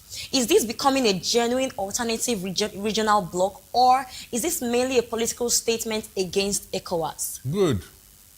In fact, we need this type of development for a change. ECOWAS have lost its relevance, and so somebody need to give them direction. Since they lack direction, is that not what we have been clamoring for? ECOWAS parliament. Yes, we have ECOWAS parliament before, but how effective are they? So if these people have done it, then kudos. It shows that they are serious. That is it. It shows that they meant what they have been clamoring for. So I am not surprised. Seriously, I'm not surprised. Very soon they will have their own common currency and leave your ECOWAS currency, since you don't know what to do. But each country now has 15 representatives, yes. But the 3 AES countries are not equal in population. They are not also equal in economic size. So the question is equal representation actually a factor, or could this be creating another problem? It is the same way you have three senators in each state of the federation. Are you equal in size? Are you equal in economic power? Are you equal in anything at all? So that means they have realized that yes, they are equal, not just in number or economic power, but in what they are pursuing, in a common goal. I mean, what is it that 15 people cannot do or talk in a parliament to represent their state? What is that thing? So I mean, I will give it to them. They are serious. In fact, they are not the only one that have done this. So they are not the only one. Go and check. I just gave you an example with Nigeria. Look at all these states. Are they equal in? Is Lagos State, is it not the most populated? But they have only 3 senators. That's just it. All right, now we cannot take away the fact that ECOWAS was actually created to promote regional integration across West Africa, including economic integration. Now, if these 3 countries are creating a separate institution, wouldn't that weaken the West African integration as a whole? It will not. Rather, it will strengthen it. Nothing is cast on stone. What happened to unity? Are they fighting you? They want to be on their own. They want to be a regional bloc. Maybe you didn't even know the experience of these people before they started to break away. With your so-called independence and freedom, these people were still under bondage of their French colonial masters. Are you not aware? They were still under bondage. And ECOWAS, as a bloc, could not even help them, could not come to their rescue. That was their major reason. When they broke away was when Tinubu was the chairman of ECOWAS. Instead of him to speak on their behalf, rather he was in bed with their oppressors. That was why they left. And in fact, they acted like me. I would have done the same thing. No, seriously, I would have done the same thing, because the suppression has been long over the years. Do you imagine? Can you imagine that these people, their money, their own money, is domiciled in Paris? In Paris, that is where their money. Then when you want to borrow the money, you now pay interest on their own money. I mean, what kind of thing is that? That means these people are living off them. They are living off these their colonial vassal states. The principle of assimilation is no longer there. They use it to enslave them. These people, their eyes were covered over the years until somebody said no. Enough is enough. So let nobody blame them. They need to be free. If every other Anglophone countries want to be in bondage, let them remain in bondage. But these countries, give it to them. With time, you will see how far they will go. All right. So from your perspective, what would this development do? What success rates do you think it will bring or establish in the next 5 years? Do you think there will be more political independence in the parts of ECOWAS, or do you think that there's going to be freer movement or whatever? What have you? They are going to now develop. There will be even development in these states because now they are now taking their destiny in their own hands. Paris will no longer tell them what to do or what not to do. No. They are no longer under the bondage of anybody. And the first thing for you to develop in life is for you to be free. If you want to make progress in life, you must be, first of all, be free. And so now that they are free, you will see how far they are going to go. I mean, in fact, I say I give them kudos for doing what they did. I give them kudos. At least they are free now. With time, the other French... West Africa or French African will join forces with them. With time, they are going to liberate other French colonies that are in bondage. When they see what these people are doing with their life, with their destiny, nobody will tell them that there is freedom or there is freedom in progress or there is progress in freedom. With time, you will see it. All right, thank you very much. Now, let's move this analysis segment over to U.S., where the U.S. deportees sent from Liberia to Equatorial Guinea. Now, the people being deported are, being sent to countries that are not their own. And we've been seeing cases of these immigrations happening. Now, at what point does deportation become a human rights issue rather than just simply an immigration policy? Look, if those people know their right, they should sue the U.S. I'm not joking. They should sue the U.S. and they are going to get victory at the end of the day. Why do you say so? Why? Why do you deport me to a country that I'm not from? Whenever you want to deport somebody, you deport him back to his own country of origin. That is what international law says. How can you carry somebody from Uganda? You now deport him to Guinea because you want to. I don't get it. Does it make sense? Except that person misrepresented you, misrepresent himself in his passport or something.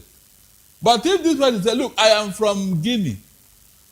If you are deporting me, take me back to Guinea. And you insisted and took him back to Ivory Coast or wherever.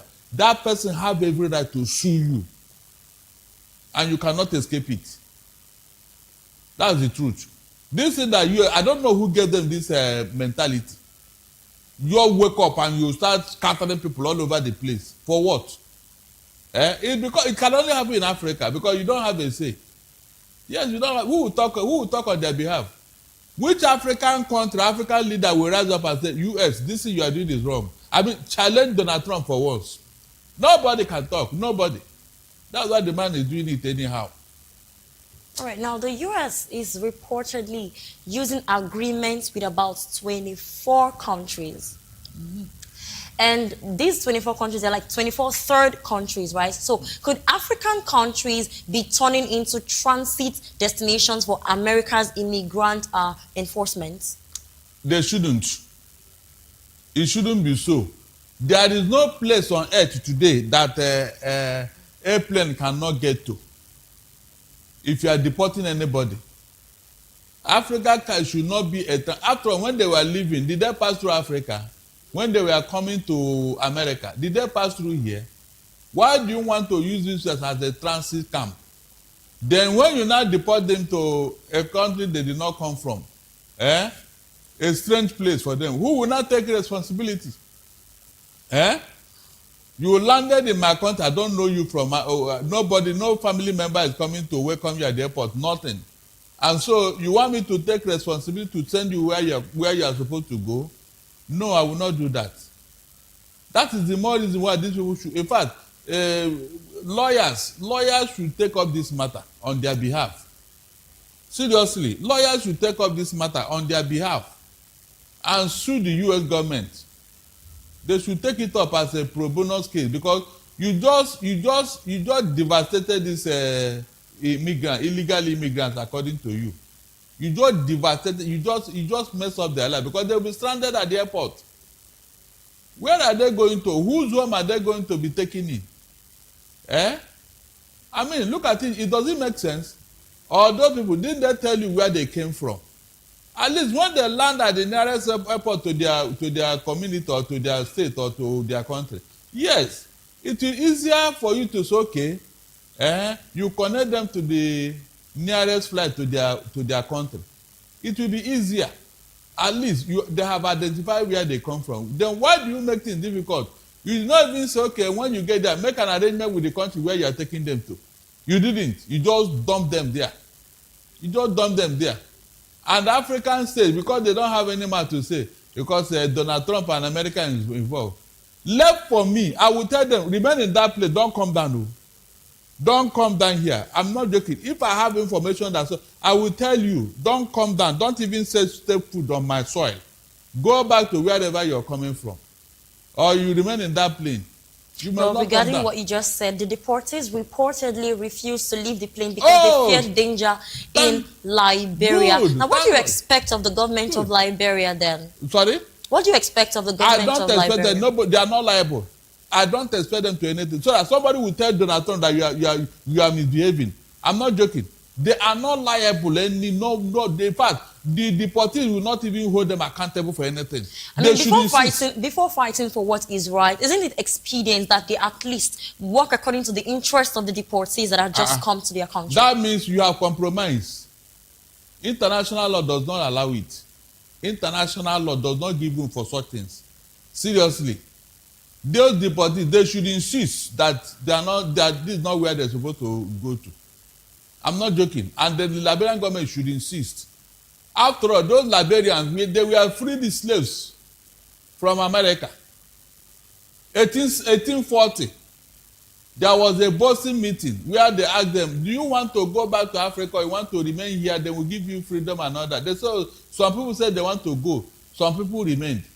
It was those set of people that said they want to leave America as a free slave that landed in Liberia. That landed in Liberia. That's why their capital is Monrovia, because it was President Monroe that orchestrated it. That is how this thing started. And so, if you are freed them, did these people tell you that they are from Liberia?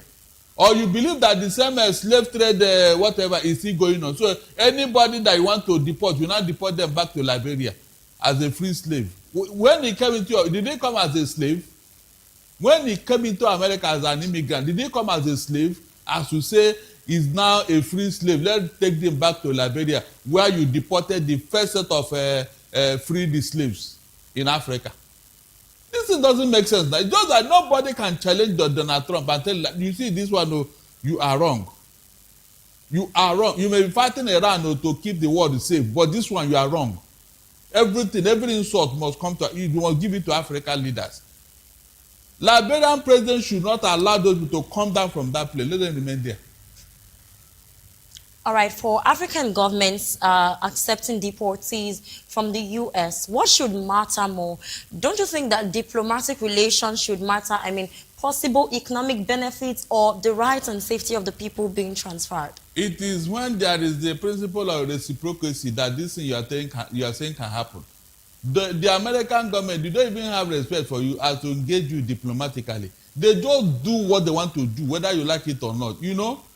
Did you hear Donald Trump talk with Liberian president that, look, I am sending some people here. When they come, take this money and then take them to where, you know, at least, yes, give the country, as the sovereign state, you give them some respect. But Donald Trump feel that those people in Africa, what did he call them that time? The S word, Abi. Remember, he called them what? That S word, you know the S word. So, no regard here, no respect here. No thanks to African leaders who have showed us. Slave trade ended in 1801, but up to today, Africans are still in slavery. All right, thank you very much for your opinion on that particular story. Well, let's talk about the two United Nations peacekeepers that were killed in South Sudan. Now, this is quite an unfortunate development, but the United Nations says that 9 peacekeepers have now been killed in the line of duty worldwide this year. What does that tell us about how dangerous our modern peacekeeping has become? very soon the UN will stop sending peacekeepers. Any state that want to incinerate themselves, let them go ahead. Praise, did you hear me? Any country that in this age and time, they don't want to do things in a very civilized manner, let them destroy themselves. At the end of the day, let's see who will regret it. Britain just woke up one day. Look, I said we are no longer part of Europe. Our own economic zone, we want to respect it. The Great Britain, they left the European Union. Is that not true? Did anybody fire one shot? I mean, one like this, one shot. Was it not wisdom and intelligence and understanding that prevailed? They debated it, and then the House of Commons, majority of their parliament said, no, we are going out of Europe. And that was it. Europe did not come together and say, you must not leave. If you leave, we are going to war. I didn't hear such a thing. It's only in Africa that decent things don't happen. Decent. In Africa, decent things don't happen here. But Mr. Darlington, this is an effort from the United Nations to make sure that at least the conflicts are being resolved. So if you're saying that they shouldn't do that anymore, then that's promoting more conflicts, which would lead to more chaos. Hold on, please, hold on. It is because of this type of nonsense that they go to war. If you realize that nobody is coming to separate you from that fight, nobody will tell two of you to separate yourself. Me, I will do it.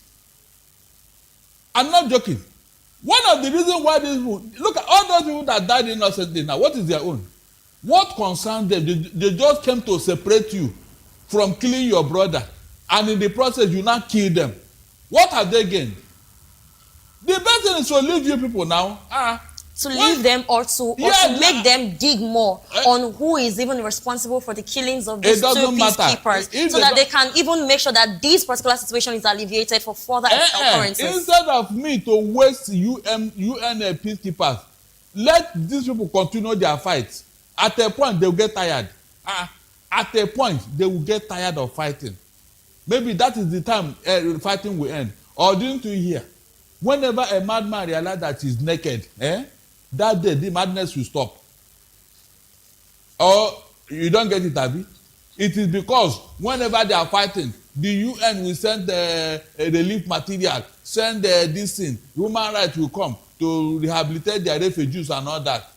Let them continue to fight. In fact, the refugees will even join the fight. So that by the time this thing happens, nobody will tell them to behave themselves. What are you telling me? Now, this is a little bit concerning because South Sudan has struggled with conflict and instability since gaining independence in 2011. Now, why has the presence of international peacekeepers not been enough to prevent repeated violence? Because we keep seeing those occurrences. Because they refuse to listen. They refuse to listen. You know, I've always told you that God, yes, even though we call God and, he's a merciful God and all that, in reality, God is not a nice man. No. I hope you know. God was never a nice man. That's why he sent devil, Satan, inside here. He sent so that he would teach us a lesson. Really? Yes, now. Didn't God warn us when he brought his son, we killed him?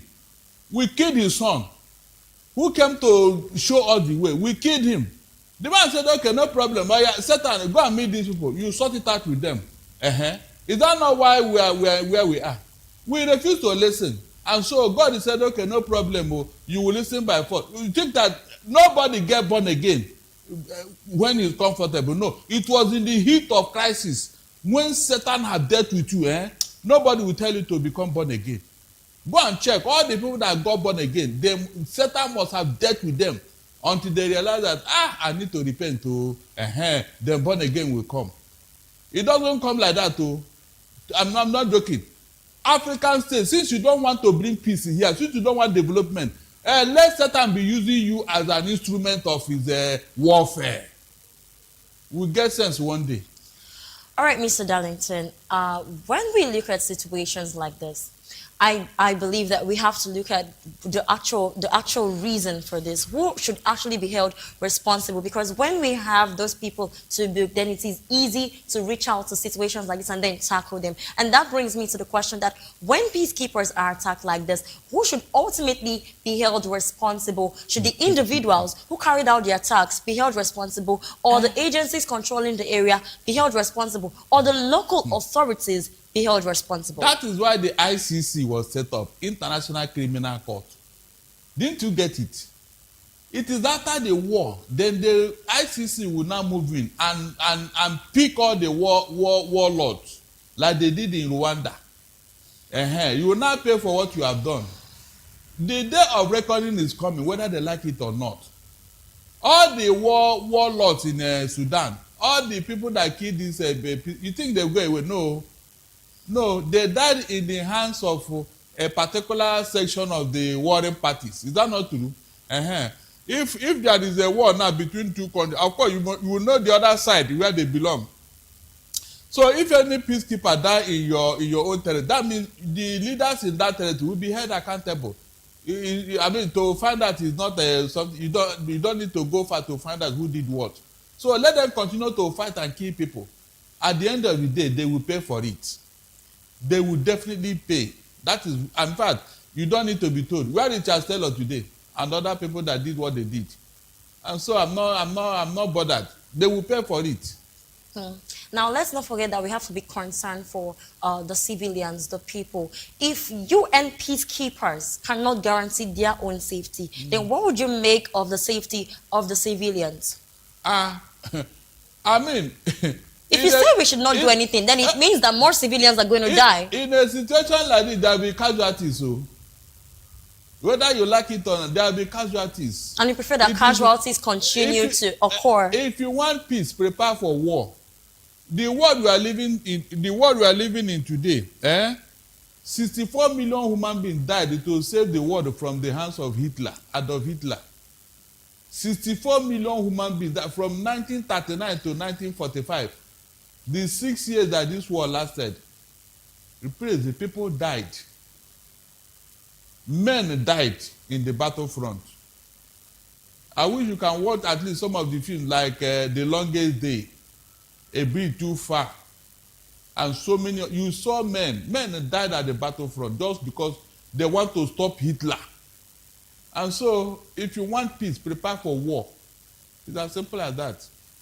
All right, thank you very much. Well, before we wrap up the analysis segments, let's quickly look at the Ugandan court that dropped a fake news case against journalists. Now, the case was dismissed because the prosecution failed to produce witnesses and the police file as well as the amended charge sheet. Now, is this simply a prosecution failure, or is this raising deeper concerns about how journalists are being treated? Because the journalists reportedly spent more than a month on remand before getting bail. What would you say as a legal practitioner concerning this?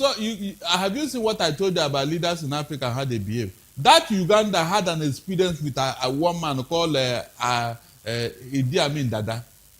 What that man did in Uganda could have taught any other leader a lesson. But look at what is going on under a civilian. You can see why I told you that your African leaders, what they think of, what they dream of, what they plan of is what? Insecurity in their own states. They never wanted anything to be done in the right way. This same Uganda, with the experience they had, do they need anybody to tell them to be more civil? These other peaceful countries in the Western world, you mean they are stupid? And so these things will continue. Tomorrow now you come and ask me, they are fighting now, the UN should sacrifice their men to come and keep peace in Uganda. Meanwhile, you are the one who went to go and draw the war. You drew it you drew the first blood. This thing that Yoweri Museveni and the son are doing in Uganda, is that part of development? Trying to strangulate everybody, including journalists. No, is that peace? So you're saying that journalists over there are being maltreated? Is it not obvious? When the son said that when he closed the station, they will remain closed until he gives order for them to be open. So everybody must now be writing in favor of Yoweri Museveni and his government. Everybody. Just say nice things. Even when the man of fat in your face, you say, this is the latest perfume. Oh. President, this one is very nice. It's not very nice. Say, yes, you're a good boy. But if this happens, what happens to the rights of citizens and the rights to air their opinion, the freedom of speech? How do we draw the line then between freedom of expression and public misinformation crisis? They don't want you to have any freedom, not to talk of speech. The only freedom you have is the one inside your house. Maybe when you're eating your food or when you and your wife are joking inside the other room. That's the only freedom you have. When you come out of your room, comport yourself, behave like mumu. That's the only time you have peace. If that happens, is this still democracy? Oh, where you? Who told you that African leaders are cut out for democracy? That is one of the deceits. If the whole Nigeria that claims to be giant of Africa cannot bring democracy in Africa, then which other country are you expecting it from? No, tell me. With your so-called giant of Africa, the most educated, this and all the things you are talking about, what have Africa benefited from you as a country? Then why would you now set the same standard to other African nations? If you, Nigeria, that claim to be the giant of Africa, you could not show example of democracy, then please, every other country, I am not expecting a miracle from them. There is no democracy in Africa. Simple. Well, according to Mr. Darlington Agumore, there is no democracy in Africa. But we have to wrap up the analysis, this segment of the African News. Now we've been speaking with Darlington Agumore. He is a political and public affairs analyst as well as a legal practitioner. Thank you very much for being a part of the African News. Okay. Right, you're still watching the African News on Voice of the People television. When we return, Kagame rejects FDLR disarmament. These and more stories coming your way after this break.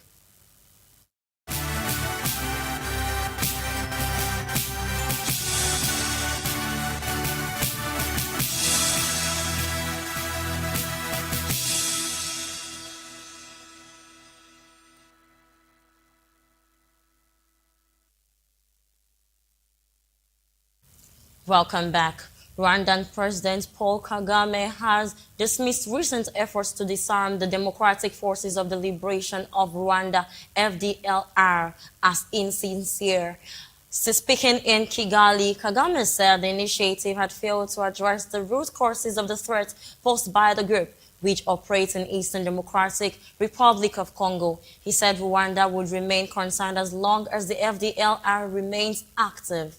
Rwanda's Foreign Minister Olivia Nduhungirehe said and also criticized the latest disarmament protocol, describing it as a political maneuver by Kinshasa. The comments come as diplomatic efforts continue to resolve the conflict in Eastern Congo and improve relations between Rwanda and Democratic Republic of Congo.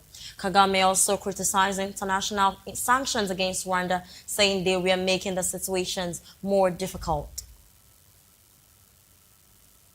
Elsewhere, police have arrested 4 suspects in a probe into the deaths of 18 elephants in Kenya's Amboseli ecosystem. A Kenya Wildlife Service KWS spokesperson told the media that the 4 have since been released on bail.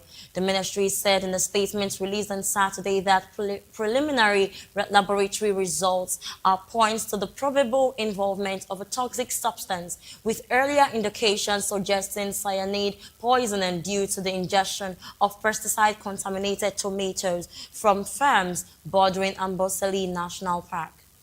The ministry revealed that the first 15 elephant deaths were recorded between June 24 and July 2nd. In July, KWS said the deaths occurred in Amboseli National Park, Kimana Sanctuary, and the Kuku Ranch area, and that the animals showed symptoms including partial paralysis before dying within 1 or 2 days. Some wildlife experts have expressed doubt that farm pesticide was responsible for the deaths, citing the absence of reported deaths among other animals in the area. The ministry said investigators were also pursuing a 5th individual believed to have information relevant to the case. Farmers in eastern Zimbabwe are using solar-powered irrigation to keep crops growing through dry periods, turning a community garden into a source of food and income. Footage filmed at Mutekwe Kwata Community Garden in Chitiyo village shows farmers tending plots, planting and watering crops. Women are also collecting water from a solar-powered system, while panels installed beside the fields power a borehole are serving the garden. Farmer Beauty Mano said that the produce from the plots is consumed by the families working in the garden, while extra produce is sold in the nearby city. She said income generated from the garden has helped them to pay school fees, improve their diets, and invest in livestock. The project has also provided an additional source of income for women. Farmer Lydia Mushanjira also said that some had bought livestock and were using a community savings club to manage their earnings. Farmers say they are also keeping production costs low by using organic manure from cattle and goats instead of chemical fertilizers. The garden was established in 2023 by the local community with support from USAID through the Takunda program, a 5-year food security and resilience initiative led by CARE in Zimbabwe's Manicaland and Masvingo provinces. Goldfields has warned that uncertainty over the renewal of its Takwa mining leases in Ghana is affecting investor confidence. The South African miner said the leases expire in April 2027, but authorities have yet to formally respond to its renewal application submitted in November 2025. CEO Mike Fraser said the company's shares are trading at a discount to its peers, with legal action being considered as a last resort. The warning came as Goldfields reported an 81% rise in half-year profit, driven by higher gold prices and increased production. We'll take another quick break, and the African News returns with business and other stories. Do stay with us.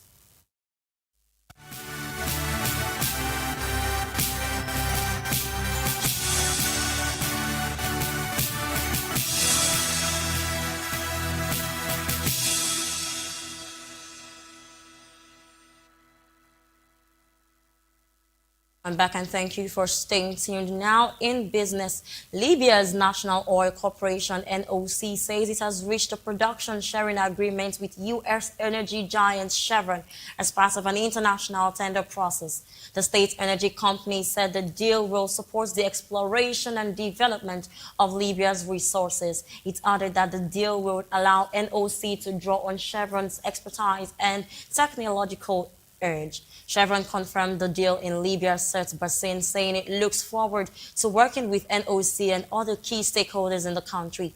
The block was awarded to Chevron in February as part of an international tender launched in 2025. Guinea Energy, through its subsidiary BICO, has moved a step closer to establishing a foothold in Egypt after Capricorn Energy shareholders approved the company's proposed takeover. Shareholders representing 99.8% of Capricorn's equity backed the acquisition in vote at both the court and the company's general meetings, enabling Guinea's planned takeover and Egyptian portfolio entry. The transaction is still subject to the remaining approvals, including approval by the relevant court and conditions related to Egypt. Capricorn says it expects the acquisition to be completed in the second half of 2026, subject to conditions being met.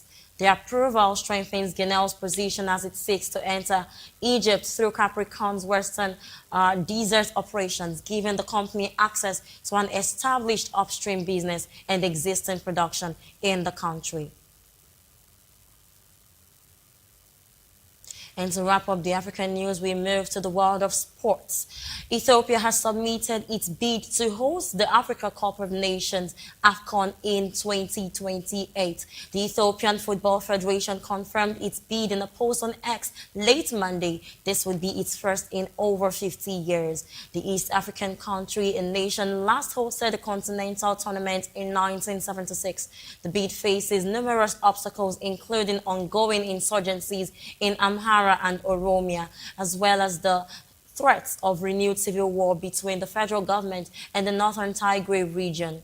The biennial AFCON was last hosted by Morocco, while the 2027 edition will be co-hosted by Kenya, Uganda, and Tanzania. The tournament will shift to a new schedule to be held every 4 years from 2028 to align with other FIFA competitions. Mali, Niger, and Burkina Faso, which are facing deadly violence from jihadist groups, have expressed their desire to co-host AFCON 2032. South Africa's Sports Minister Gayton McKenzie has questioned the absence of video assistant referee technology in country professional football leagues for the 2026-27 season.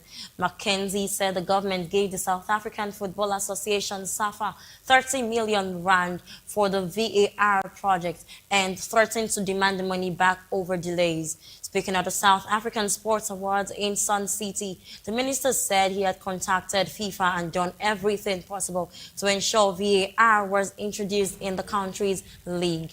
SAFA's head of referees, Abdul Ibrahim, confirmed that funding was received but said approval from the association's leadership was still pending. He said VAR could be introduced later in the season if the process goes smoothly. McKenzie blamed unnamed individuals within SAFA for the delay while defending SAFA President Danny Jordan. And with that story, we've come to the end of the African news. Don't forget to subscribe to our YouTube channel, A Voice of the People TV. On Facebook, we are Voptv, and on other social media platforms, we are at Voptv Live. If you witness news happening near you, we want to hear from you. Just send your eyewitness reports, event coverage requests, photos, or videos directly via WhatsApp to 081-387-14129. You can also reach our newsroom by email at news@vop.ng. I am Praise Peters. Do have a good afternoon.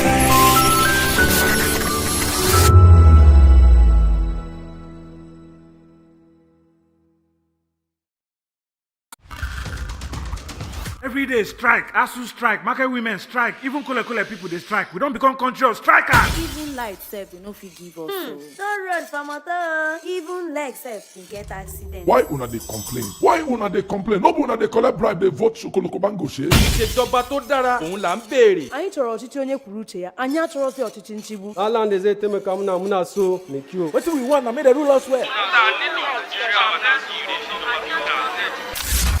Don't take it for noise. It's the people's voice. They have made their choice. Respect that voice for all to rejoice. VOP 90.3, Voice of the People. The red carpets, awards, the razzmatazz, music, fashion, interviews, and more. Spotlight on Voice of the People television. Let's feed you with all the juicy stories in the global entertainment space, bringing you the glitz and glamour as it is hot. Stay tuned to Spotlight, 1 p.m. Monday to Friday. Spotlight on VOP TV. Entertainment like never before.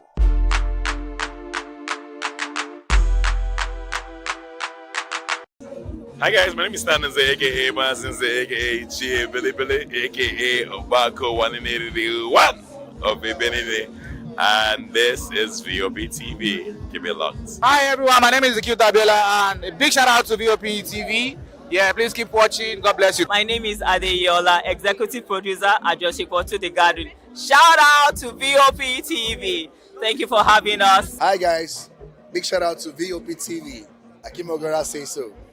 Hi, my name is Michael Edjo. I'm an actor, a director, and a host, and you are watching Voptv. Hello everyone, my name is Anita Oluwole. Keep watching Voptv, stay subscribed, do not change that dial. Hi, it's your girl, it's no side Demodia saying keep watching Voptv. That's the voice of the people TV. Hi, my name is Heaven Sobule. I'm an actor, a film producer, and a casting director. And shout out to the best of the baddest, Voptv. Hi, my name is Motunde Adeyemo. Keep watching Voptv.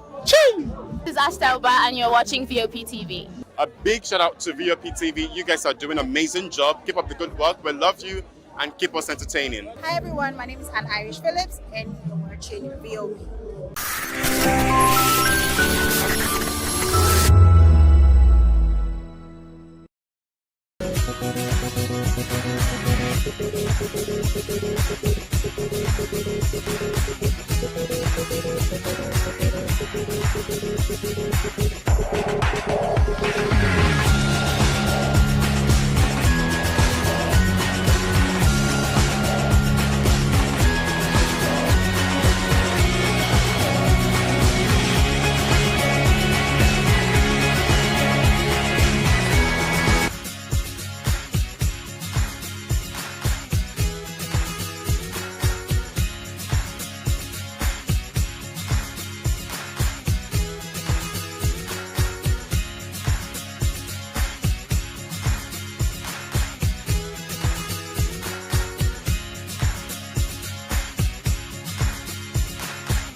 you want your voice to be heard?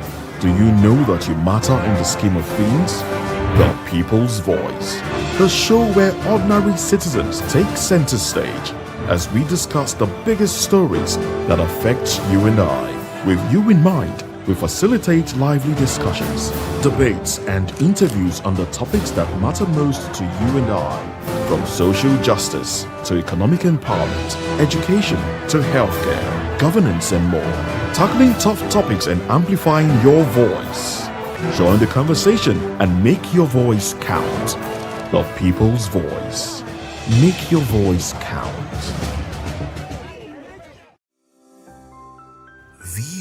Voptv. Now you have more than a voice.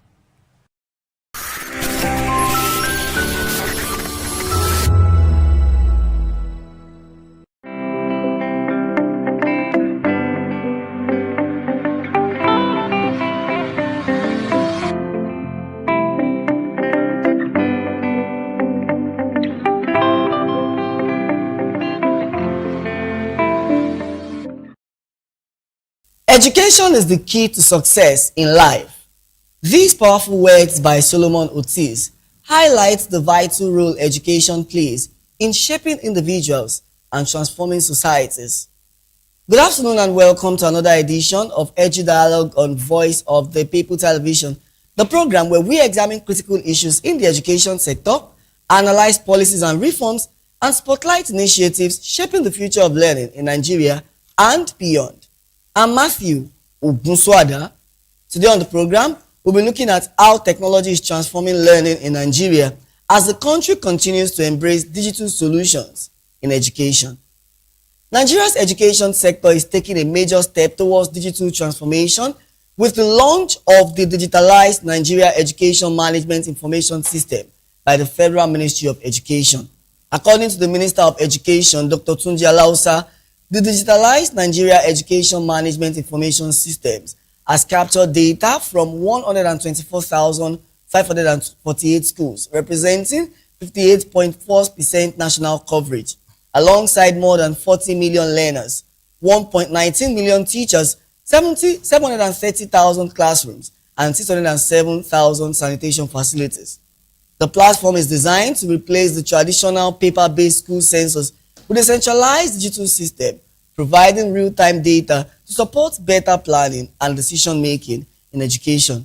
But beyond data management, how can digital technology transform the way Nigerians learn, teach, assess students, and access educational content? Now, joining me to discuss this is Oluchukwu Francis, a certified engineer and information systems management technologist. He's the founder of Scholar Vault, an AI-powered school management platform, and the host of a Tech Life radio show on VOP 90.3 FM, Lagos. Thank you so much for joining me on the program, Francis. Thank you very much. Thank you for coming. All right, from your perspective, what does the digitalization of education mean for Nigeria, and why is reliable digital data important for improving the education system? Okay, good afternoon, everyone, and thank you very much, Mr. Matthew, for having me on your show. Yes, as you have rightly said, the federal government, they are doing a lot. For me personally, digitalization means more than just putting computers or maybe giving students laptop or tablets for them to use. So digitalization, it goes deeper than that. It goes into using the complete technology, you understand? The complete technology, digital infrastructure, talk about digital content, and because, you know, we have we are diverse. We are giant of Africa, we are that, and we have different culture, different languages, different religions, everything diverse. So we need to look at the data that we collect as a people that can help education to move. So there are some certain data we need to collect, like just what you said, Ministry of Education, we have about 40.1 million learners, about 1.19 million teachers. These are information, but this thing was done 2024. So yeah, we know there are processes. So looking at what they need to do, what we as a people need to do. We need to know how many schools actually exist. We have some information about that, but we need to have consistency in that. And from that information we are talking about is just about 57 point something percent. That is what was used to gather those information. What about others? So this is the digitalization we are trying to talk about in education, so that it doesn't exclude other schools. You know, we have public schools, we have private schools, we have schools that don't have enough infrastructure, and we have some that have very good infrastructure. So these are the one we talk about digitalization, how to get this information so that the government can now know how to plan for the future. But it's interesting that you mentioned the role of the government, and that takes me to the next question. With this new reform, how can the government and education stakeholders use this data to make better decisions and address gaps in the education sector? Getting this information, you know, is not that easy like that, but because, you know, we have, like I just explained, we have private schools, we have public schools. And most of these private schools are, as the word stands, private, they are independent. So where the government comes in is that regulatory part of it, so that the records that they are getting, the data that they are getting remains consistent across board. There are some local governments you go to, you'll be shocked you have private schools there. And maybe it's just it might be crèche and primary school. It might just be crèche, primary school, secondary school. So there are a lot of schools that cuts across. So, but what we have currently now is working, but we need to move beyond that, so that it will not just be record for registration. We are talking about records beyond registration, so that we can move from paper into digitalization of schools. So that is the data we are looking at. How government can do it, to answer your question, is to have a regulatory body that will make sure that this data that they are collecting from the schools, whether it's private, whether it is public schools that we see along the road while we are going, it's indifferent.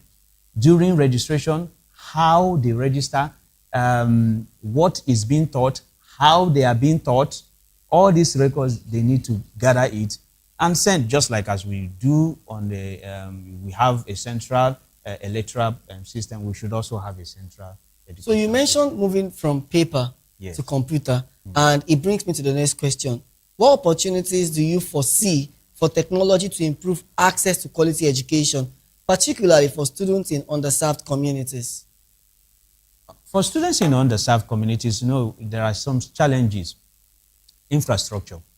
We have infrastructure challenges in those communities. One of the biggest infrastructure challenges that we are facing is power. Okay? Inadequate power supply. Inadequate power supply. So, because, like I said at the beginning, is beyond dropping laptop or tablets in front. You need to empower it. You need to know. They need to know what they are going to do with it and how to get this. Because the idea of all the idea we're talking about is how to get the students to learn better, help the teachers in teaching better as well, and getting record, because data is very, very important. If you have although data is not something you can get instantly, it grows, because each session, we're talking about education, and each academic session, it changes. So we need to get that. So that infrastructure, power needs to be there, first and foremost. Now, there are, luckily in this generation now, we have some PCs, some systems that are much more, they last longer, and alternative energy supply is there. So power needs to come in. Then we'll now talk about the provision of the hardware.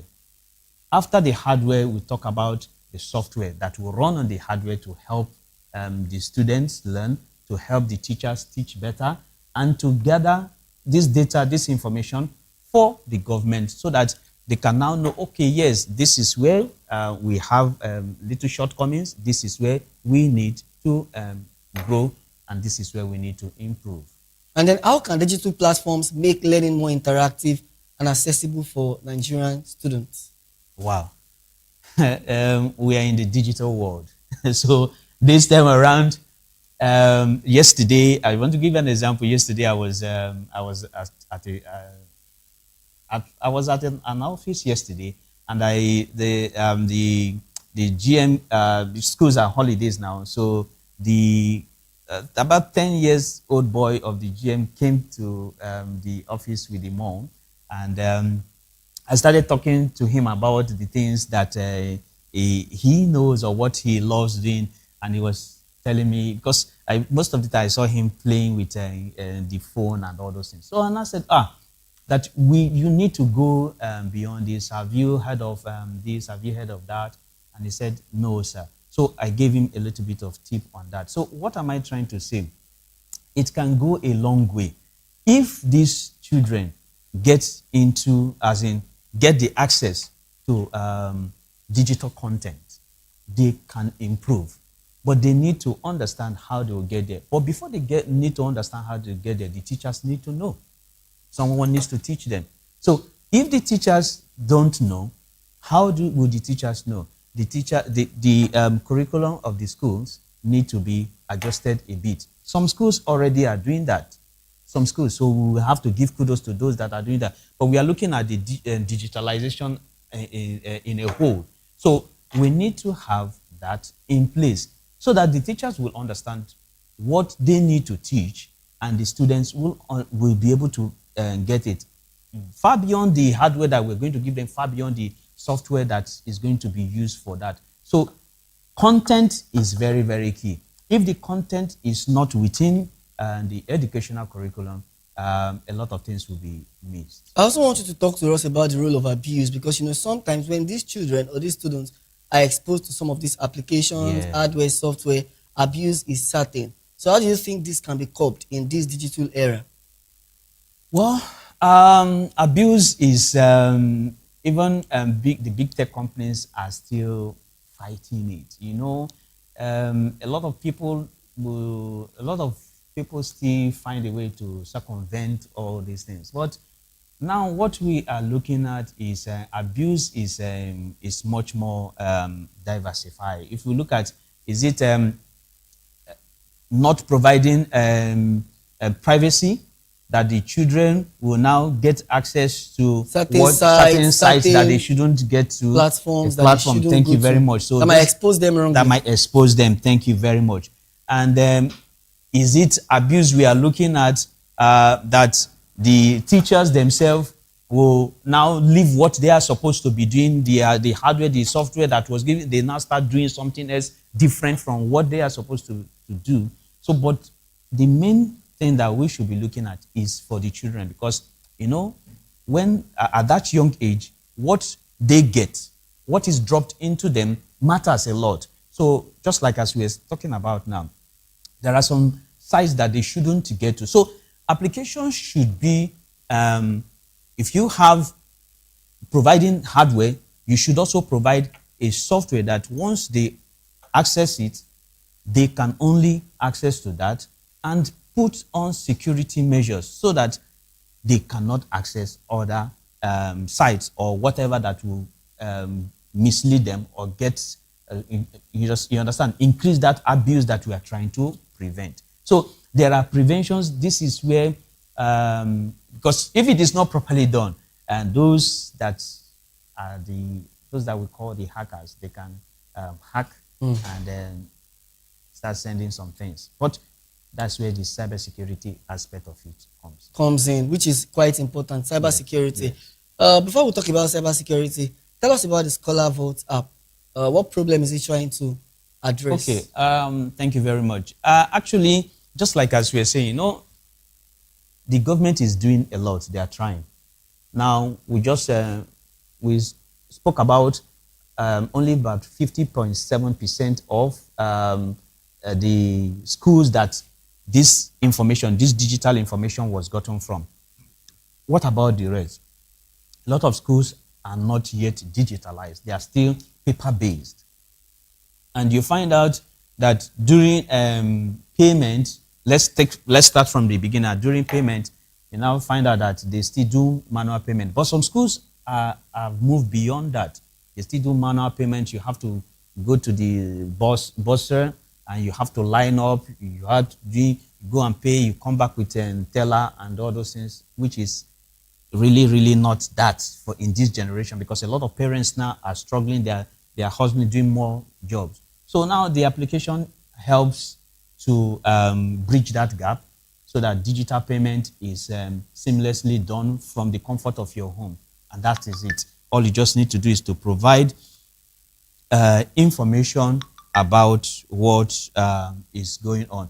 Then other thing it does is helping to bring this digitalization we are talking about. Now, records, admissions, and other things that has to be done to make the school function and move well. So it is there. And then for students, very important, the CBT, the computer-based testing. You know, is the digital age. So a lot of students, either in the junior WAEC or the senior WAEC, or sometimes international exams like GRE SAT. So the application helps them to prepare, drilling them from 5 drills to 100 drills. So they can learn from past questions from 2000 up to 2025 last year. So they can get drills and understand what they are going to face either in the local exam, whether it's WAEC or JAMB or international exam. So it is addressing that thing so that you can be at the comfort of your home and you are resolving these issues without going out. During your payment, your studies, and then your result, everything you see it. Even if for example, a parent now might pay the school fees and the parent is not in Nigeria, or maybe it's not available to go to the school, and you can pay wherever you are and also access the record wherever you are. You can access your word record. So you don't need to always go to the school. You do everything from the comfort of your home. And the benefit for teachers and schools as well. Yes, for teachers, it helps teachers to teach better, because I used to tell people, if a teacher doesn't know, what will he teach? You need to know before you will teach. And I've always told people that teachers are really blessed, because they need to study, they need to learn, they need to do 1 or 2 things before they come out to teach those children, because if not, they will embarrass themselves, they will mess themselves. So for teachers uses the application to build themselves up. They grow. Okay, they can use it to generate study, course study. They can use it to keep records of each student performance, and they can use it for assessment. Also, it works for, instead of maybe internal communication, instead of WhatsApp, it has its own inbuilt communication services with the management and the parents. And then for the AfriShelf? For the AfriShelf is also a digital platform for authors, basically for authors, you understand. So whether it's an imam or a pastor or an engineer, whoever, you know, Nigerians are, a lot of people over the years have heard people complain about access to digital publication online. You know, the biggest digital publication we have here, I don't know if I can mention it, global publication, Amazon, it's not that easy because of some challenges that Nigerians have to publish their work. And we have, Nigerians are gifted. Look at our musicians, look at our athletes. It's one of the most gifted countries in the world. But you see, some challenges come up and they deprive Nigerians from showcasing their talents and their grit. So AfriShelf came up as an alternative that you, as an author, as a music beat producer, you can put your applications or your work out there, and you cost it. But the idea is not to make it that expensive. So even if you're costing it like 1,000 as low as 2K or 3K, you know that, yes, you have become an author. Your work can be accessed anywhere globally. So that is the idea. It's not for somebody to come and say, okay, they want to cost it in the hundreds of thousands. No, no, no. It's for the street authors, the low people that don't have. So while we wrap up this specific conversation, what do you think should be the role of the government, the role of schools and technology companies to ensure that digitalization does not create only database, but actually helps in improving learning outcomes? Okay. Well, a lot has to be done. Like I said, government is already doing a lot. The Minister of Education and the Federal Ministry, they are doing a lot. Now, the companies that we're talking about, because, you know, even in as much as you have power supply, you still need data. And our ISP, they need to step it up a little bit. What's ISP? Internet service provider. So they need to step it up a little bit. And they need to open up to partnership with small and medium digital content providers, digital content builders, so that these applications, this software, because you can have the hardwares you want to have, you still need the application, the software to run in it. So they need to make these things available. They need to partner with the local digital content and creators and then builders to make these applications available. It will help to create a broader digital frontier for the educational sector, as we are saying. Then the policies of the government. The government need to make policies a little bit more embracing. And flexible. Yes. Thank you so much. Oluchukwu Francis is a certified engineer. He's an information systems management technologist. He's the founder of Scholar Votes, an AI-powered school management platform, and the host of the Tech Live radio show on VOP 90.3 FM Lagos. Thank you so much, Oluchukwu, for coming on the program. Thank you very much. And we look forward to having you some other time. It's my pleasure. I will be here. Thank you. Thank you very much. All right, you're still watching Edu Dialogue on Voice of the People Television. We'll take a quick break and return with top stories in Nigeria's education sector. Do join us again.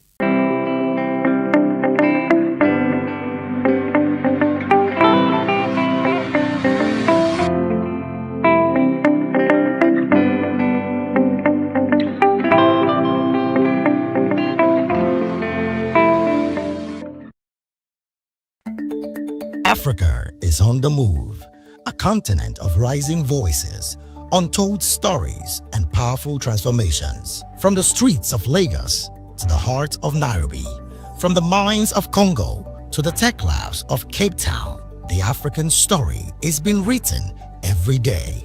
Bold, dynamic, unstoppable. This is Africa News on Voice of the People Television. We don't just bring you the news.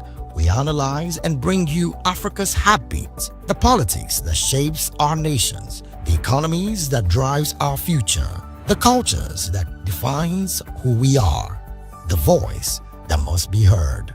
Africa News, Africa's voice, Africa's future. Where Africa speaks, the world listens.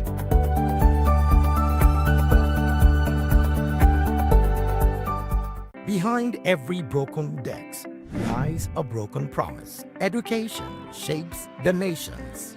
But who is asking the right questions?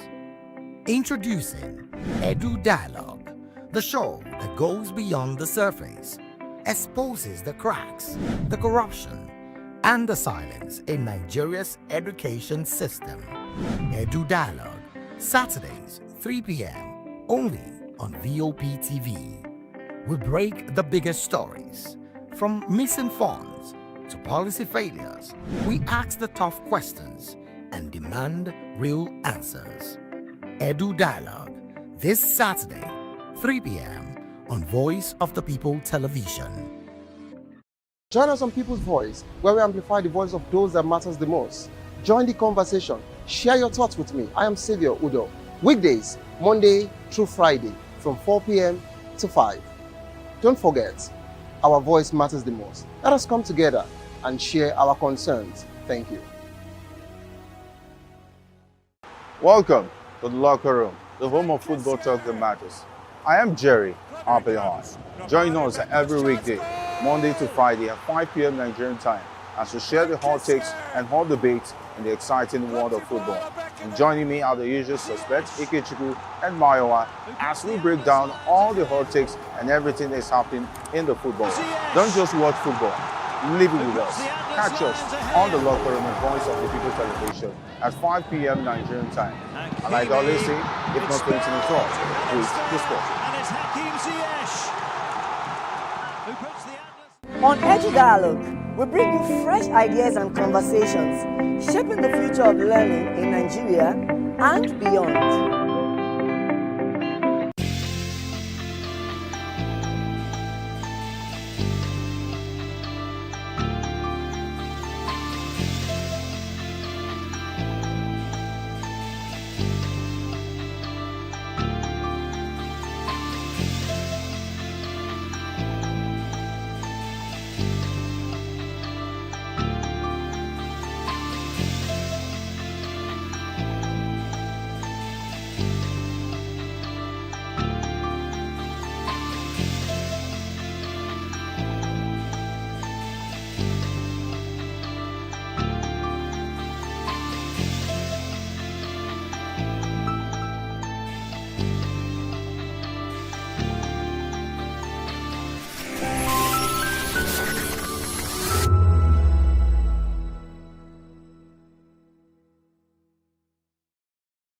Step into a world where stories unfolds, secrets unravel, and dreams come alive. Every story has a legacy. Every legacy holds the power to inspire.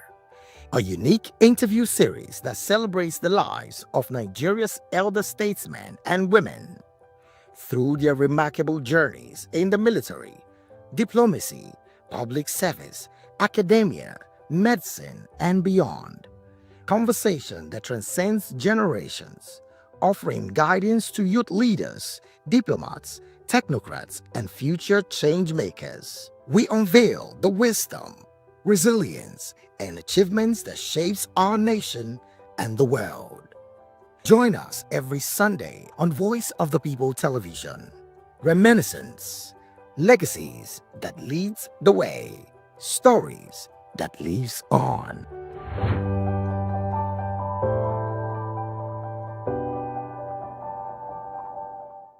Hey guys, what's up? How you all doing? They call me Lovisha Nelson One, your number one celebrity host, and you are watching Voice of the People Television, VOP. Stay tuned. Uyos Harity is my name. I am a friend of the microphone, Voice of the People TV.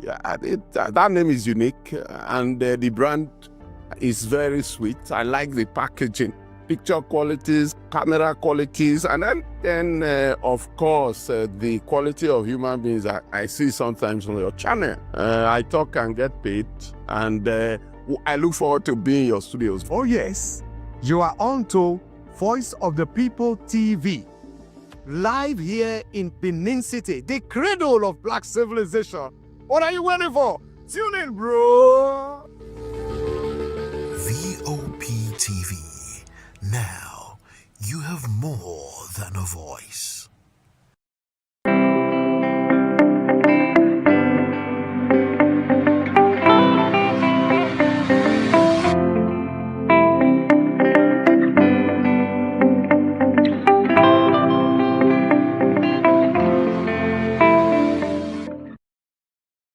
Glad to have you join us again. Let's now bring you top stories in Nigeria's education sector.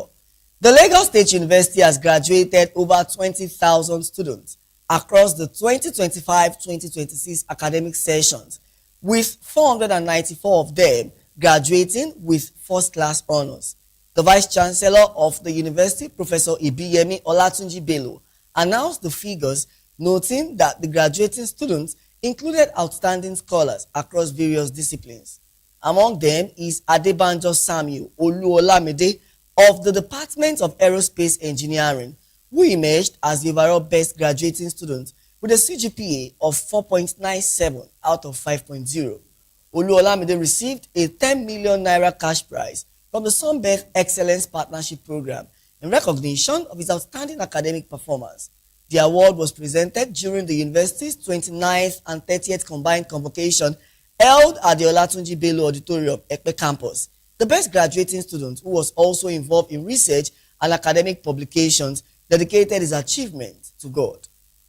President Bola Ahmed Tinubu has urged Nigerian universities to produce graduates equipped to address the challenges of a rapidly changing global economy.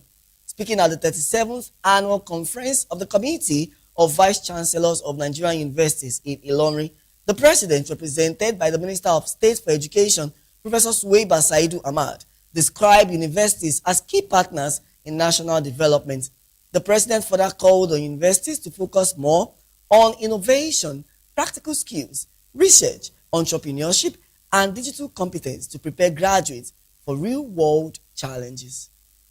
Moving on, the University of Ibadan has emerged as Nigeria's top-ranked universities in July 2026 Webometrics ranking of world universities. UI ranked 1,291st globally, followed by the University of Lagos at 1,355th.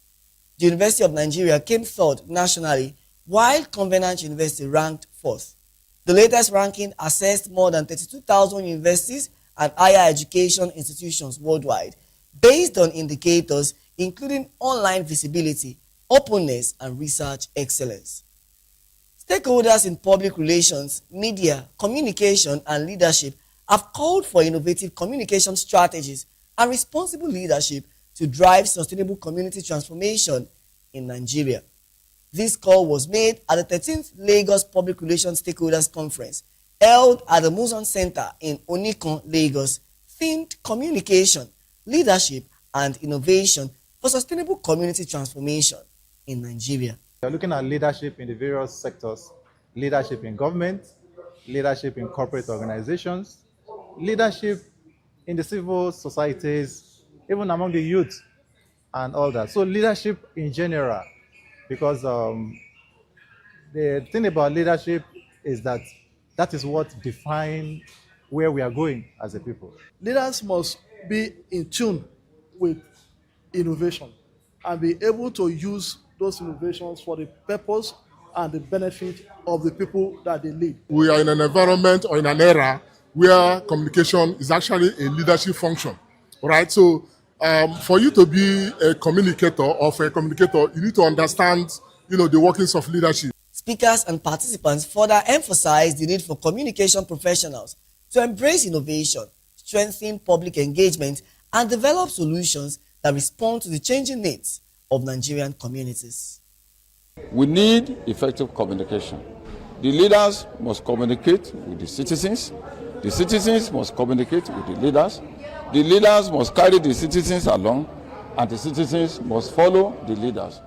All these are carried out through what we call effective communication. The traditional ruler and the community radio presenter are not rivals. They are partners in a hybrid communication ecosystem that, when deployed with cultural intelligence, achieves what no single channel can achieve. Government is there to satisfy the yearnings of the electorate because they are holding trust. So people in government are not bosses, they are servants. The place of worship, whether mosque, whether church, the school you attend, the class, what can you own in that place that is small? You don't have to think global. Think from your very self. What is the problem on this my street that I can start with? Our nation, Nigeria, needs pragmatic leadership that will carry out these innovations and very effective communication. And that's a wrap on Edgy Dialogue on Voice of the People Television. Today, we explored how technology is transforming learning in Nigeria, from digital school management and computer-based testing to digital publishing and innovative learning transforms. As emerging education technology continues to evolve, it's clear that technology is creating new opportunities to make education more accessible, efficient, and responsive to the needs of Nigerian learners. For more insights and in-depth discussion, please subscribe to our YouTube channel. On YouTube, we are Voice of the People TV, and across all social media platforms, we are as Voptv Live. If you witness news or events in your communities, we would love to hear from you. Please share your eyewitness report, event coverage requests, photos and videos with us via WhatsApp on 0814-606-4057. You can also email our newsroom at news@vop.ng. I'm Matthew Okunswada. Join us next week as we continue to spotlight the ideas, policies, and people shaping Nigeria's education sector. Until then, stay informed, stay engaged, and remember, education is the key to success in life. Thank you so much for watching. I'll see you the same time next week. Bye for now.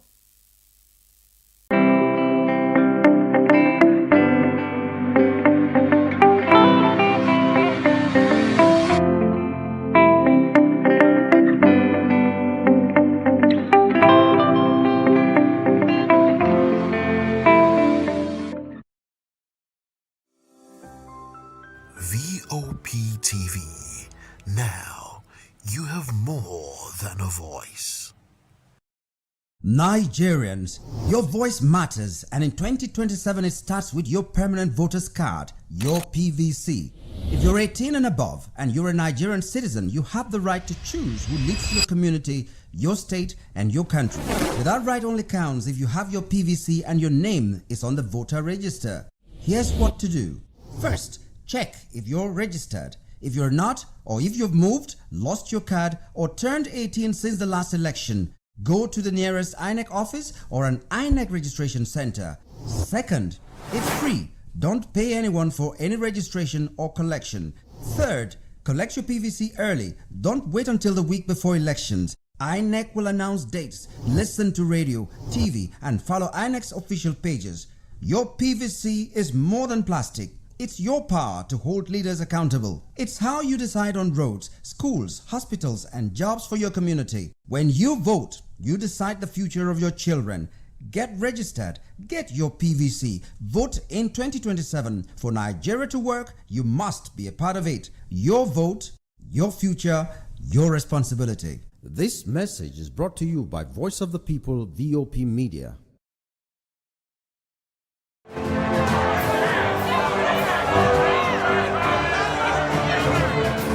Do you want your voice to be heard? Do you know that you matter in the scheme of things? The People's Voice, the show where ordinary citizens take center stage as we discuss the biggest stories that affect you and I. With you in mind, we facilitate lively discussions, debates, and interviews on the topics that matter most to you and I. From social justice to economic empowerment, education to healthcare, governance, and more. Tackling tough topics and amplifying your voice. Join the conversation and make your voice count. The People's Voice. Make your voice count.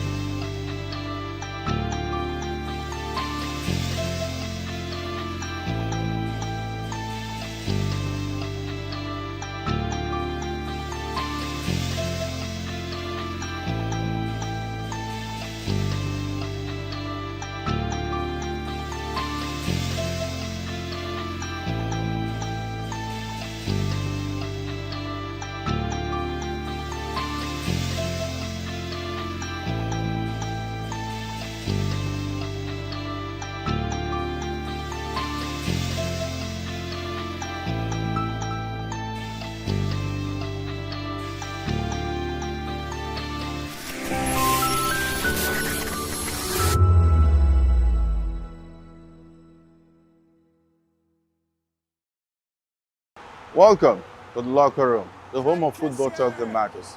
I am Jerry Arpillon.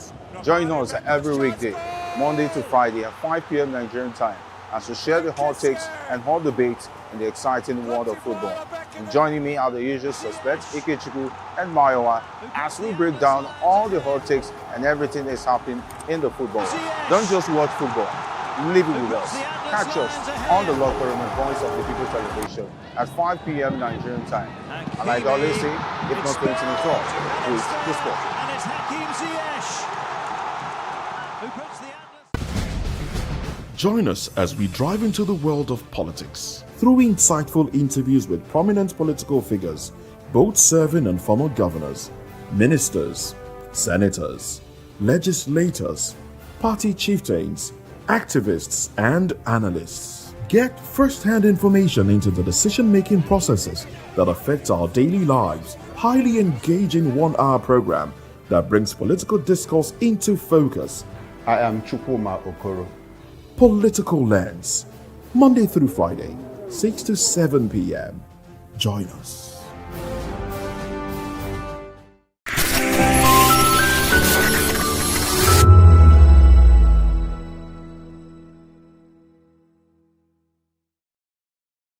For many Nigerians, the commencement of the 2027 election campaign marks the beginning of a critical period in the country's political calendar.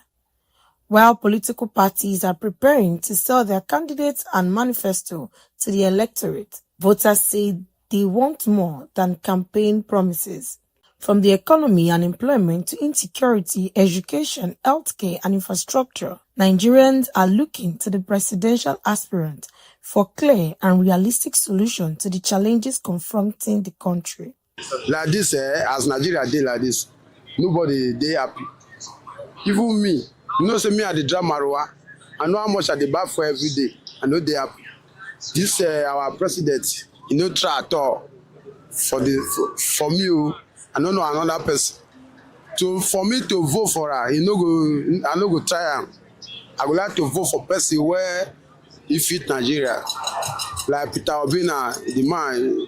For me, my spirit, the catcher that he dey okay for us to rule Nigeria. Beyond political rallies and promises, some voters say they expect candidates to explain how their proposed policies will improve life of ordinary Nigerians.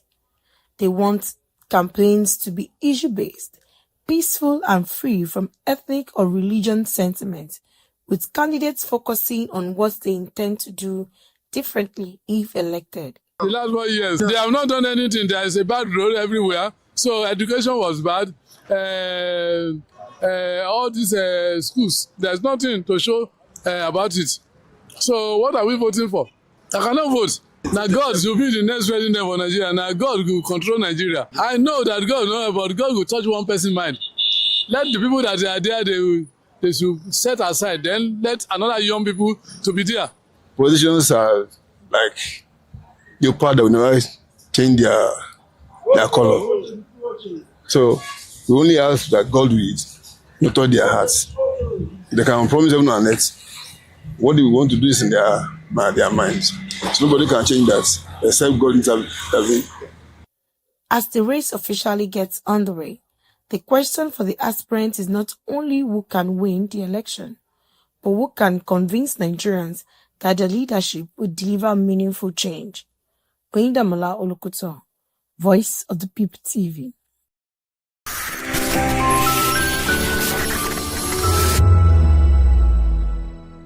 From the views on the street, we go to bed empty hunger, to the blaring horns of a hustling city, the loudest voices of the common man got a medium to be heard. This particular administration, they were coming unprepared. It's not a bad thing to renovate the president's lawn. Through top-notch programming, unbiased reportage of news, sports, business, entertainment, and cultural documentaries, Voice of the People 90.3 FM became a symbol for 21st century media.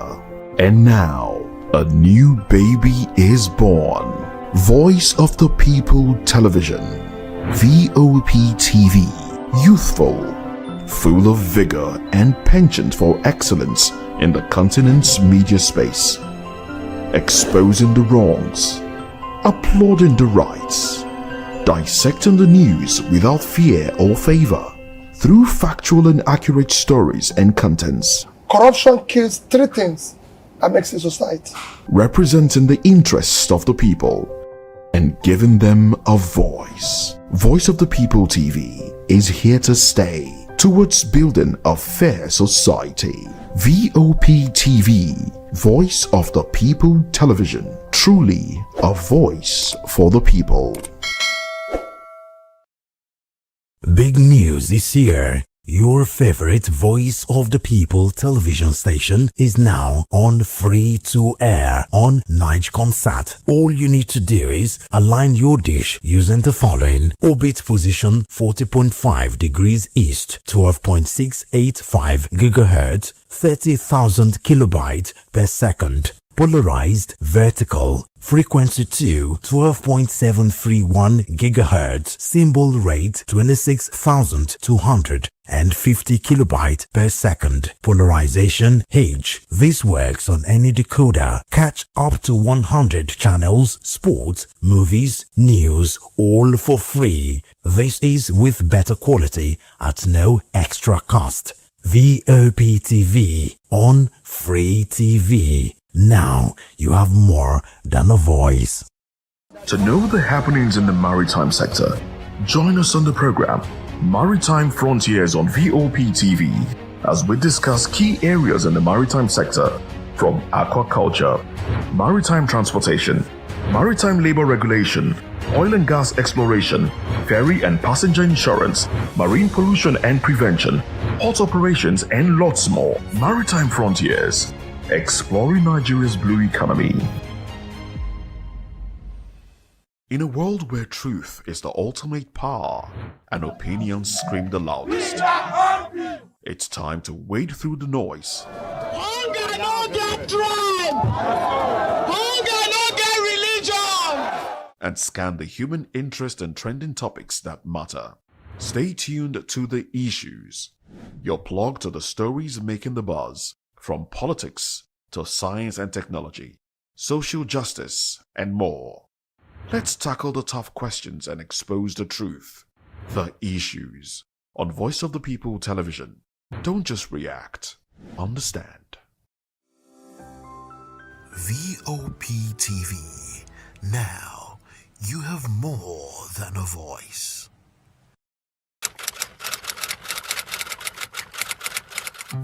In Nigeria's most complex city, 22 million people wake up every day needing one thing: safety. And for that, they look to one institution and one kind of leader. This is the story of a man who believes policing begins not with force but with trust. Assistant Inspector General Olorundare Moshood Jimoh was born August 10, 1971 in Ilorin, Kwara State. Raised in a disciplined home, a military father, a trading mother, he learned early order, resilience, and hard work. He studied political science at Ahmadu Bello University, Zaria. Then in 2000, he joined the Nigeria Police Force as a cadet assistant superintendent, trained at the Police Academy in Woodhill, Kano. From his first posting, one thing set him apart. He chose dialogue over intimidation. He believed trust was a tool of policing. Contributions of the state government to ensure that we are up and doing in carrying out our duty and other responsibility. The component of the state government in everything we do was very, very huge. And that is why when it comes to the local government election, we had an election for 20 local government area, and that is 7 LCDA, without any scratch on anybody. No ballot box was snatched, no any official were attacked, no any electorate were molested. Everything went on peacefully. And at the end of the day, we ensured security before, during, and after the election. By 2017, he became the fourth public relations officer of the Nigeria Police Force. As a certified member of the Nigerian Institute of Public Relations, NIPR, Jimoh changed how the police spoke to Nigerians.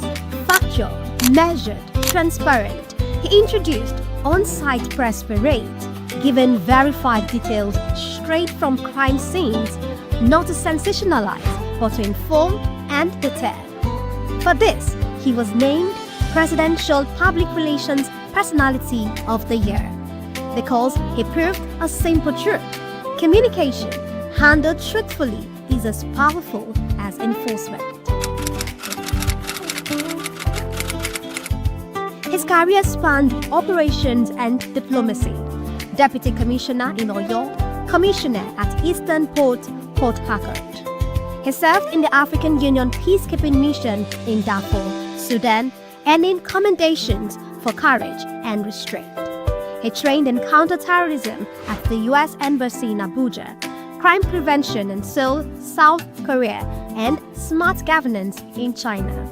For Jimo, training is not routine, it is preparation. To weather the storm, we have faced a challenge that is even far, far beyond this. It's only for those who may be in a haste to believe what they feel they want to believe. But if you draw your mind back and even Google my name, you see a lot of achievement that we have recorded to the glory of God for the Nigerian Police Force. In March 2026, he was decorated and promoted to Assistant Inspector General of Police, taking command of Zone 2, Lagos and Ogun State. And recently, he was recognized as the most outstanding anti-crime police chief in West and Central Africa for 2025.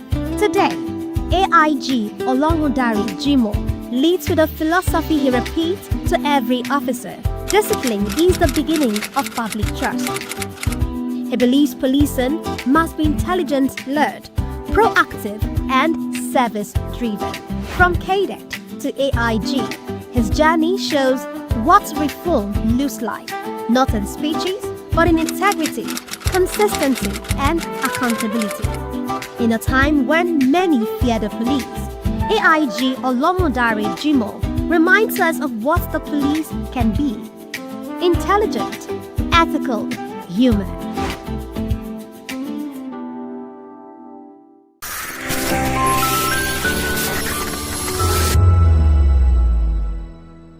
If you've been drinking, don't drive. Hand over the keys to another driver. Call a friend or family member. Use a taxi or a ride-hailing service. Wait until you're completely sober before getting behind the wheel. A few minutes of inconvenience is far better than a lifetime of regret. Friends, don't stand by in silence. If someone who has been drinking insists on driving, speak up. Offer an alternative. Taking away their keys could save a life. Driving is our responsibility, not a right. Every time you take the wheel, you're responsible for the safety of everyone on the road. Today, make the choice that protects lives. Celebrate responsibly. Think before you drive. If you drink, don't drive. If you drive, don't drink. Because every life matters and every safe journey begins with the right decision. This message is brought to you by Voice of the People Television. This is Health Check, your weekly guide to better living, smarter choices, and trusted answers. From everyday wellness to urgent health issues, we've got you covered. Health Check, only on Voice of the People Television, where your health has a voice.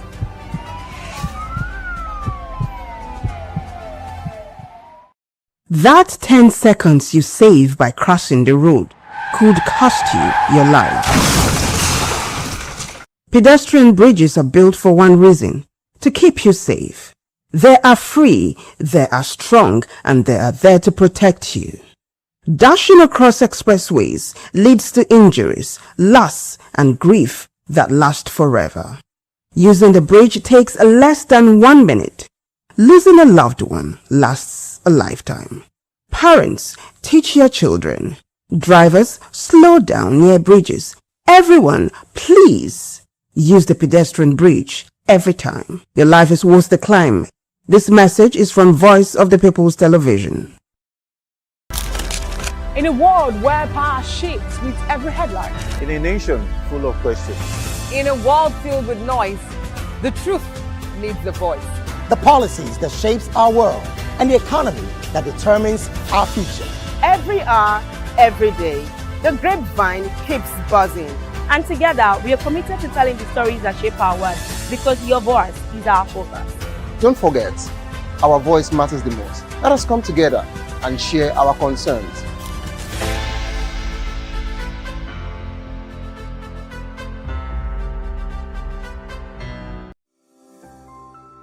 Voptv. Now you have more than a voice. For many Korope and Keke Marwa drivers, fuel is the backbone of their daily operations. With the steady rise in fuel prices, drivers say sustaining their business has become increasingly challenging. They explain that the cost of running their vehicles has gone up significantly, leaving them with little or no profit at the end of the day. Many also say they have been forced to increase transport fares, a move they claim is necessary to stay afloat in the face of rising expenses. The fuel price is too exorbitant. We cannot abide to it. Look at us. Formerly, when we used to buy fuel at the rate of, let's assume we fill our tank with 1.5, 1.8, 1.9. Then when we come work, we can make 10,000 naira. If you make 10,000 naira and pay the agboro money for, let's assume, 2,000 naira buy fuel, at least when you get to home, you go with at least 6,000 or 5,000 naira. But for now, before you fill up this keke now, you spend almost 10 to 11,000 naira. Then let's assume you work 15,000 naira, you pay agboro, buy another fuel for tomorrow business. You see, when you get to home now, the money will not be okay again. Let them bring down the price now so that everybody will start enjoying. It's affecting us very bad because passengers don't enter transport anymore. They prefer using their leg, and if we work money now, like about, let's just say maybe 8,000, if we buy about 5,000, 5 litre, it's almost everything. So the only money you just left with maybe just change. Unlike before, we'll use like 5,000 to fill our tank and we'll still have extra. 8,000 cannot fill your tank. Oh. It's very, very crazy. So we are begging the government if they can look into it and do something so that the fuel price to come down, so that everything will be okay, because it's really, really affecting a lot of things. While drivers struggle to cope, they say the increase in fares has led to tension with passengers, many of whom are also battling with high cost of living. Some drivers note that fewer passengers are willing to travel frequently, which has further reduced their daily earnings.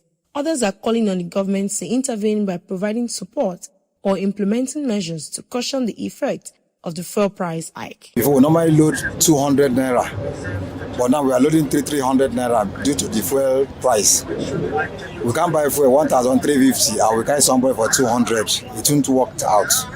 So that is why it affects our business in anywhere we go. Sometimes, luckily we see passengers. Luckily we do not see passengers, because sometimes we may stay here for 1 hour. I've been here for 1 hour 30 minutes now before getting to my turn for loading. So it affects us. We are begging the president to do something, to please assist us by bringing down the fuel price, to consider the country. We used to carry 300, and the other package carry 400. So, and we're trying to pull money to 400. So, but if the fuel is going down now, we will still carry 300. So please the government to at least lower the price so that everything should come down. As fuel price continues to rise, both drivers and commuters are left to navigate the growing economic pressure, with many hoping to relieve in the near future. Oyindamola Olukuto for Voice of the People TV.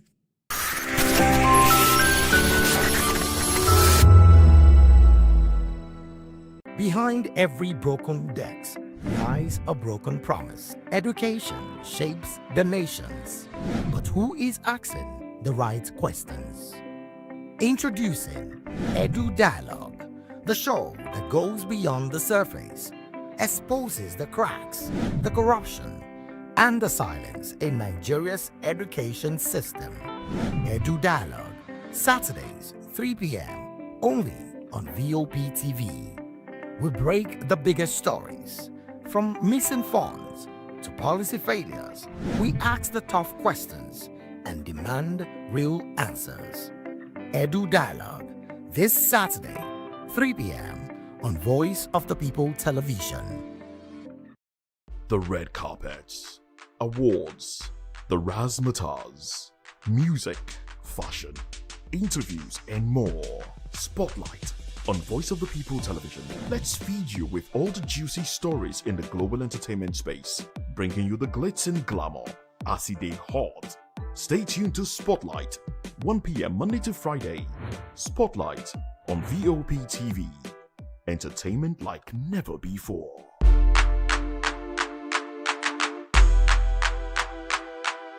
Good evening, Africa. My name is Mamakore, actor, model, producer, and I'm giving a big shout out to Voptv, man. Keep watching.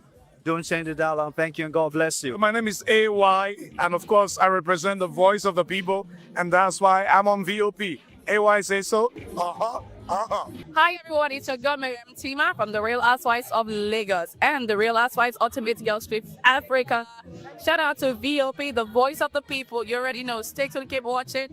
And don't forget, VOP is the best. Alright, hello, it's a boy that's shaking the man fine back with Melanie Poppy Black Skin Boy. This is VOP TV. If you're not watching VOP, I don't know why you're watching. Maybe you're watching your weight. Bye. Hello, beautiful people. This is Wale Ojo, and you're watching VOP, Voice of the People. Hi, guys. You already know who it is. This is New Energy. Flyers, whatever, live it. Keep watching VOP TV. Thank you. Hi, people. Ginny Albano here. Guys, please keep watching Voice of the People.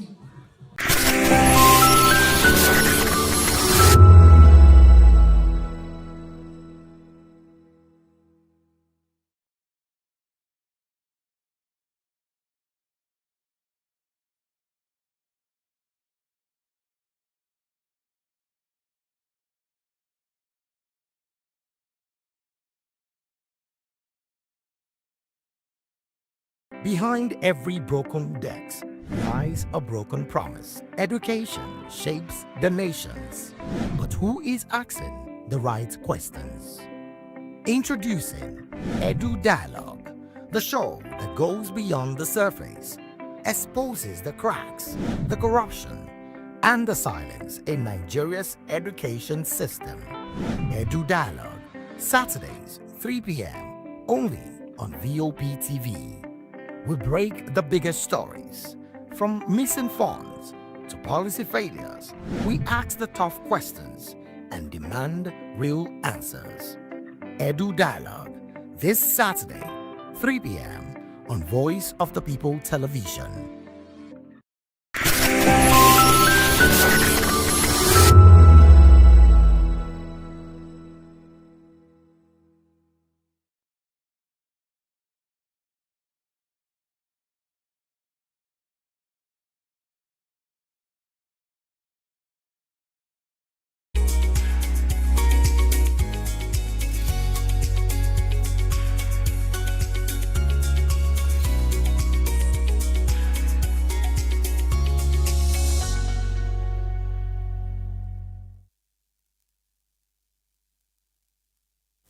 Hello there and welcome on board. It is People's Voice on Voice of the Television, where seeing stories shape the narrative.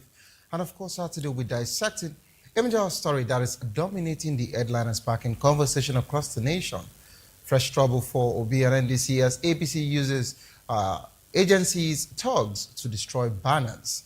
Join the conversation with expert insights and citizen perspective. Share your thoughts with us. I am Saviour Udo. Let's look into what into stories with details. The federal government to rebuild Carter Bridge in 24 months. The federal government actually, has made this particular announcement that Carter Bridge reconstruction in Lagos will be completed in 24 months instead of 36 months. Work Minister Dave Umahi said the bridge is over 60 years old with severe structural damage. The new design by CCEC will include extra ramps and a cable-stayed section. Work is 15% complete and piling starts this week. Umahi ruled out shutting the bridge down and warning it would cause katakata in Lagos, just like in his own language. But I want to also call his attention to what has been going on in this same country. We've been talking about, infrastructure, and we've been talking about road construction. We've been seeing some things making rounds on social media and, of course, the Nigerian dailies as regards to Benin, bypass, inward Agbo. I would like my team to also, flash that particular, video again. It's quite disturbing for some people to be on the road for how many days? This was just meant to be 4 hours, 5 hours, maximum 6 hours journey. And now they are actually in a particular road for how many days? This is really, really sad. This is just after, this is Benin bypass. Inward, Delta State, Agbo. And we are talking about Qatar Bridge here. And any little thing you ask the federal government, you ask the work minister, he will tell you, oh, Lagos Calabar, coastal highway happens to be the best and we are working on it. We understand that you want to do better. We understand that you want to create new roads. We understand that you want to construct new roads. But what about the existing ones? We need you to fix all of this. We need the government, and we just have to, because the safety of these people, matters a lot. These people also have families. Some people on this particular, trip, a whole family is part of them. God forbid anything happens. What are we going to say? Is that when the government will now say, we condemn this, we condemn that? We need roads to be fixed. If we're talking about infrastructure, let us start with all of these ones that are bad already. We have a lot of them that are bad. Instead of any little thing, we talk about the Lagos Calabar Coastal Highway, we talk about the Badagry Sokoto Highway. Let's also talk about this particular one. Let's talk about the Abuja Kogi Road. Let's talk about other roads. If you're also coming from Kogi to Auchi to Ekpoma, these roads are also bad. We have a lot of roads in the east that are so bad as well, connecting the east. Between River State to Abia State, which is Akwa local government, to Akwa Ibom State, the road is also bad. The federal government needs to know all of this. This is really, really sad. And we just want the government to do something about that. Away from that particular one, police raid baby factory in Ogun, rescue 2 pregnant women, 4 children. Of course, the police state command have busted an alleged baby factory in Mowe, rescuing 2 pregnant women and 4 children. A spokesperson, DSP Olusheyi Babasheyi, said the raid on Monday followed intelligence on human trafficking. 6 suspects, including a nurse, was arrested. Police added that a 26-year-old woman who gave birth on August 20 was found in a hospital, but her newborn is missing. The case has been moved to State CID for further investigation. To join the conversation, kindly call the number 081-387-14129, 081-387-14129. Follow us on social media at Voptv Live. You can use the hashtag People's Voice on Voptv, and of course on YouTube with Voice of the People TV. Kindly hit the subscribe button, and together we can make our voices heard. It is time for us to go on a quick break. As soon as we return, we're dissecting the conversation here. Fresh trouble for Obi and NDC as APC uses agencies, thugs to destroy banners. Don't go nowhere, please stay tuned. We'll be right back.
Welcome back to the program. It is the People's Voice on Voice of Television.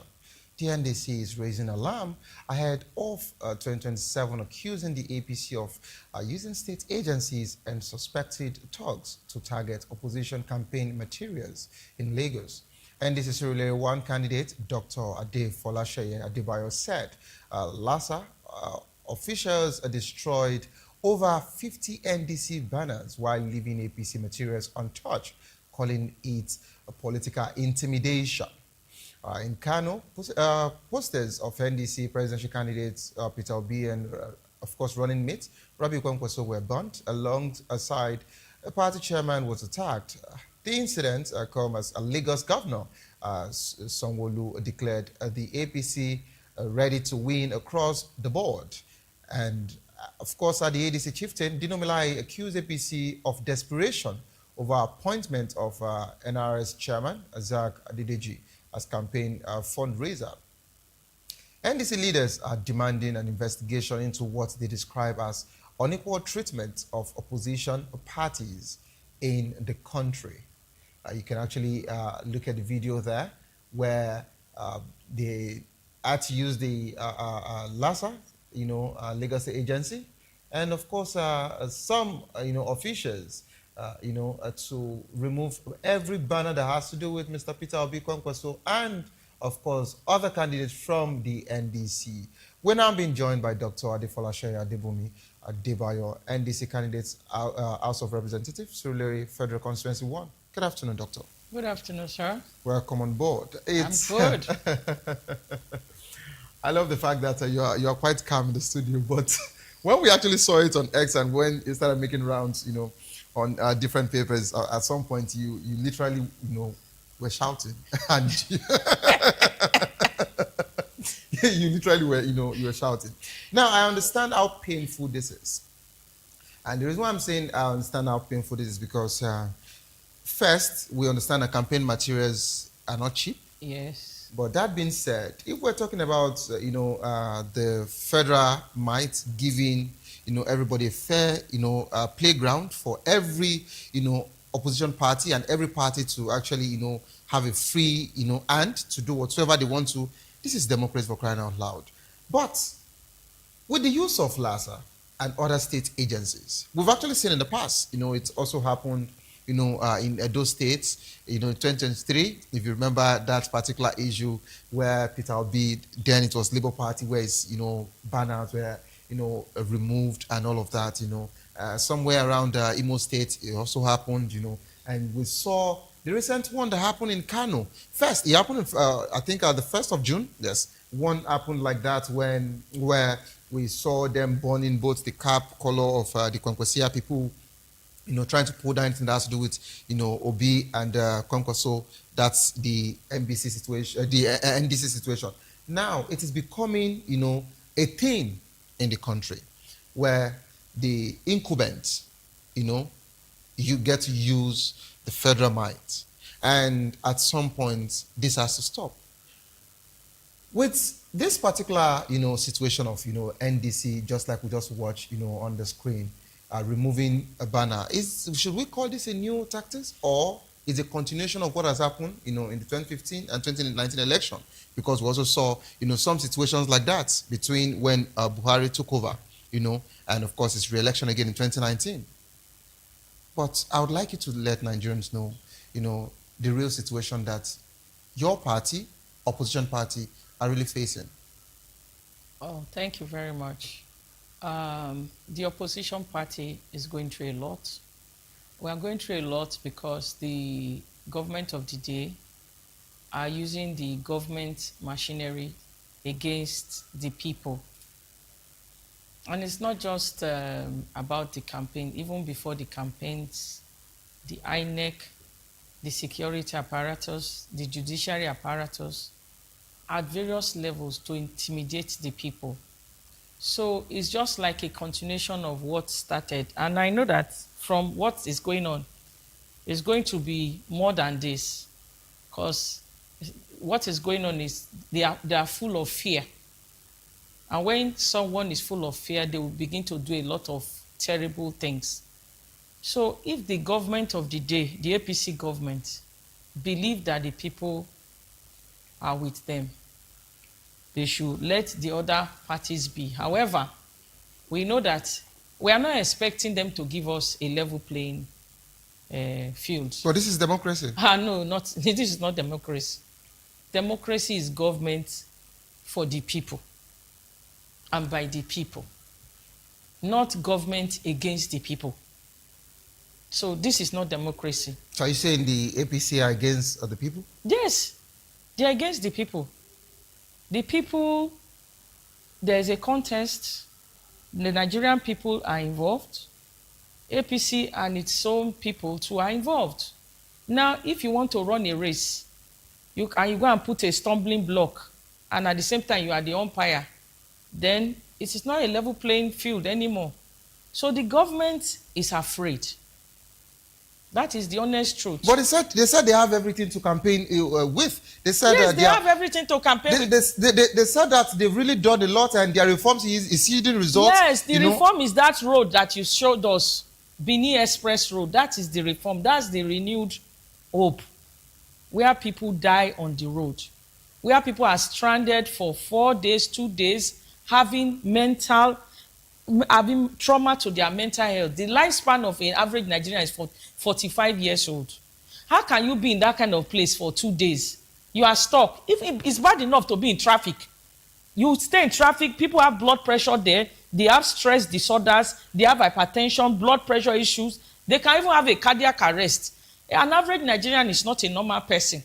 Things that happen in this country don't happen in other places. Doctor, you said this particular situation, some time ago when you came on the show, you said Nigerians need to be checked. Yes, we all need to be checked. All of us in Nigeria have psychiatric problems. I'm sorry. It's just God that is keeping our mental health. Because if you see this 2 days, 4 days on the road, there is a risk of infection. The car is going to be destroyed. There is going to be accident. People are going to steal each other's things. There's going to be a lot. There's risk that maybe terrorists will come out of that bush. A lot of things will go wrong in this place. So now, how do you explain people being on the road for 2 days? I don't know why the government is gaslighting us. They are gaslighting us because, one, you will say you are doing coastal road. That coastal road, is it one road what happens to the other roads in Nigeria? What happens? This road is bad. This is not just this one. So the government of the day is gaslighting us. Not only are they gaslighting us, they are making it difficult for themselves to campaign, not me. In fact, they are they are exposing themselves. They are exposing themselves. Look at what happened to me recently. I was just watching this video. Initially, I thought that maybe they were just straightforward people trying to sort out the special, in quotes, association banners. I now realized that I was the target. Unfortunately, the point at which I found them, on that place, under a certain tree. I don't know which advertisement board is under a tree. I don't know. Please help me ask them. Now, in that place, they took my banner. And unfortunately, they forgot Barakat's. They didn't know.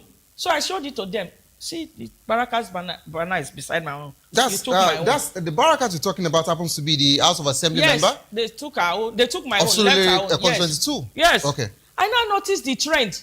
I got to a particular place. I saw their banners. It was even broken. And I carefully placed my banner. It's not obstructing any place. It's not on the road.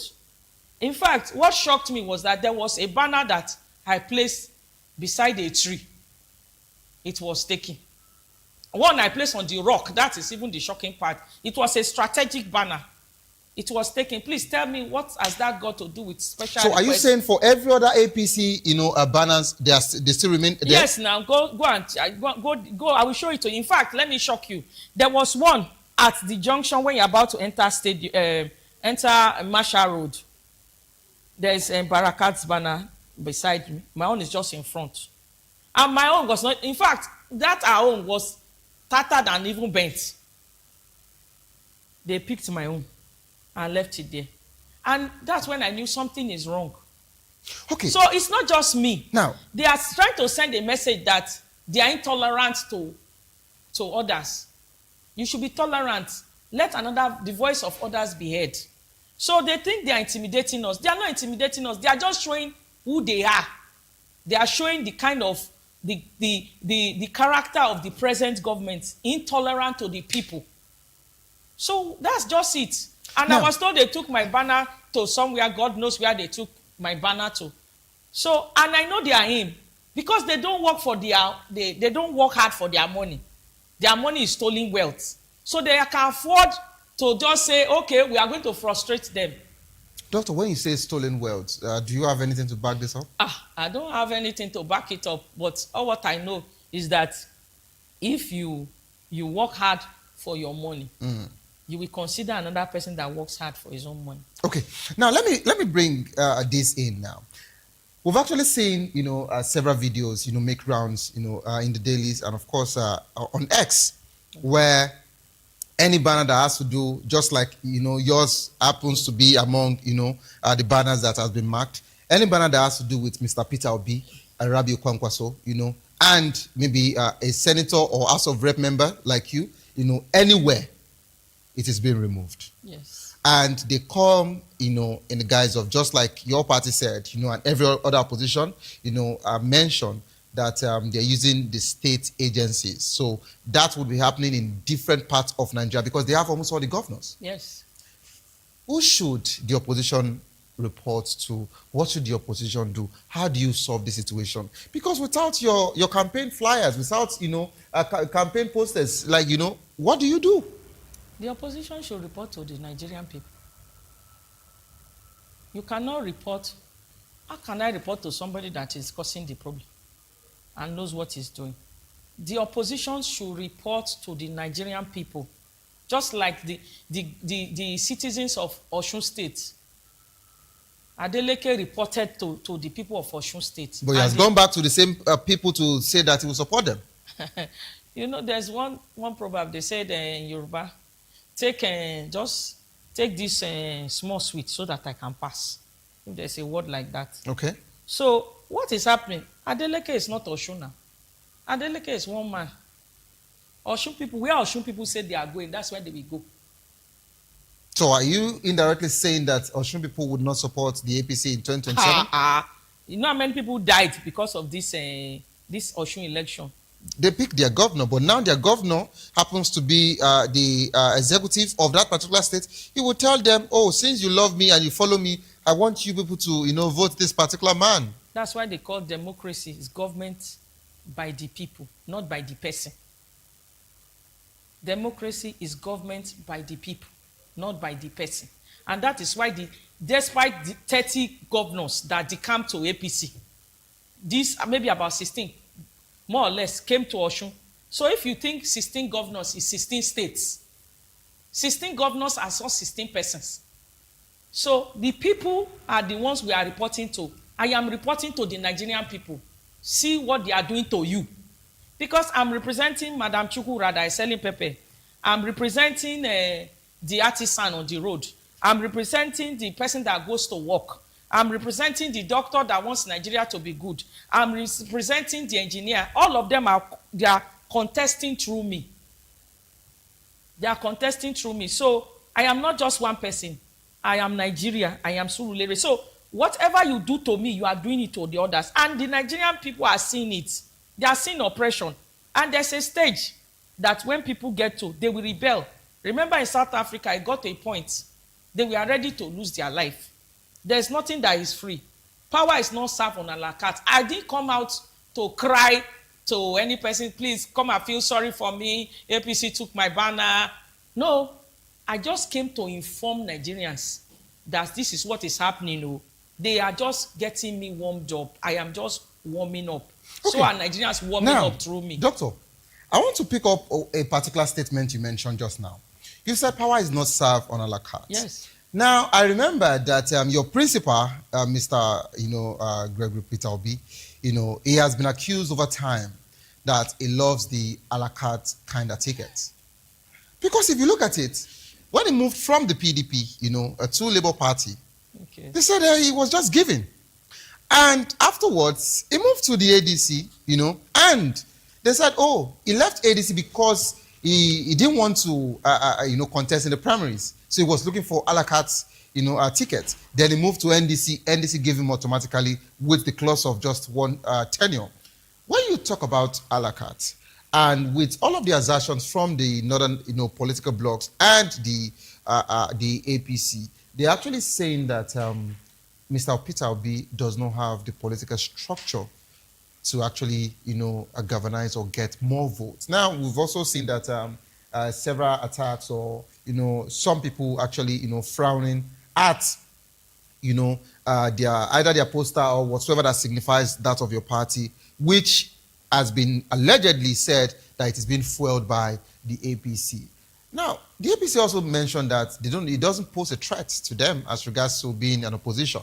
But my question to you, do you think that NDC has that enough structure to win the 2027 general elections? And the reason why I'm asking this is because you were also a member of the Labour Party in the past. And one thing was clear to Nigerians, and it was that you had a lot of youth behind you. But as at then, you complained of one issue. You said you didn't have enough, party agents at polling units. Hence, some results were not being counted, or you couldn't protect, your votes to an extent. Do you think the NDC has what it takes now to win the election? What are people doing differently? Because the only thing that we feel is different is that you left the Labour Party and you are now in NDC. So what are you going to do differently to show that you have structure? Thank you very much for that question. I remember before the last election, the government of the day said via their agents, either on Twitter or social media, that we were 3 people tweeting in one room. In one room. That 3 people allegedly gave us 6 million votes, which we know is not 3 people. So now we have increased to 6 people. So add that another 6 million to it. That's on a lighter note. But I want to say something that there's nothing that is impossible for a person, people that are determined and are going somewhere. It just involves a lot of hard work. Now, yes, NDC is a few months old. Have you forgotten that the people are not few months old? What the NDC we need is the people to be with us. That's what we call feedback. We've gone, we've seen where we missed it, where we went wrong. We didn't have agents in some place or in some places. But any sensible person that wants to win an election, which we have seen now, will sit down and do a SWOT analysis. Where did we go wrong? What should we do better? Which is what the NDC is doing. And don't forget, when it comes to elections, the truth of the matter is that power belongs to God. And he will give it to whomsoever he wants to give it to. If you say power belongs, to God, what if APC gets to announce that that God gave it to them? Wait now. No, I'm just using your statement. Wait now, I'm coming somewhere. I'm going somewhere. What I'm saying is this. There is no person that has the monopoly of the victory of an election. Even when he's an incumbent? Jonathan was an incumbent, but the man said it will not. The blood of there's no blood of one Nigeria. Yes. He could have been the president, yes. But what would be the benefit at the end of the day? There are some presidents in this country that if they can turn the hands of time, they will turn the hands of time. Do you have their names? I don't need to tell you. They know themselves. Okay, I don't know them. I know them. I want the Nigerians to also know them. They know themselves. Okay. There are some people, if they sit down now in the history of Nigeria, they will not be able to. You cannot say something good about them. You can say they built some bridges and some other things, but when it comes to history of democracy, they goofed. Some are living, some are dead. History will always judge people. Power is transient. It's transient. So if we have a situation, the situation where we are presently in, I'm a Christian, so I don't want, maybe I won't quote a scripture, but there's one place in the Bible, even the people that they were the Pharaoh or the Philistine, they were fighting the children of God, the Israelites. And they told themselves, we will quit ourselves. Don't see yourself as a man. Fight with all your power. And they prevailed. You can prevail despite the situation on ground. What we want Nigerians to see themselves that this battle we are going in for is battle of the people against them. This fight for our democracy is fight for our lives. There are some of us that if in fact we can be abroad, we can be everywhere, but yet we are here. We are not stupid now. We know that there is good in this land. And if Nigerians can come together, all parties, political parties, let us come together. Nigeria is a great country. If we come together, we can kick these people out. It's not going to be easy. There will be damages along the way. Have you seen somebody when they win a war that you don't have scars? There's scars. But after some time, the joy of the victory, people forget. Okay, so I wouldn't want us to use the word war because okay, sorry, let me not use war. It would look like maybe you are inciting people, and you're telling the people that no, I understand that you're talking about the same election, and of course you're talking about democracy, and you're just trying to tell your supporters and the supporters of NDC, and of course Nigerians at large. But I want to bring you to a certain, corner. Okay. Have you noticed that whenever the APC, are having anything called rally or something, you're always in crowd with them? We're always in crowd. They also have their crowd? Yes, now they have their crowd. They have, right? Okay. Yes, now. Now, when you talk about Nigerians at large, these are also Nigerians. Have you ever talked to their crowd? And these same Nigerians also want their party, their president to continue. Have you tried to talk to their crowd? I've not. Maybe you have. I have talked to their crowd. Their crowd is program crowd. 5K, 10K, come and stand here. Or if you don't stand, we will deal with you. It's not out of love. Do you have evidence to back that up? Of course, a lot now. A lot. In fact, there are sometimes when you interviewed some of them, they don't even know why they are there. Then when they are done, they will start fighting. Where did the 5K that you promised me, you didn't give me? So that's the difference between their crowd. Their crowd is rented crowd.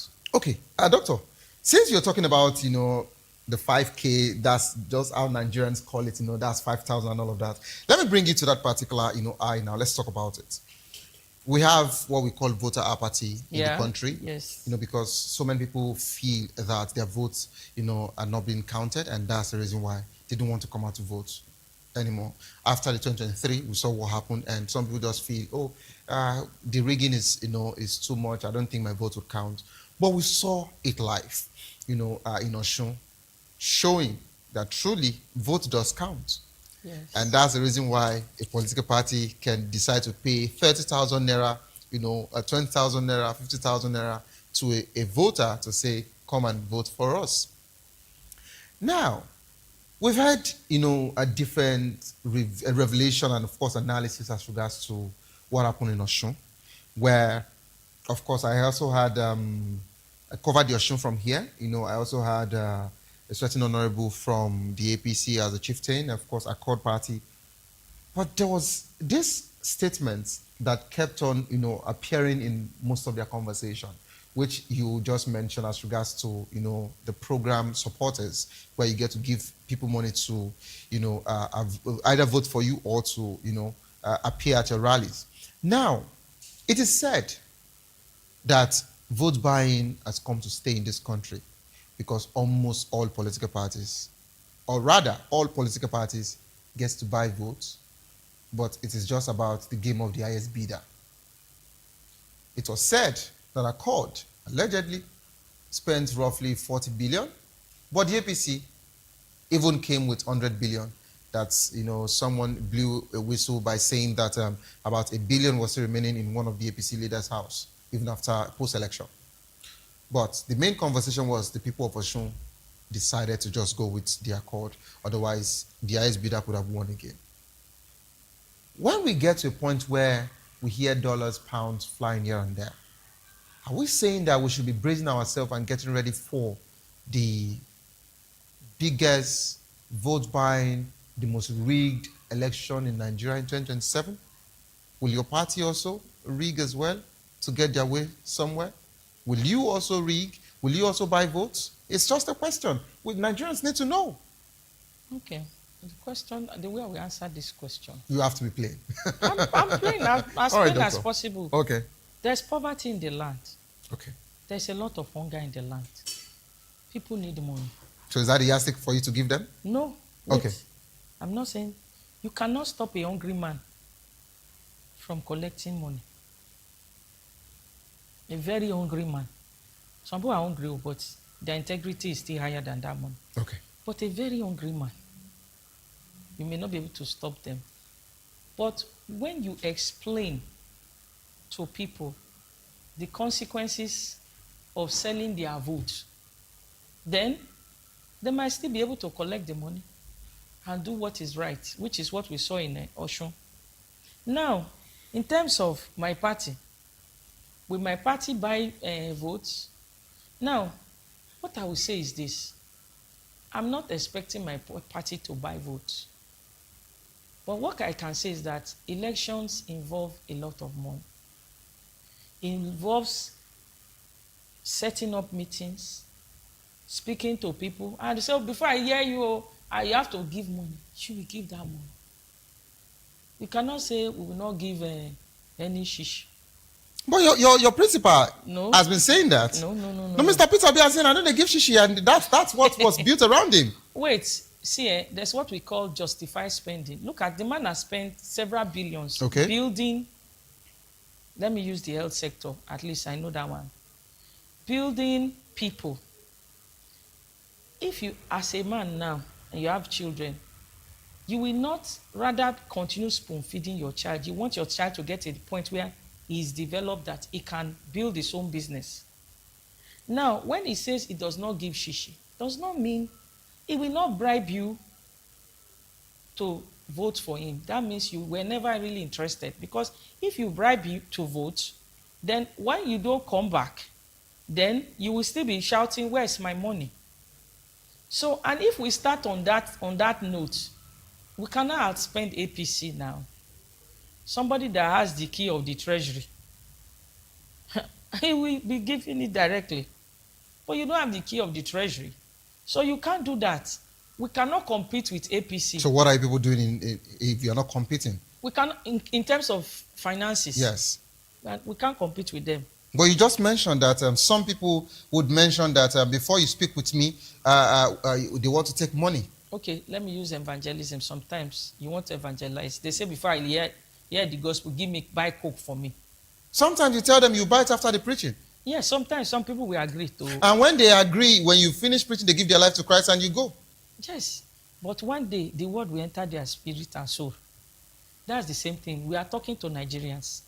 So are you saying it is official? Are you saying it is official now that before you talk to Nigerians, you have to give them money? No, there are many people we talk to. They don't demand money. So, but what you're now saying is that the ones that demand, you need to give them. I didn't say so. Please. So what are you saying? What I'm saying is that there are different scenarios, but buying of votes, we will not buy votes. Okay. We will not buy votes. So what will you do in return? What will you do in return? Well, we talk to Nigerians and we'll give them what they need to. But I like the fact that you pointed it out. You said that Nigerians are hungry and some people are extremely hungry. You use the word some are hungry, they still have their integrity. Some are extremely, and the ones that don't have their integrity again, they come to you that, see, I don't care whatsoever it is, I need money, then I would know I'm doing something for NDC. What will you do? Will you give them the money? That is the what I can tell you is this, because I don't want to say what is not a.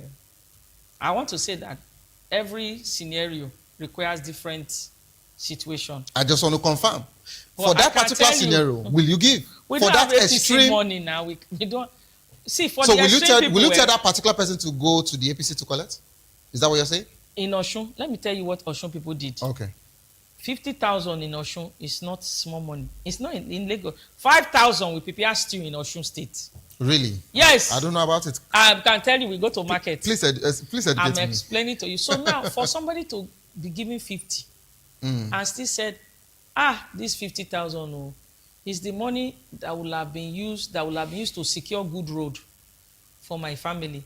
It's the money that this government will have used to do a good health scheme, insurance scheme.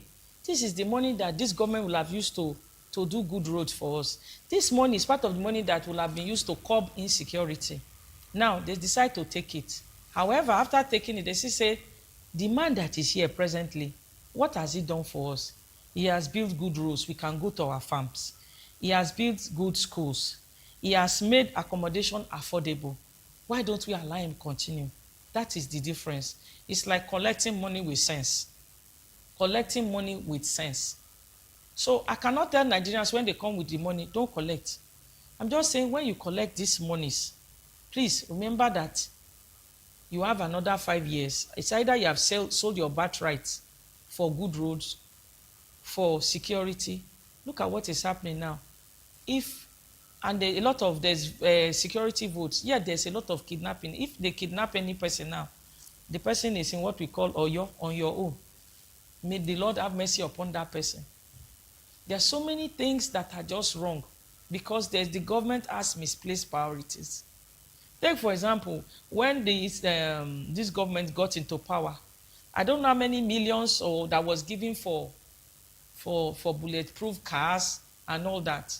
Now, one cancer machine, if I tell you that radiotherapy machines in Nigeria, they are not up to 30 to treat cancer. They are not up. In fact, I think I'm going extreme.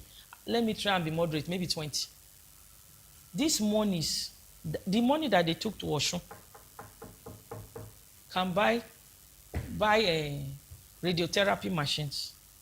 Treating cancer is very expensive in Nigeria. May the Lord bless the soul of this man. If you remember, his daughter was saying they need a lot. There is nothing for cancer, people that have cancer. Cancer treatment in Nigeria is very expensive. It runs into millions.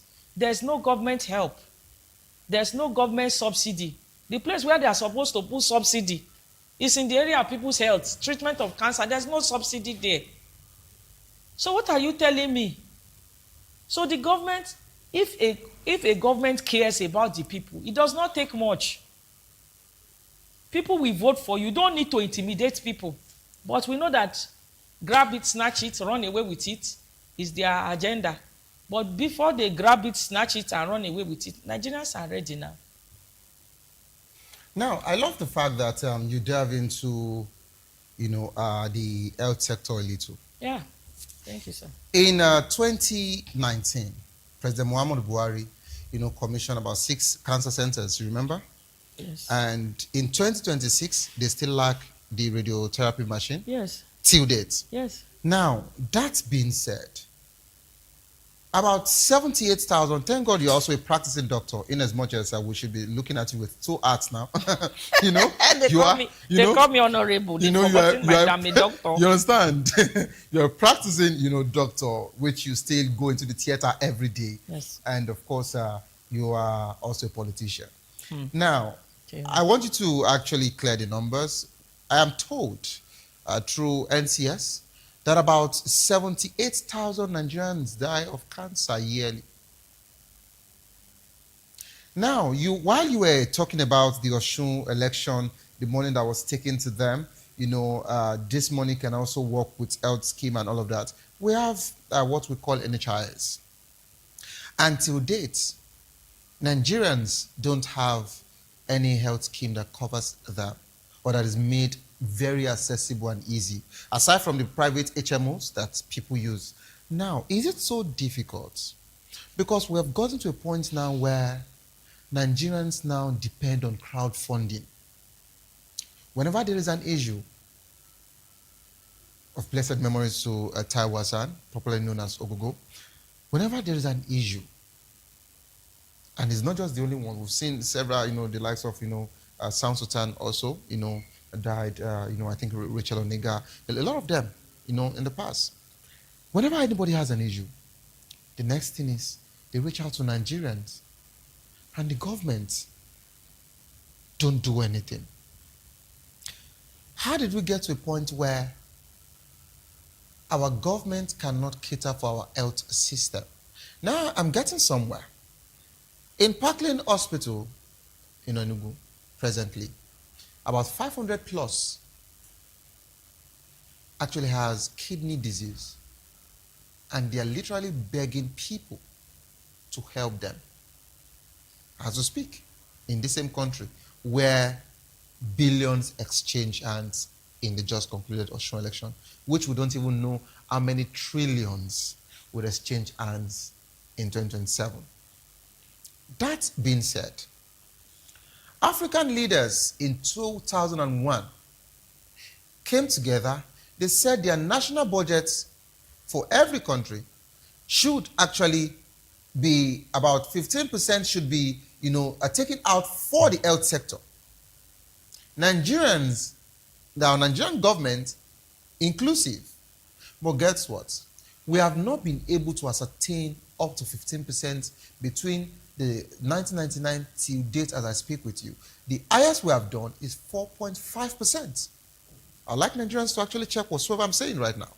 It's on record. Yes. Now, whenever a certain amount is being real out for the health sector in the national budget between the 1999 till date, the amount that is being mentioned is not the amount that is being released. And the amount that is being released is not the amount that is being utilized. How do we fix this system? Thank you for this particular question. I thank you for asking me this question. So years back, I used to wonder why any person that is made a minister of health, before they get there, I will do this, I will do this, I will do this. Then when they get there, they don't do it. I said, it's not like, is it that these people don't know what we are going through in the health sector? Then I now understood two things. First of all, go and write it down. The only person that can repair the health sector of Nigeria is the person that loves this country. Go and write it down. The only person, whosoever becomes the president of Nigeria, that want to improve the health care system, the only person that can do it is the person that loves this country more than himself. That is a statement. Now, two, WHO, World Health Organization, the area of budgeting for health, says the minimum budget for any country should be 15%. As you said, Nigeria is less than 5%. Why is it so? Remember, there was a day I listened to the minister, I think was complaining that something about 15 million being released. I said, did I hear well? This is minister. Or maybe it's a I said, maybe he's mistake. trying to say 150 million. No. Minister, 15 million. I now sat down. I now try to understand what is happening in the health sector. I will make it very simple that a market person will understand. Take, for example, you go for, let me use Owambe Party. And you come outside, you want to spray money. You now wrote on a paper and show it to everybody. I'm going to give him 150 million for his wedding. Let me use it. As he's dancing there, he wrote it on a paper. Everybody has the impression that I'm giving you 150 million. You even dance and thank me. That's 150 million. That is the budget. Now, I now come behind you. I now say that, sorry, we cannot give you 150 million. You know, everybody, they've gone. I now said, I will give you 2 million. But you must create the impression that that 150 million is there. And I said, but you said. Then I now give you 2 million. Out of the 2 million, I now take 1 million. I now go outside and tell people, we have budgeted 250 million for this, health, this. Then the admin work, the administration that we do Because the health minister obviously will bring his list. So maybe I want to, for the first 1 year, I want to work on probably neonatal health. I want to deal with cancer. He has brought his budget for us to have 5 radiotherapy centers. This is what is it, this is this, this is it. They now present it to the budgets. They now, when they keep doing the paperwork, number one, it will not get there. Then we say, okay, we are going to give you 200 billion on paper. Now I bring the first for the neonatal one, release this one, paperwork, we don't get it. This one, we don't get it. Then you now say the minister does not know what he's doing. Health is one place that the bureaucracy should be minimal. Once the budget has been released and there's evidence that this is what the minister wants to do, let it be released. But because it's running to billions, how can you take a chunk of the budget of the nation and put it into health? There'll be nothing for the roads now. So what you're saying is our government, are not prioritizing the health sector. It's not prioritizing. Okay. When you prioritize, that means you want to get more than 5% or 10%. Okay. Which is still not enough. The government does not care. All right. Doctor, I think I would like us to end the conversation there. You. This is the statement from, Doctor. It's my statement. Thank you so thank you so much for being part of the program today. Thank you. Hopefully, we would actually get to hear from, the opposition party as regards to the banners and everything, being done to, the opposition. And of course, the APC needs to also clear the air the way they usually know how to, respond to every situation like this. This is how far we can actually go as regards to the program. Coming up next is Locker Room. If you love the world of football, I'd like to stay able to enjoy that particular hour. Don't give up because it is not over. Tough time doesn't last, but tough will do last. Whatsoever you face will soon be over, and you will definitely smile again. My name remains Xavier Odo. Have a good evening. Rest.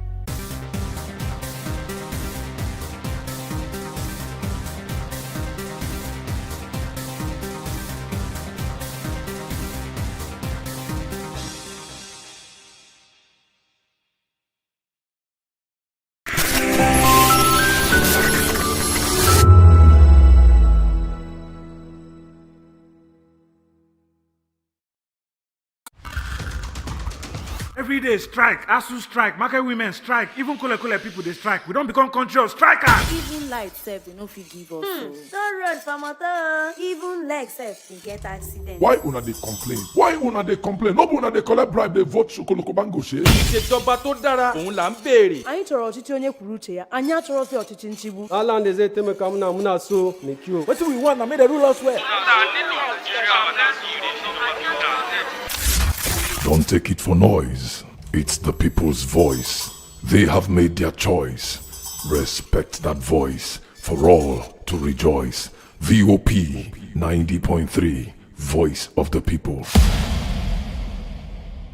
The red carpets, awards, the razzmatazz, music, fashion, interviews, and more. Spotlight on Voice of the People television. Let's feed you with all the juicy stories in the global entertainment space, bringing you the glitz and glamour as it is hot. Stay tuned to Spotlight, 1 p.m. Monday to Friday. Spotlight on Voptv. Entertainment like never before.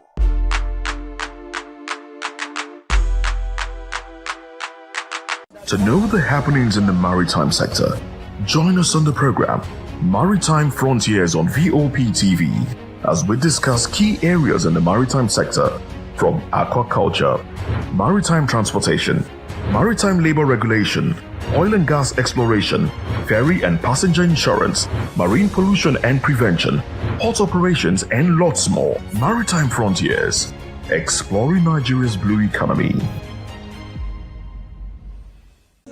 Hi guys, my name is Stanley, aka Masinze, aka Chie Billy Billy, aka Obako 181 of Benini.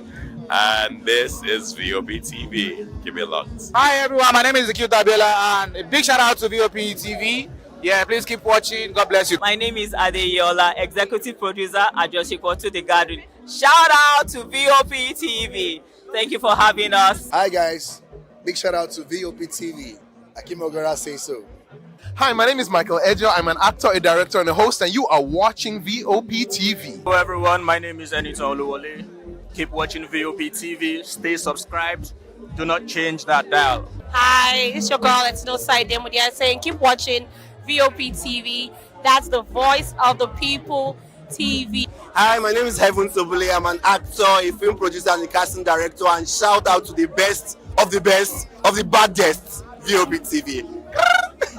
Hi, my name is Motunde Adeyemo. Keep watching VOP TV. This is Astelba and you're watching VOP TV. A big shout out to VOP TV. You guys are doing an amazing job. Keep up the good work. We love you and keep us entertaining. Hi everyone, my name is Anne Irish Phillips and you're watching VOP.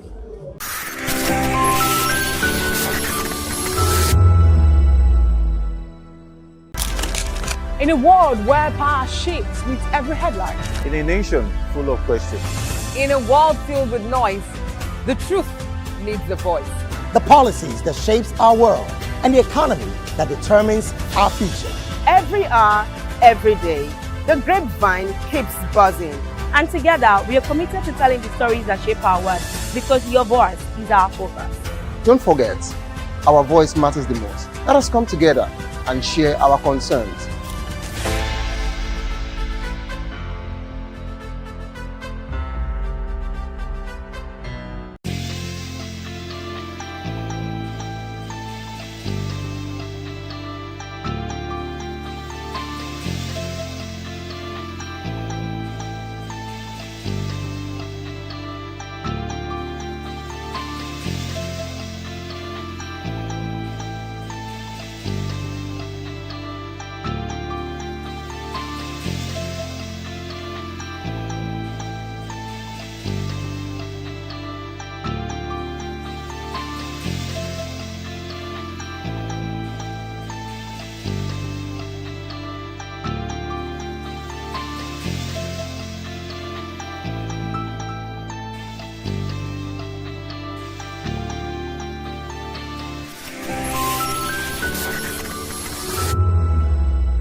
Do you want your voice to be heard? Do you know that you matter in the scheme of things? The People's Voice, the show where ordinary citizens take center stage as we discuss the biggest stories that affect you and I. With you in mind, we facilitate lively discussions, debates, and interviews on the topics that matter most to you and I.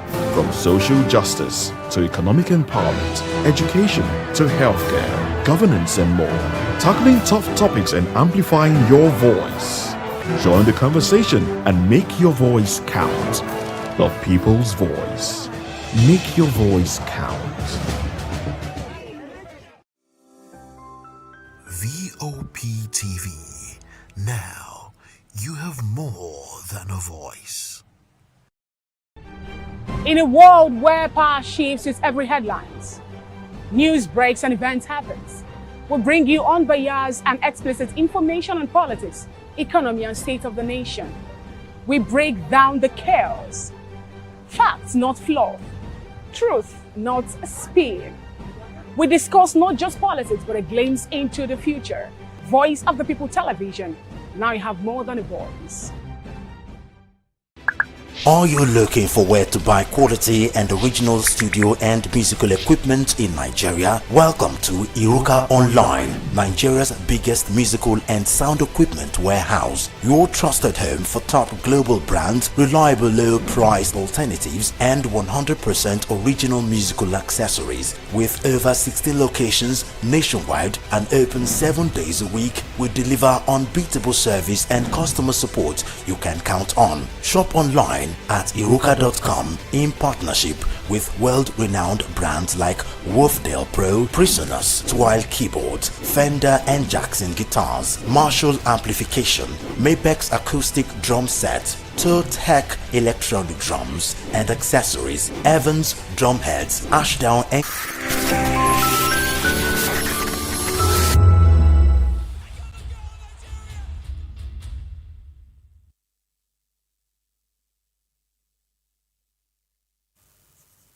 It's another very good day to be here to talk football on Locker Room on Voice of People TV.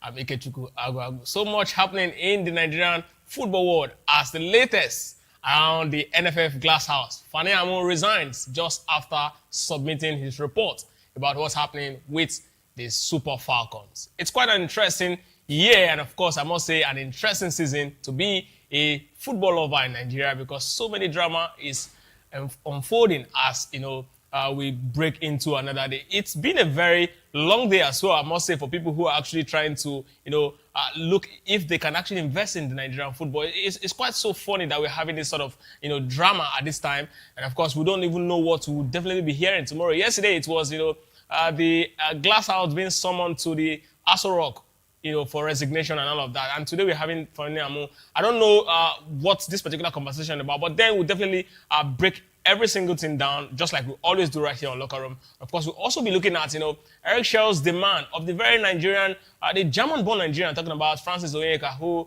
is actually seen as the man who is going to inherit the number 10 role for the Super Eagles. I don't know how much of a quality the 19-year-old possessed to be at the heart of, Eric Shell's project. But then, I trust him for what he's done so far. But then, is he the right man to actually, pick on the baton from, Alex Iwobi when he eventually resigns or retires from the Super Eagles? All of this conversation and more we'll be looking at on this episode of The Locker Room.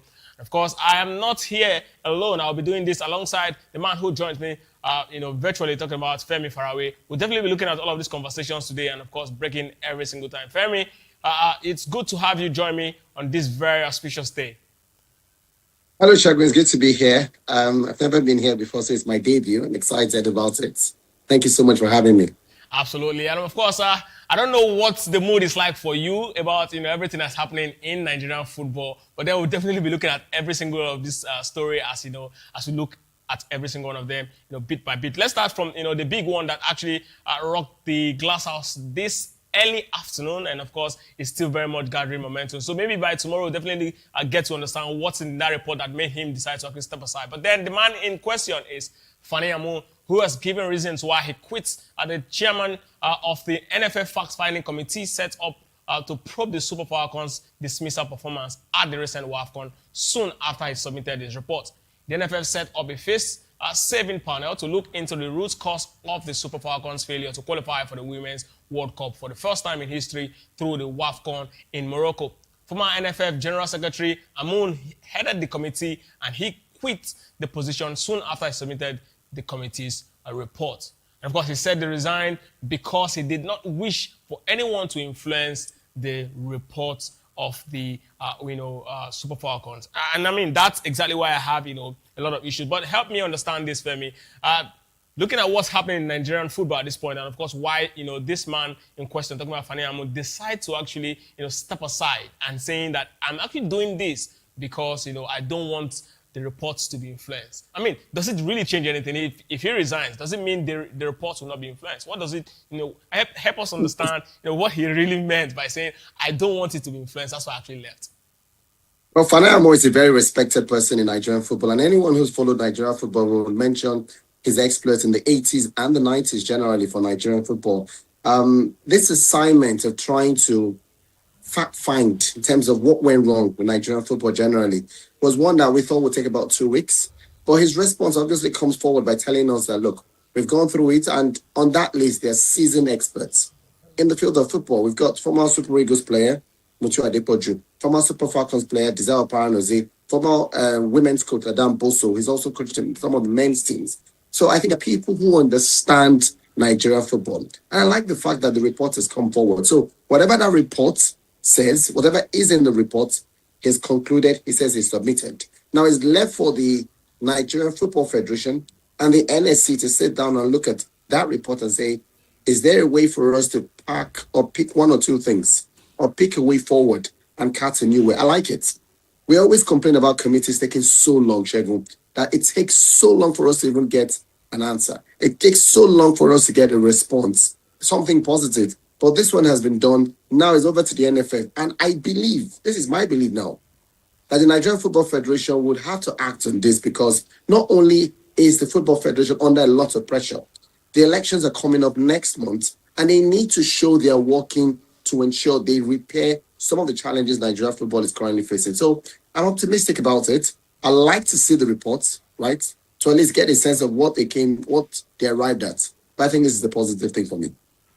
I mean, it's actually a very, difficult time to be, a football over in Nigeria. And now we're actually looking at, like you said, we're looking forward to whatever the report says. But I'm beginning to ask myself, this question that, saying that, he's not really interested in sitting there while, the result of the report comes out. Does it mean that, he so much feel that, some persons might want to actually influence the result of that particular probe? And if that's the case, what does that say to, Nigerian football?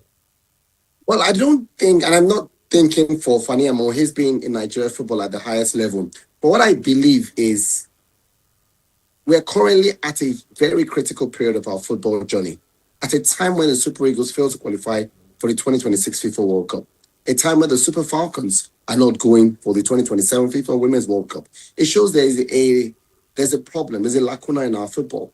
Now, we've heard a lot of people talk, and everyone can talk. Talking is very easy, right? Even those who play the game are talking. The point here now is we need to get results. We need to see action. And what Fani Amo has just done is saying, you know what, I brought out the report.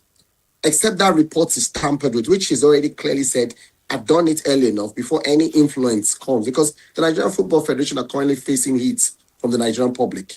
They're yet to explain to Nigeria why we failed to qualify for the 2027 Women's World Cup.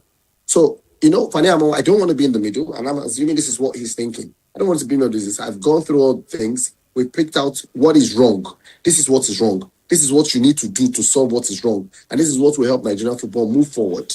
And that's the best way to go, because the Football Federation have had a lot of pressure. Now, remember, there's stories around the NSC postponing the elections, which is supposed to hold next month. Now, the NSC have not confirmed or denied it. There's no report saying, yes, we've cancelled the elections, or yes, it will go on.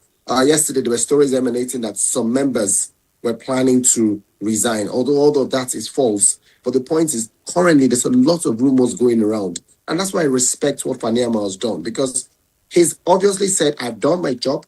It is completed. I have submitted it to you. And it's over to you to complete what you've got to do. And I think that the best way the NFF can resolve this is publish that report. Now, if you remember, Shego, was it a couple of years ago, the last sports minister, I'm talking about Eno, right, had a similar sort of committee where he put respected people in. And what they tried to do was resolve some of the challenges we had at the Olympic Games, which led to the likes of Voptv missing out on some of the events. And when they brought out their report, it was there for everyone to see. And that's what we need. We need to see what were the problems, what are the ways to solving it, and how are you going to implement these changes? Because not only is the Nigerian Football Federation going under a lot of scrutiny at this point, even world football at this point is going under scrutiny. Currently, if you're a neutral person, you want to be as far as possible so as not to be one of those persons who's going to get the heat. Because the Nigerian public are really angry about it. Absolutely. It's really, really sad that we're actually having, this conversation. But, what you said about Fani Amo, and of course, how he actually said what he said, it reminds me of Apostle Paul saying that he's done his bit, and of course, he's hoping that the crown of glory is placed upon his head. But then let's move on to another very interesting story about Nigerian football. And this one concerns, the senior national team. And of course, reports that have it that the head coach of the senior national team of Nigeria, Eric Shaw, is yet to throw in the towel in his quest to get Francis Onyeka to commit his international future to Nigeria. Onyeka was born in Germany to parents of Nigerian descent and has already represented Germany at different youth level, but not a senior cap yet. On loan to newly promoted Bundesliga side SV Elzberg, the 19-year-old midfielder is seen by Eric Shaw as his top priority for the playmaker role of the team. Over the weekend, he came off the bench to score twice in the German Cup to hand his team a 3-1 win over MSV Duisburg and has been voted the man of the match. This is quite impressive for a 19-year-old, playing in Germany. But my question to you here is this: how long can we continue to rely on foreign-born Nigerians? I have no issues with them, but then how long will this trend continue? What does this say about our football development back home? Shagun, the truth is they're Nigerians. That's the first thing, they're Nigerians. And no matter how difficult it is, or no matter how we paint it, Nigerians must be given opportunities anywhere they are. To be fair to Eric Shaw, he's looking for ways to make the team better. Nigerians have given him a task that the next Africa Cup of Nations should go there to win it, because Nigerians are disappointed, right? We failed to qualify for the FIFA World Cup despite having a second chance through the playoffs. Nigeria did not win the Africa Cup of Nations, right? That puts a lot of pressure on the manager. And because of how the fans want success, Nigeria is now, he's got to scout round. And we've had a serious problem with that creative department. It's been so much so that we all reference JJ Okocha as the last creative hub. Not John Obi Mikel, not Alex Iwobi. And they are creative in their own right. But we say the last person who can pick a pass, can create something magical for the Super Eagles, is JJ Okocha. And that's so long ago, because if I remember clearly, Okocha retired, 2006, right? That's about 20 years after. We're still searching for that sort of player. Michael only said, maybe is the one that comes to mind quickly in terms of someone who's so creative, but like we'll say, that's one that got away from us. So before this player gets to that level where he starts to peak, I think I love what he's doing. He's spotted the player, he's seen what he can do. And like you said, he's been doing this for a while. He's 19, shows a lot of potential. He's really good. We're excited about him. That's why it's good you catch them young. If we nurture him, get him into the right space, get him into the right thinking, let him understand African football. Who knows? We may just get the next best thing, because I think about some of the players that Africa has been able to get from, let's look at Morocco. Morocco is filled with players, a lot of them born abroad. It's if we get the right system, if we get the right planning, and obviously the right formation to put these players in, we'll see the best. We see Morocco pick players from France, from the Netherlands, from Spain, because the likes of Ashraf Hakimi could have played for Spain. The likes of the midfielder from Real Madrid as well, Brahim Diaz, could have played for Spain, but we're seeing them play for Morocco, and they're doing very well. So I don't have a problem, Shego. I think it's good as long as we can justify his commitment 100. Commitment 100, and I'm good with it. But I mean, if we look, you mentioned Morocco, right? I mean, the last time Morocco are currently the world under-20 champion, right? It says a lot about what they're actually doing back home in terms of football development. On the 17 level, they're doing amazing well. I mean, they're women football, so they're actually growing in strength. I mean, a couple of years ago, say about 10 years ago, Morocco were nowhere when it comes to the female football, hierarchy in Africa. But today, they're actually making a very strong statement. It means there's progression in terms of, homegrown talent and how they hope to actually take charge, or people who will replace, those ones that are actually born abroad. I can understand that, a system is in place that, okay, let's start from this set of players, like what we're actually saying happening in Saudi Pro League, where, the first set of players actually got to Saudi Pro League are players who actually have done everything in Europe. But now they're actually getting, young players. This is the next step of the project.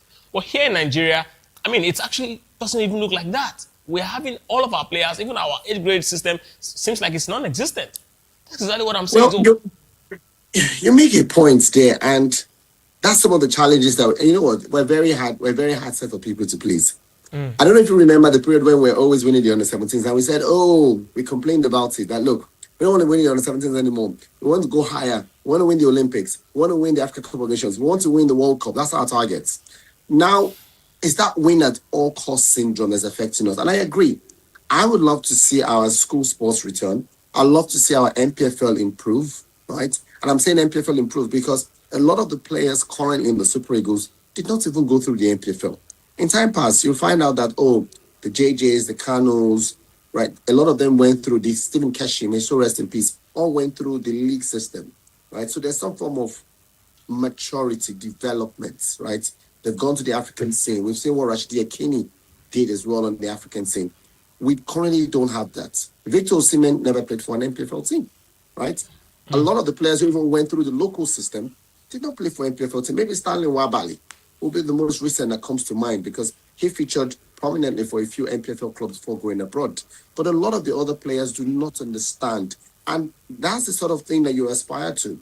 Because if I play with some of these players and I see them grow, I see Osimhen grow into the national team, I'd always aspire that this could also be my path. But one. Number two, our infrastructures are not as great, right? Our coaching system is also another problem. Do we have the sort of coaching system they have abroad? We do not. Our coaches do not have those sort of badges, those sort of methods to be able to pass that information. And that's why we notice when players get to the Super Eagles or the Chan team, you realize that the coaching is a bit different and their style of play is a bit different. But when you go abroad, it's a bit easier. You're into a football culture. You mentioned Morocco, and we're using the Morocco example. Morocco example already, you're learning from the Spanish system. That Spanish system, by the time you bring it, they don't need to teach you how to trap a ball. They don't need to teach you how to dictate tempo. You understand these things because that is the background, it's the foundation you get. The Netherlands system, it's also football.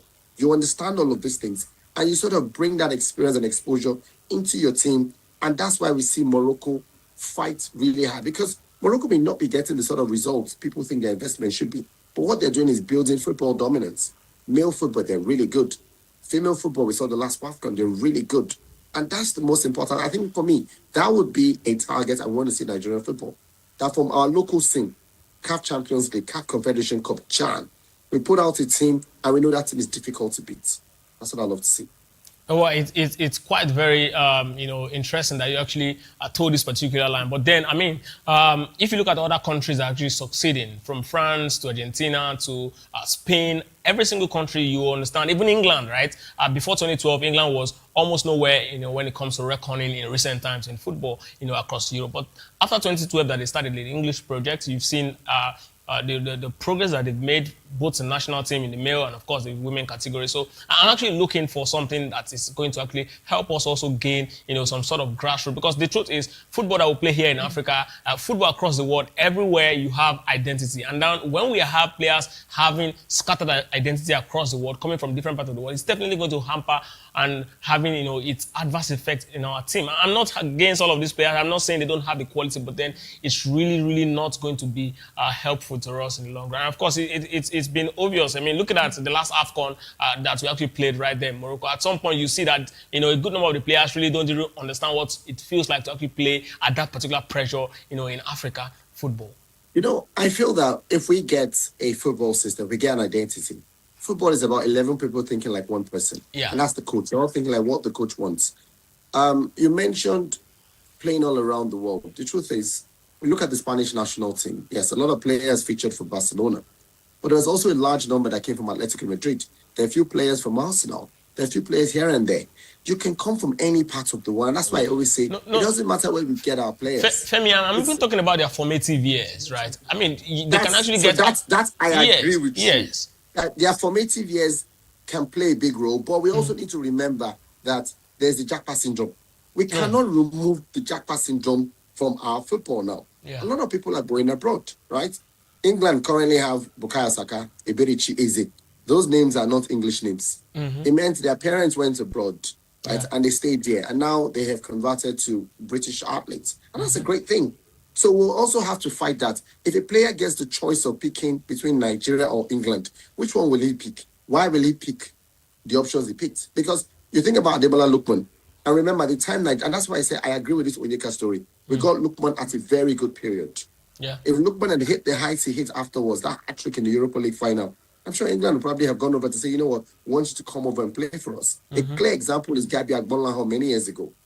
Had the opportunity to play for England a couple of times, never played for Nigeria, never got the option to play for England at a major tournament. So we also have to consider that. But I agree, we need to have a football system, a system where we teach our footballers the rudiments. We need to get more monies in our football ecosystem.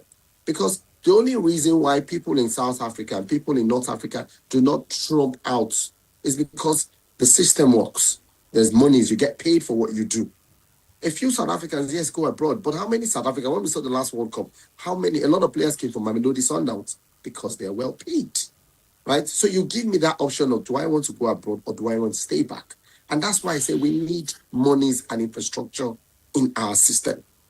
Absolutely, I agree with you, and that's exactly where we'll be moving on to the next story. And this one concerns, the Premier League, because I mean, match day one is already done and dusted, and people have been talking. Some persons, particularly two persons, two former Manchester United players. I want to call them legend in person of Rio Ferdinand and Gary Neville. I've actually tipped Arsenal to go on to win the Premier League, in 2026-2027 season. But of course, let me stick to the one that concerns Rio Ferdinand. As former Manchester United defender, has actually backed Arsenal to retain the Premier League title, pointing to the club's stability under Mikel Arteta and their strong squad depth. Ferdinand noted this on his YouTube channel that Arsenal enjoy a settled environment while rivals like Manchester United, Chelsea, and Manchester City navigate major transitional periods. The addition of versatile defender Ezri Konsa from Aston Villa for £51 million provides crucial cover for injured defenders like William Saliba. The Gunners opened their title bid with a solid 3-0 win against Coventry City, displaying the hard-to-beat traits of a true champion. Femi, you saw the match day one and you saw teams that really, really struggled. We saw Brighton, how they actually, the lights right there, the Amex was too much for Aston Villa to behold. 4-0 it ended. And now we're having the major conversation. Can Mikel Arteta make it 2? The funny thing, Arsenal have never defended the Premier League as we know it. They've never defended the title. But I agree with Ferdinand. They're arguably the best team. And every time I've been asked the question, I've said, in this transfer window, what Arsenal has done is fortify in areas where we thought they were good, but they even made themselves better, right? So you brought in Konsa, you mentioned. Konsa is a great footballer. Last season, he had the highest amount of pass completion in the Premier League, ahead of Van Dijk, who is renowned for things like that. You brought in Bruno Guimaraes, a captain of Newcastle United. And then you brought in Zolis, who was very good for Olympiacos. If you followed the Greek league, you see his exploit there.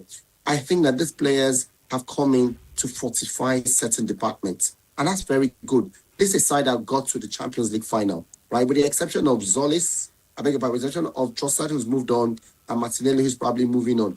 Arsenal has kept majority of the players from last year. Instead, they've added new names. That now, even World Cup winning players sit on the bench, like Merino and Zubimendi. That's a very good team, right? And I do think that they're good to win the title, but I think it's a bit too early. And I'm saying early because Liverpool is a clear example. What Liverpool built under the Klopp years and how Slot came in and the first year claimed it, despite everyone thinking, once again, Arsenal were primed to get in it, is a clear example. I think Arsenal will go as far as, being in the conversation, probably winning it. But I think they'll get challenges from the likes of Chelsea, Manchester City. I'm still tipping City to be second. But I think Chelsea, Manchester City, from what I have seen in the first match day, if these guys stay as consistent and as energetic as I think they will, they get to the end being close to Arsenal. Last season, the major conversation around this Arsenal team was that they have a very strong squad depth. And a lot of persons actually tipped Arsenal to get to as far as the Champions League final, which they did.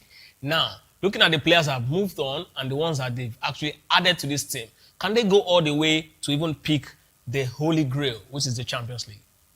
I think they can. They're very good side. Last year, they were unfortunate. I always say this about a team.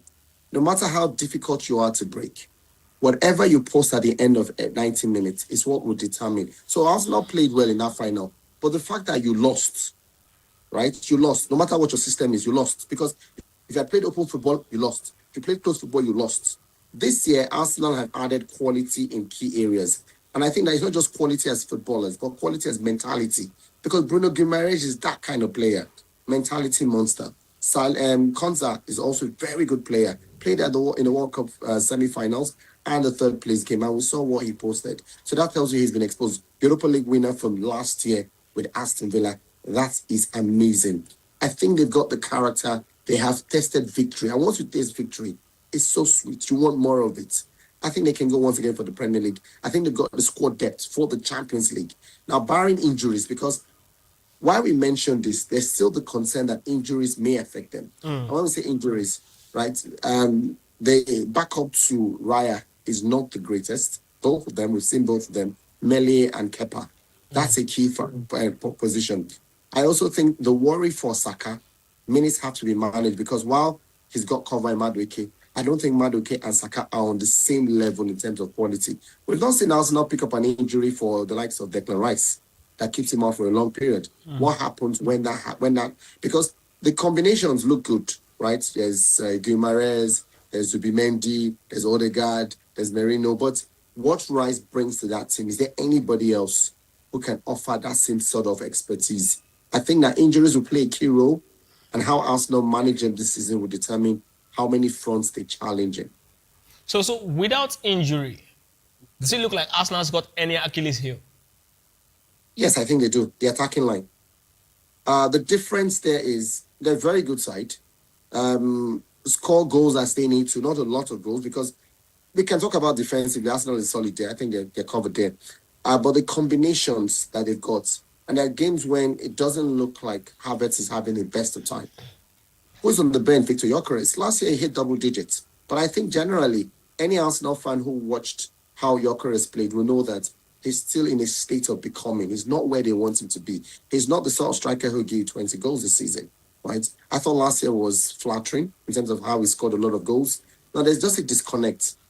The system he knows how to play and the system Arsenal play are two different systems. I think he's a player who's hoping the team will play to his strengths, right? But instead, the Arsenal team, they're not waiting for you to run into those channels. They want to move the ball from one point to the other, and then it will just be so simple. But Mr. Gyökeres instead wants to play like that barging old striker who hits his way, gets into the box, and then hits his tapping or hits his shots.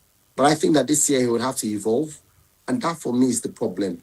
I also don't think Havertz is a 20-goal a season striker. Arsenal have won the title without their player scoring 20 goals. The last Arsenal player to hit 20, if I'm correct, would be Pierre-Emerick Aubameyang.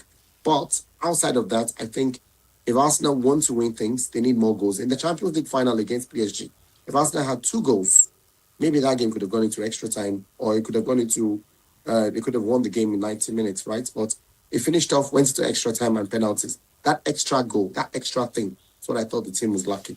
So now let's even talk about their forward, right? Arsenal signing Victor Gyökeres, a man who got over 50 goals, before moving to the Emirates. I want to believe that Mikel Arteta would have looked at him, looked at the strength, and looked at how his team played, before bringing him in. And if you recall that before he brought in, Victor Gyökeres, Arsenal does not have a goal scoring problem. Arsenal is arguably one of the most scoring side in the Premier League. So bringing in Victor Gyökeres, like you said, is supposed to be an extra factor. Now, is it an Arteta thing? Is it an Arteta thing? I think it's an Arteta thing. I think the profile of the player he got, what he wanted at the first time. Remember, Arsenal chased Alexander Isak for the longest part, right? There were times when Victor Osimhen was mentioned as one option. Even Dusan Vlahovic, then of Juventus, was also mentioned as an option. And I think that the profile of those players are a bit different from the profile of Victor Gyökeres. But I also believe that while we've seen teams, because you're going to quickly mention the likes of PSG to me, PSG won the Champions League without an out-and-out striker, you must always have a plan B. And how do you want better? I'll mention Manchester City. City tried for the Champions League. The minute Erling Haaland comes in, they get it, right? A quality striker takes your team to a new level. Bayern Munich, once they got Harry Kane in, you can see they went from beating Arsenal in the Champions League to losing in the semi-final to PSG in the Champions League. And the quality of Harry Kane just takes them to another level. He's quick, he's brilliant, he's intelligent, he can score 20 goals a season. And I feel that if you have that either starting or on the bench, it gives you an option, a different option from what you do not have already. Arsenal has Havertz, who does link-up play, and that is brilliant, scores a lot of goals, great. Saka can score. But in games when those guys are not performing, you need another different type of profile that can stretch the play. That's where Gyökeres comes in. I think all they need to do is coach him a bit to fine-tune him into the style of Arsenal. Well, I mean, that's really going to be a lot of work for him because, I mean, for a player who is past, 27, I think it's quite difficult to actually adjust. I mean, Erling Haaland was able to actually adjust to Man City's project because he's quite very much young when he joined them. So I don't know if that's going to happen. And there's a lot of talk about Arsenal, getting Julian Alvarez. Let's create a hypothetical situation that in the end they get that Argentine forward. What becomes of Arsenal this season? Oh my goodness, that becomes a brilliant team. Look, that's absolutely, I cannot imagine Arsenal adding that level of quality. There was a period Arsenal were chasing Manu Kone, and I'm like, what do you want more to fortify this midfield? You already have breakers You want to add more. If you go and add Julian Alvarez, Alvarez is a brilliant footballer. He's won everything. Everything. There's nothing he hasn't won. Maybe the La Liga, but he's won the Premier League, won the Champions League, he's won the FIFA World Cup, he's won the Copa America, he's practically won the South American Champions League. So as a footballer who is still in his early to mid-20s, he's conquered everything. His level of exposure, he's one of the best footballers in the world right now. Right? I probably won't put him on the level of Mbappe and Erling Haaland and Harry Kane, but I think when you go below that, his name appears right there as one of those strikers. He's quick, he's fleet-footed, he can play in different positions, so it means he could be an option on the right for them. It could be an option behind the striker in the Odegaard role. He can play the number 9 if they desire that. And it's his football IQ I love. He knows what to do. He can track back. He can help off the ball runs. He does so much that you do not need him standing one place. He's also very dangerous with dead ball. He's a set piece great guy. So imagine if us now have Martin Odegaard on set piece, Declan Rice on set piece, and then Julian Alvarez is also standing on the same set piece. You're asking yourself, what more do you want? These guys have got great guys. So I think it's absolutely brilliant if they can get him before the end of the transfer window. True, and not to also forget that he actually was the South American Footballer of the Year before he joined Manchester City. So it says a lot about the quality of the young man. But still talking about Premier League, this time let's move on to another legend, this time for Liverpool. He's actually been talking. He's a man who loves to talk, talking about Jamie Carragher. And of course, he's urged Liverpool to sign a hard-running midfielder, questioning the squad's balance and tactical feat of £160 million signing Florian Wirtz under Andoni Iraola. While Wirtz is slated for a central role, Carragher has expressed concerns over his slow start and positions in the starting lineup. Following a draw with Newcastle, he criticized Iraola's tactics, stating that Wirtz, Szoboszlai and Ryan Gravenberch all charged forward together. Carragher also begged Liverpool to sign a high-energy defensive midfielder to help control games and protect the backline. I mean, this is where exactly get me worried, Femi. If you look at this Liverpool team last season, that was exactly the same team that won the league season before. Now, if he's actually talking about, high-powered defensive midfielder who can actually protect the backline, Szoboszlai, McAllister, and Ryan Gravenberch won Liverpool the league. So what's happening with this team now? What's worked for that Liverpool team was the manager before Arne Slot, right? And everyone knows who that is, has built a very solid machine. And I thought that machine had one more goal. And that year, everything just worked out. Because the next year, the manager spent about £400 million, brings in the likes of Hugo Ekitike, Alexander Isak, Florian Wirtz, Kekes on one side, Frimpong as well. And they did not even hit half the height of the previous year, right? It shows us a lot of holes. And we saw the first game of the season. They were not great. Kekes was also culpable for one of the first goals they conceded against Elanga. We didn't see a lot of Wirtz, didn't see a lot of Isak, despite preseason showing us glimpses. The point here is that they've got that 21 question of where is the best position to play Florian Wirtz. I do agree with Carragher, right? And I saw a lot of times when that goal, the goals they consider both of them, because Gravenberch, who generally isn't a holding midfielder, is a central midfielder, right? Like an 8, someone who can break play, mop up, do things for you. But they need someone whose primary job is a Caicedo, for example, who the only thing I know how to do is just break play, right? And then hand the ball to other creative players to do it. I don't think McAllister has played well since last year, right? And I also think that sort of rubbed up on him at the FIFA World Cup. But Szoboszlai has been really good, right? I think Wirtz would do better playing somewhere else. You know what's interesting is Liverpool sort of realized that when he came into the league, he was a skinny lad who made too many touches, right? So they sort of made him tone a bit, put on a little weight, a bit more balance, so he's not easily shocked off the ball.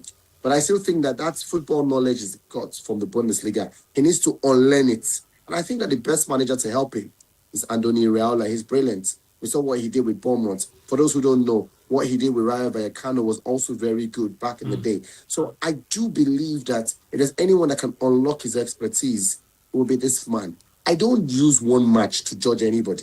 Nobody. Because despite Aston Villa losing 4, I don't think that would define their season. I think what would define your season is when the chips are down, how the other players, they get up, pick it up and say, you know what, we're going to run with it. Liverpool has got quality. Isak is quality. right? And I think Isak will come good for Liverpool. I'm banking on him this year. Let me just leak a small secret. My fantasy football team, he's there. So I'm really Okay. relying on him. He's got to deliver this year. But I think Iraola is the man for the job. He needs to get a few signings in. Bakola has been linked with Liverpool. Yakuba Minte of Brighton has also been linked with Liverpool. But like you said, they need to get that holding midfielder and probably cover in defense. So let's talk about the 400 million pounds that they spent, last season that you mentioned. These players, look at the quality of these players. Every team in Europe have a way they play. That's exactly why when they go shopping for a new manager, you look at the manager that fits the philosophy of the team. The players that Arne Slot got, do they look like players that are made for the Liverpool kind of play? Yeah, at least a lot of them are made for the Iraola kind of play. Because Kekes, remember, broke out Bournemouth. He was there. He was the manager then at Bournemouth. I think that with the way we've seen the likes of Krupi Jr., Justin Kluivert, it reminds me of what Wirtz can become once the team starts playing with him. We also know that for Isak is quality, right? With the exception of last year, which was a terrible year for him. The previous years, back-to-back 20 goals in the league.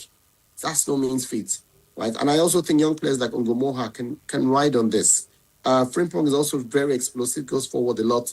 I'm worried about that defense line, the central defense and the goalkeeper, because I think the first goal for Newcastle, it's a bit questionable, Alisson, but then they need experience. Van Dijk also had one or two worrying calls. But outside of all those things, I think Iraola is the sort of manager who, this may not be his year, but if you give Iraola a couple of transfer windows, this one, maybe the next transfer window, and then the summer window, by the time Liverpool are going in for the next year, I tip them to be one of the challengers for the Premier League title. So who is that player? Looking at what the legend is actually asking for in the Liverpool's midfield. Who is that player who you think is the final piece of that Liverpool midfield, the defensive midfielder they need to actually acquire? If there are two, if they need to play two defensive midfielder, you can say it. If just one, and of course, tell us why you feel that person is actually the right player for them. I feel that for the system. Look, a player in that midfield will automatically mean Wirtz has to play somewhere else, because I think Dominic Szoboszlai will start. I think Ryan Gravenberch is sort of like a water carrier, can pick the ball from one point to another point. My pick this summer, I've always said, I've been impressed with Manu Kone. I think Manu Kone plays for AS Roma, was with France at the FIFA World Cup. He's brilliant, wants to move, had conversations with Arsenal. Manchester United were interested at some point. The latest stories have pointed to Manchester City as a possible destination for him. I think he's very solid. I think he's strong on the ball. And one thing I can tell you is, it doesn't necessarily have to be a player that is high profile, right? A lot of people, yes, Ellie Anderson, great footballer. Adam Watson looks very good. But Sangare, we saw at Brighton, what Sangare has done coming in from Lens last season, and he was very good. Lens, remember, was second in the French Ligue 1. They really pushed PSG. How everyone slept on that transfer. Saw him at Brighton the first game. People were like, where did this guy come from? There's a lot of quality in France. There's a lot of quality in Italy, right? We watch a lot of Premier League and forget that players in other leagues do very well. And then we see them a few months and we're like, my goodness, where did this guy come from? If you watch that league, you should have seen him, right? Leeds United signed a defender, Mohramovic. He was absolutely brilliant for Sassuolo last year. Played for Bosnia and Herzegovina. They have not been at the FIFA World Cup for 12 years. This young footballer has helped them get there. They've played so well, and now he's gone to Leeds and automatically has just settled in. So I think there are loads of quality around. It's a matter of the scouting your club does to see the potential. But I think Manu Kone, his experience will be brilliant. He's played under Gianpiero Gasperini. So I think it's a good fit. So now let's talk about realistically Liverpool's finish position. Should they not get Manu Kone?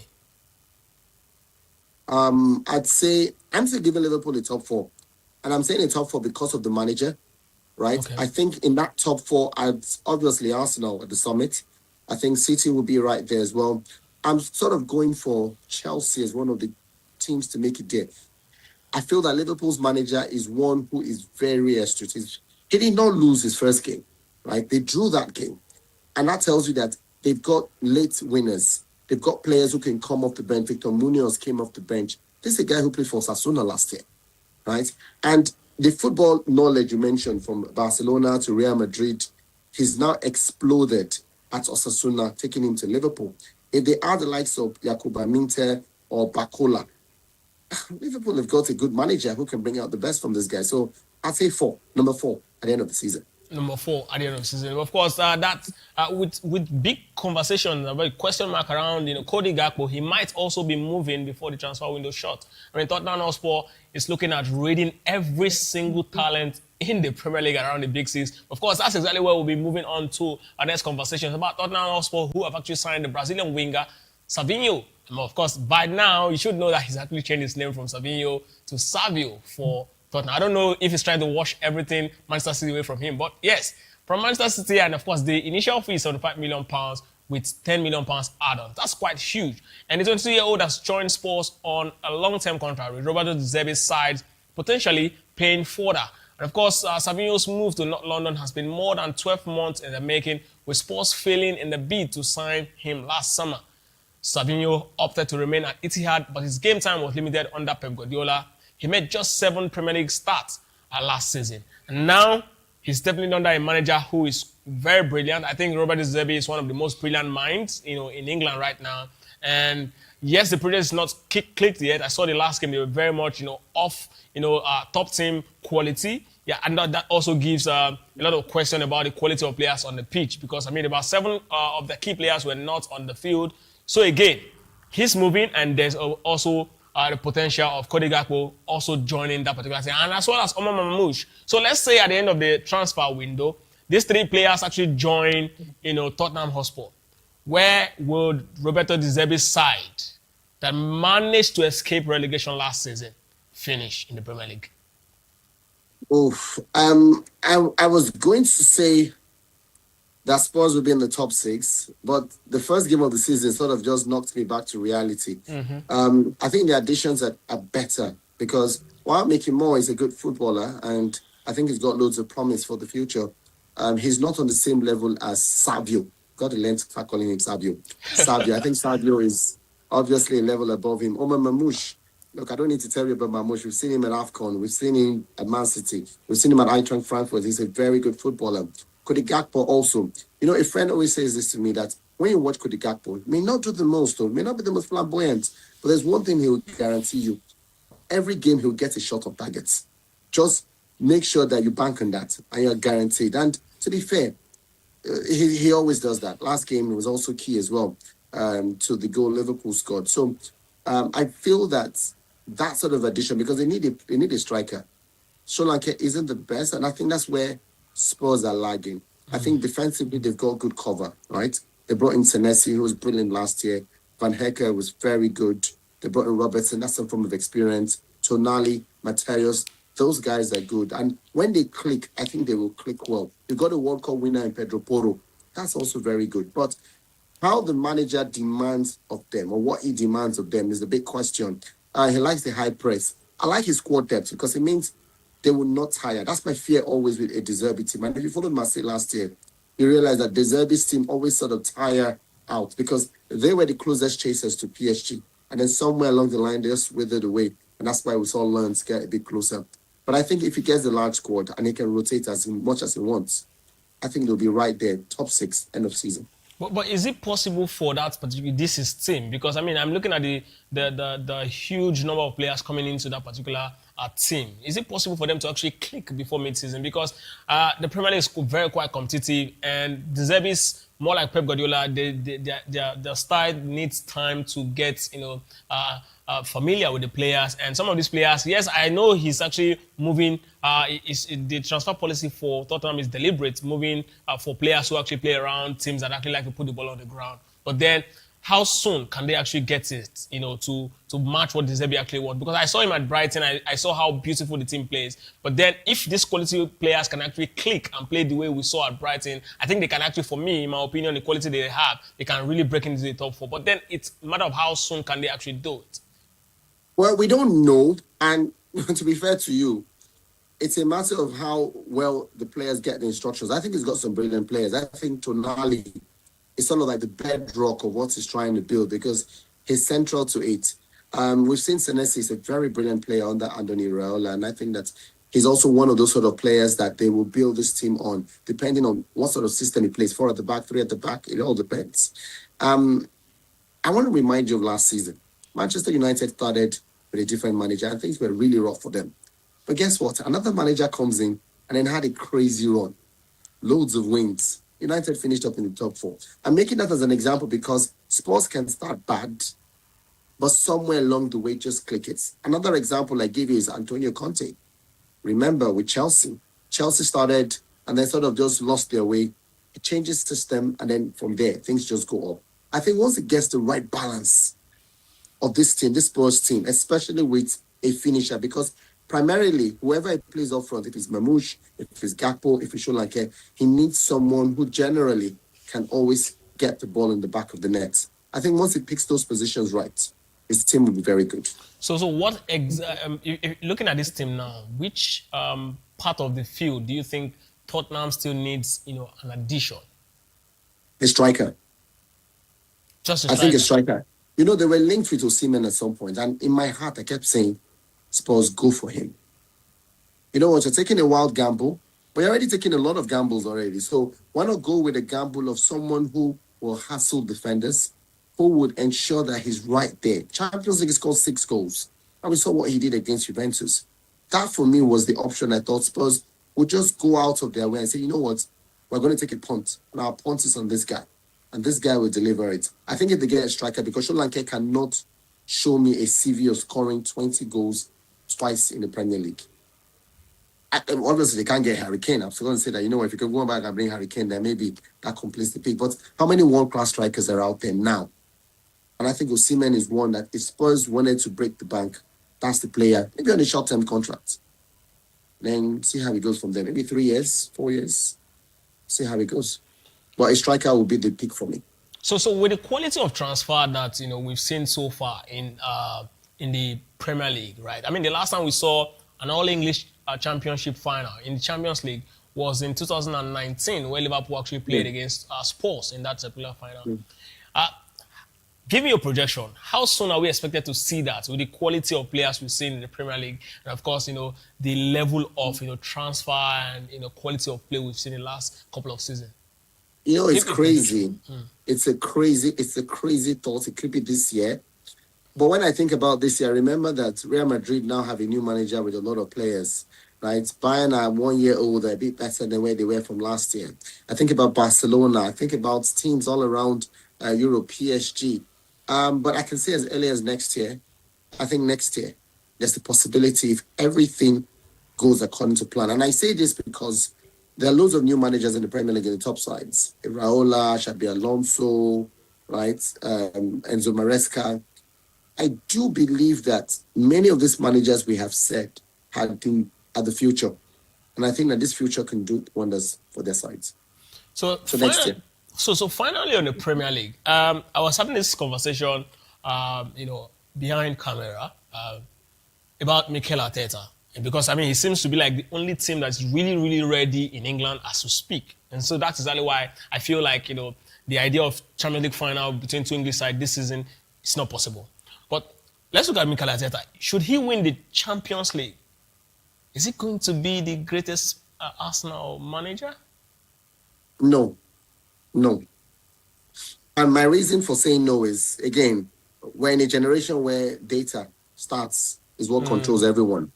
But I think now when you talk about football is a way of life. Football is culture. And you ask yourself, some of the greatest managers in the world, did they have 1,000 laurels? No. We're talking about Johan Cruyff. Cruyff did not win a lot of Champions League titles, right, as a manager, right? But Cruyff generally was the manager who sort of changed football, the way we saw Barcelona play total football. When we talk about Pep Guardiola, how many Champions League titles did Guardiola win?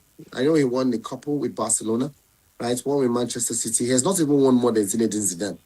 But you will not put the two of them in the same conversation. And it's not about the volume. It's about what you did. And for me, and this is my own pick, I think Arsene Wenger doesn't get the credit because he practically changed English football, not just Arsenal, English football generally. It was when Wenger came into the Premier League, a lot of things changed. Nutrition, style of play. We're not going down the old direct route or just pump the ball forward. Instead, what we see is people playing football in a certain way that was very pleasing, right? And that's why I say it's a different system of football. I think for me, he's good.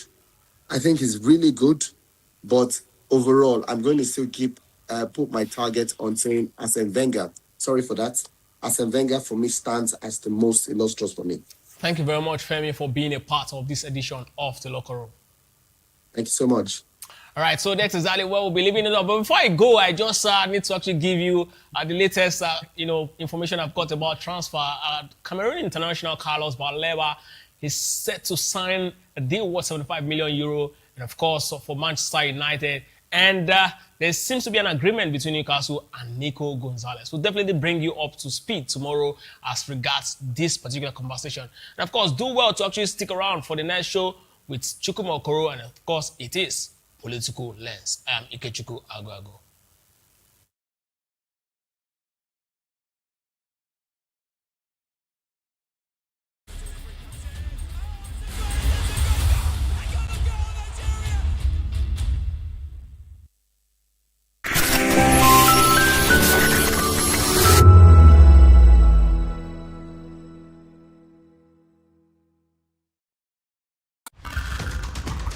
Every day strike, ASU strike, market women strike, even Kole people they strike. We don't become country of strikers. Even light self, they no fit give us. Don't run for motor. Even leg self, they get accident. Why una dey complain? Why una dey complain? No una dey collect bribe, dey vote Sokoloko Bango ṣe. Ìṣèjọba tó dára òun là ń béèrè. Anyị chọrọ ọchịchị onye kwuru uche ya. Anyị achọrọzi ọchịchị nchigbu. Ala ndeze temeka muna so make you. Wetin we want na make dem rule us well.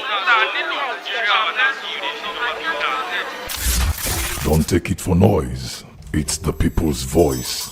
They have made their choice. Respect that voice for all to rejoice. VOP 90.3, Voice of the People. The red carpets, awards, the razzmatazz, music, fashion, interviews, and more. Spotlight on Voice of the People television. Let's feed you with all the juicy stories in the global entertainment space, bringing you the glitz and glamour as it is hot. Stay tuned to Spotlight, 1 p.m. Monday to Friday. Spotlight on VOP TV. Entertainment like never before.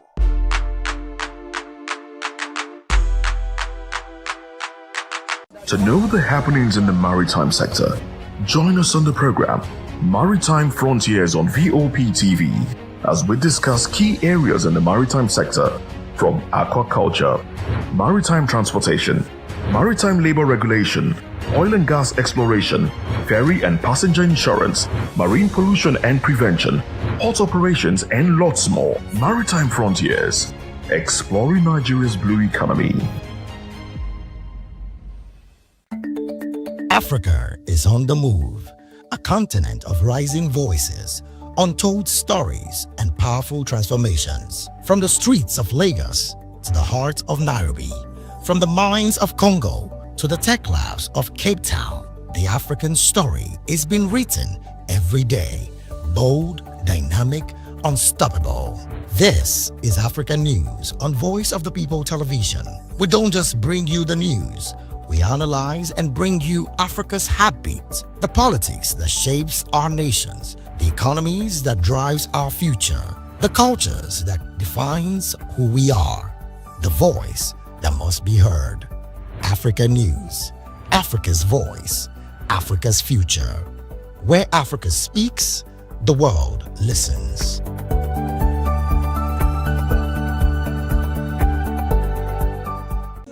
Hi guys, my name is Stanley, aka Mazinze, aka Chie Billy Billy, aka Obako 181 of Benini, and this is VOP TV. Give me a lot. Hi everyone, my name is Akil Dabela, and a big shout out to VOP TV. Yeah, please keep watching. God bless you. My name is Adeyola, executive producer at Joshua The Garden. Shout out to VOP TV. Thank you for having us. Hi guys, big shout out to VOP TV. Akim Ogara say so. Hi, my name is Michael Ejo. I'm an actor, a director, and a host, and you are watching VOP TV. Hello everyone, my name is Anita Oluwole. Keep watching VOP TV. Stay subscribed. Do not change that dial. Hi, it's your girl, it's no side Demudia saying keep watching VOP TV. That's the Voice of the People TV. Hi, my name is Heaven Sobule. I'm an actor, a film producer, and a casting director. And shout out to the best of the baddest, VOP TV. Hi, my name is Motunde Adeyemo. Keep watching VOP TV. This is Astelba, and you're watching VOP TV. A big shout out to VOP TV. You guys are doing an amazing job. Keep up the good work. We love you and keep us entertaining. Hi everyone, my name is Anne Irish Phillips and you're watching VOP.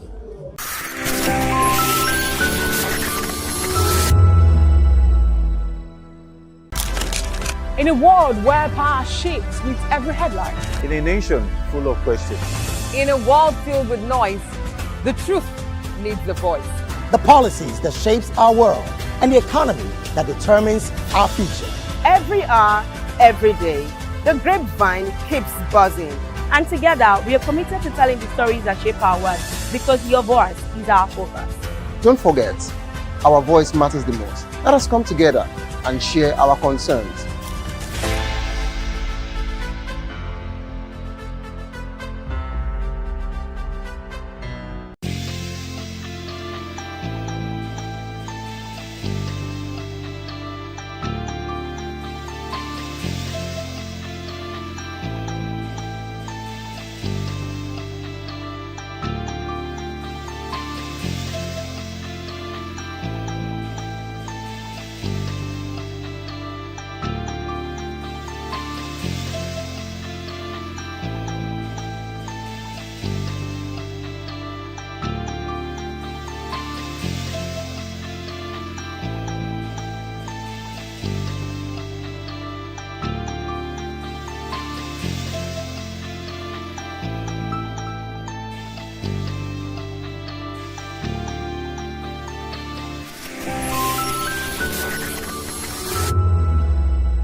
Do you want your voice to be heard? Do you know that you matter in the scheme of things? The People's Voice, the show where ordinary citizens take center stage as we discuss the biggest stories that affect you and I. With you in mind, we facilitate lively discussions, debates, and interviews on the topics that matter most to you and I. From social justice to economic empowerment, education to healthcare, governance, and more. Tackling tough topics and amplifying your voice. Join the conversation and make your voice count. The People's Voice. Make your voice count. VOP TV. Now you have more than a voice. If you've been drinking, don't drive. Hand over the keys to another driver. Call a friend or family member. Use a taxi or a ride-hailing service. Wait until you're completely sober before getting behind the wheel. A few minutes of inconvenience is far better than a lifetime of regret. Friends, don't stand by in silence. If someone who has been drinking insists on driving, speak up. Offer an alternative. Taking away their keys could save a life. Driving is a responsibility, not a right. Every time you take the wheel, you're responsible for the safety of everyone on the road. Today, make the choice that protects lives. Celebrate responsibly. Think before you drive. If you drink, don't drive. If you drive, don't drink. Because every life matters and every safe journey begins with the right decision. This message is brought to you by Voice of the People Television. In a world where power shifts with every headlines, news breaks and events happens, we bring you unbiased and explicit information on politics, economy, and state of the nation. We break down the chaos. Facts, not fluff. Truth, not spin. We discuss not just politics, but a glimpse into the future. Voice of the People Television. Now you have more than a voice. Are you looking for where to buy quality and original studio and musical equipment in Nigeria? Welcome to Iruka Online, Nigeria's biggest musical and sound equipment warehouse. Your trusted home for top global brands, reliable low-priced alternatives, and 100% original musical accessories. With over 60 locations nationwide and open 7 days a week, we deliver unbeatable service and customer support you can count on. Shop online at iruka.com in partnership with world-renowned brands like Wolfdale Pro, Prisoners, Twile Keyboards, Fender and Jackson Guitars, Marshall Amplification, Mapex Acoustic Drum Set, Tech Electronic Drums and Accessories, Evans Drumheads, Ashdown Engineering, and many more. Iruka Online, powering your sound with quality you can trust.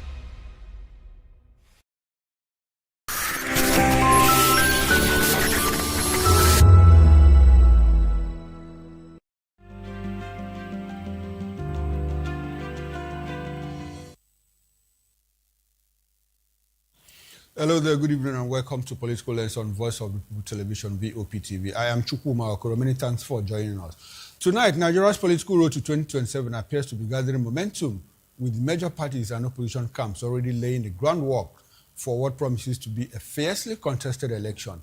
Peter Obi has launched Obedient Connect, a platform designed to organize supporters at home and in the diaspora, drive voter participation and strengthen efforts to protect votes.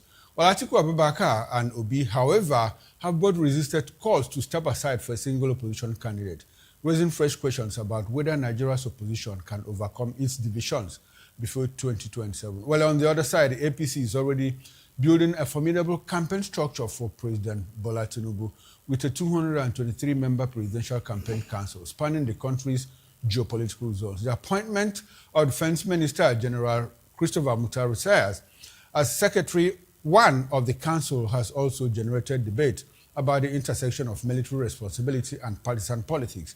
So as the political machinery begins to shift into top gear, is Tinubu already ahead because of the APC structure and the opposition's fragmentation? Can Obi and Atiku and the wider opposition find common grounds? And what will ultimately determine the 2027 contest? Is it party structure, economic performance, voter mobilization, or the strength of the opposition? Well, these are the questions we examine tonight. Stay with us as we bring in our guest. We have been joined by Prince Francis Chilaka. He appears here in the capacity of a public affairs analyst. Good evening, Prince, and thanks for joining us. Very well, good to have you. I appreciate your presence as always.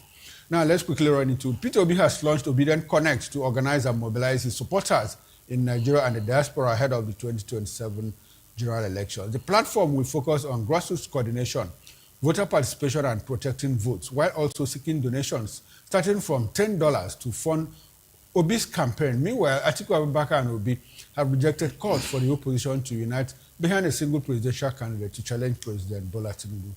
Although both camps remain open to cooperation, neither has agreed to step aside, while Obi's NDC insists that if a consensus candidate emerges, Obi should lead the opposition. Now, political analyst Akin Olaoye believes Tinubu currently has an advantage because of the opposition fragmentation and the AP's strong political structure. He also cites improving economic indicators as potential strengths for Tinubu, but critics dispute the economic assessment, pointing to hardship and insecurity, and arguing that the stronger opposition coalition could still strengthen or threaten the president's chances in 2027. Prince Francis, what do you want to achieve with Obedient Connect? I know you're a member of the NDC. You are a diehard Obedient. What do you want to achieve with Obedient Connect? Well, basically, you know that we're in the jet age, where we have the young generation of Nigerians more active on social media, and they believe that that is where informations are really disseminated. So for me, Obedient Connect is a platform for people to reach out to one another and to reach out to the younger generation of Nigerians. The youths own this country, no matter how you look at it. The number of the youths are high, and the youths own the country. So in connecting with the youths, like I keep telling people, Obedient movement is not about anybody. It's about people who are are disenfranchised, people who are upset, people who feel that the regular system has betrayed them. So these are people who came around, and in looking up, they found somebody like Obi as somebody who stands above board, every one of them. And they feel that this is a man we can actually give our future to, leave our future in his hands, and something good will come out of it. So Obedient Connect is actually for us to be able to connect with the youths and those who believe in a better country. Now, when you talk about the youths, I know we have an active youthful population, which is supposed to be an asset. Unfortunately and interestingly, these youths are not politically savvy. I say that in the light of the fact that you and I will conduct this interview now, this program. At the end of the day, if we do much, we'll probably get 50,000 views at the maximum. Now, if you look at the analytics, you discover that people, that watched us, people who are interested in what is going on, are people between the ages of 45 to 65. 85% of our viewers. Now, you go to another program, probably BB Niger. And after the show, evening show, you have about 700,000 views. And if you go to the analytics, you see the population between 18 and 32. And so, if you have this analytics, if you have this data, what does that tell you about the youths trying to take their future into their hands? The youths are clearly not interested in politics. No, it's Mr. Okoro, I totally disagree with you. You want us to run the numbers? Nigerian youths are interested in politics. Nigerian youths are just pissed and upset with the way politics is run in this country. And so what do they do? Because they are not giving, the youths themselves are not given opportunity. So why don't they create opportunities themselves? They've been trying. Nigerian politics is monetized. Extremely monetized. So it becomes difficult for the youths who are not able, who don't even have the money to start with, to get involved in politics. But it does not mean that they're not politically aware. They are politically aware. Take that to the bank. So Nigerian youths are looking at, when you say BB Nigeria, obviously you know that there is something to win. But the viewers are not winning. No, along the line, there is something they always win. Okay. Yes. So it now is, what they win? You can be rest assured that Obedient Connect is going to bring a new phase of activities within the media space. You just watch out and The see. Prince, in 2023, we have about 89 million or 90 million voters, registered voters in Nigeria. And out of that, the people, we had 26% voter turnout. And in all of that, the total votes cast were not up to 30 million. And out of the 90 million registered voters, the youth constitute more than 45% of that. Mm-hmm. And so if the youth had voted, we wouldn't get 26% turnout. So what does that tell you? I think, Mr. Okoro, if you want to be honest with yourself and with also to our viewers, you know that 2023 was like the start point of Nigerian youth saying to themselves, we need to get involved. That was the start point. Okay. And so since after then, you will notice that you hear a lot of people come up, they say, this obedience, they're very idiotic, they're very harsh, they just attack you anyhow. It simply shows you the frustration that the younger generation of Nigerians are facing. And it shows you that they are active. If they are not active, they will not be attacking people the way they do. They will not be responding to issues. It's one thing to be active on social media. It's another to be active at the polling booths. Do you see that? In 2027, you will know that they'll be active.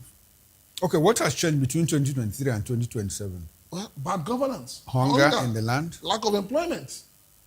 Lack of security. Are you sure that the Nigerian youths are able to take up that challenge? Because we also hear that poverty, hardship, hunger has been used to weaponize, has been weaponized. And so how much of that is going to spur the active youths into action? See, over time, the Nigerian youths have come to understand the behavioral pattern of the Nigerian politicians. And they're waiting for them. And what do? What do the politicians do? They use hunger, they use poverty, they use lack of employment. They use the factors they know that will help the youths to think straight, to hold them down. And so the youths are beginning to say, okay, is that your game plan? We too now, let us be up and doing. And that's why a lot of youths are saying that if you look at INEC is supposed to have continuous voters registration, isn't it? And youths are asking, on a daily basis, Mr. Okoro, do you know how many youths turn 18 that are ready and willing to register to vote? Why is INEC denying them from registering and voting? Well, why should INEC bring a cumulative system that now begins to force people to run around? The voting exercise should be continuous. It should be done in such a way that in churches, in mosques, during the NYSC, in schools when you're about to pass out, everywhere you see young people, they should have where they can go and register for voting. That is the duty INEC has taken upon themselves. So when you say people don't participate, INEC is the problem. INEC is the problem why a lot of people are not registered. But we just closed the voter registration. How many weeks was it? Was it close? Okay, you expect that it should be. It's a continuous. What is the meaning of continuous? Except we didn't go to school, except we don't understand what continuous means. Well, probably they are saying that continuous means regular updates. How often do they do the regular update? Since 2023, Mr. Okoro, have you seen INEC talk about voters registration? They just did. They had to wait few months to an election. Is it not shameful? Does it not show you that the people who are responsible for denying the Nigerian youth the opportunity to get involved in politics is the umpire itself? Are you trying to suggest that INEC is by any way trying to do some franchising? No, not that. I'm not saying by any way. They are doing it. They are doing it, and they are doing it with impunity. To what end? What would they achieve? What would they? Well, you should ask them. You should ask INEC. Why must INEC stop registration just immediately after every election? And then they wait. They go and sleep. INEC has a budget for what we call voters education. Do you see them educating Nigerians about voting? Do you see them? But they have a voter education department. I am asking you, do you see them carrying out that function? Well, they have clips on TV, on national TV and all of that. So you don't see those things. You and I, you are coming back to what you said. How many people watch Nigerian television? And how many Nigerians watch it? National television. How many? What is NTA national television? No, NTA is not. You are talking about government owned. I talk about other private. I think there's one that we've been run here in our own station. You run it because you want to run it, not INEC paying for it. No, INEC pays. I'm not aware of that. INEC pays. But if INEC pays, why are they not on the street? Why are they not in the markets? Why do they not have a collaboration with National Orientation Agency to be able to educate Nigerians on the need to understand their rights as citizens and their rights as when they vote? Okay, all right. Prince, let's return to the issue of the Obedient Connect. Now, Obi is asking one way or the other for donations from Nigerians and Nigerians in the diaspora. You can put in $10, you can put in $20, $25, and all of that. And Nigerians are reacting. They're asking, does it look like NDC is broke? That they cannot, excuse me, sir, does it look like NDC is broke and they cannot finance their elections? And they're saying, okay, or does it look like, well, they want Nigerians to buy into the NDC Nigeria project? Which one is it for you? It's not a crime to start with. Okay. It's not new in our climate. This is not the first time. Okay. And so anybody who is thinking that way is not being sincere. No, I mentioned three things. The important thing is that for you as an individual to drop even if it is 5,000 naira, 1,000 naira into that fund, it means that you believe in the person of that candidate. Okay, so you are buying into the project. Yes, you need to buy into the project to be able to deliver a candidate. So NDC is saying to Nigerians, you see us as an alternative. Be part of us.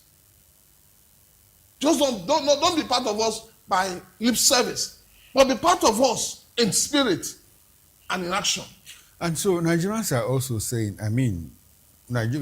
our politics has been structured in such a way that Nigerians are saying, these people that are asking us to donate money, what it means is that on election day, they are not going to share money. Sharing of money to me is the height of mediocrity. Is the height of reducing the value of the Nigerian people. Honestly speaking. Because when people share money to you and you collect the money and you go home and sleep and they win the election, do you realize that the first thing they do when they get into power is to recoup the money? It's an investment. They'll go and get the money out. But it's like it's become a pattern. But we need to change it. How do we change it? That is what Prince, we say. How do we change it? That's why P2B has stood the ground and says, I know they give shishi. You want to vote somebody, you want somebody to come and work for you, and you want the person to bribe you, and you think the person will work for you after bribing you? It's bullshit. How well has that served him? It doesn't matter whether it serves him, but it's an issue that we need to correct the system. The system has to be corrected. Let's go back to Oshun. You saw what happened. Vote buying. Well, we People saw were captured, with words of money. We saw it. Even in Ekiti State, we saw a young girl waving 15,000 naira. This is my 15 by APC forever. APC for life. Mr. Okoro, So how much of that do you think will repeat in 2027? Mr. Okoro, the truth of it is that vote buying is reducing the integrity of the Nigerian people. But do they know? It is. I mean, that's why we are talking about it. And that's why those of us who know must educate those who don't know. We must, for you to hold a leader, somebody you claim to have elected accountable, is somebody that you did not collect 1 naira from him. But when you collect money from somebody before election and the person wins, how do you come and talk to the person? How do you hold that person accountable? You can't hold the person accountable because the person will tell you to your face, I paid you for your vote. And that is why there's no development in this country. Okay, all right. Now, Prince, how much of this Obedient Connect financial or drive, mobilization, revenue mobilization, I'm looking for the appropriate word now, to campaign funding, how much of that is going to work? Because I go back to 2023, the 1,000 naira challenge that was managed the Labour Party, people are still asking questions. People are saying, well, Aisha Yusufu, we have not rendered account. Peter Obi have not rendered account. At the backdrop of that, even when we understand, I need to correct this impression. I've not finished. Let me finish. There's something you said I need to correct. Let me finish before you correct. Even when they don't understand that P2B was not part of the 1,000 naira challenge. And the fact that Aisha herself has also rendered account. But the againsters and the contrarians in the Labour Party are always projecting that. Even last week, it was brought to the fore. Now, NDC or the Obedient Movement has not done a lot of work to say, well, Peter Obi had nothing to do with that 1,000 naira and Aisha has rendered account. How much of that is going to affect this revenue drive? What you should be asking me is that with all the brouhaha that happened, has it reduced the organic law of P2B shares? You think it hasn't? It has not. Really? People know that P2B did not touch the money. P2B has come out openly to say, I did not involve myself in this money. And those who handled the money, to the best of their ability, have rendered account. If you say people in Labour Party are bringing it up, you know that people in Labour Party themselves, they're not even part of the party. These are people who were planted to destroy the party. You will see them, campaigns have started. You will see them campaigning for APC now. Already, I'm sure you're on social media. You've seen posts used and dumped. I'm sure you've seen it. And they keep bringing up pictures of, those who they believe have been used by APC and dumped. Those who had hoped that they'll be part of the APC campaign structure. And they're not there. So you find out that people who are dragging P2B's name, you ask yourself, why is it that everybody in Nigeria, when they want to trend, they must trend, they just believe that by throwing P2B's name, they will trend. How much effort has the Obedient Movement, put into clear that image, that doubt? Well, because I hear a lot of people, I also understand, and I think that a lot of people who claim to be obedient, are there serving as moles. And so they get information, they put it out there, and it looks like, well, the Obedient Movement is disintegrated, they are disintegrating.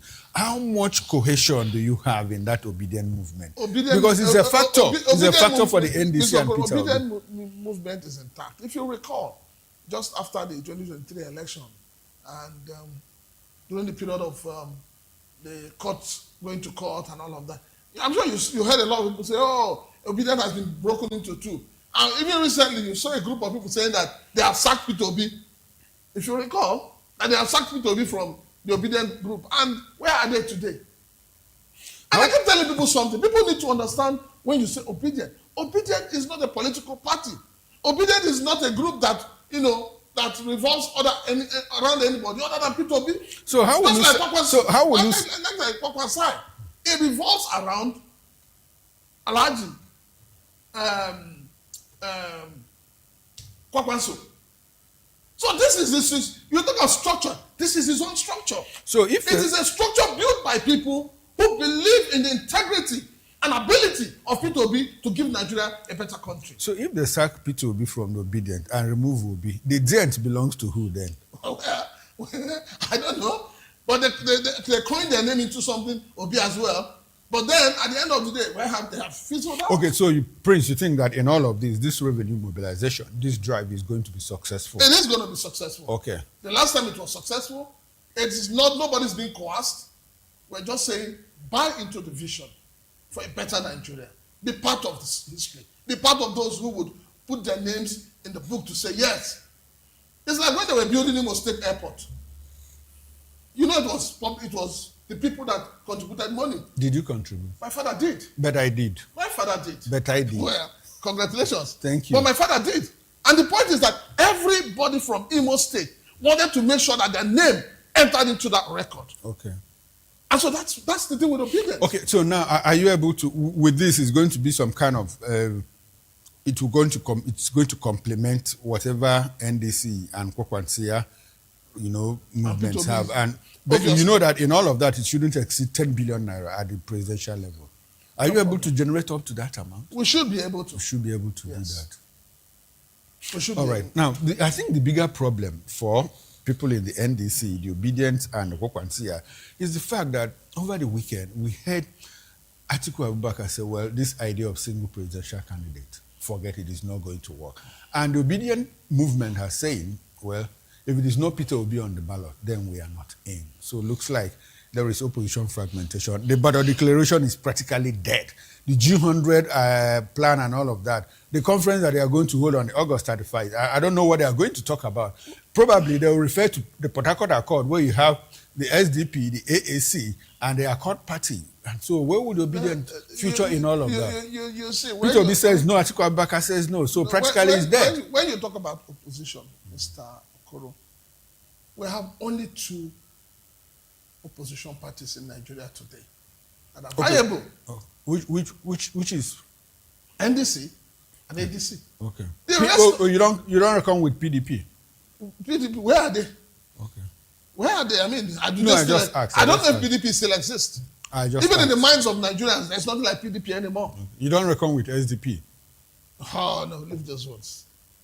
When you say reckon, you ask yourself. The last time we did calculation here, we talked about their total, the three opposition groups. What was their total vote? 155,000. But they could also spring surprise. There is nothing surprise they will spring. What kind of surprise will they spring? Well, Nigerians could turn to them and say, well, since Atiku and Obi cannot, collapse their structures into one, these other people have collapsed. So let's run to them. Let's one say, Okoro, let's leave. I'm not here to talk about lightweight federal. Okay, so what do you see coming? What do you see coming? What I see coming is 3 giants going for a war. At the end of the day, one person will emerge. So a replay of 2023. Most likely. And so what happened in 2023? Will it happen? It will not repeat itself. Why? There will not be a glitch in 2027. There will not be? There will not be a glitch.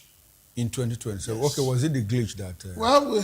Mr. Okoro, there was a slight glitch in Osun election. And what happened? It didn't happen as it was expected. Okay. Because the people stood their grounds. In 2027, Nigerians will stand their grounds. And the rightful person will win. Whoever wins will be the choice of Nigerians, not the choice of the political class. Now, Nasiru El-Rufai, he's in detention now. I mean, he's struggling for his bail and all of that. He said that in 2027 that it's going to be a 3-horse race. And that there will be a rerun. Unfortunately, that Bola Tinubu will not be part of that rerun. A crystal ball, if you had any, can you look the thing is, first and foremost, Alhaji El-Rufai has his reasons for saying that. Okay. And I think he said that when he was free. But then it's too early to begin to talk of whether there will be a rerun or not. What we should be talking about is the campaign. We want to have a campaign based on issue-based campaign. where people will come and tell us what they have for Nigeria. Not giving us false hope, not giving us false promises. We want people to tell us, this is what I have for Nigeria. This is who I am. We want to know who you are. We want to trace you, your genealogy. We want to trace it to somewhere. Do you see that happening? Because we see some presidential candidates avoid town hall meetings, debates. They rather send people, go and represent. Well, this time around, we don't want representations. The Nigerian youths are saying, the Nigerian people are saying, we don't want representations. We want you because at the end of the day, we want to hold the person we elected accountable. If you're sending an errand boy, are we going to hold the errand boy accountable for your mistake? Unfortunately, Prince, there is no law to enforce that. Well, that each presidential common sense will candidate enforce is it. legally obliged, to come and address Nigerians. There is no law. If we have enforce. to say you need to be legally moved or obliged to come and do it, then you're not ready to contest the election. You're not ready to sell yourself to the Nigerian people. And so we go back to status quo. Well, go and represent me. Go and speak on my behalf. If I am to advise Atiku Abubakar and Peter Obi, if there's a debate and you send a representative, they should walk out of it. Okay. That's the ideal thing to do. After all, you remember when Amechi had an interview and they were talking about vice presidential candidate. He said, no. I'm not here. If you're going to interview, if you're talking about vice presidential candidate, I am not here for that interview. That's the way it should be, but today is a vice presidential candidate. Okay, so don't you think that will also be an opportunity for the opposition to flip it and say, well, this is what is going on and these are the alternatives that we bring to the table? Well, let us watch and see. Okay.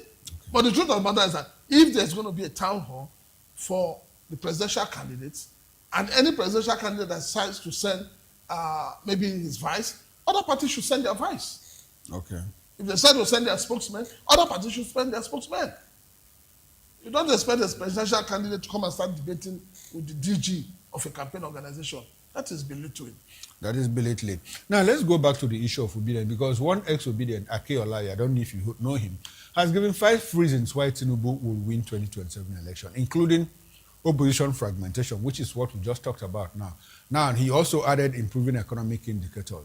Do you see that? Well, this person you just called, everybody claims to be an ex-obedient. Okay. I know he's working for APC right now. So if you leave the obedient household and you're no longer an obedient, then it means you don't have a right to speak on behalf of the obedient. No, he's not speaking on behalf of the I know what obedient. I'm saying. Okay. But the truth about it, when you talk about economic indices, and I'm asking, is he living in space?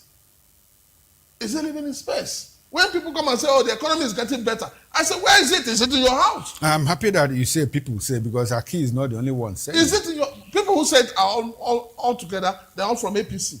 They are the only ones who don't see the suffering of the ordinary Nigerians. They are the only ones who don't see that petrol today is going for 1,003, 1,002, 1,005, depending on where you're buying from. They are the only ones who do not see that there are no roads to move around in this country. They are the only ones that do not see that there is insecurity helping this country down. They are the only ones that do not see that our medical facilities are not working. They are the only ones. So the same people in Nigeria are not seeing what is going on. It is the insane people in Nigeria that know that everything is working. Does it not surprise you? Now, if you talk about economy improving, the president says, well, between 2023 and 2025, we shared 15.8 trillion naira savings from fuel subsidy removal. And out of that, the federal government got only 5.4, while the states and local governments took 10.4 trillion naira. Hold your governors responsible. And some of the governors seem to be doing well. And so how much of that is going to flip in favor of the APC? Mr. Koro, I think the issue we have in this country is people being truthful, people being sincere, and people being honest. Okay. And our leadership over time, they have not embedded that. You think they didn't share that money? No. I'm not talking about sharing. I'm talking about the reason given for subsidy is gone. Okay. We need to start from there. On the 29th of May 2023, when President Bola Ahmed Tinubu came to power, he said, subsidy is gone. And if you recall what he said that the savings from the subsidy is going to be applied to critical areas. He never told Nigerians that he was going to share that savings with governors. Even when Nigerians kept asking Mr. President, where is the savings?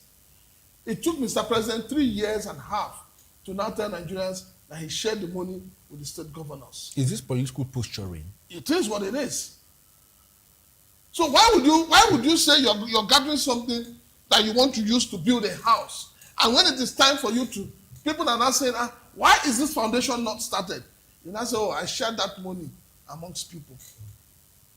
And you think Nigerians are gullible, and you think that you're asking Nigerians to go and hold their governors accountable.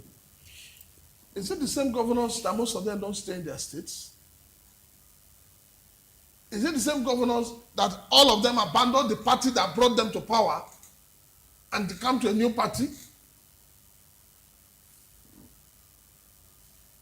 Governors collect security vote that they don't account for. Insecurity is ravaging the land. Have they given account of the security vote? The governors that are not able to account for security vote, you are not asking the citizens to go and ask them to account for money or subsidy. Okay, now, Prince, let's take a closer look at the monies that were shared. And I also like for us to consider what we call the stakeholder management during electioneering and all of that. Now, the governors have a lot of money. They contributed close to 800 billion naira sometime until they had problems. I hear that they are contributing again. Now, let us say on presidential election day, a governor deploys in a state 50 billion naira.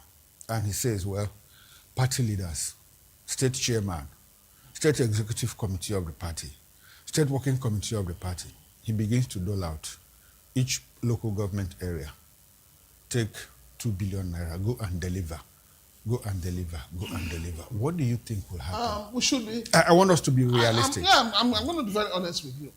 Those governors that are going to share such money, are they not ashamed of themselves? No, but it does happen. The money they are going to share, is it their personal money? No, but it does happen. It is the money of the state. It does is happen. the money that they are meant to use to develop the state, to put infrastructure, to cushion the effect of poverty, to cushion the effect of hunger. So why are they keeping it for election? It simply shows to Nigerians that at the end of the elections, they will abandon you. No, Prince, what will happen if they share that kind of money on election day? Let them share it. You think The Nigerians replication will... of Osun will happen. Okay, like, take the money and vote your choice. Yes. Nigerians are getting wiser. At the national level? Nigerians are getting wiser, Mr. Okoro. Osun State was a litmus test. Do you know how many governors were in Osun State from APC? Do you know that your Senate president also was in Osun State? Do you know how many ministers were in Osun State? Well, a certain minister... It was a state capture. A certain minister wasn't there, and he said, well, if the president wanted Osun at all costs, he would have sent me. Well, it simply shows you that whoever the minister that said that is the chairman of rigging. He has exposed himself. He has told Nigerians that all he knows how to do is to rig elections.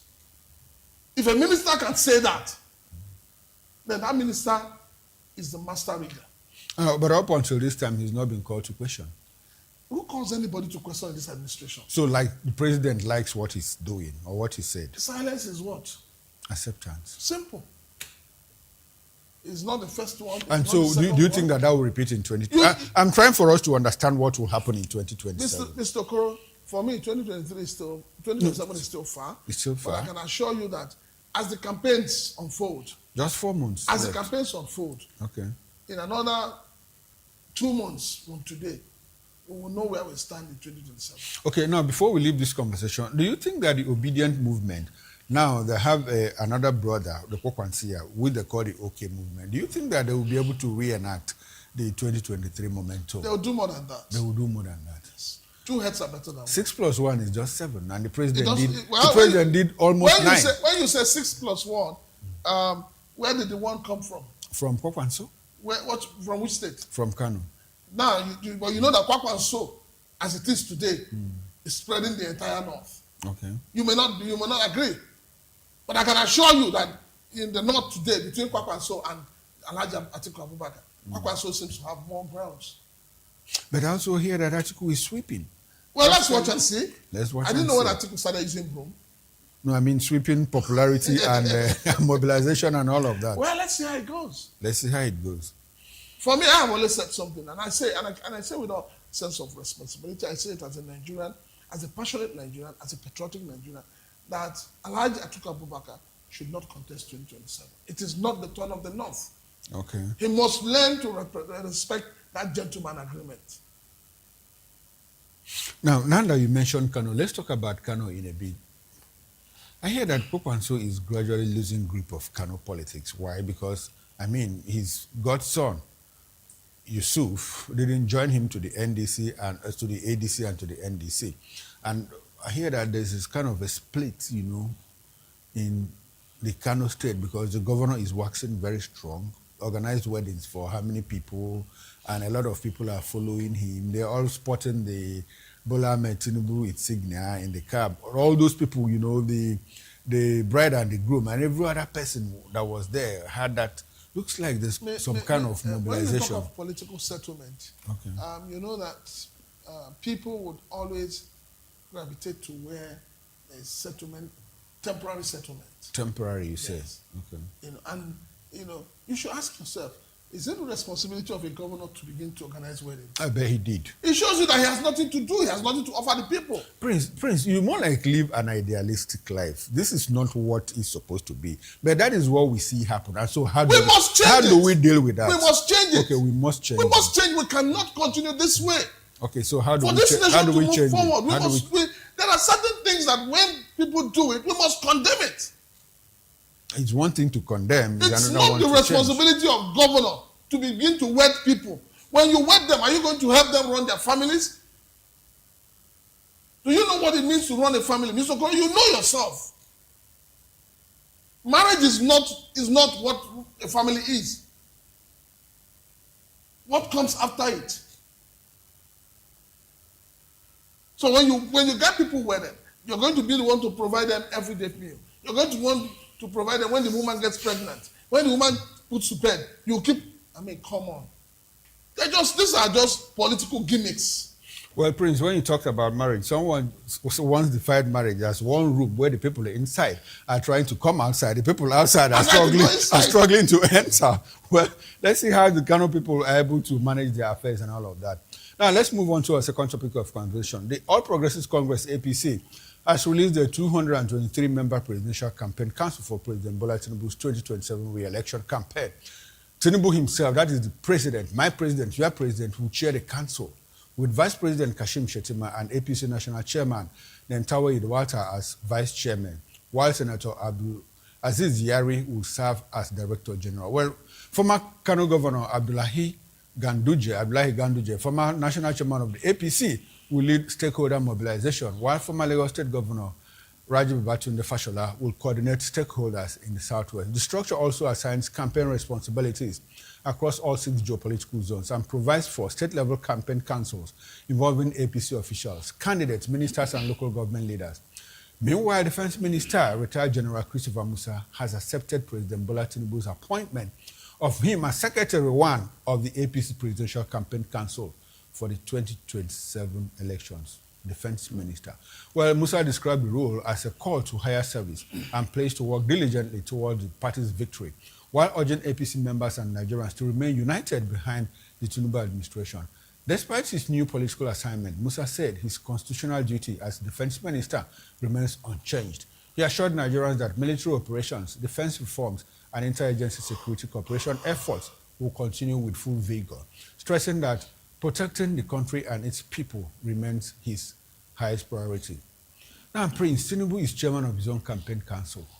First time in history. Briefly, how do you see that? Well, it simply shows that he doesn't trust people in the campaign. Okay, an issue of trust. Yes. Okay. There's a trust. So is he going to run the day today or what? Well, that is what it's pointing out to. If you as a politician, you set up a structure and you decide to head it, it means that those you have elected on board, you believe that they do not have the capacity to deliver. Because if they have the capacity to deliver, you will sit back and wait and give somebody else the responsibility to chair it. Then the person that is chairing it now reports to you. But he also has a DG. That's what it is, the DG that should report to him. Okay. But not him being the chairman of the group. But then, I mean, it is APC. It is, they call him master strategist. So I think that's part of his own strategy. I'm not I'm not Okay, now 223. That looks unworldly. 223. Yeah, out of 223, how many of them have? We know quite a lot of them that have questionable character. Some of them who were suspended because of. I was coming to that anyway, but thank God I brought us to this point. Because of their past activities. Better Edu. Well, because you're Lemeje, people who are still undergoing investigation. So we keep asking ourselves, if you're gathering people with questionable character around you, show me your friends and I'll tell you who you are.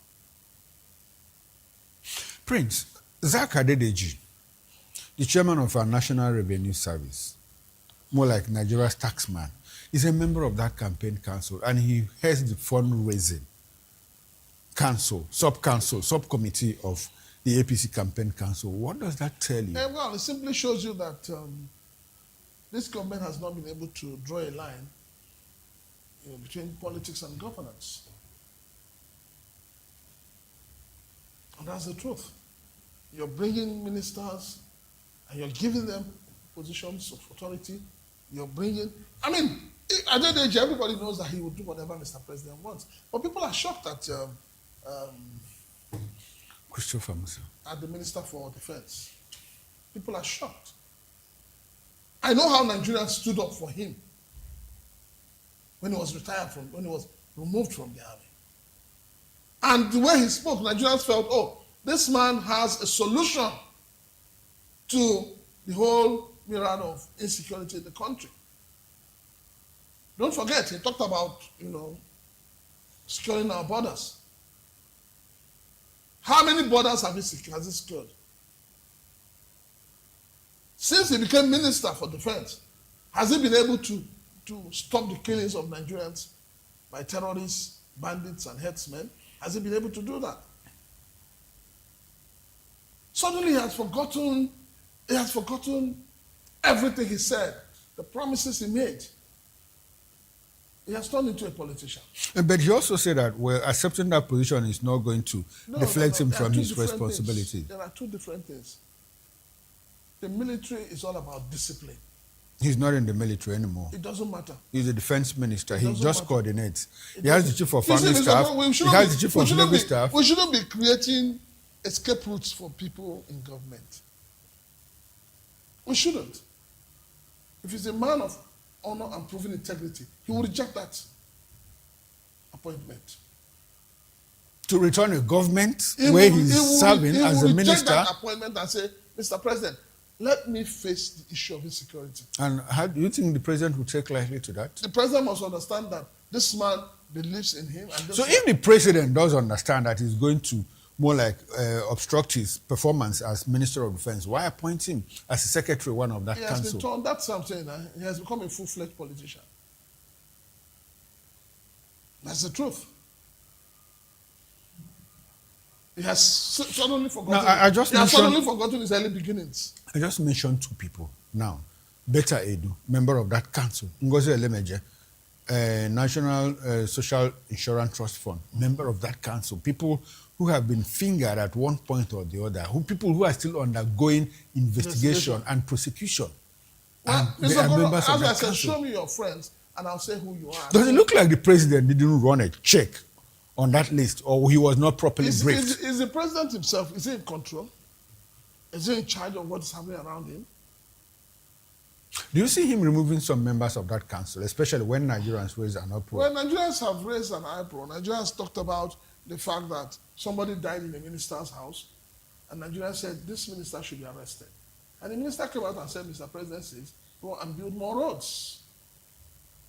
We talked about fake agencies, where the name of the chief of staff was called. The minister turned a deaf ear and blind eyes. And gave him another responsibility. So it's like, sometimes I ask myself, is Mr. President really in charge of affairs? Or is it that there are people, they always say there are people at the corridor of power. Okay, now, Prince, before we leave this conversation, 223-member council, we have not seen the composition of other parties and their campaign councils.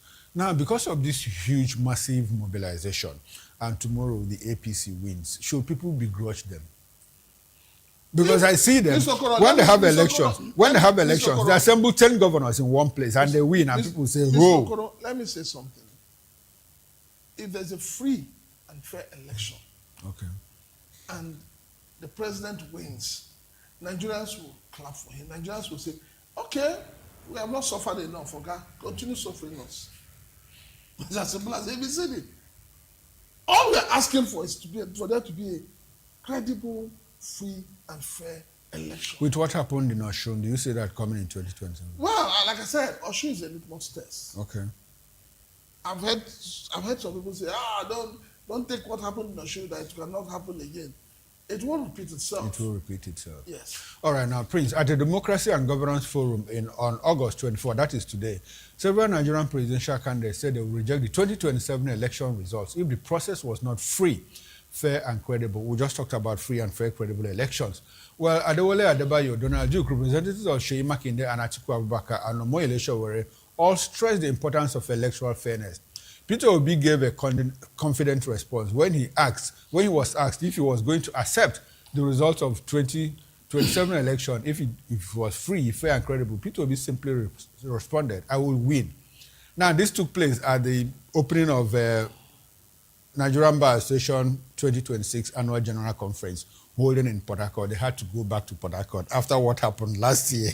After the 200 million naira incident, they had to converge again in Port Harcourt. Now, Peter Obi gave a confident response, "I win." The comments highlight growing tensions ahead of the January 16, 2027 presidential election, with opposition candidates already focusing on the credibility and legitimacy of the process. Sowore said they will fight to win and will not accept an outcome that was not free and fair, while Atiku's representative emphasized the coalition's claim to appeal across all ethnic and regional lines. Now, Prince, briefly, candidates have said, "We will not." Peter Obi says, outrightly, "I will win." Now, should Nigerians and will Nigerians accept the elections if they feel it is not free, fair, and credible? If the elections are not free and credible, Nigerians will not accept. So what will they do? Well, time will tell. Time will tell. Well, in 2023, people were docile. And I think the docility you saw in 2023 was because Peter Obi was towing the lines of the former President Jonathan. Okay. He didn't want anybody to be on the street. He didn't want any problem. He just felt that he believed that the judiciary would be able to do the right thing. But I can tell you, in 2027, if we have the same breach, we'll have the same situations we had in 2022 and 2027, it will be a different note. Prince, your concluding thoughts, we're out of time. My concluding thought is to Nigerians, look, go and get your PVC. Get ready. Forget the money they're going to throw around. Because whatever money they throw around, whatever they give you, it is just going to last for that moment. And hunger, poverty, as it is today, will continue to show in your faces. All right, then, this will be a good place to end the conversation. I've been speaking with Prince Francis Chilaka, political affairs analyst, who joined me on the program Political Lens. On behalf of the backroom staff, talking about the technical director, the bus manager, sound engineer, and the ingest manager, I am Chukwu Maokoro. Up next is Issues with Nana and Ndemdut. I'll see you tomorrow, 8 o'clock on the morning show. Bye for now and enjoy the rest of your evening.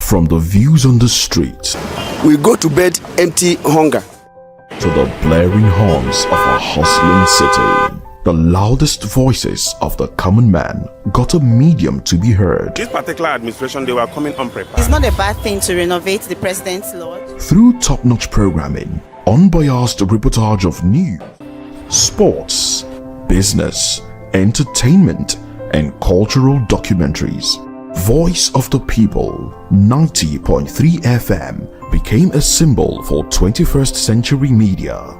And now, a new baby is born. Voice of the People Television. VOPTV, youthful, full of vigor and penchant for excellence in the continent's media space, exposing the wrongs, applauding the rights, dissecting the news without fear or favor, through factual and accurate stories and contents. Corruption kills three things that makes a society.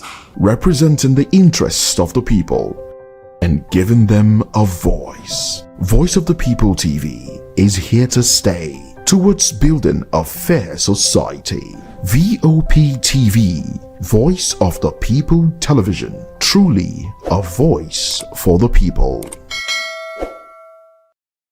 If you've been drinking, don't drive. Hand over the keys to another driver.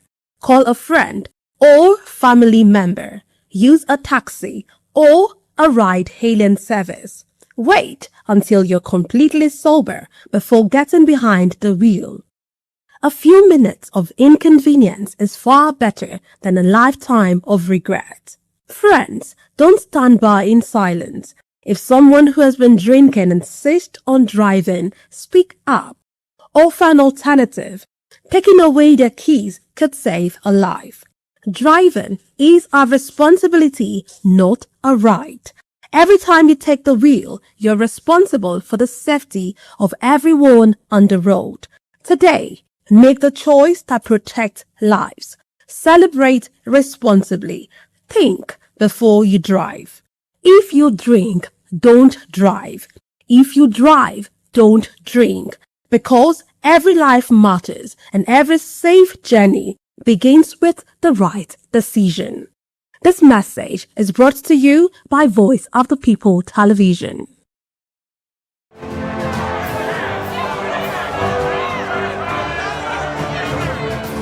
Do you want your voice to be heard? Do you know that you matter in the scheme of things? The People's Voice, the show where ordinary citizens take center stage as we discuss the biggest stories that affect you and I. With you in mind, we facilitate lively discussions, debates, and interviews on the topics that matter most to you and I, from social justice to economic empowerment, education to healthcare, governance, and more, tackling tough topics and amplifying your voice. Join the conversation and make your voice count. The People's Voice. Make your voice count. When your morning starts, make sure to look around for the right company to serve you everything you need to know about what's happening around you. That's why you need VOP this morning, because we will climb this far to give you a voice in what's going on, from news, reviews, politics and the economy, sports and even entertainment. VOP TV. Now you have more than a voice.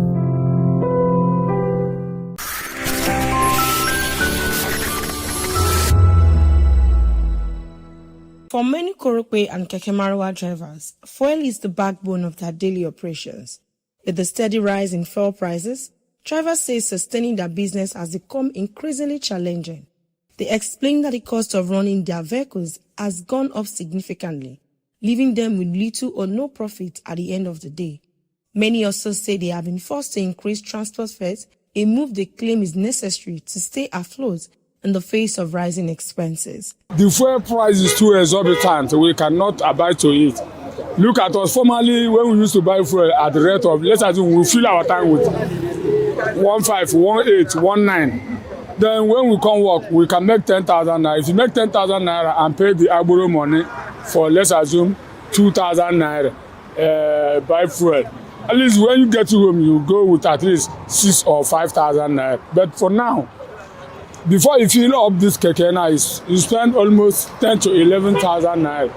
Then let's assume you work 15,000 naira, you pay agboro, buy another fuel for tomorrow business. You see, when you get to home now, the money will not be okay again. Let them bring down the price now so that everybody will start enjoying. It's affecting us very bad because passengers don't enter transport anymore. They prefer using their leg, you know.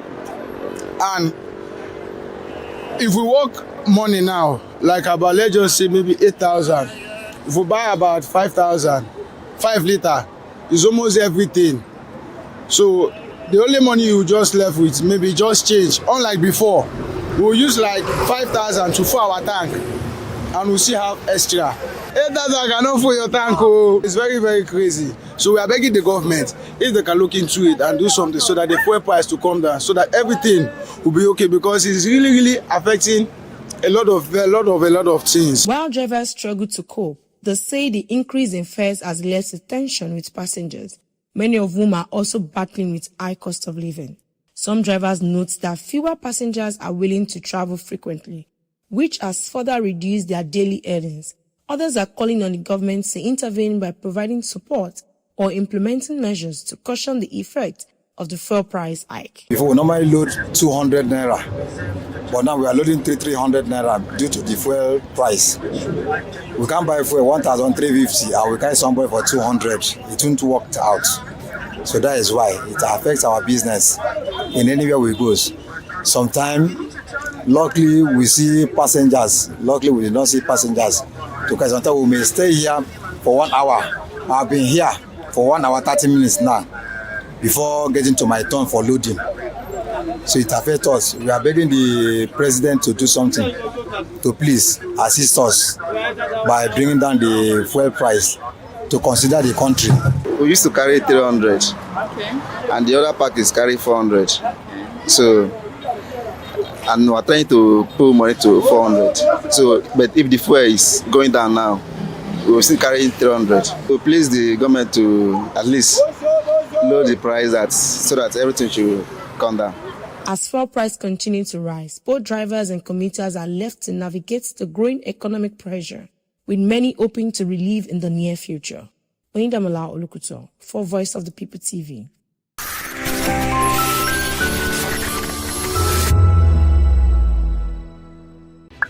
Are you looking for where to buy quality and original studio and musical equipment in Nigeria? Welcome to Iruka Online, Nigeria's biggest musical and sound equipment warehouse. Your trusted home for top global brands, reliable low-priced alternatives, and 100% original musical accessories. With over 60 locations nationwide and open 7 days a week, we deliver unbeatable service and customer support you can count on. Shop online at iruka.com in partnership with world-renowned brands like Wolfdale Pro, Prisoners, Twile Keyboards, Fender and Jackson Guitars, Marshall Amplification, Mapex Acoustic Drum Set, Tech Electronic Drums and Accessories, Evans Drumheads, Ashdown Engineering, and many more. Iruka Online, powering your sound with quality you can trust.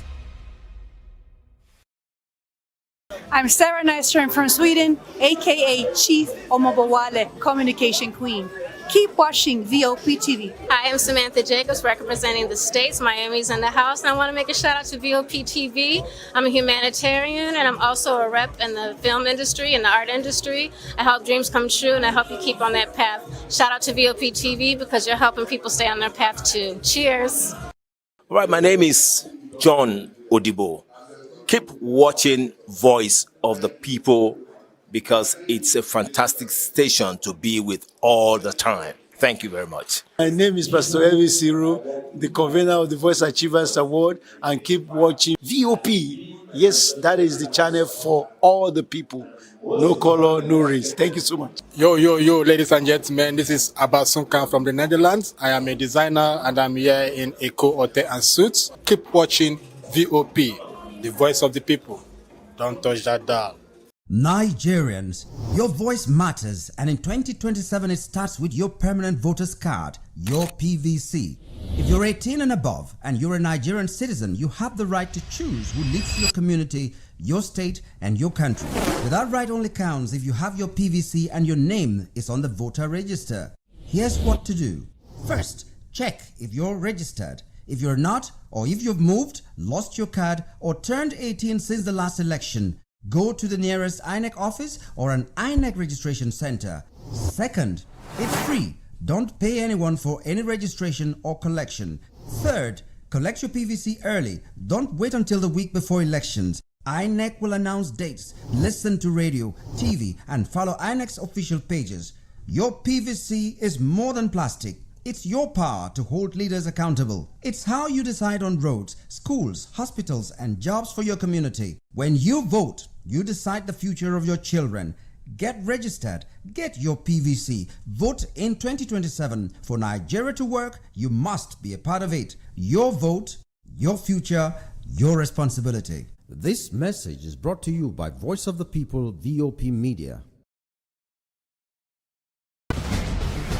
Join us as we drive into the world of politics through insightful interviews with prominent political figures, both serving and former governors, ministers, senators, legislators, party chieftains, activists, and analysts. Get first-hand information into the decision-making processes that affect our daily lives. Highly engaging one-hour program that brings political discourse into focus. I am Chukwuma Okoro. Political Lens, Monday through Friday, 6 to 7 p.m. Join us.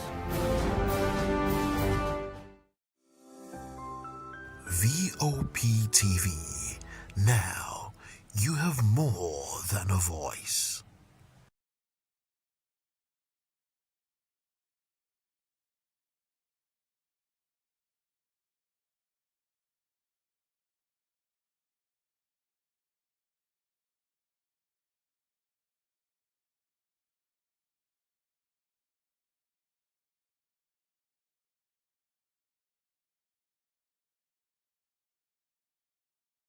From the views on the street, We go to bed empty hunger.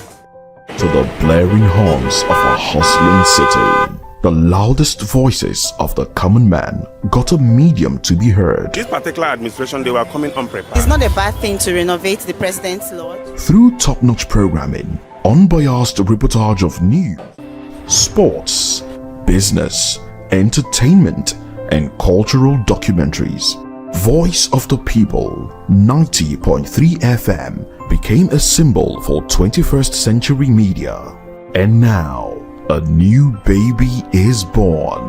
Voice of the People Television, VOPTV, youthful, full of vigor and penchant for excellence in the continent's media space, exposing the wrongs, applauding the rights, dissecting the news without fear or favor, through factual and accurate stories and content.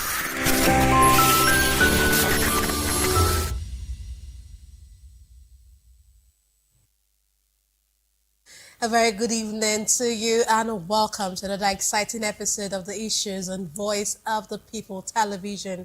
I will bring you the most important and pressing issues shaping our nation today. I'm your host, Nenna Ndomdioto. Today on the issues examining the complexities of Nigeria's politics and governance. Tonight, we'll begin with former Governor of Rivers State and Vice Presidential candidate of the African Democratic Congress, ADC, engaging in a spat with Omoyele Sowore, presidential candidate of the African Action Congress, AAC, during the Nigerian Bar Association conference in Port Harcourt. Also examine Nigeria's worsening security situation following the reported mass abduction of worshippers in Niger State, even as President Bola Tinubu orders security agencies to launch a coordinated rescue operation. We'll then move on to the controversy surrounding the president's university certificate as fresh arguments emerge over whether the focus should be on his certificate or the consistency of his educational history. Lastly, we will discuss the sentiments of the former Youth and Sports Minister, Solomon Dalong, who alleged that corruption could become a requirement for political appointments if President Bola Tinubu wins the 2027 presidential election.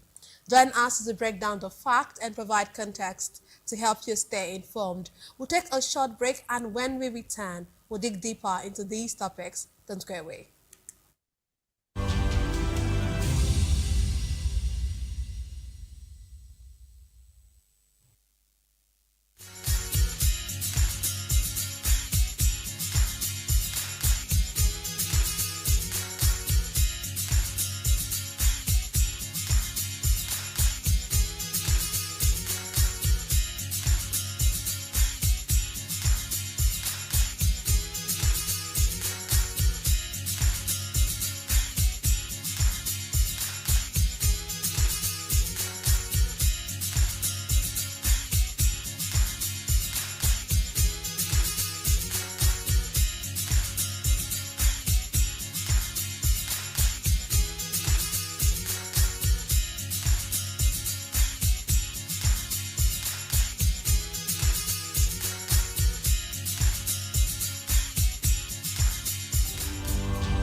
glad to have you back. Let's dive straight into today's discussion. You can join the conversation and share your thoughts by dialing the number displayed on your screen.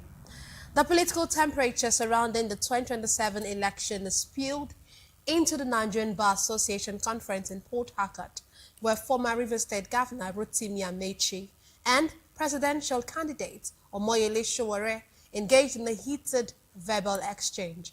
Amechi was responding to Showore's criticism that members of Nigeria's elite, including the former Minister of Transportation, had contributed to the country's economic problems. Sowore launched a direct broadside against establishment politicians, calling on voters to reject repeated promises from figures who had previously held office. The incident comes against the backdrop of an increasingly competitive political environment as parties and political actors intensify preparations for the 2027 elections. Meanwhile, APC National Publicity Secretary Felix Moka has defended the removal of subsidy, arguing that Nigeria would have faced a much more severe financial crisis if the subsidy had remained.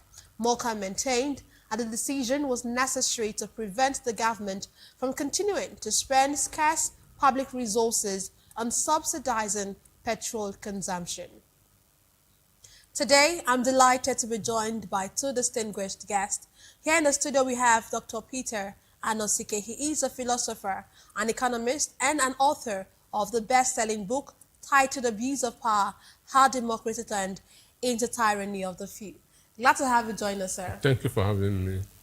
Also, we have joining us virtually, we have Sam Kinane. He is the Southeast Senatorial candidate and former deputy governorship candidate of the Labour Party in Rivers State. Glad to have you join us, Sam Kinane.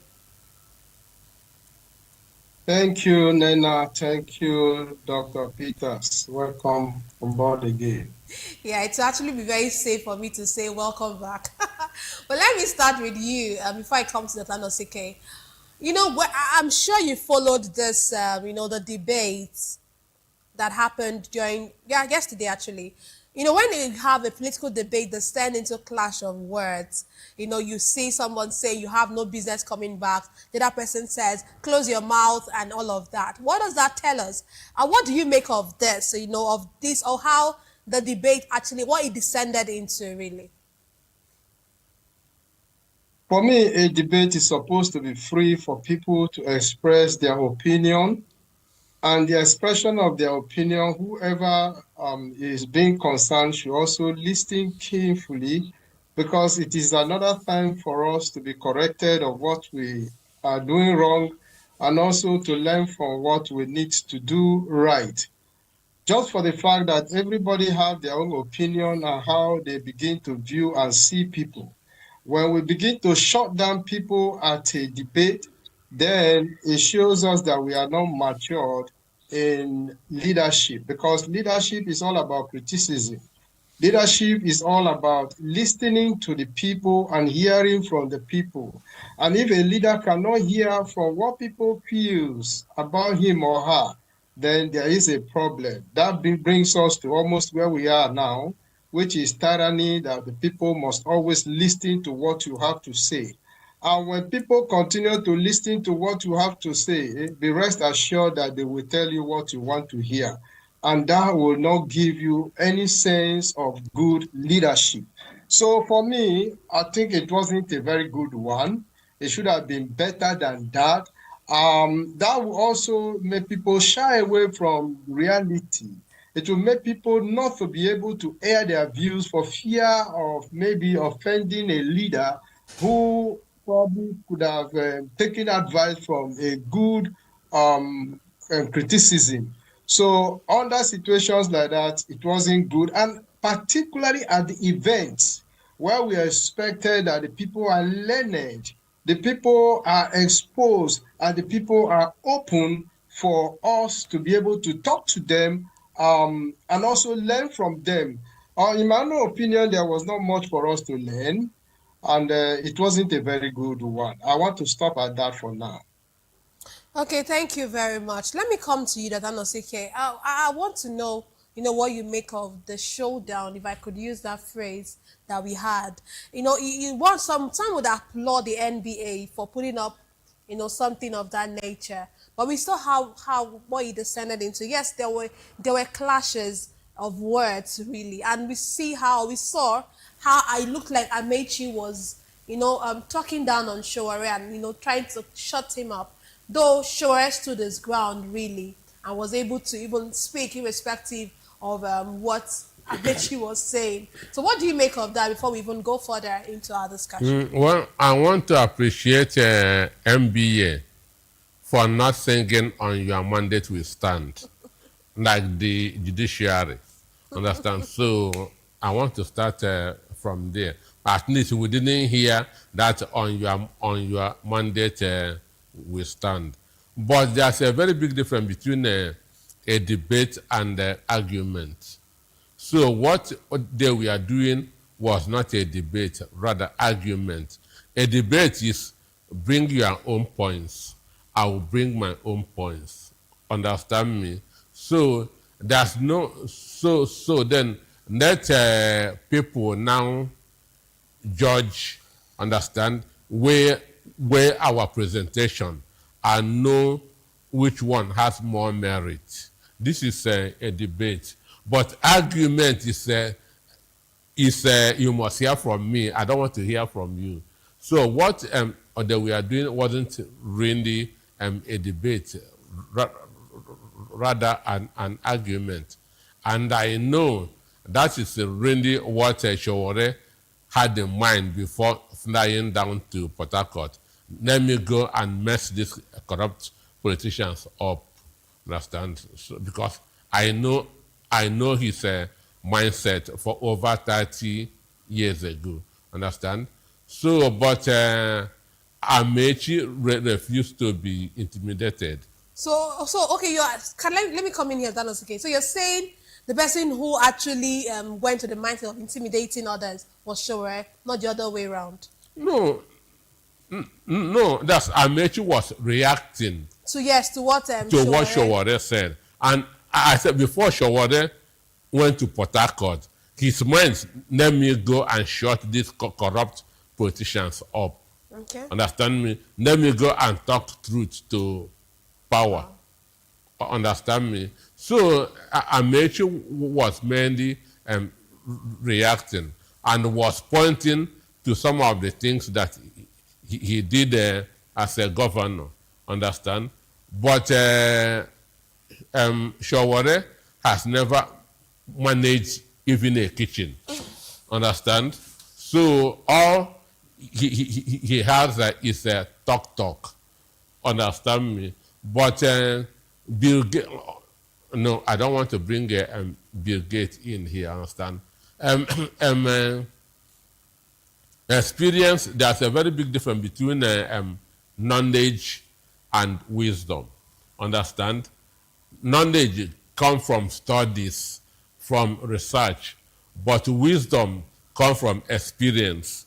What you have practiced, what you have done over and over again. So I'm sure they may have all the knowledge in the world about governance, but he has no wisdom because he has not put it into practice. Understand? Amechi, on the other hand, has been 8 years speaker, 8 years governor, 8 years minister.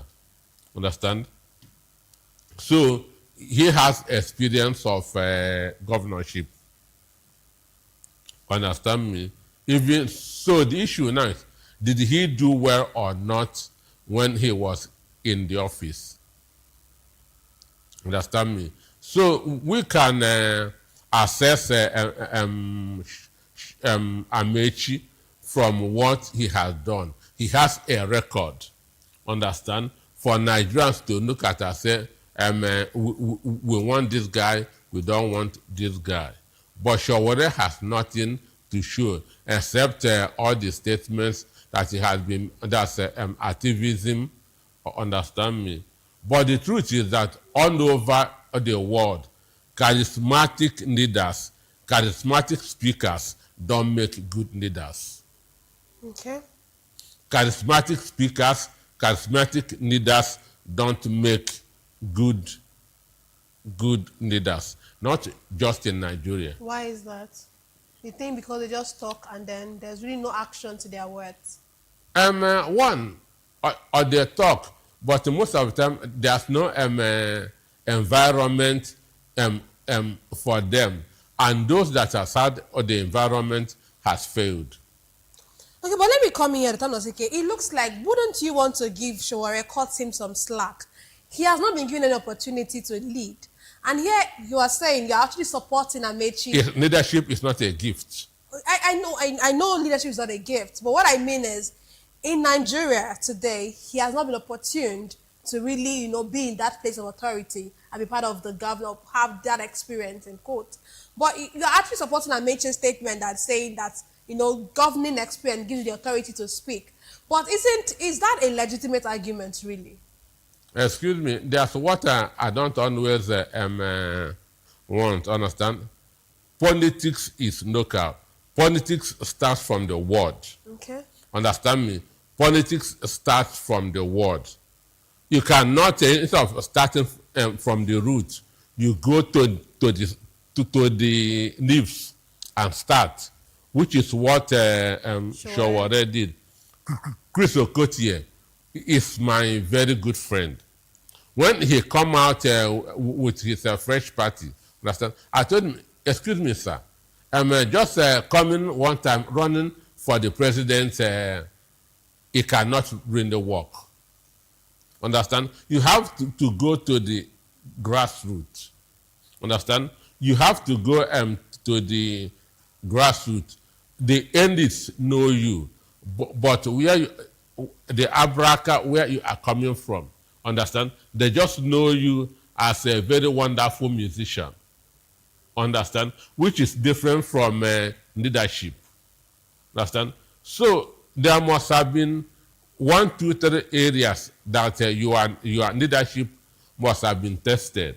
Maybe you have run a successful company. Understand me? You have been a community leader. Understand me? Even Obama started from the community. So you cannot just come one day from nowhere you are running for the president. Understand me? So that's why I talk about knowledge and experience.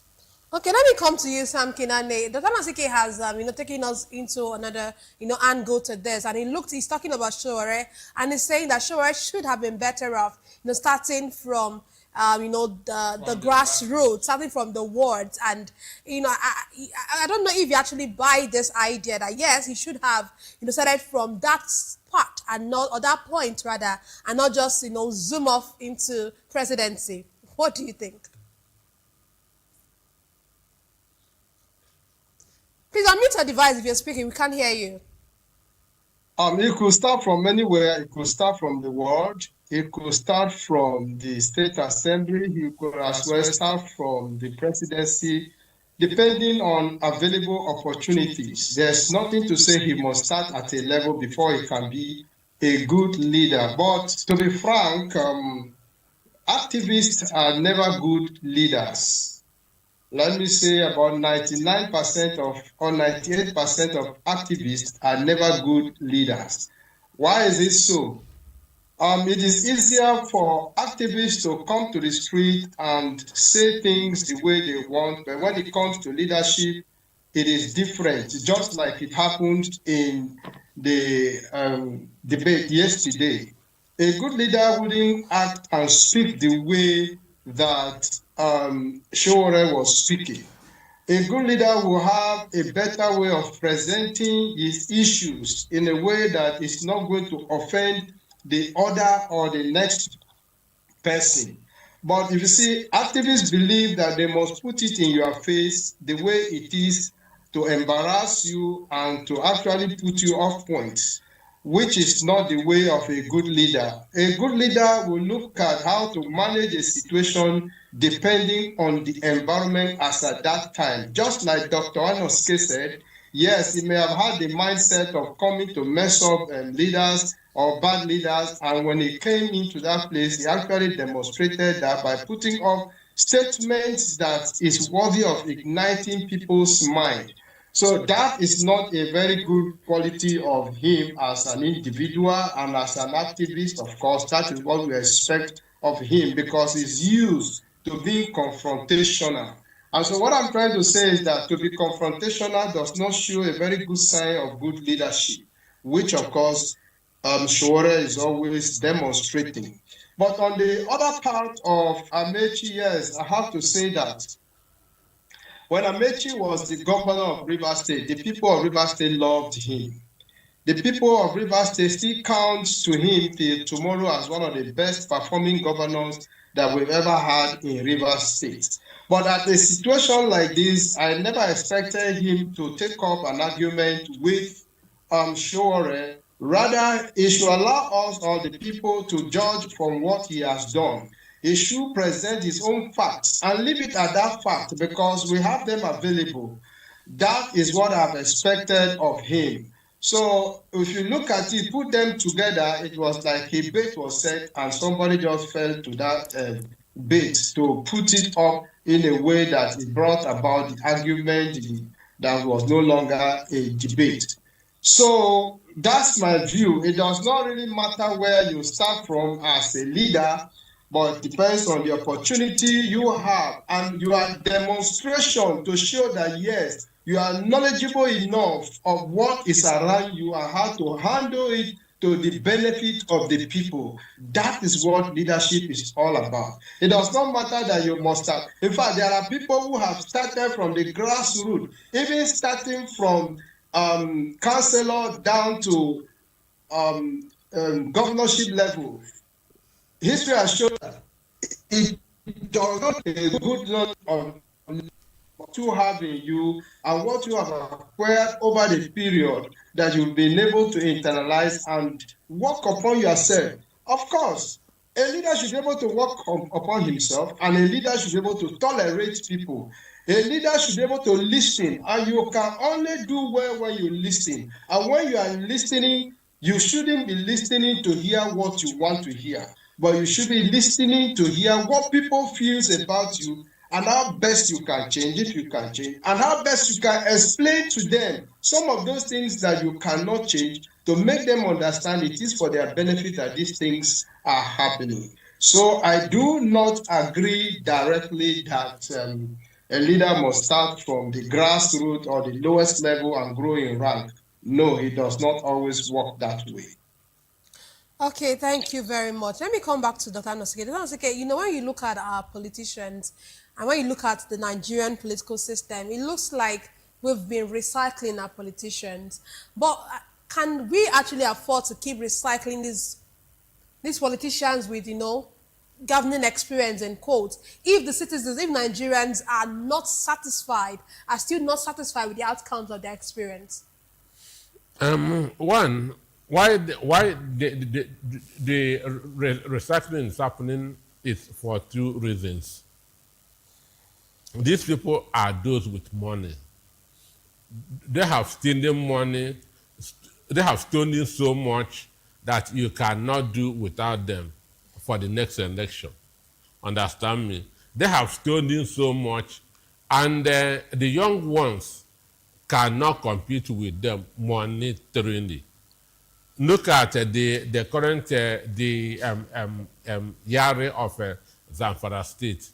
2023, when Yari contested for the Senate presidency with Akpabio, he was promising any senator that votes for him $1 million and the house in Abuja. Understand? What industry does he have? Understand? What is his business?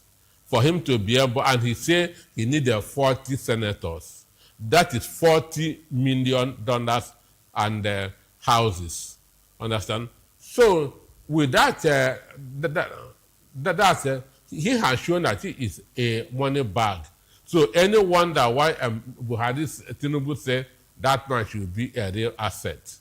He has money. Understand me? That is number one. that these guys have stolen money and made themselves indispensable. Number two, most of them belong to the same secret court, secret society. Understand? Allegedly, most of them belong to the same secret society that you must see somebody there as your brother. And you cannot do any other thing, understand, outside somebody who is in that court with you. So these are the two reasons why these people are being recycled in the country. There's no allegedly. Okay, so said there's no allegedly, but we don't have facts, to back this particular statement. The time is saying there's no allegedly in the statement of. Most of them belong to the same secret court. Oh, okay. Understand? So, and once you are there, even your biological brother who is not a member of the court is an outsider.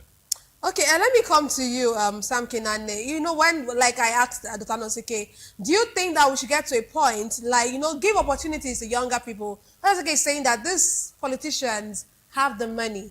That's why it looks like they're being recycled over and over again, even when Nigerians are really dissatisfied with the outcomes of their experience. But do you think that there's a need for us to get to the point where younger people are being given opportunities, and that's where someone like Showore comes in, really? What do you think? Opportunities do not come on the platter of gold. The younger people should make themselves available. And that is why people like us are always available at every election cycle for the people to make their choices. But then the question we should be asking ourselves is, are Nigerians, the masses, the populace, the voters, are they ready for this change, or they are dancing towards money? For the fact that, yes, you are dissatisfied with the action of an individual, should be able to let you know that, yes, the next election I'm not going to vote that individual. But it surprises us most of the time when you get to the polling units and the polling booths, where people are voting and they are readily collecting that money that has been stolen from us over the years, and then selling their conscience. And then you are giving them the impetus, the strength, the morale that they should continue to circulate themselves among themselves. But if they have been refused, if they have rejected their money, then it will give them that feeling that, oh, my money no longer speaks for me. I've experienced this severally. In fact, there was one election I ran, and in that election, the young people actually came out, collected their money. Some of them collected the money and put it in their pocket and told them, I am not voting for you. The elderly people who were more mature said, go away with your money, to hell with you with your money, I'm not taking your money. But it will surprise you what was the outcome of that election. Even in my own community, the leaders of the community called me and invited those people and alleged that I gave them oath to swear that I should come and cleanse them of that oath which I gave to them to swear. You can see the level we have degraded in Nigeria, where people's conscience, when they want to even demonstrate that, yes, we don't like this, they are branded names and giving wrong tags. So that has even put fear into some people. However, I'm happy with what is happening now. People's understanding are beginning to change. The reality of hardship on ground is beginning to touch the mind of people. People are already beginning to show that, yes, we do not want these people again, and we are going to do whatever we can to stop this system. But the question again we should be asking, does it lie just among the young people? Does it lie just among the electorate, the masses? No, it goes beyond that. The institutions that conduct this election also help in circulating them around.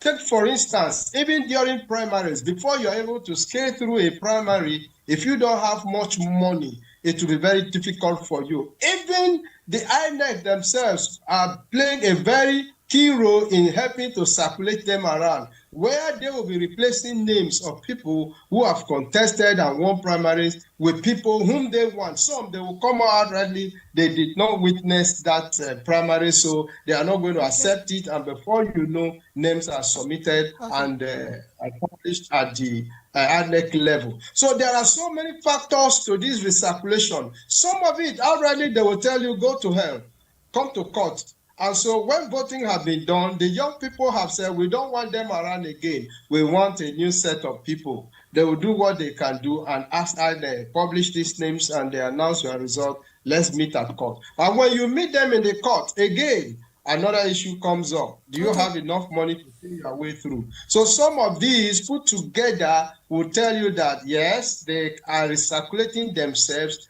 among themselves for the purpose that they have all what it takes, and the young people are not ready to push beyond what it takes for them to recirculate themselves. Young people are not ready to push beyond what it takes to bring themselves out. That's what I actually hear you say. But let's look at another aspect. Let me come to that if I come to you on this particular issue. Still on the debate issue, Atiku has come out to say that when you look at, before I even talk about what Atiku has said, when you look at this debate, we did not see the president in this debate.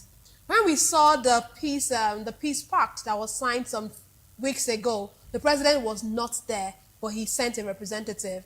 And now Atiku is saying that if President Bola Tinubu is not in any debate, he will not be a part of that debate. What do you make of that? Should that we get to that point where we need to mandate, if I could use that word, our president to come out for debate? You cannot use that word mandate because it is not democratic. Okay. It is not democratic. And Tinubu said that he's a very stubborn person. Politician, okay. Understand? And I remember in 2022 or 2022 ending, he said it is an insult to mention P2B in his presence. Understand me? That's Google it to see it. Tinubu said it is an insult to mention P2B, that nobody should mention P2B in his presence. So that is the mindset.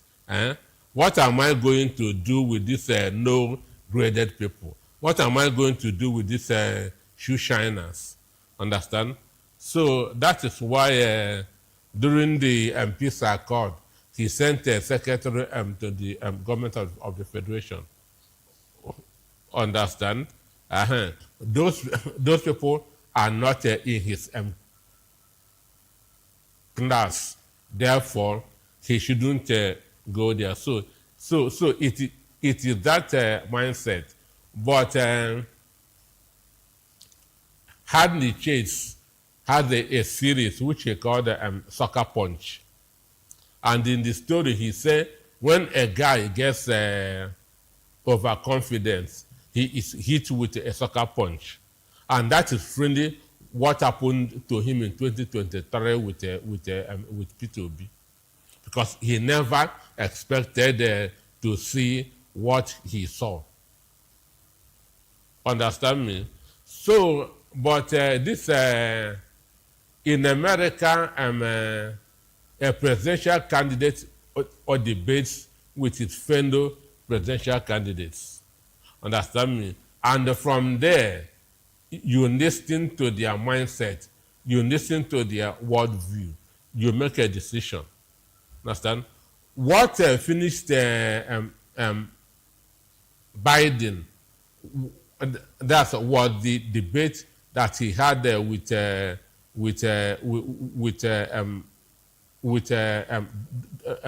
Donald Trump, where his wife even said that she thought that Biden was having a cardiac arrest.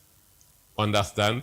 And again, the debate that J.D. Vance had with Kamala Harris, vice presidential candidate, Tim Walz, where Tim Walz was agreeing to everything that J.D. Vance is saying. So if you are agreeing to everything that your opponent is saying, why are you contesting against him?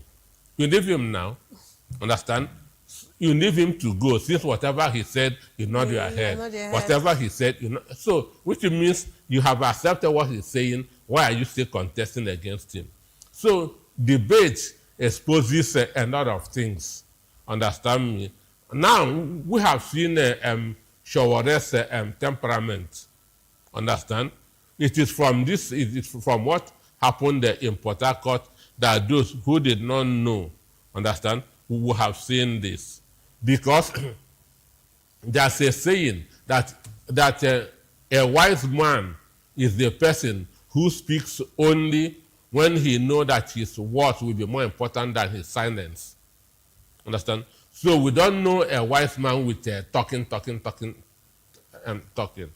Understand? So the issue is this: debate is part of every election. Understand? But they will tell you that it is against their fundamental human rights. Understand? As Americans, we don't always use their Fifth Amendment to dodge questions. But should it really be the case? Because when you look at this debate, let me come to you, Sam Kinande. When you look at this debate and you've seen what Atiku Abubakar is saying, do you really think, for you, do you think that Atiku Abubakar is saying the right thing when he says that if the president is not part of the debate, he would actually boycott the debate? Because according to him, he's saying that the debate should not be just centered on opposition, but rather should be, you know, the ruling and then the opposition parties as well, and not just what we see most times, just the opposition parties that are debating. So what do you think about that?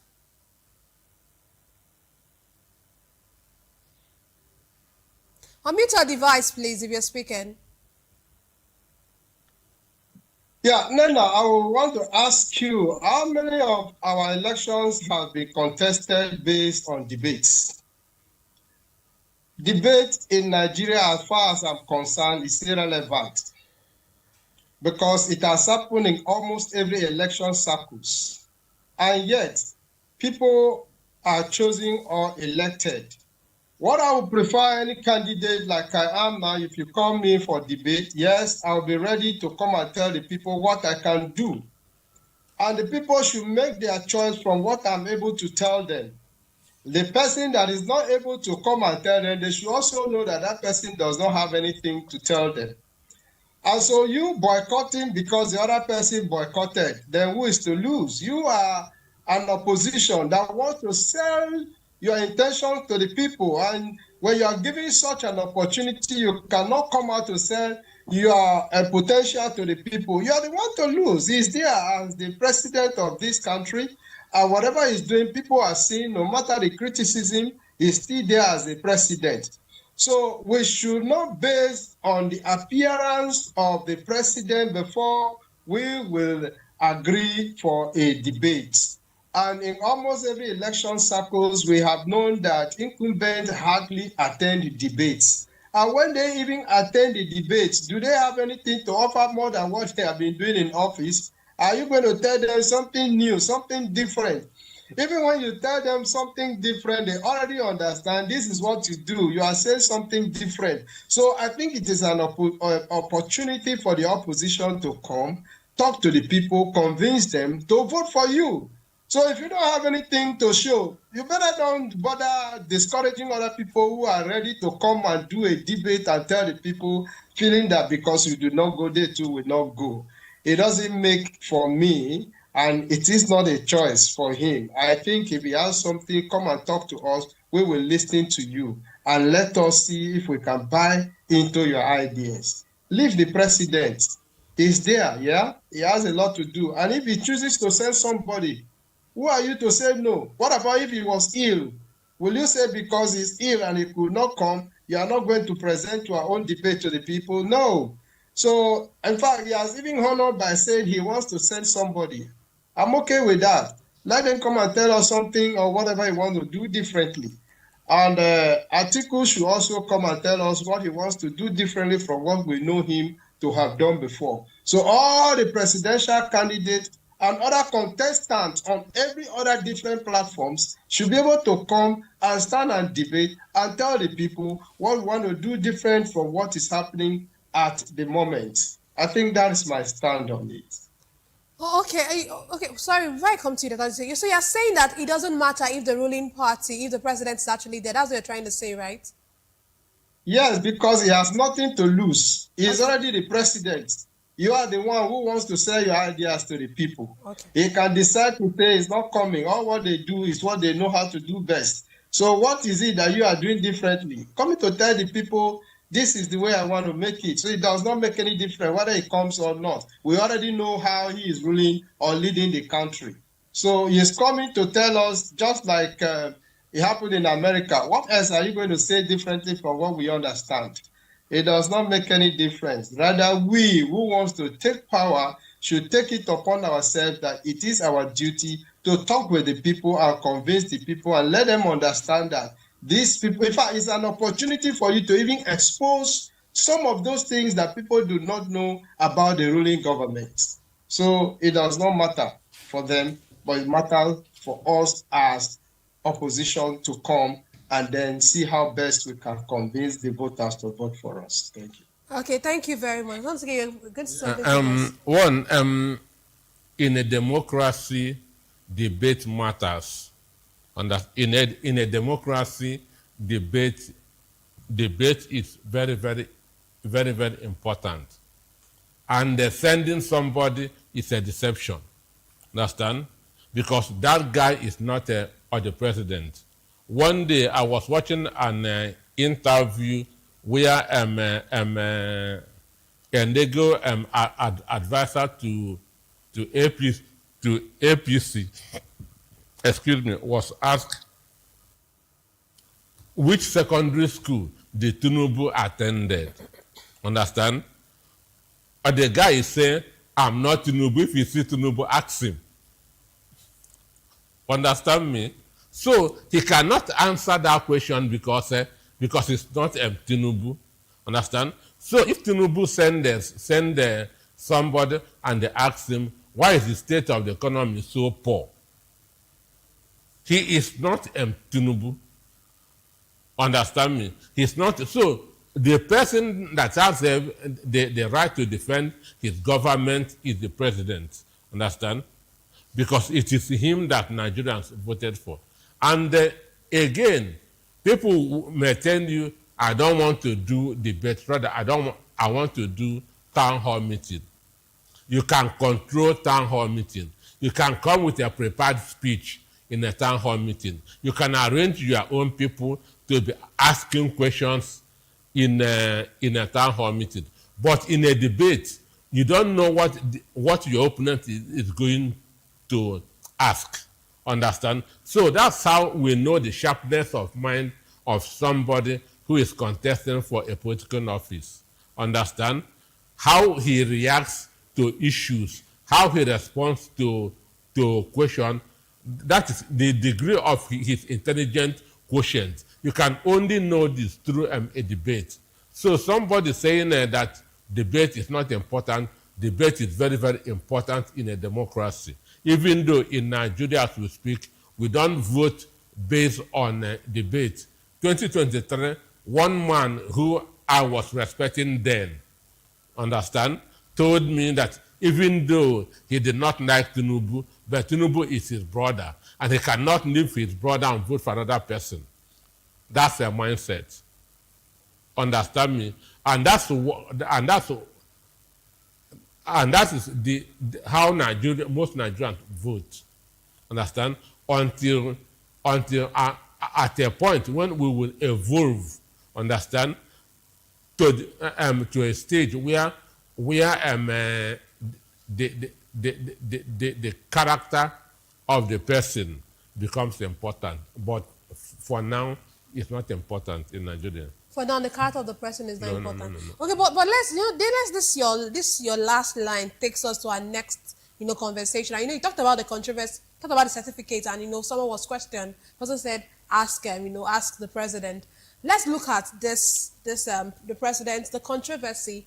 surrounding his educational credentials, which has continued really to generate political debate, with supporters and critics offering competing arguments over what should matter most. Speaking on the issue, the publicity secretary of the Arewa Consultative Forum, Professor Tuku Baba, argues that the focus should not be placed solely on the certificate itself, but on the consistency of the president's educational history. This comment comes amid renewed scrutiny of the president's academic credentials and also on the backdrop of former Senate leader Ndume's challenge to opposition politicians, asking them to stop dwelling on the president's certificate. Okay, you just made, before I come to you, Sam Kinane, you just said something about the character is not important. When you look at this kind of thing, this issue of certificate. That's this mindset. Yes, but this when you look at the issue of certificate, beyond the certificate, I think the deeper question is about integrity. Don't you think so? If we can't really come out to say this is where our president, where our president schooled, the primary school, secondary school, doesn't that beg the question, how much of integrity does our president have? That is integrity is personal, understand? Then the maintenance, the message he is sending out to the youth out there, understand?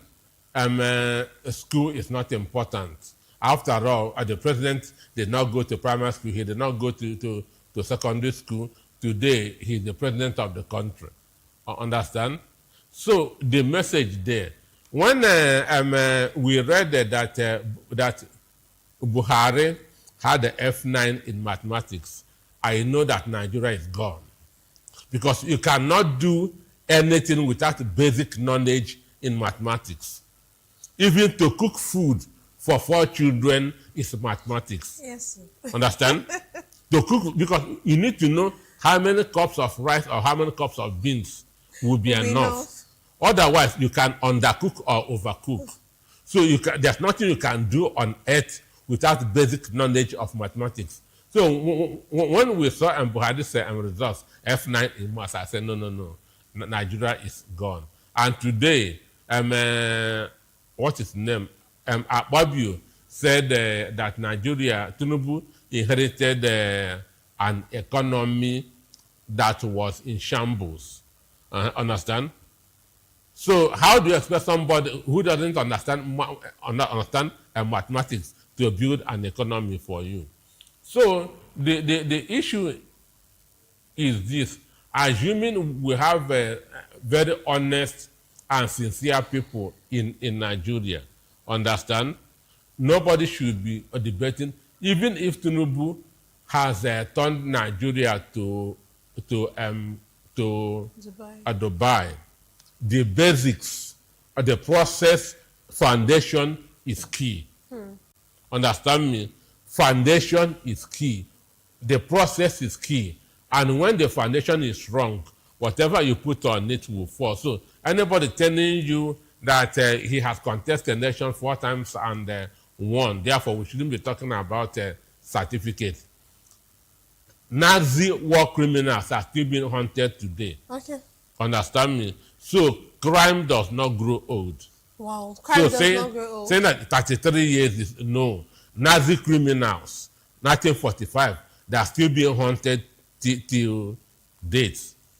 Okay, crime does not grow old. That's by Dr. Nosike. But let me come to you, Sam Kinane. We're almost out of time. But let me hear your take. This issue of certificate has been back and forth on it. What do you think? Do you think that this is very important, or do you, subscribe to Ndume's position that this should not really be something that we should talk about?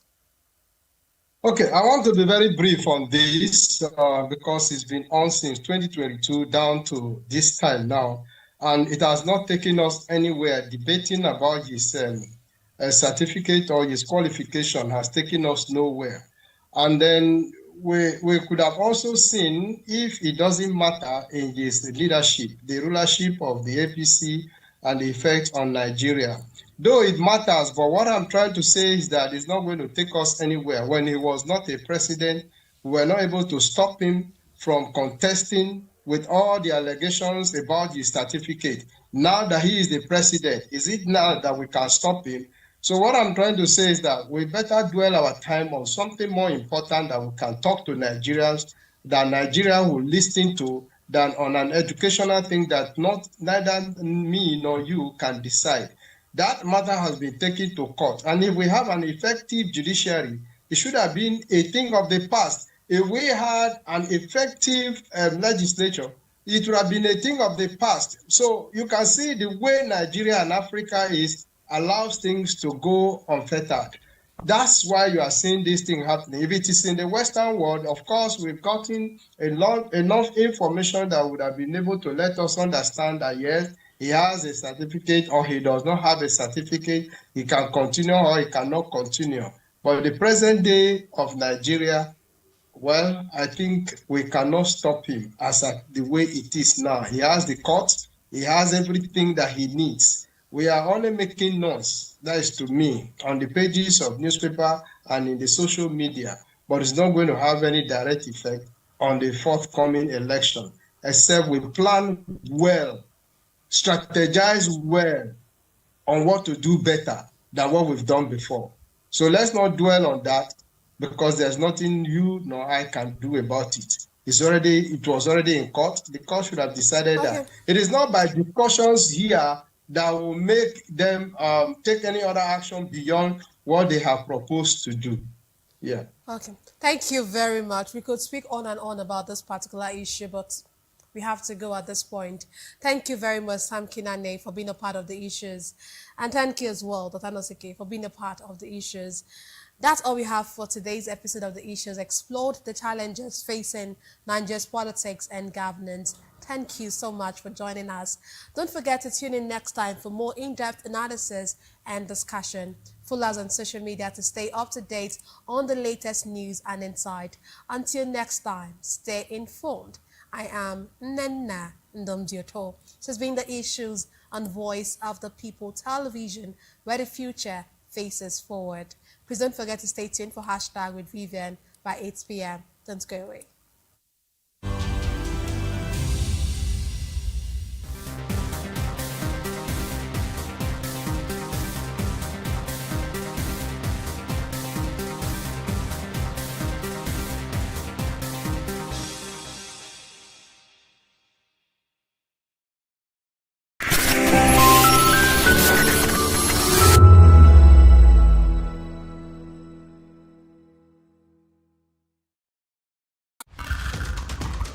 Every day strike, ASU strike, market women strike, even Kule people they strike. We don't become country of strikers. Even light self, they no fit give us. Don't run for motor. Even leg self, we get accident. Why una they complain? Why una they complain? No una they collect bribe, they vote Sokoloko Bango she. Ìṣèjọba tó dára, òun là ń béèrè. Anyị chọrọ ọchịchị onye kwuru uche ya. Anyị achọrọzi ọchịchị nchigbu. Ala ndeze teme ka muna so make you. What do we want? Na make the rule us well.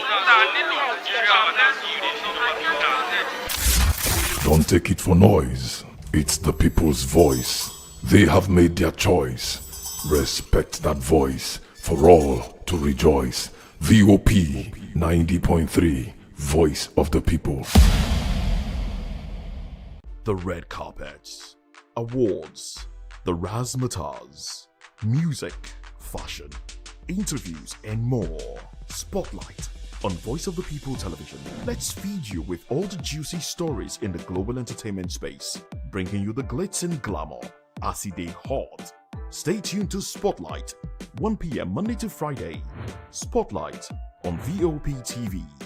Entertainment like never before.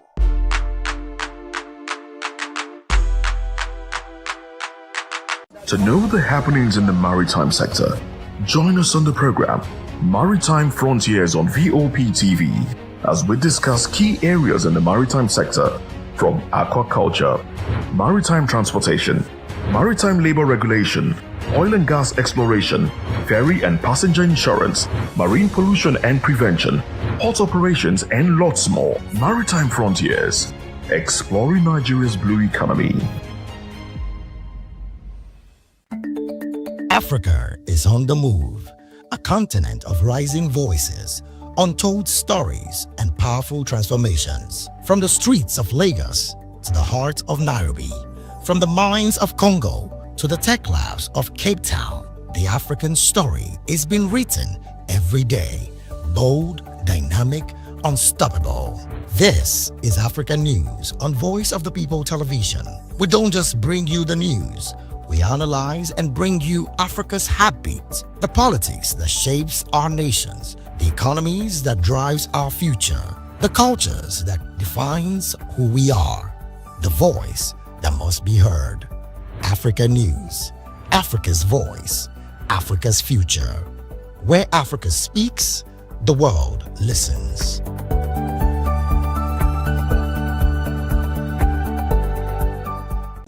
Hi guys, my name is Stanze, aka Mazinze, aka Chie Billy Billy, aka Obako 181 of Benini, and this is VOP TV. Give me a lot. Hi everyone, my name is Akil Dabela, and a big shout out to VOP TV. Yeah, please keep watching. God bless you. My name is Adeyola, executive producer at Joshiko to the Garden. Shout out to VOP TV. Thank you for having us. Hi guys, big shout out to VOP TV. Akim Ogara say so. Hi, my name is Michael Edjo. I'm an actor, a director, and a host, and you are watching VOP TV. Hello everyone, my name is Anita Oluwole. Keep watching VOP TV. Stay subscribed. Do not change that dial. Hi, it's your girl, it's no side Demudia saying keep watching VOP TV. That's the voice of the people TV. Hi, my name is Heaven Sobule. I'm an actor, a film producer, and a casting director. And shout out to the best of the baddest VOP TV. Hi, my name is Motunde Adeyemo. Keep watching VOP TV. This is Astelba and you're watching VOP TV. A big shout out to VOP TV. You guys are doing an amazing job. Keep up the good work. We love you and keep us entertaining. Hi everyone, my name is Anne Irish Phillips and you're watching VOP.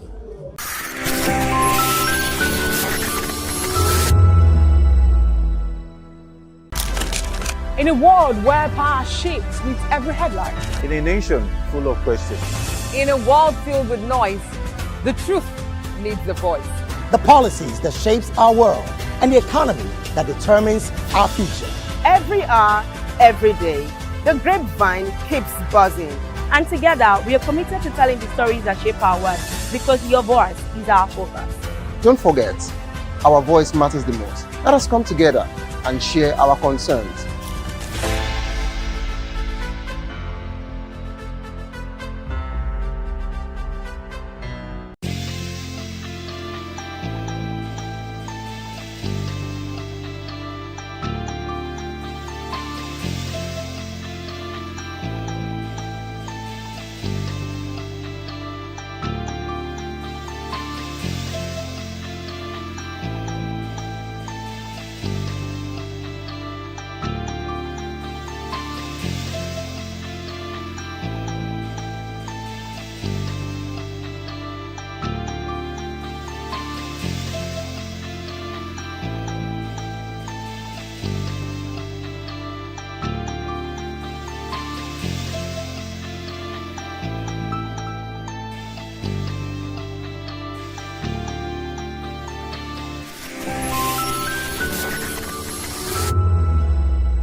Do you want your voice to be heard? Do you know that you matter in the scheme of things? The People's Voice, the show where ordinary citizens take center stage as we discuss the biggest stories that affect you and I. With you in mind, we facilitate lively discussions, debates, and interviews on the topics that matter most to you and I, from social justice to economic empowerment, education to healthcare, governance, and more, tackling tough topics and amplifying your voice. Join the conversation and make your voice count. The People's Voice. Make your voice count. VOP TV. Now, you have more than a voice. In a world where power shifts with every headlines, news breaks and events happens, we bring you unbiased and explicit information on politics, economy, and state of the nation. We break down the chaos. Facts, not fluff. Truth, not spin. We discuss not just politics, but a glimpse into the future. Voice of the People Television. Now you have more than a voice. Are you looking for where to buy quality and original studio and musical equipment in Nigeria? Welcome to Iruka Online, Nigeria's biggest musical and sound equipment warehouse. Your trusted home for top global brands, reliable low-priced alternatives, and 100% original musical accessories. With over 16 locations nationwide and open 7 days